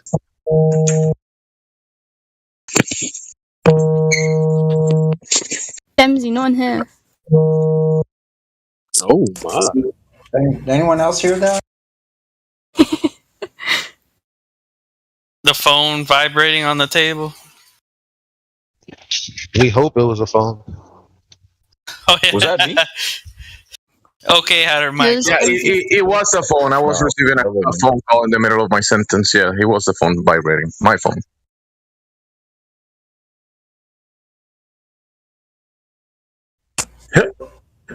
Damn, those sounds are still freaking going on. What the hell? So the engineer spoke about certain things about their building, satellites going up, and saying how what they do is just observing the ground, observing downwards. That's what he said they were mostly doing with that. But then he took us to a cartoon and say, for the next year, we're gonna be working on Artemis 2, and we're gonna send a satellite that is gonna go around the moon. And he was showing me some cartoons about that. Yeah, we spoke about the gas pressure and the container and stuff, but he was just going like, I'm trying to say that they speak from that frame of reference in the outside world, some of those people are speaking in their minds. They're trying to talk to you from there, a place that they've never been to, they never experienced, and they're saying, hey, this is how stuff work out there, this is how we do things down there, and they're speaking to you from there, which is kind of crazy. But what their engineering has to do with them believing that they're going to put something in orbit? Yeah, I told him, bro, you're doing technology, you're building devices, and yeah, you can build a bunch of stuff. But I tried to tell them, because some of the guys were kind of ignorant about it. They say, yeah, are you a scientist? I'm like, the shape of the earth has nothing to do with science and that kind of stuff. And yeah, most of the people were kind of like drinking and paying attention to other stuff. But the engineer, he knew that it wasn't science, it was engineering. It wasn't claiming science, but the other people were claiming for science for him. He's a scientist, you're not. Some other people. It's kind of, it's difficult to talk to a bunch of people at the same time. Get together. But I wasn't trying to talk to them. They asked me, because he was there, the engineer, MIT engineer, whatever. And they were asking about the moon and that kind of stuff. It was kind of difficult to try to push talk a little bit about that stuff, because so many people have so many questions and they just have so many fallacies on top of fallacies, and it's kind of difficult to have the conversation. But the engineer, was able to talk a little bit more sensical than the other guys. He was just claiming that they're sending the technology to outer space. That's what was trying to tell him. That I'm not saying you don't develop technology and you do whatever. You say you work with the lenses and the optical equipment of the satellite, but just a piece of a technology that you're working on. But are you the one that send it to space and manage it in space? Yeah. And no, I don't do that job. I just work with the optics. I've noticed that a lot of people claim that, like, when you think up anything about it, they're like, well, my company works with NASA. Like, I think MDC done that the other day. Some guy I know as well done it. Like, he's like, oh, well, my company works with NASA, so I don't understand why they'd say that.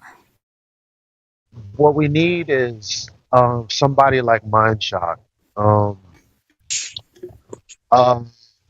Mindshock is a channel that kind of reviews debates, and then he just counts, how many fallacies are used in the debate. And we need somebody or something like that, that's fully focused on logical fallacy. Because that's the part that's important.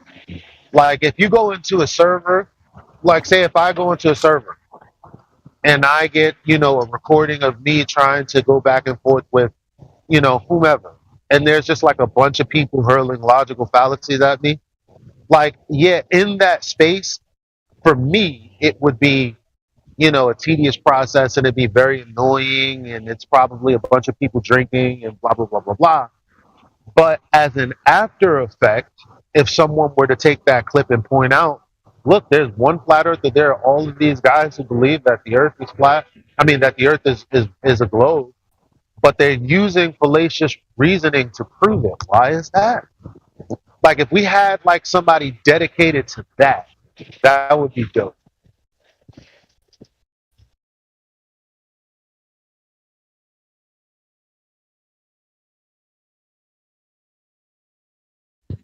I think that's gotta be important, and a lot of people don't even know about this topic that you're trying to say. We should kind of like talk about it more, like logical fallacies and that stuff, because some of them just took his word because he was the guy from MIT. He's the engineer, not me, Jamesy, right? So they will take his word because he's the expert, and that's live. I'm talking about people in front of me talking to me. And even though other people, I try to bring the logic into the conversation, and other people were agreeing with me and saying, you know what, I agree with you. That makes sense. So just some basic stuff. But on the authority thing, some people just go with the authority. That's it. He's the one that knows.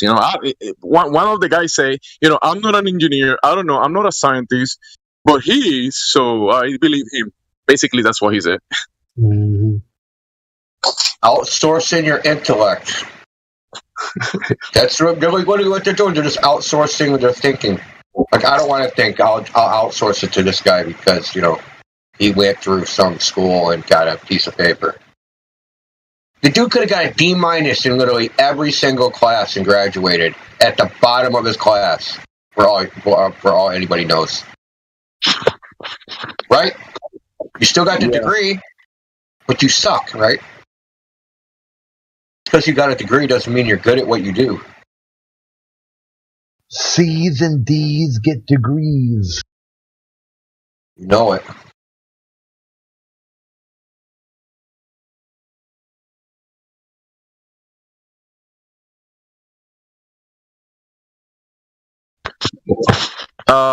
The guy of the place, he used to work for Raytheon, and the other guy, he said he's an MIT engineer. So I mean, the other guy definitely used to work for Raytheon, not anymore. This guy, nobody was questioning his engineering and MIT background. So I don't know. I didn't saw it, but people that knew him and his wife was there. So, and he spoke about a few things that is like people that join here say the same thing. Yeah, I work in this department. I work with the optics or whatever. And yeah, we put the calculations and to go in orbital orbits, and that's how we do it.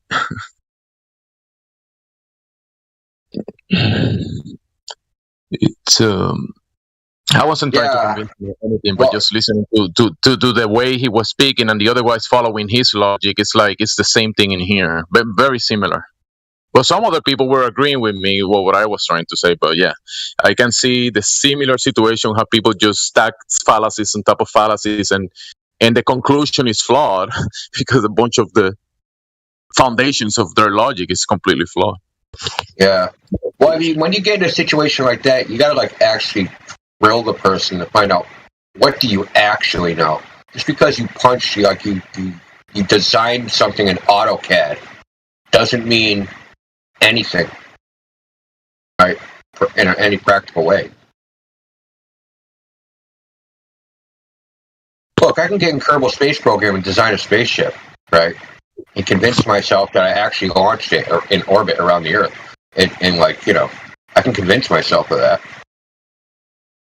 We could have a whole workflow, a whole department convinced that the spaceship we're making in the Kerbal Space Program is going to fly. And we're going to send engineering drawing to machine it somewhere in some other company, and they're going to put it together. Because I doubt he physically built it, right? You think he physically built the optic? No, I don't. I mean, he didn't claim any of he was building, but like when I was saying, I asked him about, hey, are you the one? You're not the one that builds the whole satellite and send it into orbit or whatever. He said, no, I work with the optics. That's what he said. Yeah, but that doesn't. He might be designing the optical device on a computer in a computer program. Yeah. He did mention kind of like computer and graphics and stuff, so I think that's the job that he does, like you're saying, yeah. Yeah, so he's using AutoCAD. So because Gemsy, I worked in the defense industry. Yeah. So one of my jobs was to set up a whole computer network for a clean room, right? This clean room, this was a joint venture between General Dynamics, Raytheon, and Draper Laboratories. You're going to make a mock-up of it. This is what they claim. There's an optical telescope in outer space. They don't know when it's going to fail, so they're going to make a duplicate of it, right? They're going to make a copy, and they're going to analyze the copy to try and predict when the other telescope is going to fail. And that was going to be their job. But these people, they just sat there, it was all AutoCAD. The only thing that they were actually going to make was the optical part. They weren't like making the entire satellite part. So basically, based upon the original engineering drawings, right, they were going to make the optical part that was already designed. They're going to make a replica of it and test it. This was their job. Anyway, the point of the story is I know that 2,000 people worked at my job site. So like a lot of them were PhDs in engineering, physics, you name it. They do all sorts of stuff. But there's a department, so there's an department where, because I work on the computers, they have different computers than everybody else. They have workstations, right, with different graphics cards. Back then, I think they were using GeForce Quadros, right? So those are specifically designed for like 3D graphics, not games. They're not designed for games, but for like 3D engineering stuff, like Maya or 3D Studio or like that type of stuff. They're not for like playing video games. It's technically the same graphics card. Slight differences. They just run a different driver, so it's not made to be doing stuff at like a high speed. It's just made to be kind of accurate. It has a higher level of precision in the rendering. That's besides the point. The whole point is that these people, they just sit there all day designing stuff, and they send out their blueprints or engineering drawings to some other department, and that other department has people that actually wire the stuff and put it together. They used to have the thing is, when you're doing computer stuff, you get to see everything, right? Because you're like the electrician or the plumber or something. You get to see everything. So you got to be everywhere. So they had a huge bay, where they would put together, had boards where they would wire the boards together. Now this was for the Aegis gun system. It wasn't for satellite, but they would wire it together there. So it was separate. Like all these parts are like compartmentalized. Like all the engineers work together. They design this, they design the stuff. Then they get sent to another department, and they do 3D rendering, and they send it to the people that actually put the shit together, and then it's assembled, and then there's people that there's actually a training place where they train people in kind of like a VR simulator on how to use certain things. So it's like each one of these little things is compartmentalized. So he probably just does something. He probably designs the optics. He has no personal knowledge of it going to space. He probably never even sees the data it generates. Right? Because they're probably making it for the Defense Department. Right? So he doesn't see the pictures that it takes.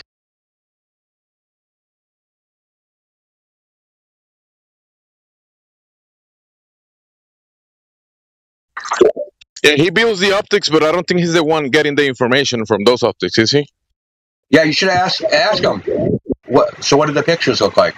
He'll probably say something like, "I can't tell you, it's classified. I have to kill you." He might be joining this server maybe in the next days. Maybe he say he'll consider it. I mean, I told him, hey, me and my brother, we say, hey, we'll send you a link so you can join like a public server that we can talk about this. And he said, yeah, that sounds good.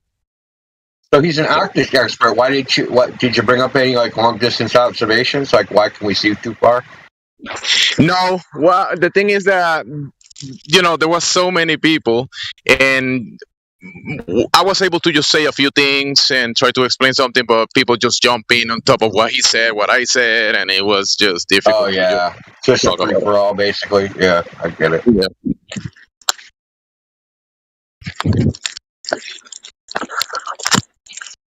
And I mean, it's the setting, and so most people weren't like 100% mentally there. I don't think so. Yeah, I get it, man. Was he drunk too? Or was he buzzed? You drinking? He may start exaggerating. People that drink tend to do that, try to make themselves seem more important than they are.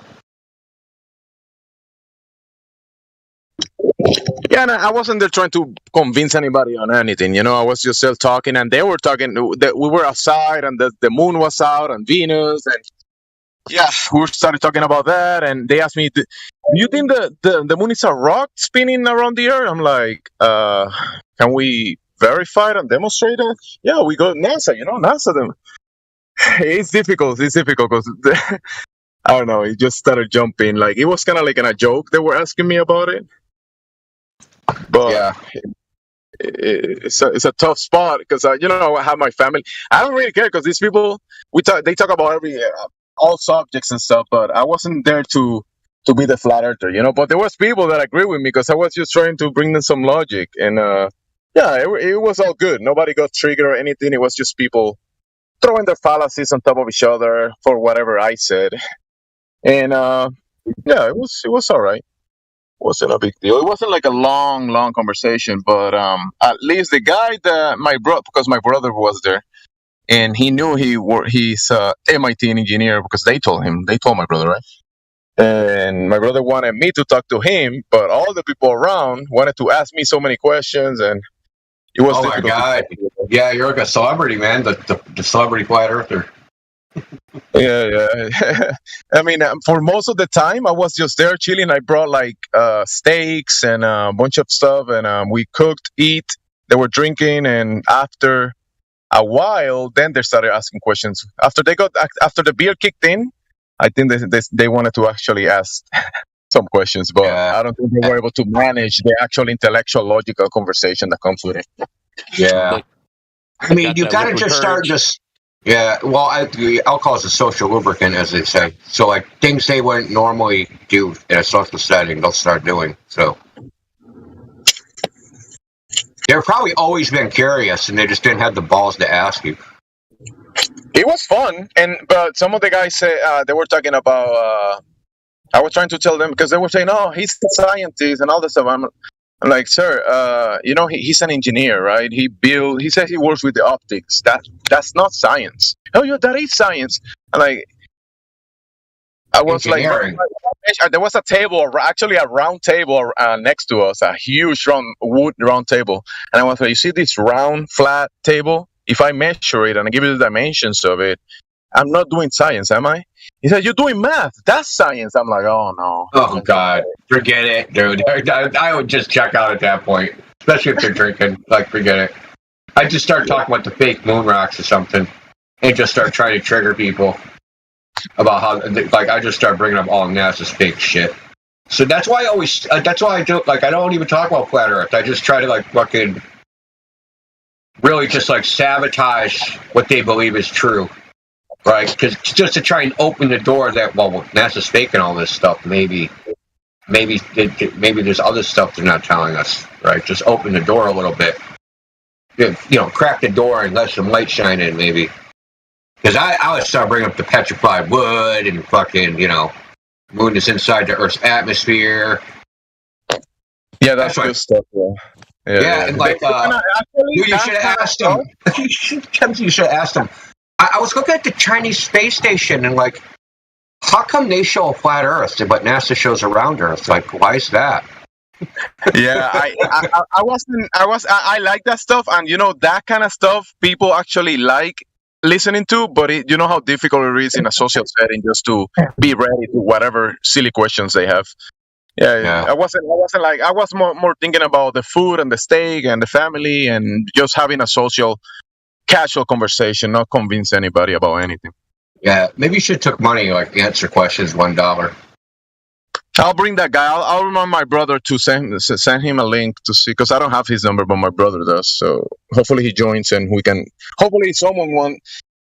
I will speak to him, but if one of you guys can talk to him, because I mean, I'm not saying he's a celebrity, but I just want to hopefully have the conversation with the guy. He was very respectful. His tone was like, compared to everybody in there, he was pretty cool, pretty respectful. So I think he can do good here, just having a conversation with you guys. Even though I don't think he'll be convinced, because I think he makes money out of this business, and he's like the hero of the family, because he's building stuff that go to space, his wife and family and stuff. Oh my God, yeah. The internet is gonna convince him he's not doing something. He said that next year, in the next few years, he's gonna be working on Artemis 2. I don't think anybody here is gonna take that away from him. Oh boy, yeah, you got a true believer. Yeah. But he was listening, bro. Like, he was actually listening to the replies and kind of like giving an answer close to what we're talking about. So he was following the conversation. It's just that his foundational logic or foundational beliefs or pre-assumptions are based on the globe. So his conclusion and everything he was saying about space, it's because the globe. Everything I do because globe. That's what's his kind of like logic. See, that's actually the only kind of person I would leave alone.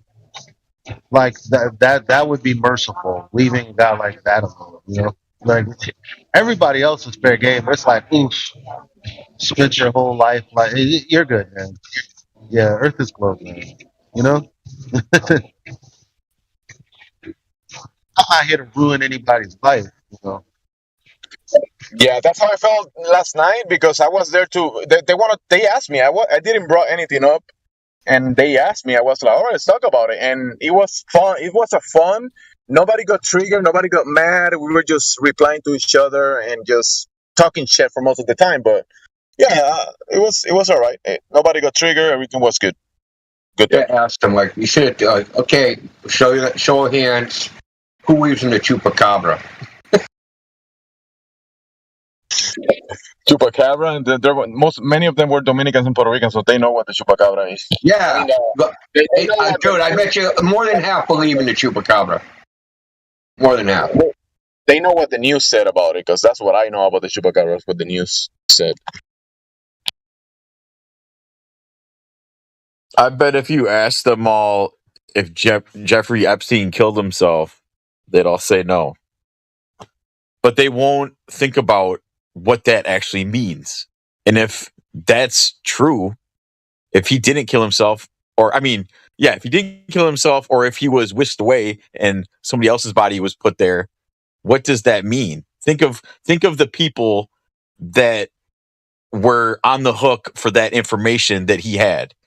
High level people, right? The same people that control the areas of things like NASA.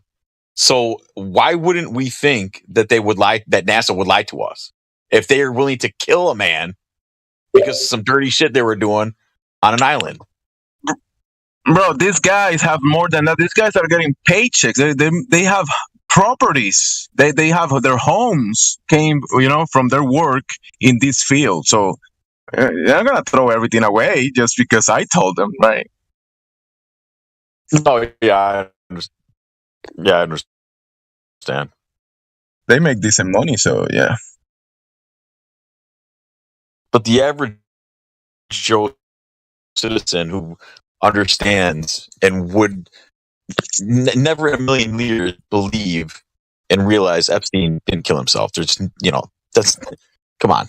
And everybody knew that was going to happen. I don't know about you guys, but immediately when he was taken in, I said, yeah, there's no way he's going to survive that. I mean, it was so obvious. Oh, you know how we were talking about war earlier? People just accept it. You know how we were talking about war earlier, and people, they go into it for a good cause, and because like they did some vile things for a good cause, even though they find out later that it wasn't a good cause, they have to keep pretending that what they did was just and moral and all those things. This is the same situation with people that work on satellites, right? Their livelihood, their entire identity comes from this idea that the Earth's a globe, and if you take that away, they're literally nothing, right? They're nothing. They're not like, nobody looks up to them anymore. They don't have a position of power. Nobody's respecting them, right? It just takes everything away from them. Bro, imagine you meet the love of your life, and she asks you, "What do you do for a living?" Oh, I build satellites that go to space. I mean, that's what got you with her. Just kidding. Yeah, you know that's what it is. The family, they have like how do you say? When I remember growing up, I have family that were doctors and that kind of stuff, and they had like in the wall of the house, they have a bunch of diplomas and achievements of the family, which is pretty cool. Photographs of everybody. I just imagine this guy's wall is like a space engineer, satellite maker, and all these achievements about it. And Artemis 1 was a success, and they put that on the wall. And now I'm gonna tell them that wall means, that doesn't mean what they think it means. I mean, they're not gonna listen to me. It's a wall to, it's in homage to, I Got Duped.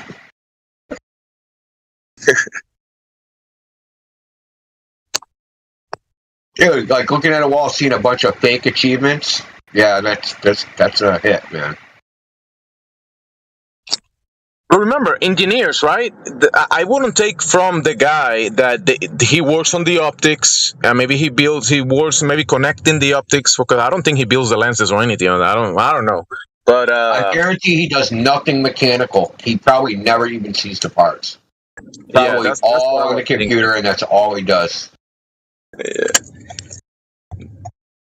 But let's say at the end of the day, they build a machinery or a technology device that has the capabilities of looking downwards and see terrains and, I don't know, measure temperatures above, and I don't know, maybe turn around and take pictures of the sky. Maybe it can do that as well. I will say, yeah, you can do that. That doesn't mean that this place is a spinning globe, right?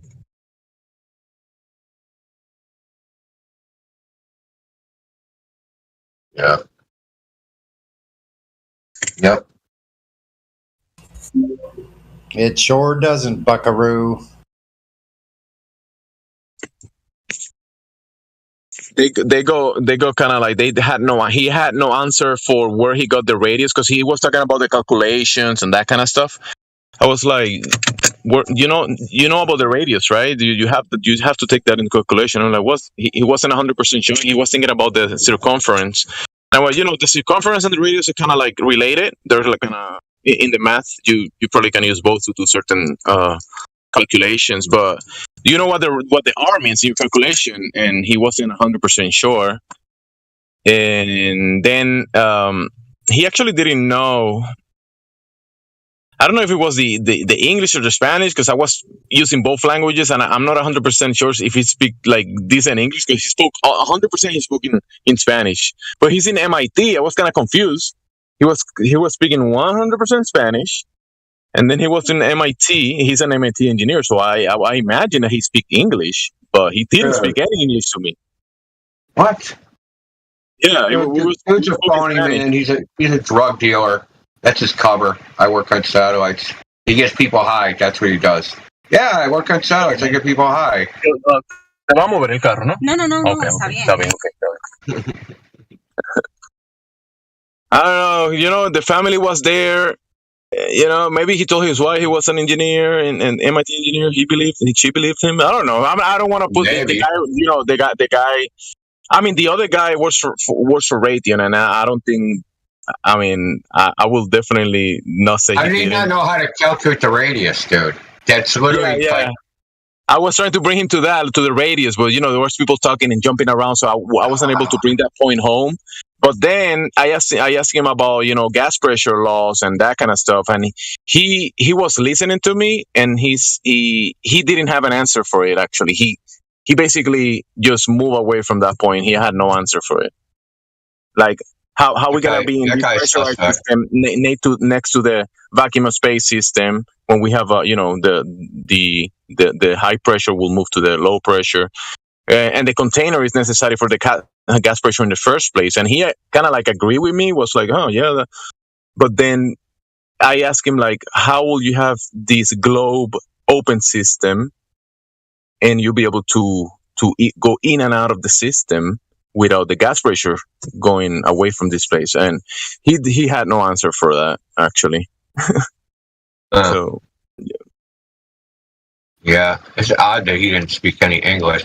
I'm pretty sure they don't make I can't imagine a situation. I'm not saying he didn't speak any English, but during the conversation, most of the other people spoke English, Spanish, back and forth, Spanglish all together. When I was talking to him, I did brought a bunch of English stuff, terms, and he was listening, but he replied to me, but it was like Spanish. If he spoke any English, I don't remember, honestly. Yeah. And there was music and people kind of talking about other stuff next to me and that kind of stuff. So yeah, it's just a casual thing. Cool, respectful. It was casual. I would rather have him in this server. Speak to him about it, because I will say that will be better. But hopefully his English is as his Spanish, because his Spanish was pretty good. He's on the he knew what we're talking about when we speak about Globers in here about that. But any Glober can just go to YouTube and learn that stuff in a sense, right? Like you don't need to be an engineer to say, hey, we use optics on the satellite and our whatever, and we use calculations to do orbits around the Earth. I don't think you need to be an engineer to say any of that. Well, dude, if you're making lenses, that's one of the okay. So when you design a lens, you have to calculate the radius of curvature of that lens. So that's why it's very surprising to me that he didn't know the radius. I can understand why he doesn't know the exact value. He should know instantly how to calculate it, instantly, because he should be doing that all day long in his job. That was his biggest point. He took calculations, but he wasn't able to reply exactly about the radius, where he got that from and stuff. And that was his biggest point. The orbital mechanics about the satellites. Sounds sus, man. Dude sounds sus. Probably he's an engineer, fucking MIT, a sanitation engineer. Yeah. He's like Goodwill Hunting. He walks by a blackboard every once in a while and thinks he's fucking. I'm about to get into another grill party outside, whatever, Spanish people, music and stuff. So I'll be listening, guys. All right, man. All right, thanks for sharing that shit. What's up, Vagabond? I haven't heard you in a while. Chilling, man. Stuff in my face. I didn't notice I was unmuted. Yeah. Dude, everybody's been coming in no, it's cool, man. Everybody's fucking chowing down, man. Yeah, sorry about that. I didn't notice. I'll be. What do you think about us finally being able to break into the red pill community with red pill shit? What do you mean? I haven't heard about it. Oh, fill him in, guys. I'm playing COD Mobile. I just thought he kind of. Oh no, man! You can't do that. What the hell was that shit, Elijah? Yeah, don't leave me hanging like that. What the fuck I missed? Take up the torch for me, guys. I'm playing COD. You got it, right? Yeah, I got you, bro. We got you. Let me grab the clip. You're familiar with Fresh and Fit? Oh yeah, of course. Yeah, man. On the Monday show, they had someone donate $100 at a profile picture of him with Sneeko, and they donated saying, let's get Dave Weiss on the show. And they're like, oh, don't worry, we're gonna have someone else on talking Flat Earth. So when I heard that, I'm like, I started hyping up the show. Yo, let's get involved. So before the chat went live, before the live stream went live, we were in the chat. Almost up to like 1,000 people before the show started. Okay. We were in there talking Flat Earth big time. That conversation ended up spilling into the Fresh and Fit Discord. So some of the people from here, like some of the heavy hitters, like Indio was over there, Sonny was over there, Jedi, Wolfgang. It was Kim. There was a bunch of. I mean, the whole panel looked like it was 24/7 Discord over there. So the conversation went really well. Let me get the clip from the donation. Here it is. So they were supposed to have a guy named John Zerka, who I guess he's donated or debated Destiny before on the topic, but they didn't really get into Flat Earth at all. From what let me tell you, like, I don't know these people, but like I observe. Obviously, I'm an observer. And like I took professional salsa lessons, and did you see like ABBA dancing with like his wife or some shit? I was like, what a fucking bitch! You're literally on camera. This guy's grabbing your wife, spinning her around behind you with your fucking blue hair, and you can't tell. Maybe you're missing something here, brother. Like something's off. Yeah. And remember, I dance salsa, so it's like I understand like the whole. Like it is very common to like exchange partners for salsa dancing, but like you're at his house. That doesn't work. Like, especially like on camera. No, that's a major violation. Oh, hey, have you seen the? You go to Rumble, right, and look up Sneeko, right, and look up the video where Zerka and Sneeko talk about Destiny. His name's Destiny, the guy with the blue hair. They talk about him, how he gets his girl, the one that he has right now. Dude, look at that video. It is the craziest thing you will ever see. What is it saying? Yeah, give me the clip notes. Come on. Give me the point. Basically, he goes to wherever she's from, right? And apparently she's got a boyfriend over there, right? So he basically cockblocks the other guy, takes her away from him, and then he just destroys himself after that. Wait, so she's from a different country and she's here? Yeah, he brought her into the country. Oh, it's a wrap. Like it's a green card situation. Like, let me tell you something. Professional dancers are some of the most confident people in the world. Because it's like, remember, like they've got over the awkwardness about being around other people. Because remember, if you're dancing together, you're definitely gonna have a chat together.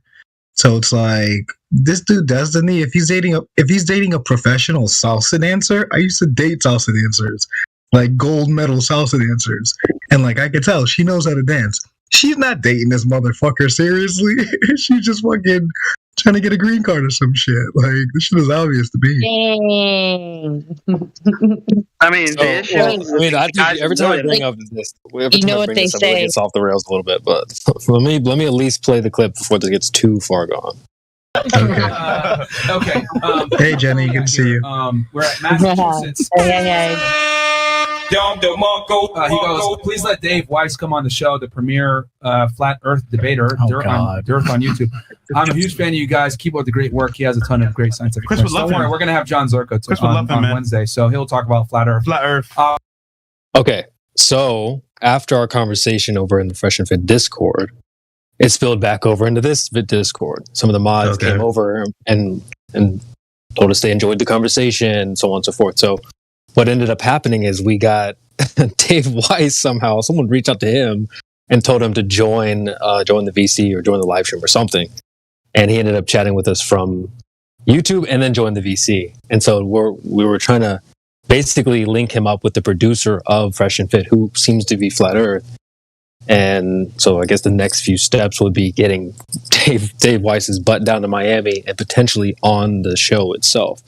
They've got 1.4 million followers. The live show, I can't see, he wouldn't do a night show with the girls, but the day show typically has like, I don't know, anywhere from like 10,000 viewers live.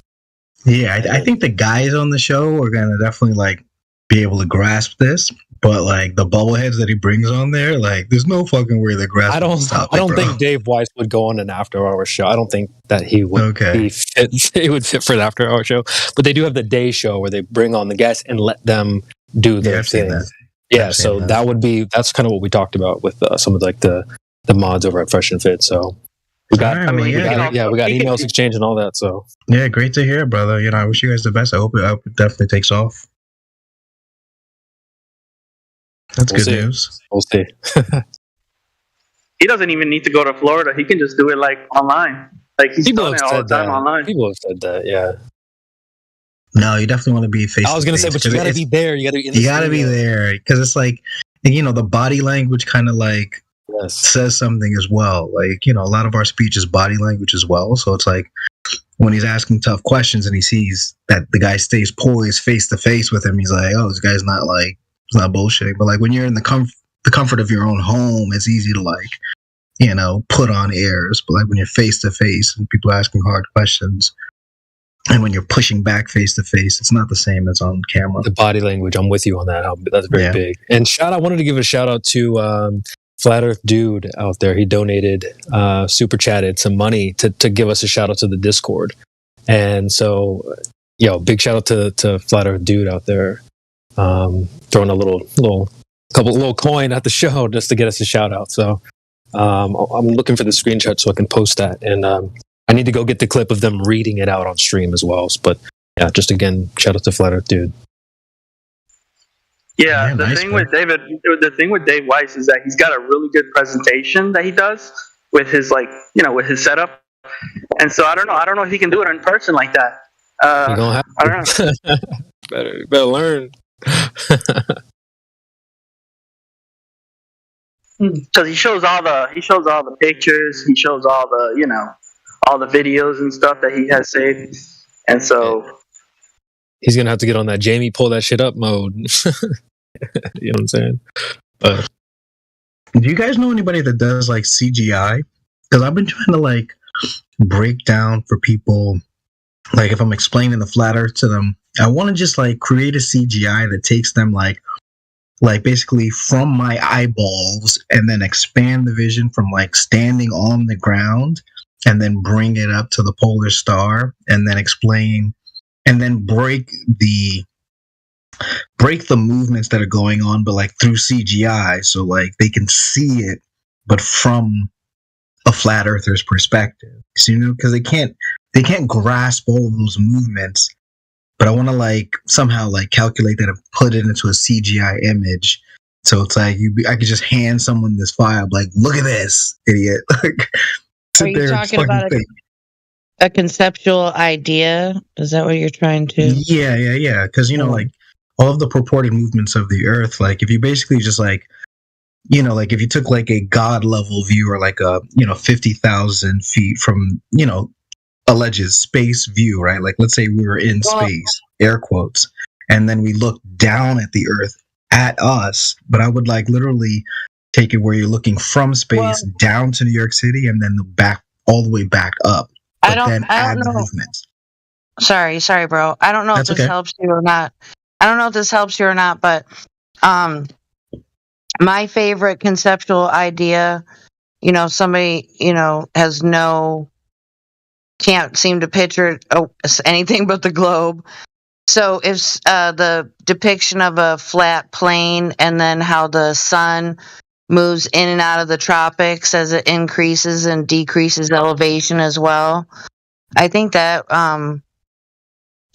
really good because, the sun, we do observe the sun going over the tropics at whatever measurement type of numbers they have. Not that great. I'm not going to lie, and don't judge me because of this. Like, I didn't learn about like, the movement of the sun through the tropics until I became a flat earther. Like I didn't like I knew there were movements of the sun, but I didn't know any of that stuff. The sun and the tropics are relevant, but I don't think the moon and the tropics are relevant as far as I'm aware of. I could stand corrected on that, but The moon is all over the motherfucking sky, and I never realized that till I came onto the flat earth topic. I mean, people just don't pay attention. I mean, but once you do, it's pretty amazing. It's hard because people can't buy their time back. You know what I mean? Like, I think to be able to study this subject, you kind of have to like take a bit of autonomy of your own time and just be interested and curious enough to dive down a little bit deeper. But when people are stressed, they can't find the time. Sure. But I think everybody who's meant to will. You know what I'm saying? Yeah, I agree. I've said for a longest time that I just don't think everyone is meant to know. You know, like every single topic. Bars. I agree with that. I big time agree with that. Yeah, I've said that pretty much since the beginning, since the 24/7 ODD YouTube days. Some people aren't meant to know. It's not meant for everybody. Yeah. Yeah, I agree. And one person, someone I know personally that falls in that category is my sister. She gets fucking freaked out about shit like that. Like, she got really scared at the movie 2012. Okay, she just can't handle stuff like that, like scary books, like. I forget Dean Koontz. It was Intensity was the name of the book. It was a serial killer. She got so scared she put the book in the freezer. What? She's a little snowflake. She's not meant to.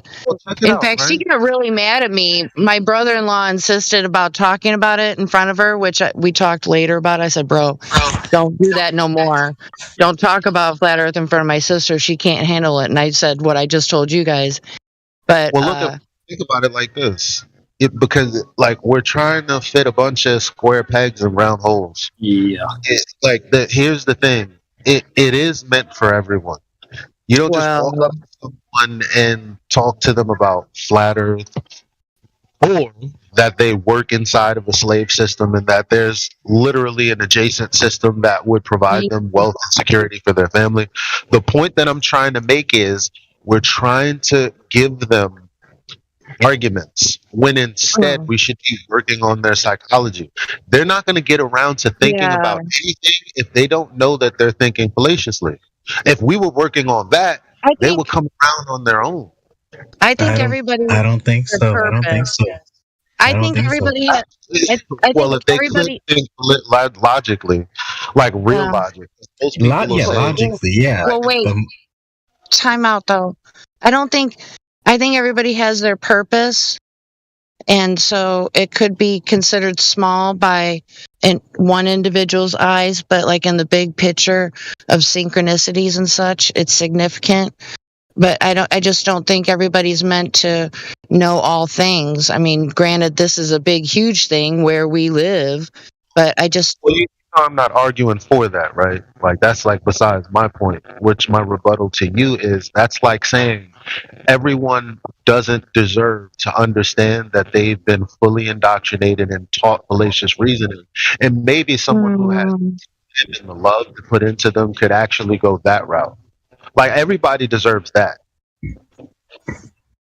But is it necessary for everyone? I agree with Elijah on that point. I think everyone deserves it. Everyone should know this. But like, you know, I kind of like, I take one little aspect of my own life and I try to figure out like, hey, is this like a common thing amongst people that figure this out? So for example, I grew up in a hyper disciplined household. So like, I got beatings like nobody's fucking business. Like, I got beat to learn math. So like, what I've observed amongst most people is like, they just don't know how to sit down and shut up.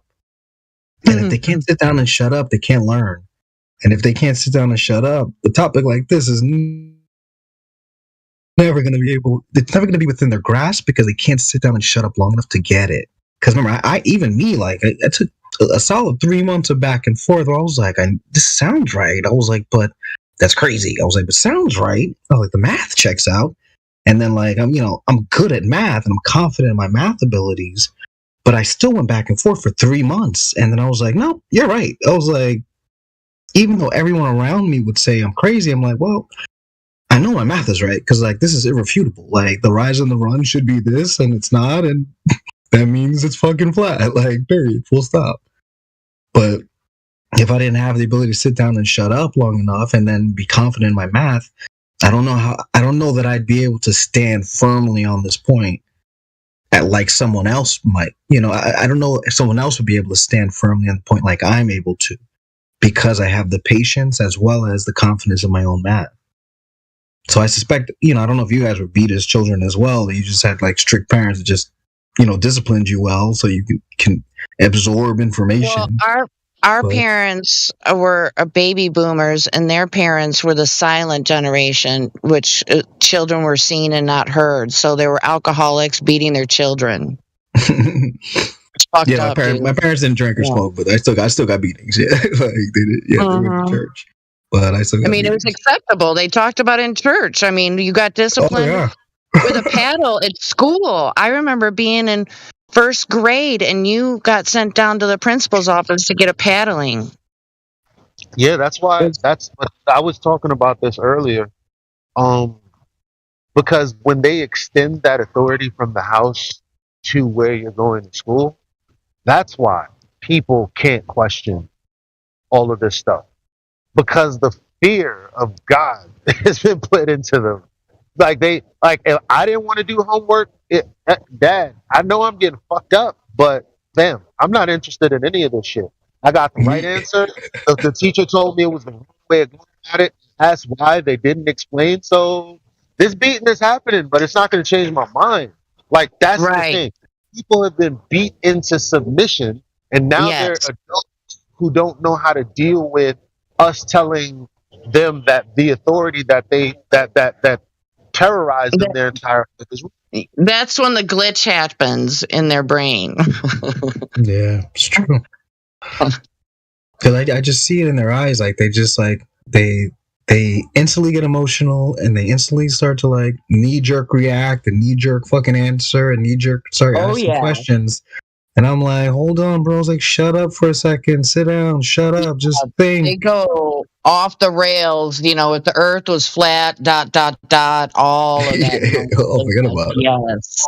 But I'm just I can see it coming before it comes. You know what I mean? Like I can predict your stupid fucking reaction before I say it. So like I've just gotten like more into like the Socratic method, more into like trapping their brain instead of like trying to just bang them in the head with the truth. I'm just like, so if this is this, then what is that? And like if this is that, what is this?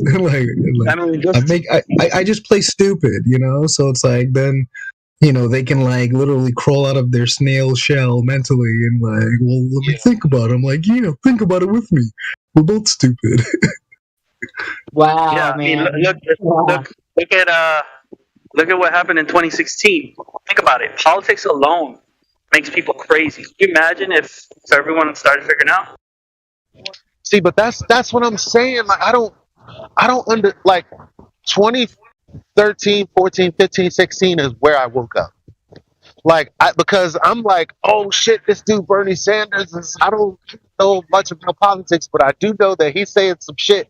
What Wall Street? What did the? And I'm like, yeah. But then the thing is, the movement was real. So because the movement was real, regardless of us being right or wrong, I realized that the movement was willing to go wherever the authority would take them. I was like, no, isn't this movement organic? Did you not just see what the fuck what do you mean? You don't remember? You don't remember they were flipping coins? Now you're telling us that didn't happen? Dude, I can show you the video right here. Oh, the video was scrubbed. Oh my God. Look, if the internet is changing. Oh, look what they're doing to all of the people that we used to watch. You guys are just moving over to CNN because there's nothing else to watch. What happened to us fighting that? What happened to Independent Journal? So what I'm saying is they literally watched the old movement died and just assimilated into some new thing when I just kind of just got stuck with what the fuck is happening. Then I met you guys. So it's like, yeah. I'm not gonna lie, man. I was kind of a little bit I was a little skittish there for like a solid 6 months before I found the server. I was like, should I fucking tell people? Because like, I got a pretty big group of friends in New York and like my colleagues at work and shit. I was like, should I fucking tell people? And then like I'd go out to like random bars by myself and I'd chat people up. And they'd be like, bro, you're fucking crazy, bro. Like, fucking Earth's not flat. Everybody knows the shit around. And I heard that shit like 20, 30 times in a row. I was like, all right, these fuckers are not that receptive to this topic. So I fucking dialed it down. You know, like I didn't really just start telling everybody. I just started observing. Or like I would try to like bring it up randomly or like. We were right. Even the ones that thought you're right, they were kind of like, yeah, that's true. Hey, shush up for massa. You don't want. You know, like it was this weird thing that if somebody did agree with you, they didn't want anybody else to know.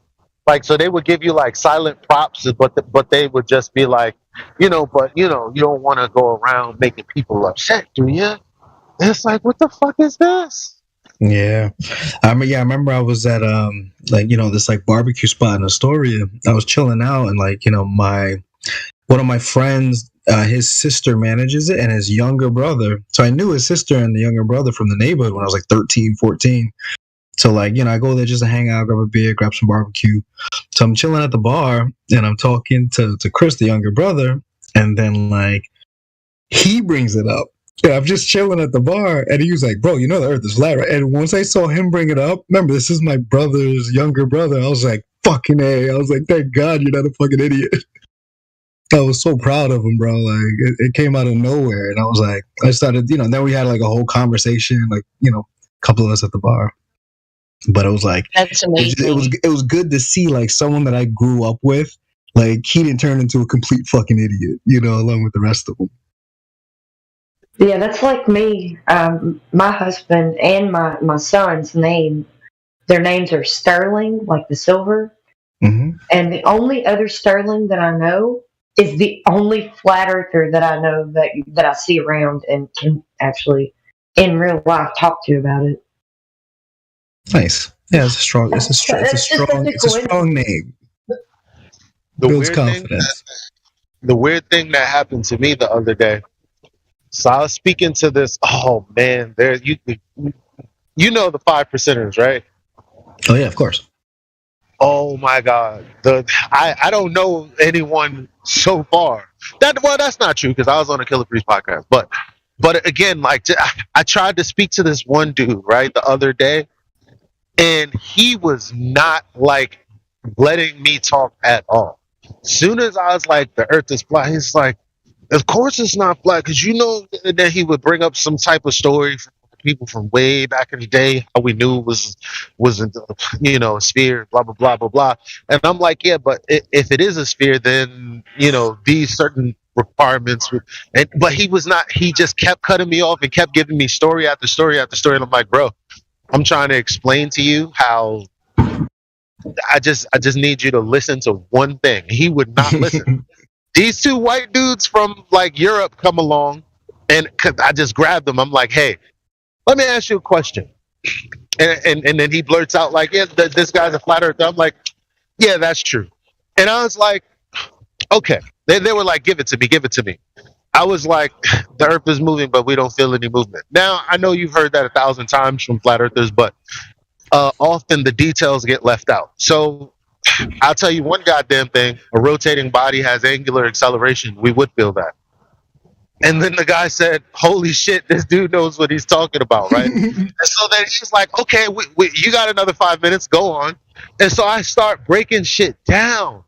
Do you know after they left, the guy that I was initially talking to, he was like, yo, man, what happened? And I'm like, what's up? He was like, you sitting here acting like you was just some regular dude on the street. And then after I saw you talking to them dudes, you like some fucking professional. What are you doing on the street? He was like, man, you wasn't even letting me talk. You wasn't listening, bro. What's that about? They don't you know the biggest thing that I've observed is like most people don't understand. Smart people don't talk to dumb people because it's gonna be a waste of my fucking breath. And I can tell you don't know how to listen. So I'm going to stop talking because I'm not going to waste my time talking to you if you don't want to listen. Cool, you don't listen, I'm out. I'm dipping. I don't think it has to be just them not being able to listen. Smart people can also be fucking ignorant. All smart people can listen. Even if you don't agree, you can still listen. Dumb people never listen. They always talk.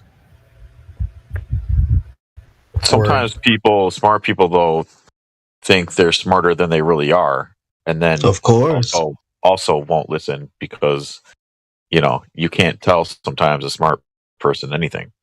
Yeah, but I think that hubris, that's also a sign of a lack of intellect as well, because like that's because like even if someone's going, like, let's say I'm having a proper debate about the flat earth, right?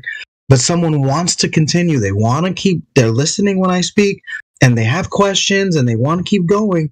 I'm not going to think that person's dumb just because they don't agree with me, as long as they're using some type of reasoning ability to ask their questions. Like, they're reasonable questions that come next. I'm like, all right, well, he's at least thinking. You know what I mean? So just because he hasn't studied this subject, I wouldn't, rule him out as dumb. But like, if you see someone that's just like hand waves shit, like if that's their constant like modus operandi, just hand waving shit, I'm like, oh, you're a fucking idiot. I was like, you're never gonna figure out life. Let's not confuse smart people or people like a smart person. Honestly, I think is just a person who can listen, because that's the thing. Like, what we've learned to do is master the art of communication, and we understand that we can't communicate with nothing. So we need to receive information. We need to be able to assess it, assimilate it in some way in our mind, and then give a response back to that thing. There are pseudo intellectuals out there who can only regurgitate what they think they know. That's not a smart person. This is true. I'm not even gonna lie. My sister's one of those people. Like, she's a lawyer. She's smart as fuck. She speaks 5 languages, but literally she just regurgitates what she's memorized. Like, having a a contentious conversation where we have to like deduce the right answer, like, she's lost. I'm just like, oh fuck. I was like, you're useless. I was like, you're useless. Yeah, being able to memorize is smart. I think being able to speak logically definitely shows more intelligence. Yeah, because it's like you're not fixed in your opinions. I'm very fluid in all of my opinions. You know what I mean? Like the flat earth thing, like, just because the only reason I'm so firm on this is because it's not subjective, it's objectively flat. Like, they've measured it. You know what I mean? It's like most people don't even understand the difference between something that's subjective and objective. I'm like, objective is strict. There's no running from it. There's no wiggle room here. Like, it's flat. Like, so I don't know, but like most people don't even understand the difference, and most people love to like filter their conversation into the subjective realm, when the objective realm, if you can get to an objective opinion, like, that's stronger than anything subjective.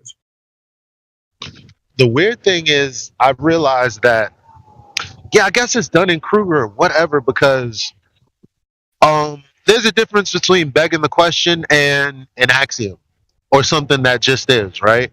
And they've confused the two. I'm like, a tree is a tree. That's not begging the question, right?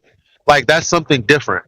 So in the same way, like, they come in here and they want to do to us what we want to do to them, or they want to do to me what I want to actually do to them, because they come in here and they just like, I want to know how you guys work, your brains work. I want to know how you guys think.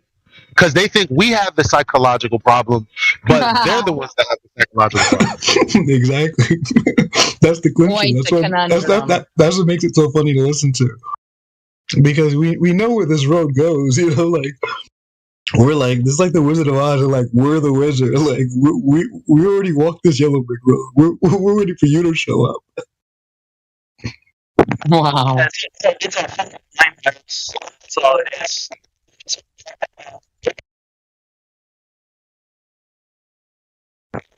I actually feel sorry for them. Me too, to some extent. But it is what it is. And like, I if anything, I just let it reaffirm that my brain works. You know what I mean? And like, anything I've been like procrastinating on, I just like dig my heels in. I'm like, I got my notebooks out, and like, I start mapping out what I want to do, where I want to be, how much money I want to make.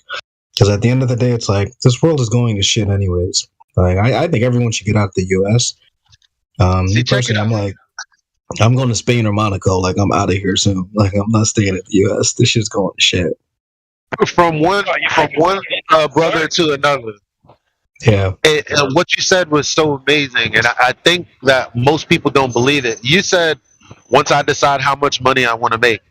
People think that they can't decide that. Of course not. 100% true. You can decide. It's 100% up to you. It's 100% up to you. So they don't want, like, flat Earth is just like the distraction, like, because look at how you think. You can fucking do anything as per the wishes of the Most High Himself, and nobody can stop you unless they try to put a bullet in your head or some shit like that. Exactly. Outside of that, nothing can stop you, and most people don't know that. Bro, I went to Florida just to get my Florida fucking ID, just so I can get my guns. Like, I'm a New York City guy, but like, my friends are fucking idiots. I got friends in NYPD. I got friends that work in correction and Rikers. They all have guns. And I was like, Jerry, you're no fucking idiot. I'm the smartest in the fucking group. You already know I'm getting a gun. I was like, so, like, I just think most people are fucking deaf, dumb, blind, and asleep, bro. They're not paying attention to nothing.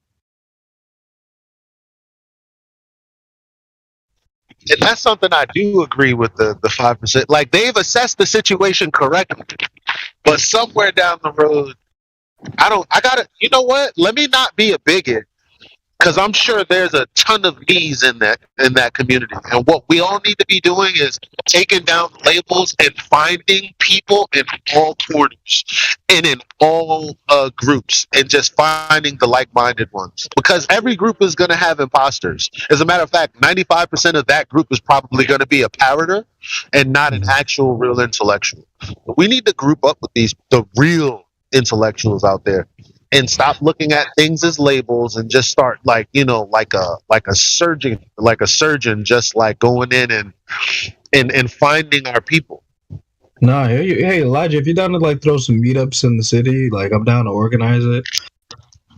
For sure. I don't even know anybody besides you, me, and one of my best friends is a 5%er. Like, but like, like when other friends, I got a friend that's a DJ, bro. Like, we could throw some like little mixers or some shit. Get some charcuterie or whatever the fuck, and like just start inviting people out and just kind of having these conversations. But like, we'll throw the event, you know what I mean? So we'll just kind of field people, make it fun, make it enjoyable, and then like make sure there's some pretty girls there, and then see what the fuck happens.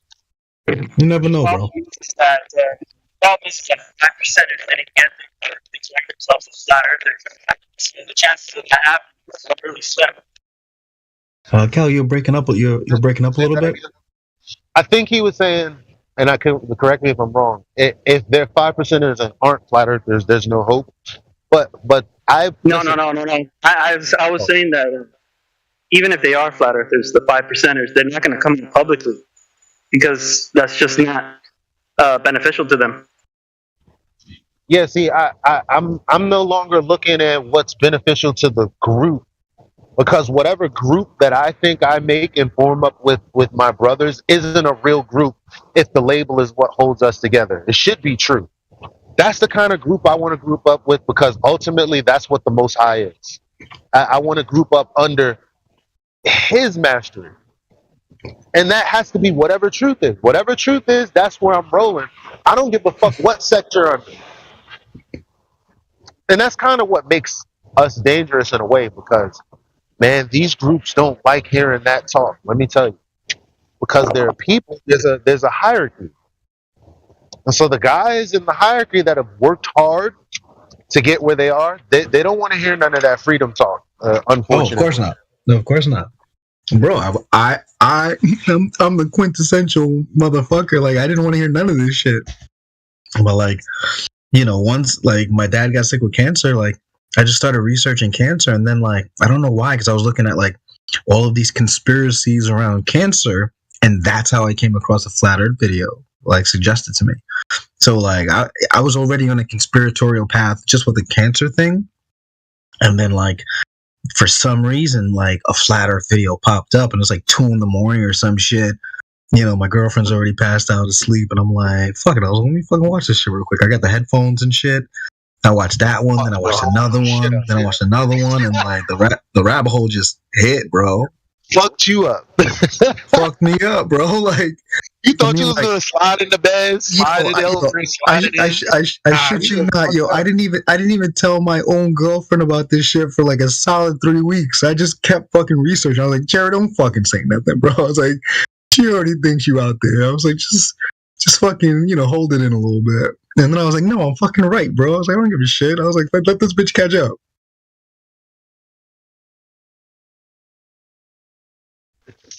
Yeah, man. Damn, I can't even. I got to get your number because I wanted to bring the conversation back to earlier, and I'm like, I can't do that. I hear you. Yeah, bro. Like, like I'm just working on the house. I got my godmother coming into town next week or something, so we're just getting ready for her to come into town. But yo, bro, I'm gonna meet you in the city, bro. You said, am I married? No fucking way. Or involved? Say again? Or involved, like in a long. Me, no. Single as a dollar bill, bro. Single as a dollar bill. You know why? I don't want to be single. And here's the thing: I can go out on any night, any day, anything, and have a girlfriend tomorrow. That's not the problem. It's very easy for me. You know what the problem is? I'm considered too selfish whenever I do anything other than cultivate the. Okay, I'll give you the example that I swore I wouldn't give. I was hanging out with this girl so much because every time I would leave, she, I want you to come over. I'm cooking this, I'm cooking that. Okay, we're hanging out, building up this rapport. And I'm like, okay, this is cool. She's cool. She ain't really dropped us. So what do we do in line? I'm like, okay, she knows I'm building my business right now, and that is very important. One of the things that kind of like got to my skin was it was one time that I had meetings all day, and we got into a little tiff because she's like, I just don't think you're paying attention to me. I'm like, bitch, that's why I be home. Because I have to do this. You're like, oh, you could do your thing here, and when I start doing my thing there, you feel neglected. I'm like, okay, not a big deal. Fast forward, I had to go to this company event, right? And then after that, I hung out at this fight night. There were a lot of very, very good-looking women that make a lot of money, and I guess she saw. I don't know saw the pictures or whatever. But we got into a big argument. I was at the fight night. It was like 10 o'clock. I was like, I'll be leaving in an hour. We argued, and I'm like, I don't know what this is about. Like, I hang out with you all the fucking time, and you're talking about you feel like lonely and neglected. But I just went to hang out with these guys for like a day, so I don't really care. Bro, let me tell you something. Can I say something? I guess what I'm saying is, I feel you, Elijah. Trust me, I know what you're saying, bro. Like, I'm telling you, like I know what you mean, my friend. Elijah. Yeah. I think I've heard you say stuff like this before. Not that you talk about it a lot or anything, just because I've known you for a while, but so I guess the kind of girl you need to find, and this is what I'm gathering from what you're saying, is that somebody who's comfortable being by herself, being okay being single. Some people don't know how to be single. So that's why I will probably never be involved or want to be friends with, to maybe be involved with somebody who's separated, recently divorced, or, a recent breakup. What do you mean, Jenny? I thought we were getting married. What's going on here? Oh. So you just ruled me out just like that? Like, come on, Jenny, get your head in the game. Oh shit! Hold on. See, that's the thing, Sir Vagabond. Like, 'cause now I know the women that I want, and it's like it's crazy because I'm like, I'm gonna just choose her. I would have never said that before, but now the main thing is, once I save 100,000 in the bank, then I'm gonna choose the woman I want to marry. Yeah, bro. Of course, that's how it should be. Like, Okay. I've dated United Nations, bro. I didn't catch what he just said. Can somebody recap that real quick? Sorry. I had a baking emergency. Was she deep in the social media by any chance? Nah, not at all. Interesting. Okay.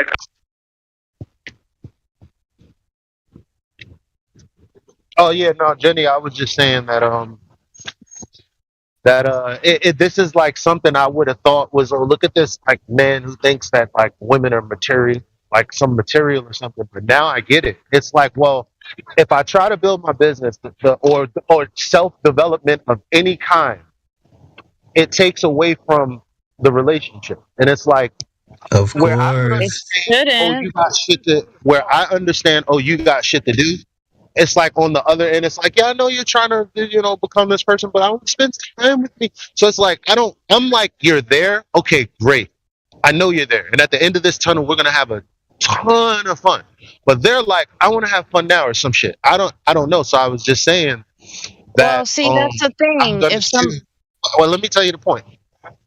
So the point is, I had said that once I save at least 100,000 in the bank, I'm gonna have a certain set of habits that are unbreakable. But the woman that meets me at that point will already know this, and so it's like you're either you're with it or you're not. You know what I mean? Yeah, spot on. 100,000, dude, get $1 million. That's on yourself. Yes. I'm not going. I don't know. Well, what I was wanting to go on to say a moment ago is that what goes along with being okay, being single. That means like you have your own interests and hobbies and such. So, and a couple doesn't have to have mutual hobbies. Like you could go golfing and she could go, I don't know, knitting or some crap. It doesn't matter, But, and so then they should have their things that they like to do together. That's how I understand how it's really supposed to work. Ideally, yeah.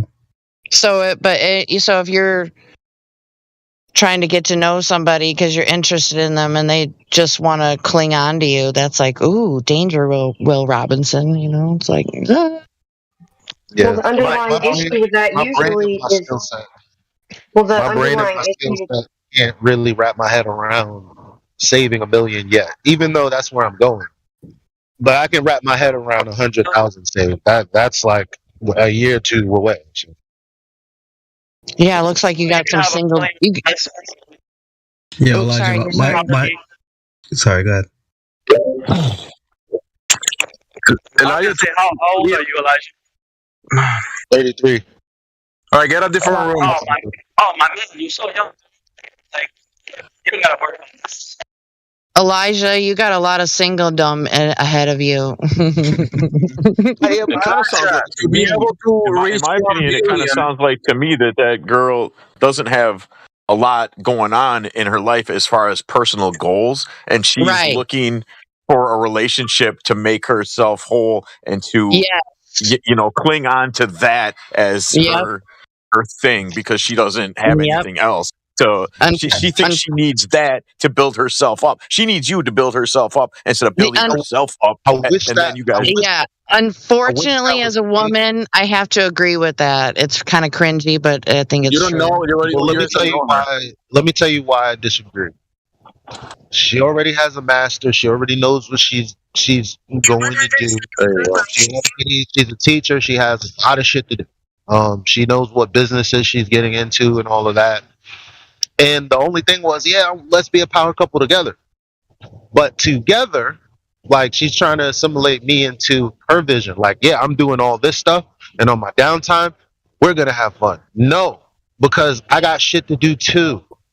That's it kind of sounds like she's ahead of you, Elijah. Yo, Elijah, my uncle said something to me. As far as getting herself straight, and she's ready for that relationship, but you ain't, because you ain't there yet, which is all right. That's all right. Yeah, that's fine. Yeah. But at the end of the day, like my uncle said to me, Elijah, when I was 7 years old, I never forgot it. He said in Creole, it means, the phrase is "Tifi se mange de temps." The translation is "Women are eaters of time," and like if you allow them to eat your time, they shall consume it. Do not let women eat your time. That's a gem. No offense, Jenny. No, You can eat I'm my drinking this all in. you can eat my time anytime you want to, of course. Aw. But yeah, I appreciate any kind of. That's why women want a businessman. But they focus on the look. There's two different types. There's a businessman that's a corporate man. That's not the kind of man women want, but they don't know. The thing is, they want a businessman because a businessman learns that his time is valuable. Money is not valuable. When you start putting your time into increasing your value, the money comes. So guess what? You spend a lot less time trying to make money. Guess what? That opens up more time for you to do whatever the fuck you want. One of those things could be cultivate a relationship. That's what women actually want. The guy who has time and money. That's reasonable too. It's very reasonable. It's very reasonable. Elijah, do you ever hang out in Astoria? I don't know if I ever asked you this. I got one friend in Astoria. I hang out there very seldom, but I do. Okay. Elijah, I'm gonna send you a video right now that is at least gonna hopefully show the window of the private side of operating in business and how people are actually successful in that way, because we have the public side and the private side, and the really successful people know how to operate on the private side and sell you the news on the public side. All right, sure. So they Send can it over. benefit from it. Yeah.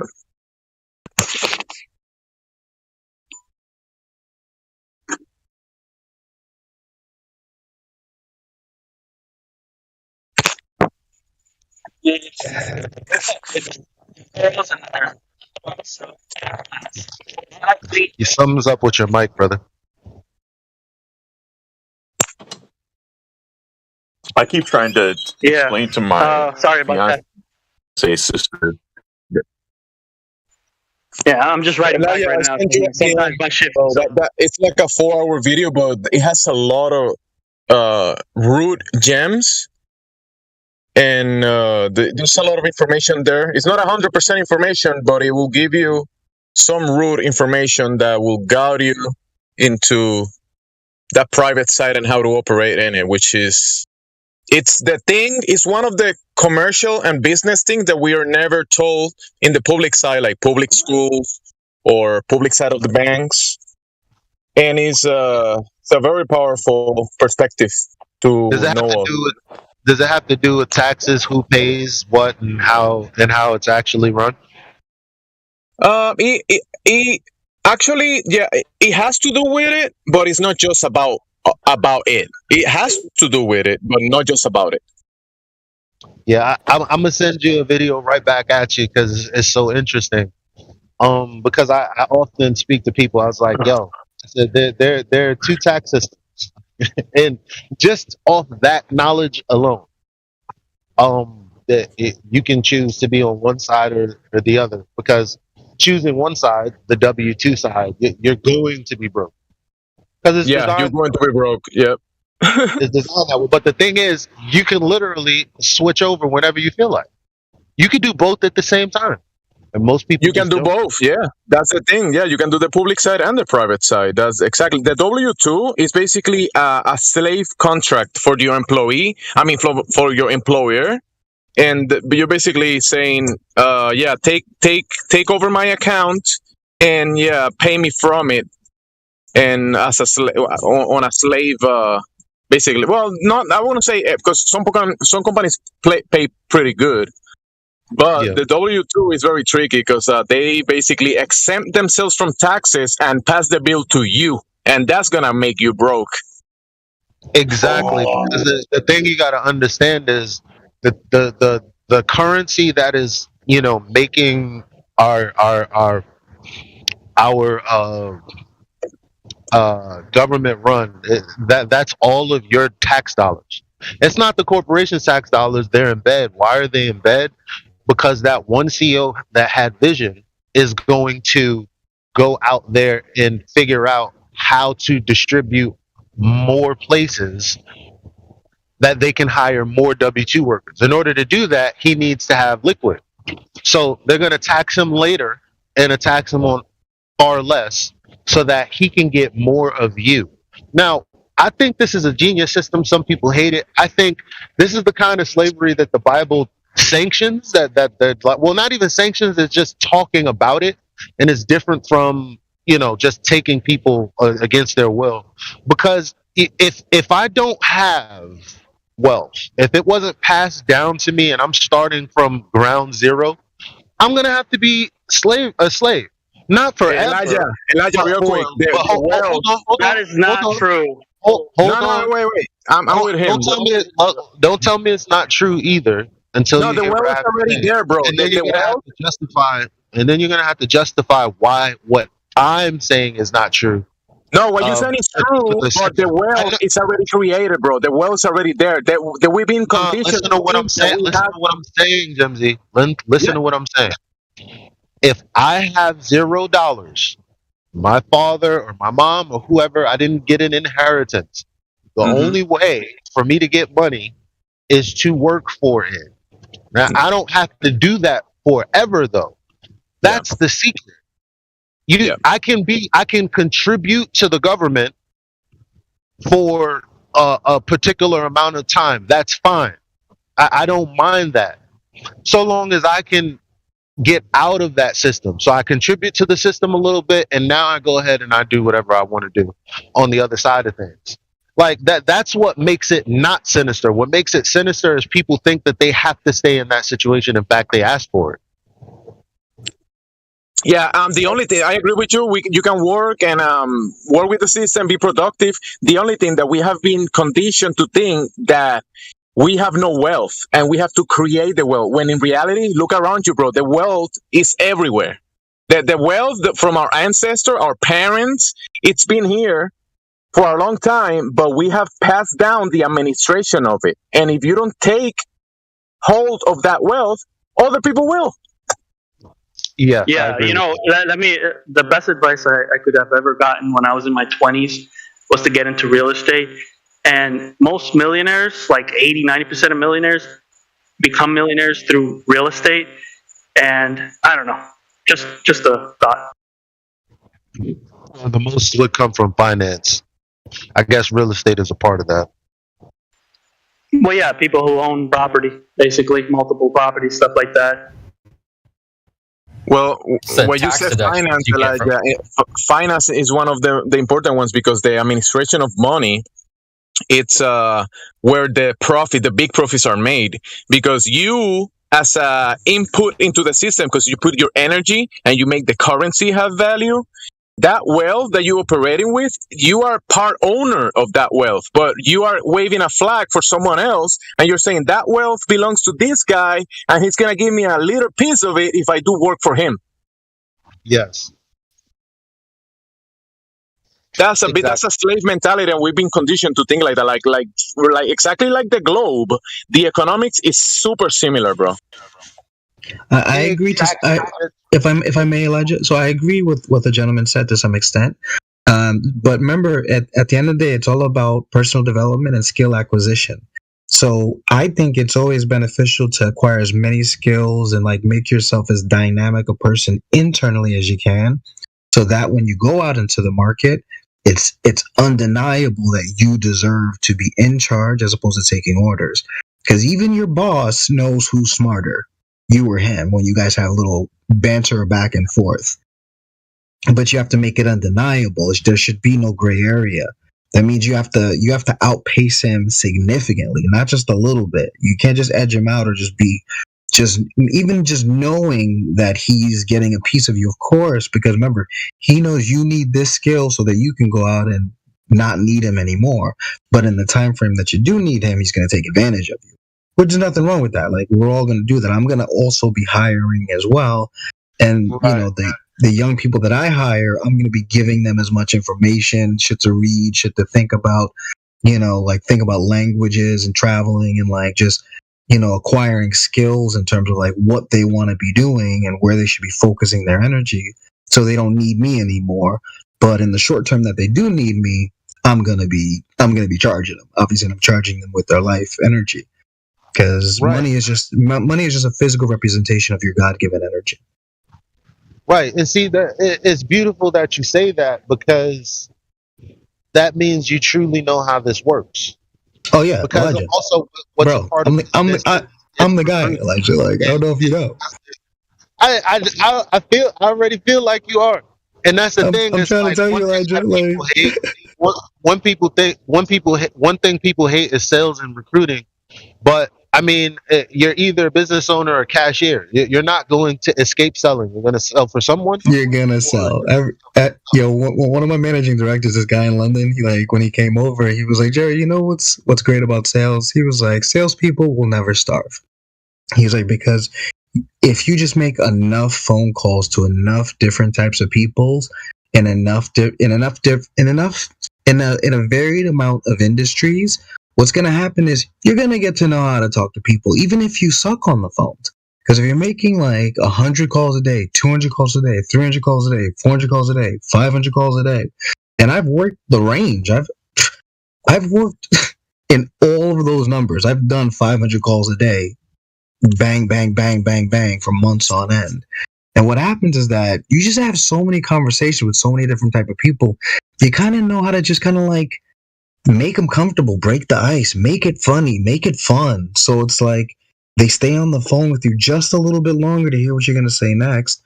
And then like you get the sale. Eventually you start to realize like, oh, this is just like how well can I make friends? You know what I mean? Like that's what, that is a good way of wealth accumulation, right? And you probably that's one of the best, easiest way to accumulate a lot of wealth. Buying and selling, right? Or selling something. You don't even have to buy it. You sell for someone or whatever, right? Somehow I've made a lot of money on sales myself. Mm-hmm. The only thing that not just the accumulation of wealth, the preservation of wealth is done on the private side, and most people don't know that. Because you accumulate wealth, you accumulate a bunch of wealth, you spend 60 years of your life accumulating this wealth, and then you have $20 million or something like that, right? But then you if you don't know how to preserve it, then you lose it. And in the private side, there's a lot of information and things to do that will preserve your wealth. Yeah, people don't even know how much they're worth. This is one of the things that I've had to learn about. Is like, wow, well, actually, you are valuable. You're not. What's the word? You're not priceless. Over the course of 10, 20 years, you are going to amass some sort of dollar amount. And the crazy thing is, think about how much money you've made up until this point that you don't have anything to show for. Like, it's not like you were broke. It's not, well, you're broke now, but it's like, what I'm saying is we all had our hands on some cash. And that's the thing. When you start thinking like that and start protecting your wealth, the thing is, the other thing that people don't understand is interest rate. Interest rate will make or break you. So that's part of the wealth preservation. The interest rates is part of the wealth preservation. It's huge. I mean, look at how many. The biggest problem is that look at all these athletes, right? They go into sports, they make millions, right? They get out of it, but the problem is they don't know how to invest. And what happens is they go broke. The biggest problem is that people don't know how to invest. And it's a simple concept because but they pigeonhole themselves by real quick. Sorry, let's go for it. The interest. Here's how I'll prove it to you now. Majority of people who are like, "Oh, I got a good job. I work hard." That's true. I want so much more for you, brother. Check this out. So you put your money in a bank, no problem. Well, it is a problem. You're not gaining any interest on that, okay? But the bank is gaining the interest you would have gained because they're giving out these high interest loans and however else they can make that money off of your money. And then they give you back, a crumb. They basically give you back your money with maybe a little couple of shavings on top. But inflation already ate that up. So if you think about that, like you're always on the downturn. And the thing is, when you look at your interest rates on the bills you owe, the credit card, the mortgage loan, that interest is really fucking high. It's no wonder you can't get ahead. You need to flip that. You know how they make the interest through treasury accounts, and anybody in here, anyone, doesn't matter who you are, you can open a treasury account and do transactions directly from your bank, the bank that you hold in, Bank of America or whatever. You can attach that account to your treasury account, and you can do deposits directly to the treasury account that is going to reflect and be securitized. It's going to be securitized, and you're going to earn an interest on that. And that the banks are actually doing that for you under their name. They're using your money to do that. And whatever transactions you do, they're making money off you, like you're saying, and giving you a 0.1% off your hard-earned money, your efforts, and they are basically administrating your money for you. Since you don't know how to do it, they doing it for you. That's why they make a lot of money. Yep. So the treasury account, you can go to treasurydirect.gov and open a free account, free of charge. And once it's open, you can open multiple accounts for your business, for your strawman, for your business on whatever, for your child, for your minor. You can open an account, and you're gonna do that. The treasurydirect.gov. If you go through that website, you're going to see the commercial codes of 1933. You're going to see how actually money actually is moved around through the system, through the pipes, and how the banks are making money under your name and your effort and giving you dollars, pennies in the dollar for it. So, yeah.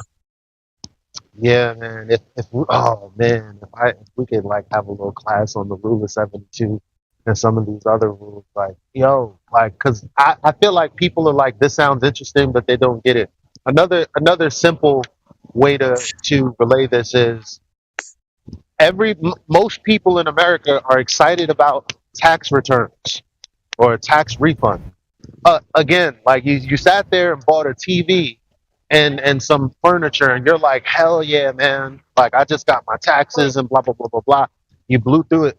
Here's the one thing you didn't consider. Okay, so you overpaid the government, or you overpaid your corporation that you work for, and they're just giving it back. Now they could have made $1 million off of that year. No, I'm bugging out. I'm talking about depending on how big the company is and how many codes they have under them and all that money that they would be investing that you're not investing because you're just giving it to them. They're making so much money off of your overpaying. And you said millions? You are being conservative. When you say million, you're being conservative, bro. Yeah, I'm not trying to I'm just trying to give numbers that people could wrap their heads around. But the idea is that all that time, but mind you, because of what tax code you're under, you don't get paid till May 16th. So that you're just working for free, right? And you don't see profit until after May 16th.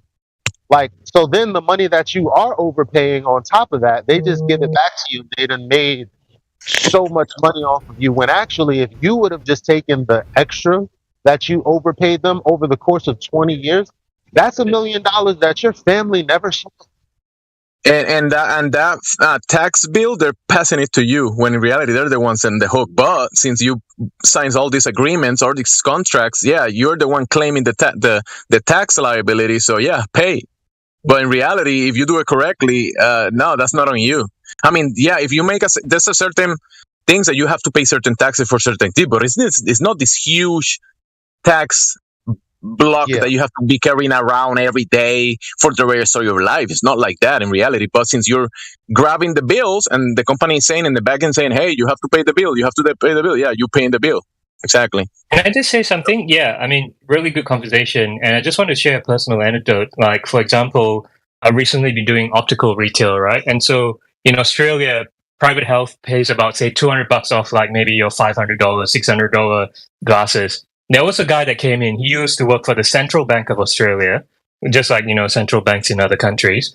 And his rebate was $900. And no one else except certain government people and central bank people get such a big benefit of their health insurance. So, these people are in a different world altogether. And the average person doesn't know anything about it. Well, That's a all I lot of wanted to people say. don't know that you are actually getting checks in the mail. Let's say from your electric company, when they send you a brochure that says, you a brochure of $100, and you put the cash and you send them that, you paying them double. They're making double the profit. Sometimes that's triple the profit, because that check that they send you is is a monetary instrument for settlement. And that brochure has a value amount of that dollar amount, right? So they grab that and they deposit it into the treasury account that you don't know of, right? You don't know about the treasury accounts that you can open for free. And they deposit that into the treasury, and they get that amount into their account. You're the one supposed to be depositing those checks in your treasury account and getting interest of that. So doesn't that make it folly? Now you have Republicans, you have Democrats on either side. I'm talking about just regular people like you and me, and they're out there putting all their energy when they get off work, by the way, into some sort of protest against the government. When in actuality, it's all of your ignorance collectively that's keeping the system going the way it is. Yeah, exactly. That's just their way of giving people the illusion that they're in control, the illusion that they have a say. When around the world, any Western country, especially the US and all that, the government system, the dynastical government system, just operates on a totally different level that people aren't involved in anyway. They just think they're involved somehow. There's administrators in place for a long time, especially since you're born. There's an administrator in your house, your mom, your dad, right? And when you keep acting like a minor, like an ignorant, they're going to treat you like a minor. And if you never claim your if you don't reach the age of adulthood and you don't claim, hey, I'm an adult, now I can make decisions, they're going to still make decisions for you because you're still acting like a minor. Same thing with the economics and the government system and the bank system. If you don't act as an adult and you're still acting as a minor, that's how you're going to be treated as a minor. In the courts, in the financial system, in the banks. If you act as an adult that knows what he's doing in the economics, you're going to be an adult in the economics. If you act as a minor, you're going to be treated as a minor. It's way more complicated than that, but that's exactly how it is. If you're ignorant about something, someone is going to take advantage of you. Yeah, but society doesn't work unless the majority of people are ignorant. So let's say you own a business or you rent property or something like that. You need ignorant people, unfortunately. That's just how it is. We don't know. Really, because the wasteful management. So, my bad. Hold on. So if everyone, that's the sentiment that I'm fighting against. Now I'm not. Now this is speculation because we just have the system we have. So I'm not just shooting you down like just no, that's wrong. But what I'm proposing is this: just the way the Bible says, you do have people that, for whatever reason, didn't get any wealth passed to them. That's going to be majority of people because of the ignorance. Okay. But the thing is, it doesn't have to stay that way. So if I knew that this is how the system worked, even if I was wealthy, I would choose 7 years to work it just to be a part of something. That would be a choice, not something that was forced on me. So if I am choosing to do this for the good of the people, who's to say that most people wouldn't? Especially if they knew on the other end they'd be free. It doesn't have to be this, people are ignorant, we have to, work in this way using the ignorant people of the society to get over. I don't think that that's necessary. No, because even if the ignorant people are there or not, the wealth is already being created. What are you doing? Our ancestors didn't do anything, that they sat down in front of their computer. Our ancestors did a lot of shit, guys. Ladies and gentlemen, and a lot of the stuff that has been done, it's been done already. So the wealth already been created. Yeah, but with the current society that we live in, we need people who work. If everyone owned a business, right, and you would have to work your own business, and I don't know if that's what you want to do. That's fine. Well, it depends, because I would say. Keep in mind. Hold on. But my argument is exactly not that. You do know that, right? So what are you responding to? Because my point is that yes, we do need workers. How about it be a decision rather than ignorance? Yeah. I mean, everyone's got free will. You know, I didn't fall into that trap. So I mean, Yeah, but we're not talking about that. You're kind of not addressing what I'm saying. Like I'm just proposing, what about instead of the ignorance people choose to put into the system because they're educated on what will be on the other end. Now their disposition is already what it is, but they don't have to be slaves forever. What's wrong with that? I agree with Elijah that people should be, at least hopefully, God willing, be more aware of their choices. Because some people, yes, if everyone owned a business, that's kind of like cottage industries everywhere, which was sort of prevalent in certain times in history. But yeah, some people may benefit from a stable 9-to-5 corporate job. But yeah, they should sort of understand a bit more. That would be nice. And of course, the other thing though is, like Jamesy was saying, in the Western world, the amount of wealth that's been accumulated for say hundreds or thousands of years is phenomenal. But people are still so miserable in the West compared to Asia when they have so much. That's really the sad part, and that comes from ignorance, choices, and so on. Yeah.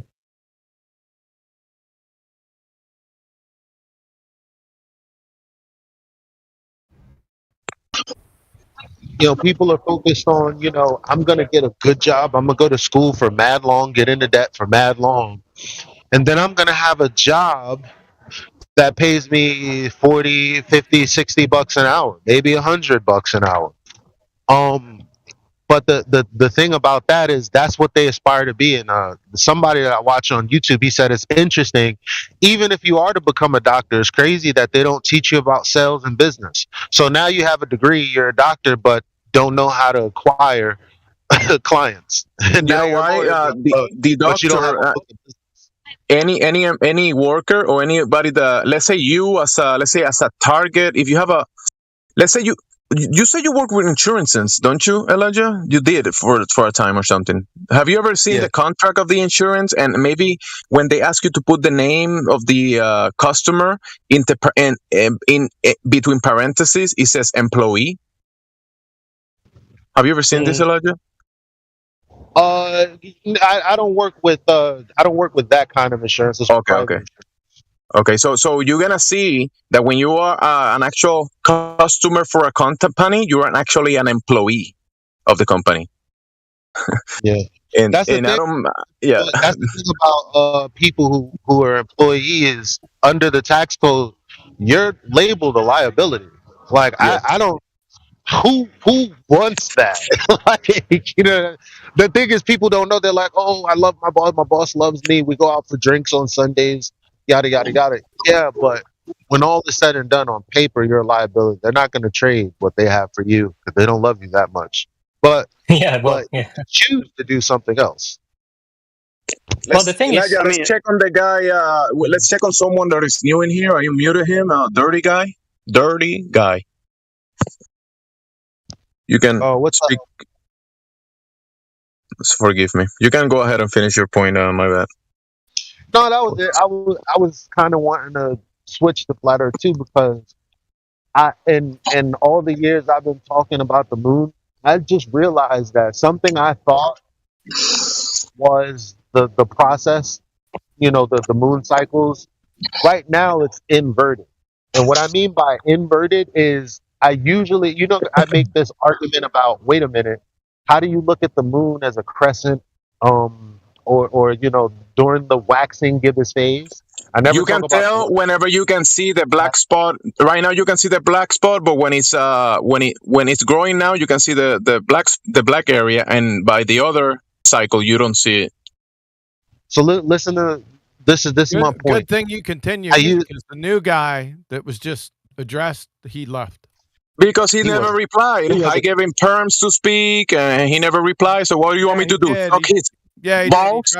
did. He tried to talk. He didn't. His mic lit up. Yeah, his mic was letting off since I unmuted him, and he never replied in actual words. Fair enough. Go ahead. I thought we were into financial planning, but go ahead. No, we're not anymore. We was. I was trying to move it over. That's why I was talking about this thing. Yeah, I'm sure everyone knows what that waxing gibbous moon is. Yes. Yeah. I'm just talking to the people in here who have heard and seen. Got an audience got a on YouTube, diagram, by the way.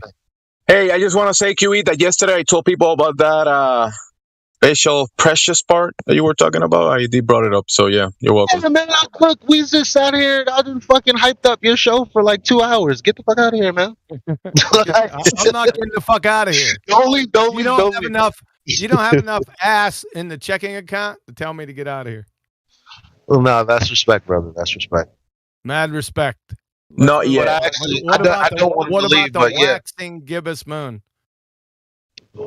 Well, I typically talk about that, and the thing, I'm usually talk about, I guess, the waning phase, where it's becoming a crescent, but now it's going full, and I usually see it when the sun is, on the left of it, meaning I'm seeing this process when the sun is going to come up, and then you have the moon out and the sun out. But right now, I'm looking at it, and the sunset somewhere around 6 or whatever, and I'm going to be able to see this moon up in the sky till about 1 o'clock in the morning, and I'm just waiting a few days for it to I guess trickle over to the 60-70% side, where the sun is supposed to be set to the west, but it's coming up at 4:30.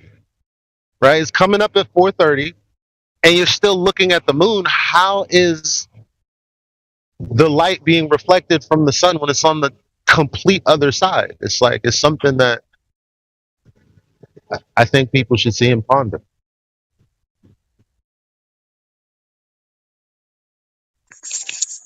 Since QE is here, we can talk about this stuff. Elijah, have you noticed that the circle of the moon, right? When it's full moon, you see a circle. Now we see kind of like half moon, right? Do you saw it tonight? It's like a half moon almost. Yeah, I'm looking at it. You can kind of see the dark circle. Can you see it? Yeah. Yeah, but there's other days, like when the moon is actually, I call it menguante in Spanish, right? Menguante, when it's getting smaller and smaller. There's a time that you can't see that dark circle, and other times that you can for some reason. I don't know why. That's just an observation. Don't kill me for it, okay? No, all right. Have you noticed that or no? That you can see kind of like the dark circle. I don't know. I can't do anything with that though. I get the dark circles when I don't sleep well the night before. Yeah, you have a dark circle as well. It's in your eye. Oh, I've got a question for Kiwi that's FE related. God, that's not allowed. That's not allowed in here. Really? Or maybe someone else can chime in. Is it? Yeah, you put the question. I'll ask him. You ask the question. I'll ask him. Okay. Or anyone can answer. The moon moves between the tropics every moon cycle. Is that true? Whereas the sun moves between the tropics every year or so. I don't fucking know. How about that answer? QE never looks up, QE guys. know? Come on, you already know. He doesn't look up. He only looks straight or down. That's it. Ah, okay, that's right. There's no argument in it. That's what it's like. I get it. I get it. QE doesn't look up. That was a good. Well, I tried FE questions. That's why I kind of just wait for the moment that I can say what I just said, because it doesn't make any sense until it's actually happening, and then I could go live and I'm like, look guys, you see that? Now go time and date. Oh yeah, where's the sun? Enough financial advice. What are you stuck in 10 minutes ago? Yeah, bro. Whenever that time reaches, make sure that Quantum Eraser is not here, okay? Now, if you see him here, that's not the time.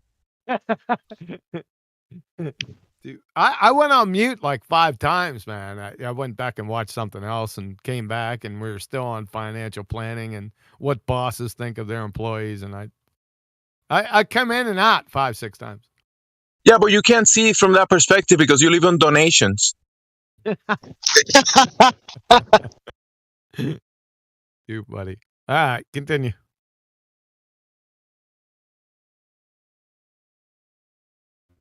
But do you see what I'm saying, Jimsy? Like, are you looking at the moon right now? I was like, oh yeah, right now I am again. I was earlier doing it, but yeah, I see. All right, so just fast forward in your mind to like, I don't know, 2:30 in the morning. Like, it's probably gonna be super low on the horizon if it's even there. And it's like, okay, you see it, it's in the same orientation. Obviously, you know, whatever phase, quote unquote, it's in is because of the angle to the sun. So if it's lit on the side that it's lit, and you know, in an hour from then, the sun is coming up on the other side, how the fuck does that make sense? Geometrically. Yeah. I know. Now I'm picturing what you're saying. Yeah, I get it. Cool. I like that.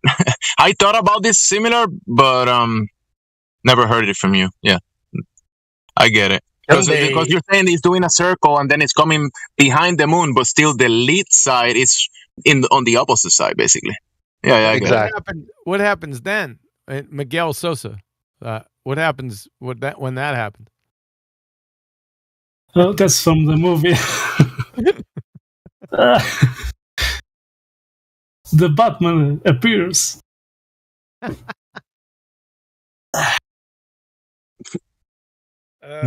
Shit. Let's see if we can find someone for QE. I was speaking to an MIT engineer yesterday. Hopefully he joins and speaks to you. Really? Yeah, man. Yeah. I mean, that's his claim. We were at a house with someone that works for Raytheon, and then he's one of the guests. And some of the people in the group know that I don't believe in their BS about the globe, and they know it. So after a few drinks, they brought the topic up, and I was like, all right, let's talk about it. I love that shit, man. Yeah, cool. And what happened? And then they brought him. They introduced us because he's a MIT engineer, whatever. And they were asking me about the moon, and I was like, you know what, we can't science that. So he was saying that he works with the opticals of the satellites, and I'm like, anyways, yeah. The satellites in the second law of thermodynamics violation. Did you hit him with that?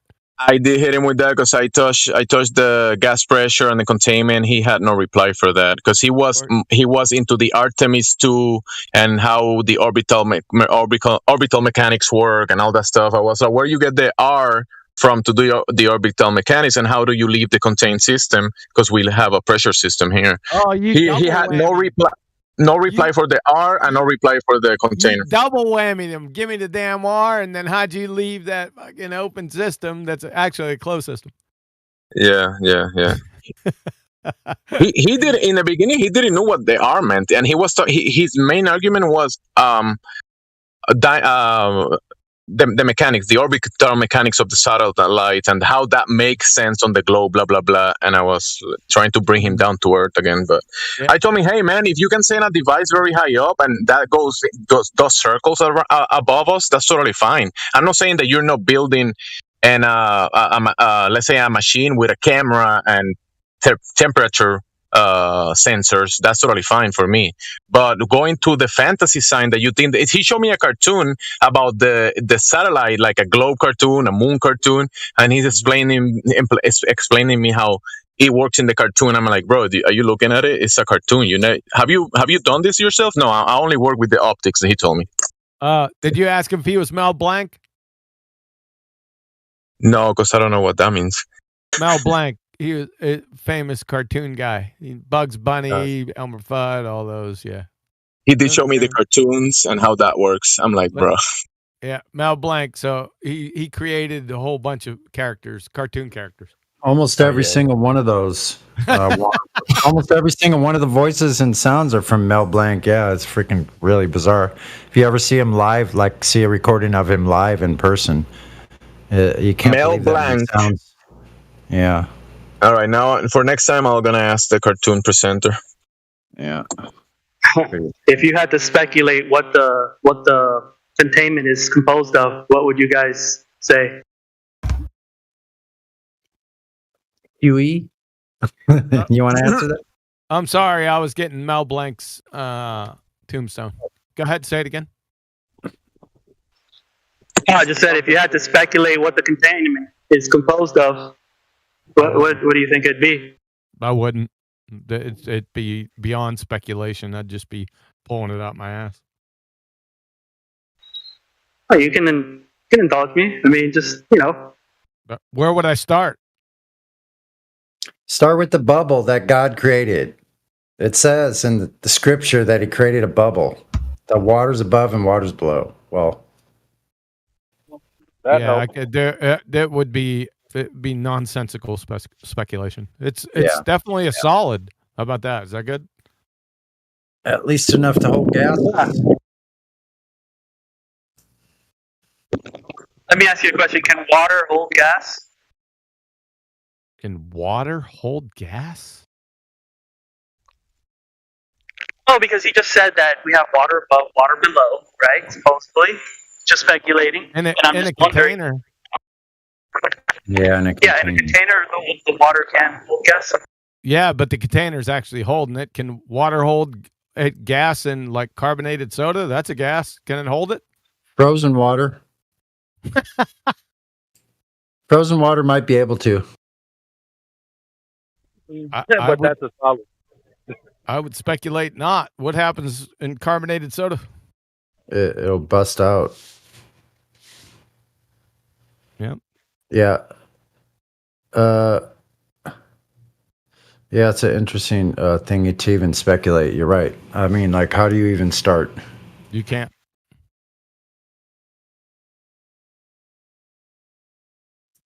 Just one of those I don't know parts.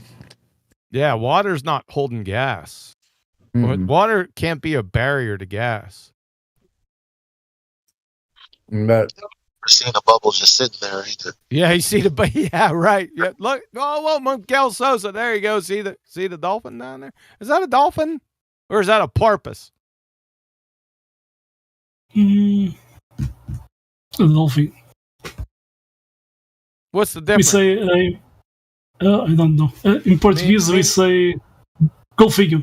Me neither, because if you'd have said anything, I'd agreed with you and acted like I was smart out, but fucking clue.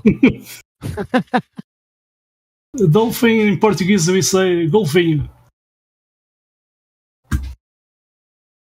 It's like golfinho. I did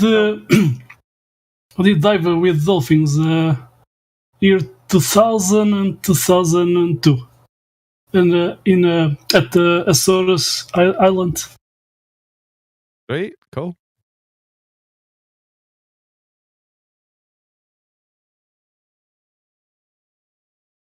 So, Jamsy, you up to date on Mel Blanc, right?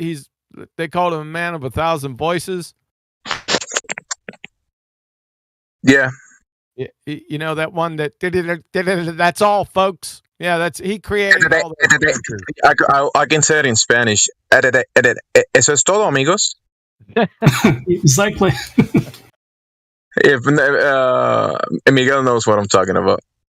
Yeah, I live next to Spain, so I know Portuguese and Spanish.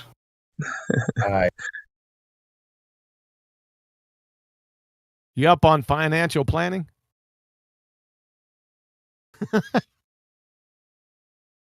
Or do you have any expertise in financial planning or wax give us moons? No, never saw wax on the moon. I actually bought this wax for my furniture, and I actually use it on my plasma TV, and I see the moon on the plasma TV. So maybe that is the closest thing to waxing the moon. The moon is way up above me right now. It's like 70 degrees. But anyway, you have a Ribeye 1977 in the chat. With anybody speak to them? No Ribeyes. We talked about ribeyes the other night. Yeah, this is his name, Ribeye 77. Are you there? What do you want, Shekel? That quantum racer QE can't science. Yeah, right. I forgot more fucking natural science in the last hour than that goober will ever know in his lifetime. Whoever the goober is. I don't do chat skanks, man. Have him come in here.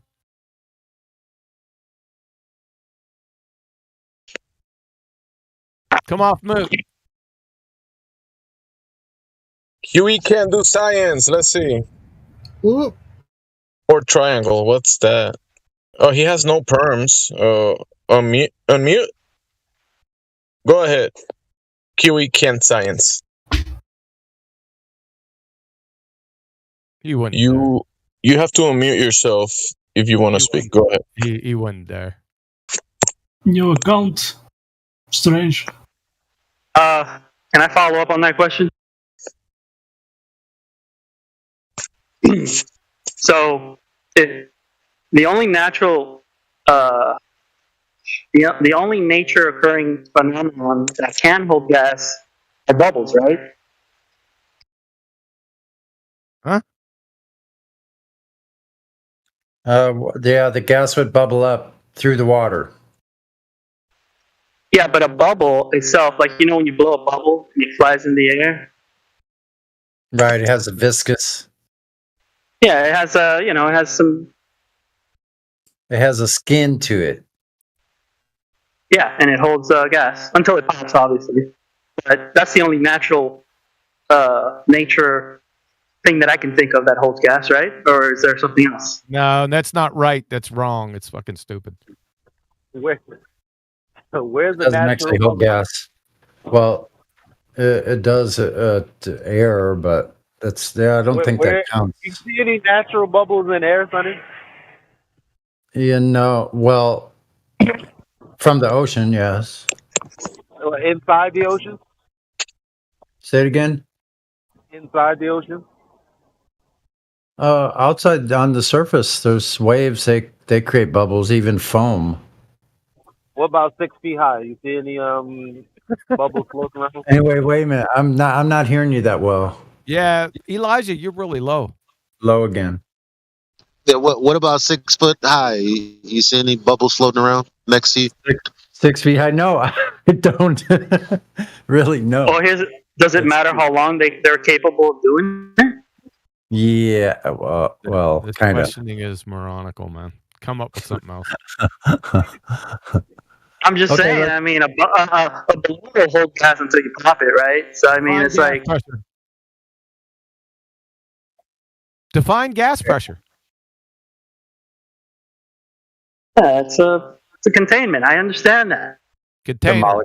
The molecules expanding rapidly on the walls of the container. Define a container. Container, a solid barrier. There you go. Yeah, so let's talk about solid barriers that can hold enough gas to hold, well, all the gas on Earth in, because we do have constant pressure. That requires a constant surface area.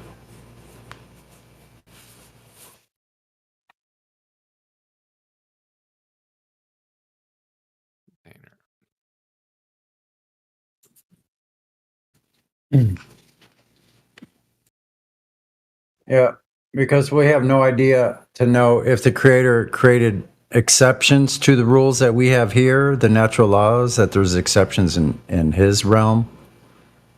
We don't know.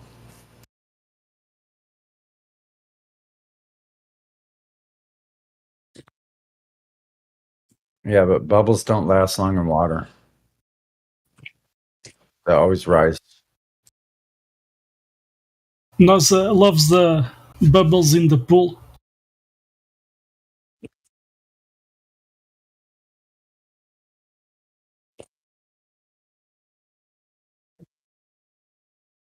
And then they call it space to change the background. They love the pool.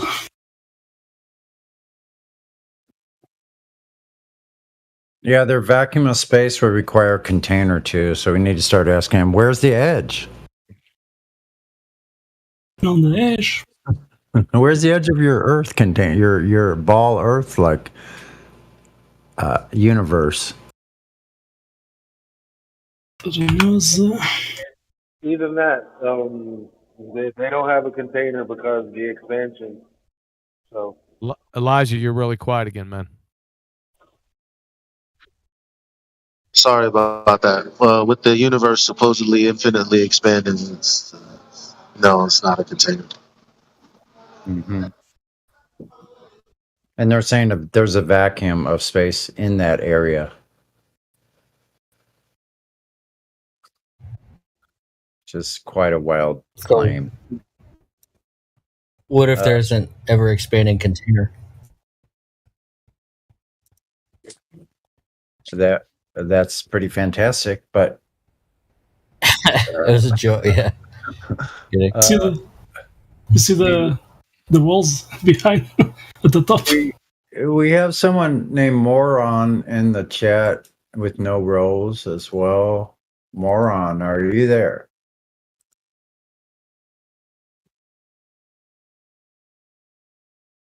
So I got Ribeye 77 won't speak and Moron won't speak. What's up?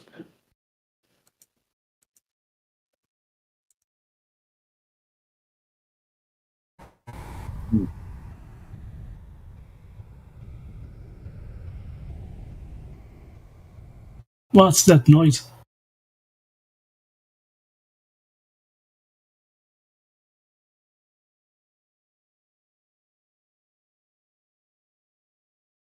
What noise?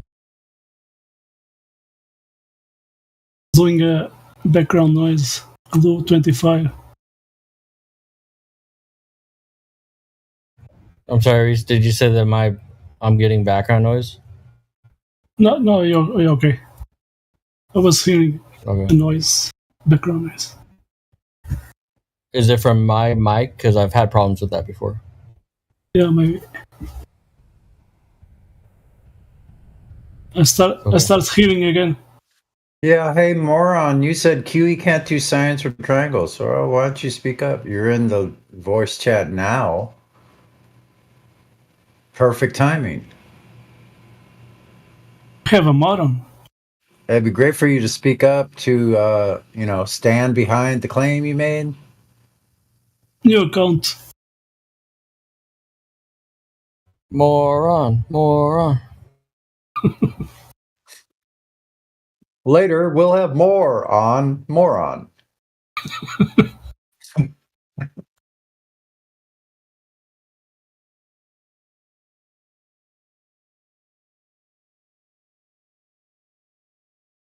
Update at 11.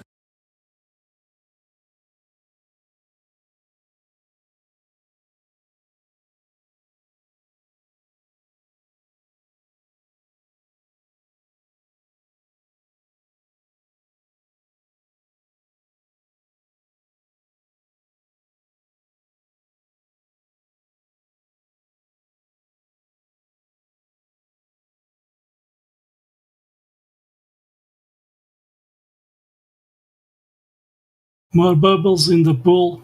Sorry for destroy your space fantasy globers.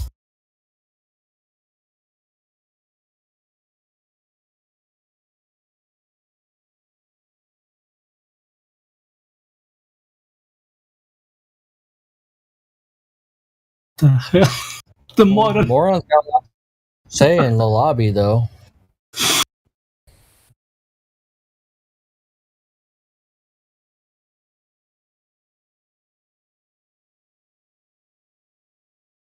How come Moron has so much to say in the lobby, but super quiet in the chat?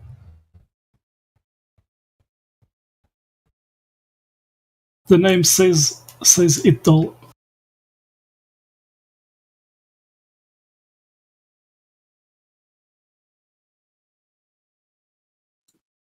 Let's all go to the lobby and see what a moron does. Okay.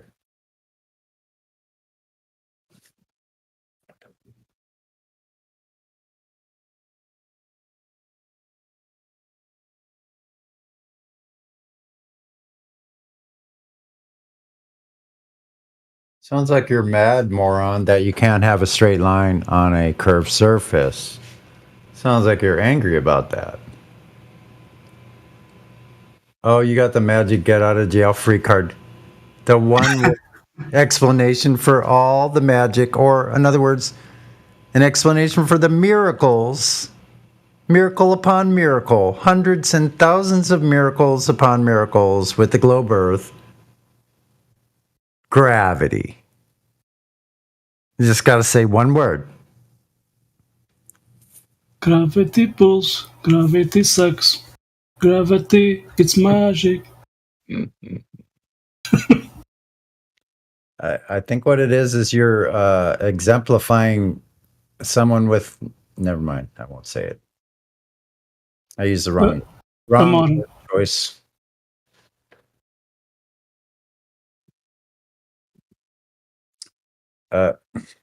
You're presenting yourself as ballless.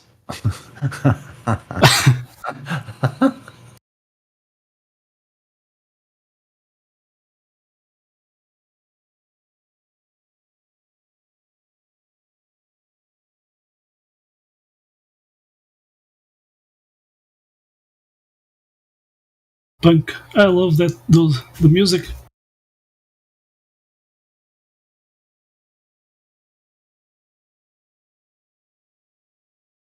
So Moron is a mind reader and also a fortune teller. He can tell what's going to happen in the future. You haven't been banned yet for violating the TOS. Chat skanking. You're doing that now. You haven't been banned. You're still not muted. So you have no standing in your statement. Yeah, have a little self-respect and say something, man. God, stand up for it if you think something. Yeah, I mean, it's only a coward that will sit there behind their keyboard and not speak up, but sit there and be so bold on their keyboard. Right, we won't gang up on you if you need a one-on-one. Like, I get it. Just have some self-respect, you know. Like, I wouldn't be able to live with myself if I did this. I don't care what I believe, even if I was the dumbest person on earth. Like, this is worse than being the dumbest person on earth. And if you want, we can have a moderator come in and guarantee that you won't be muted. Oh, guess what? Quantum Eraser is the moderator. How convenient. You're in luck. A one-stop shopping here.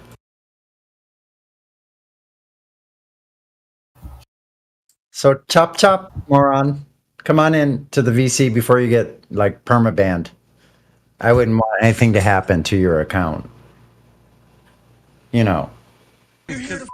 Nothing but love here. I'm here to win this show. Yeah, I did. But well, you have an opportunity now to get back on another team. You can go home and do push-ups and cartwheels and off and whatever the you want to do.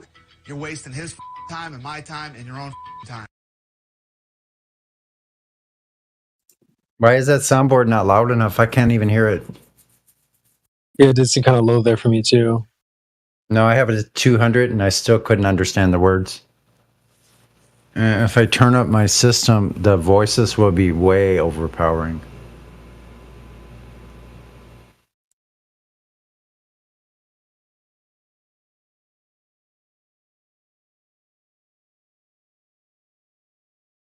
Does anybody else have trouble hearing it? Yeah, I did too, actually. I'll try to troubleshoot that. Does it work like the music bot similar? It does, right? I don't know about the volume. I don't know if I can adjust the volume, but I'll see if check that out.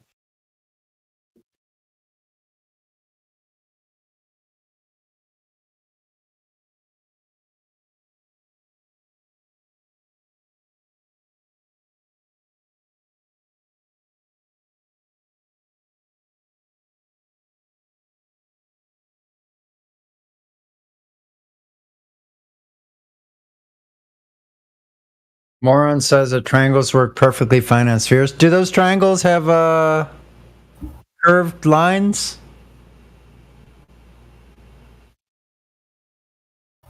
Moron? Yeah, you got to have a sphere for that in the first place. But anyway. Are